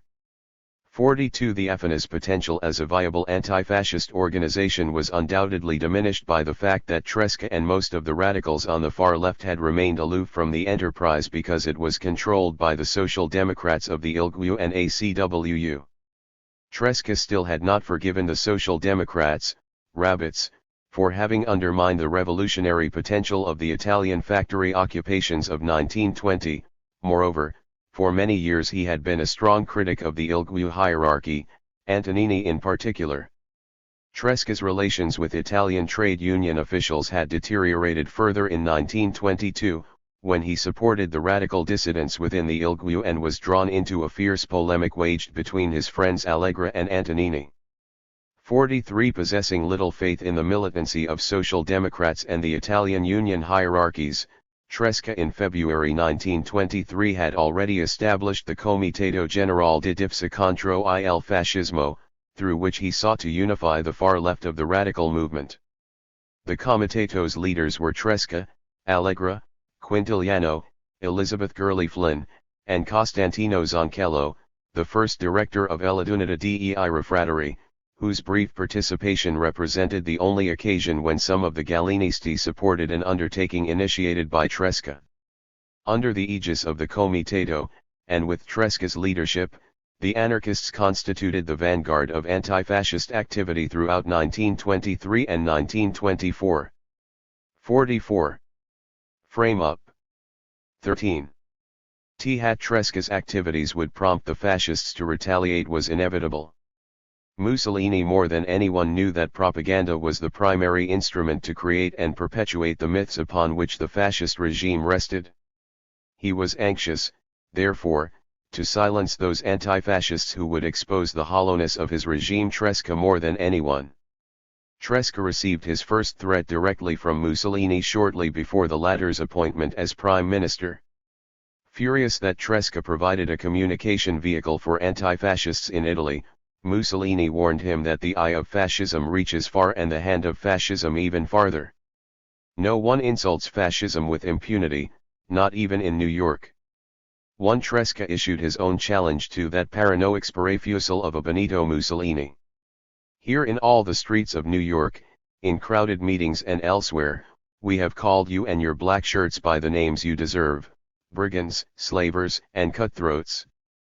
Here we will continue to hurl our reproach in your face, as it is the reproach of the workers of Italy.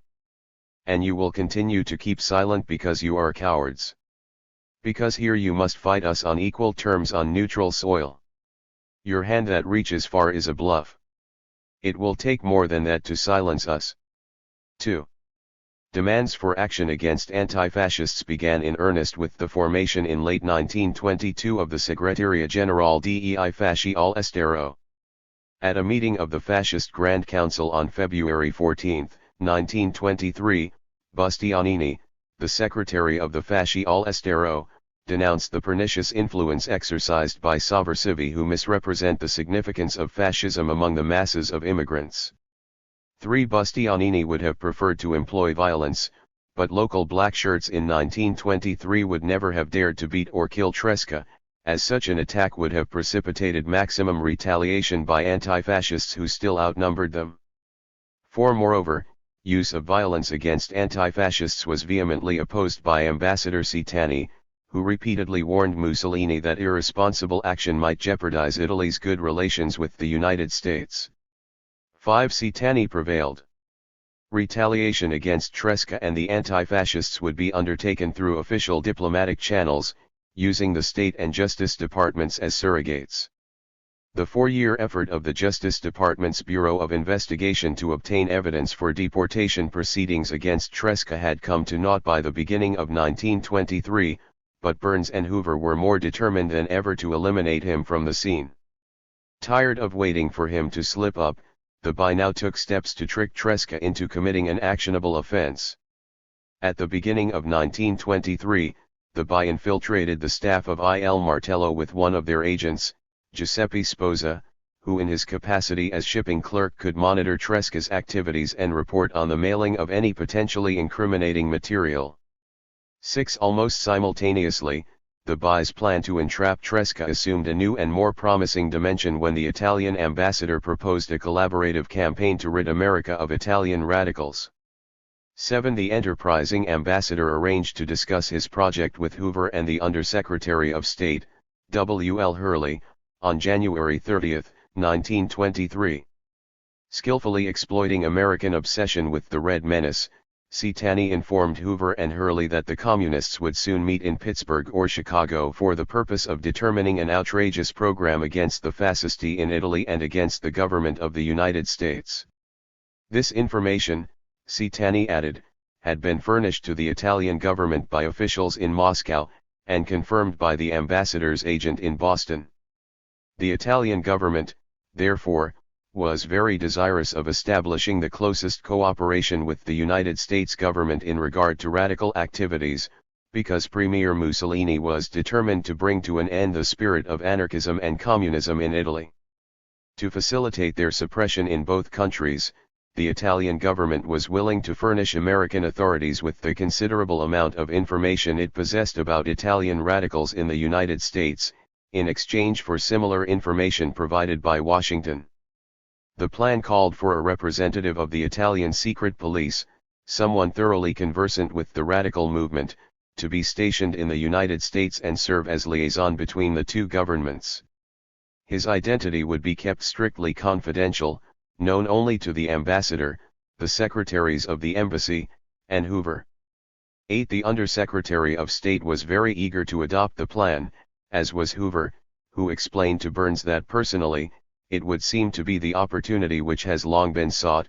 Burns endorsed the plan, explaining to Hurley that there is a considerable amount of radicalism among certain groups of Italians, and investigations by this bureau have disclosed that these elements are of a more or less migratory nature, being in Italy 1 month and in the United States the next. I am, therefore, heartily in accord with the proposed plan if it is consistent with the policy of the Department of State. Thus did the United States enter into collusion with Fascist Italy for the suppression of the radical anti-fascists. Hereafter, the fight against fascism would not be conducted on neutral soil, as Tresca had warned Mussolini, it would be fought in hostile territory, where American authorities believed that anti-fascists constituted a danger to capitalism and democracy. That the fascists represented an infinitely greater threat to democracy never dawned on the State and Justice Departments in 1923. There were multiple ways by which American authorities assisted fascists against the anti-fascists. The most effective method, of course, was deportation, or the threat of it. But in Tresca's case, Mussolini's government understood that to silence Tresca, they would have to kill him or have the American authorities deliver him handcuffed into their clutches. Preferring the latter at this juncture, the fascists set into motion a plan to ensnare Tresca that counted upon the active complicity of the State, Justice, and Post Office departments. The Americans did their utmost to comply. Abbasso la monarchia. Whether an Italian secret agent was ever dispatched to Washington to serve as a liaison is uncertain. However, within 1 day of the meeting between Citani, Burns, and Hoover, the BI began furnishing the Italians with information regarding sovversivi. The Italians reciprocated by providing the American ambassador with a list of subscribers in America to a communist journal in Turin. A crucial bit of information the BI's General Intelligence Division, GID or Anti-Radical Division, transmitted to the Italian embassy at the end of March was the substance of a speech Tresca had delivered at the Manhattan Lyceum Theater on February 23, 1923. According to a GID source, Tresca declared that funds were needed to buy bullets that would be kept in readiness, because another Brescia sick will be born and they would need money to put the pound of lead into the Italian king's stomach and also in Mussolini's. 13 threats of regicide, no matter how far-fetched, had always been taken seriously by the Italian government long before Brescia's assassination of King Umberto I in 1900. But Tresca's Manhattan Lyceum speech did more than add to the House of Savoy's paranoia. It gave the State Department the opportunity to flash a green light to Mussolini's government to initiate action against Tresca. That Zietani had been encouraged to file an official complaint against Tresca is indicated by a handwritten note from the Italian Interior Ministry to the Foreign Ministry, dated April 18, 1923, requesting immediate notification of Tresca's arrival in case the American authorities decree his expulsion. 14 fascist hopes were aroused when Tresca published an article entitled Abbasso la monarchia, Down with the Monarchy, in the May 5, 1923 issue of Il Martello. With some of his choicest vituperation, he expressed his vexation with the notion that King Vittorio Emanuele III was a benign figure. Tresca's ire was triggered by an article in Il Progresso, written by Guido Podrecca, a former socialist-turned-fascist, complaining about a vulgar insult allegedly made by the anti-fascist press in regard to the innocence of the betrothed Princess Yolanda. Tresca always became incensed when the fascists posed as defenders of traditional values and public morality and when the Savoyards were portrayed as paragons of moral virtue. Tresca knew that the House of Savoy, except for Vittorio Emanuele III, whose favorite pastime was collecting coins, had spawned a long line of libertines. Tresca's Abbasso la monarchia therefore provided a lengthy account of the sexual debaucheries enjoyed by Vittorio Emanuele II, Umberto I, the Duke of Aosta and other members of the dynasty. Concluding with a cry of defiance against all the fascist sycophants now defending the House of Savoy, Tresca wrote, "Raise as high as heaven, like the braying of asses, your chorus of praise for the virtues of the royal damsel. We who know that every jewel that Yolanda wears on her nuptial crown was made of the people's tears, blood, and flesh, we will cry once again and with all the strength in our soul, down with the monarchy." 15. 3 days after the publication of Abbasso la monarchia, Ambassador Zietani complained to the State Department about the campaign of insults, of defamation and hatred against the Italian monarchy and the Italian governmental institution conducted by social communist elements in New York under directions from Moscow.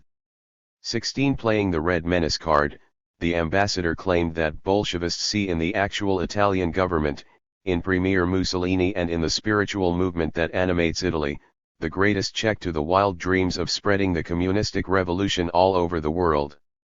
Quoting almost verbatim the By report previously transmitted to Rome, Zietani referenced Tresca's Manhattan Lyceum speech and its alleged expression of hope that someone would assassinate the king and Mussolini.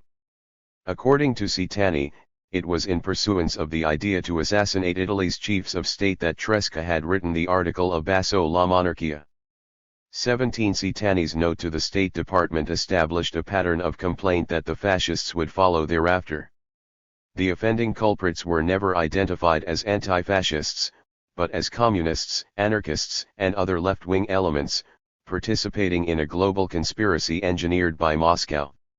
Invariably, the embassy's complaints focused on threats of violence against the king, verbal and written denigration of the monarchy, insults to the Italian flag, and harassment of visiting officials and dignitaries. Fascism and Mussolini were rarely mentioned at all. Instead, as John P. Diggins observed, the anti-fascist assaults were described in such a way as to threaten not the fascist regime but the good name of Italy.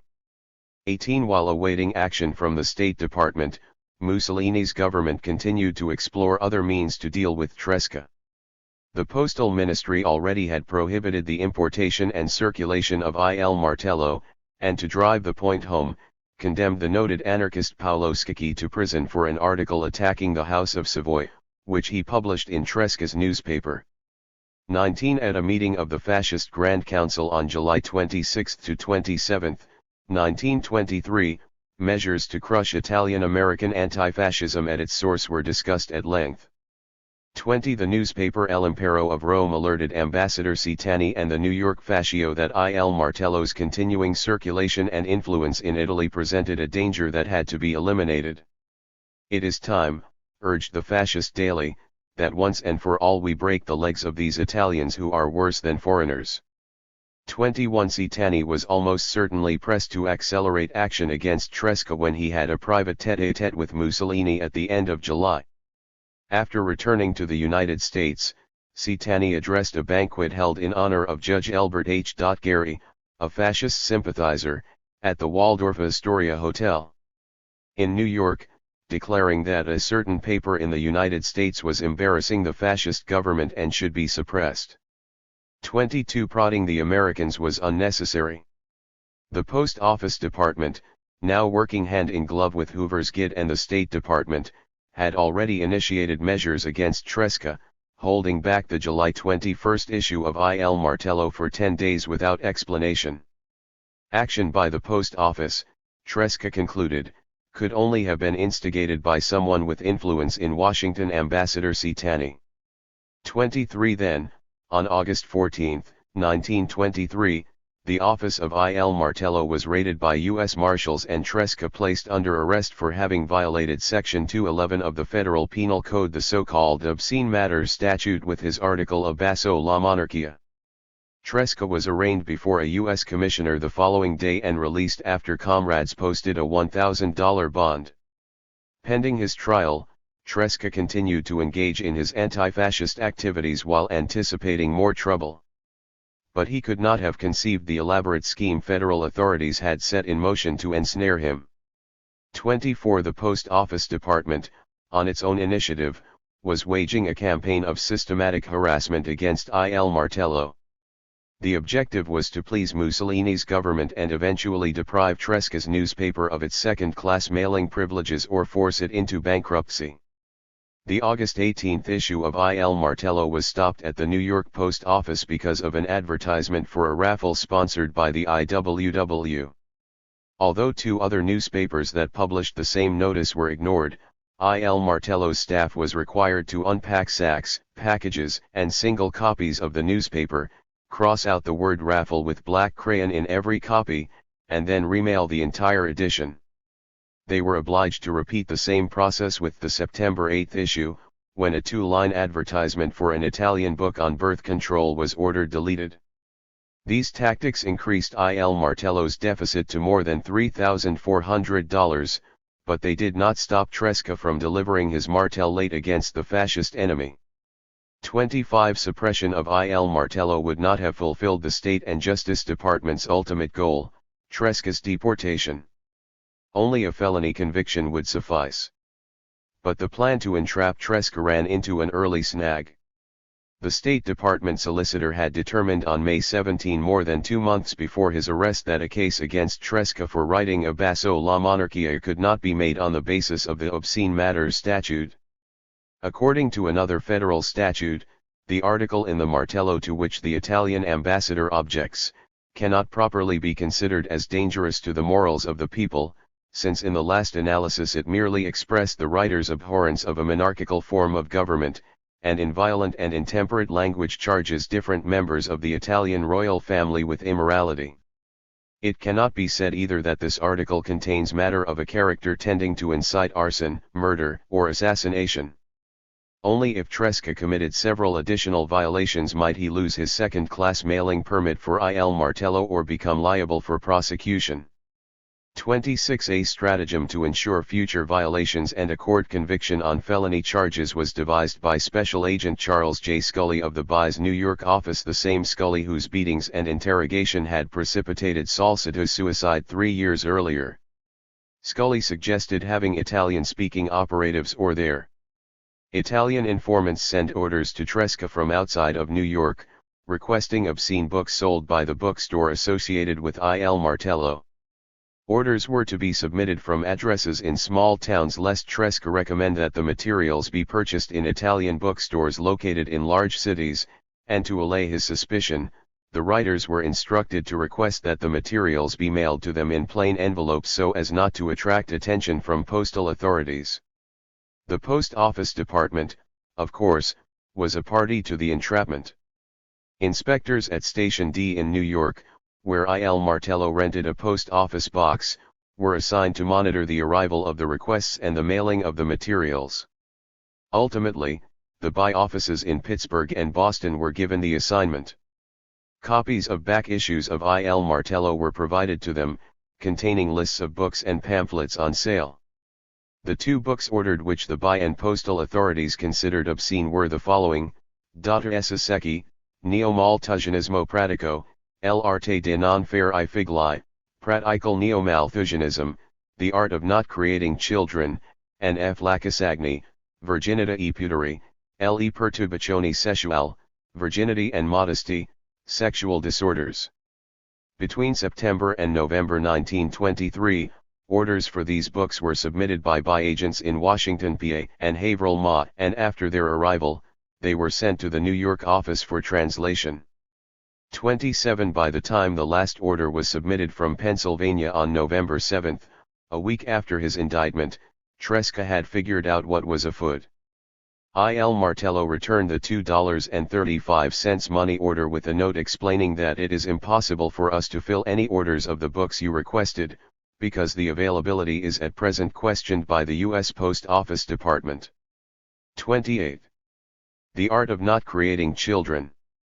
Tresca was brought to trial at the U.S. District Court for the Southern District of New York on November 26, 1923, charged with 8 counts of violating Section 211 of the Penal Code, 7 for mailing and causing to be mailed 2 books about sex and birth control, of such a filthy and obscene character that a description thereof would defile the records of this court, 29 to different persons, and 1 for mailing a newspaper, Il Martello, containing an advertisement for a book on birth control, L'arte de non fare I figli. The article Abbasso la monarchia, which had prompted the Italian ambassador's original complaint, did not figure into any of the charges, thus masking from public view the true reason why Tresca was on trial. 30 That radicalism and anti-fascism, not chastity and contraception, were the real issues behind the proceedings against Tresca was indicated by the composition of the courtroom observers, agents from the bomb squad and other anti-radical specialists of the New York Police Department, and numerous postal inspectors. The trial prosecutor was an aggressive young federal attorney named Maxwell S. Mattuck. Helping Mattuck in an advisory capacity was Special Agent Scully of the BI. Tresca's defense counsel was Harold A. Content, the former U.S. Attorney for the District of New York. The presiding magistrate was Judge Henry A. Goddard. 31. Just prior to the trial, a strange situation arose, which caused the prosecution no small amount of anxiety. The BI's Pittsburgh office lacked an Italian-speaking agent, therefore, the special agent in charge, SAC, R.B. Spencer, relied upon an outside source, who, in turn, secured an Italian undercover informant to mail requests for incriminating materials from Washington, Pennsylvania. Post office inspectors believed the transactions between Il Martello and that informant constituted the strongest evidence against Tresca. Mattuck wanted the informant to testify at the trial, but Spencer had previously assured his intermediary that the man's identity would not be revealed.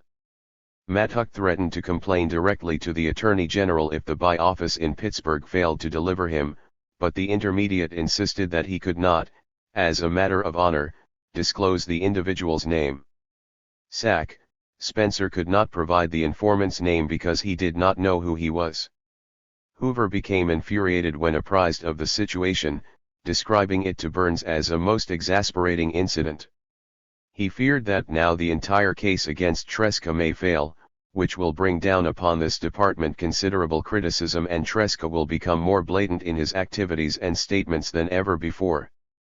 32 At trial, Mattuck was obliged to drop 2 of the counts based on the forwarding of books to Washington, PA, but he retained 5 counts relating to the book, Eva Lacasagni, Le Perturbazioni Sessuali, Virginita e Puderi, received by Boston agents, and 1 count based on the advertisement in Il Martello for the book on birth control, L'arte de non fare I figli. Witnesses for the prosecution included post office officials and clerks, by agents from Boston and Pittsburgh, their respective informants, minus the unidentified recipient in Washington, PA, and Giuseppe Sposa, the special employee of the Justice Department. The principal defense witnesses included 3 members of Il Martello's staff, Randolfo Vella, Antonio Aloia, and Umberto Nairi.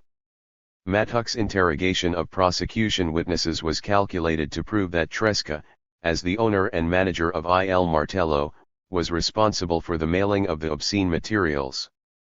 Portraying Tresca as a habitual offender, Mattuck noted that Tresca had had previous controversies with the Justice Department, and that Il Martello had been deemed non-mailable by postal authorities no less than 7 times during the previous 3 years. He never mentioned, of course, that the offending content in these instances had been political. 33 Defense attorney content countered by arguing that Tresca never involved himself with mundane, day-to-day operations, such as mailing books or placing advertisements, and in any case, he was vacationing on Staten Island when the offending issue of September 8, 1923 was mailed. Also, the bookstore, Libreria del Martello, which shared the same office with Il Martello, was owned and operated by Umberto Nairi, not Tresca. Nairi, in fact, accepted full responsibility for the books and advertisement and would later pay for his honesty with a conviction and jail sentence of 6 months. Moreover, as Tresca and his staff members testified and postal authorities confirmed, when the September 8 issue of Il Martello was stopped as non-mailable, all the copies were retrieved and the 2-lined advertisement crossed out with black crayon before remailing. Thus no one had read it. 34. But inevitably, since the real objective of the trial was to establish grounds for his deportation, Mattuck introduced Tresca's beliefs and activities, despite their irrelevance to the charges. The key witness called upon to help achieve this end was Giuseppe Sposa. A special employee, i.e., a spy, of the Justice Department for 4 years, Sposa had infiltrated the anarchist movement and secured a job as a mailer for Il Martello that lasted from November 1921 to October 1922. 35 His assignment, he explained to the court, was to investigate the anarchistic activities of Carlo Tresca, who is an anarchist. 36 Content, in his cross-examination, tried to get Sposa to admit that he had received specific instructions to watch for non-mailable or indecent literature. Sposa denied the suggestion. I was in there to see that he was not violating the law in any way. 37 After leaving his employment with Tresca, Sposa moved on to other spying activities. I went in the Communist Party.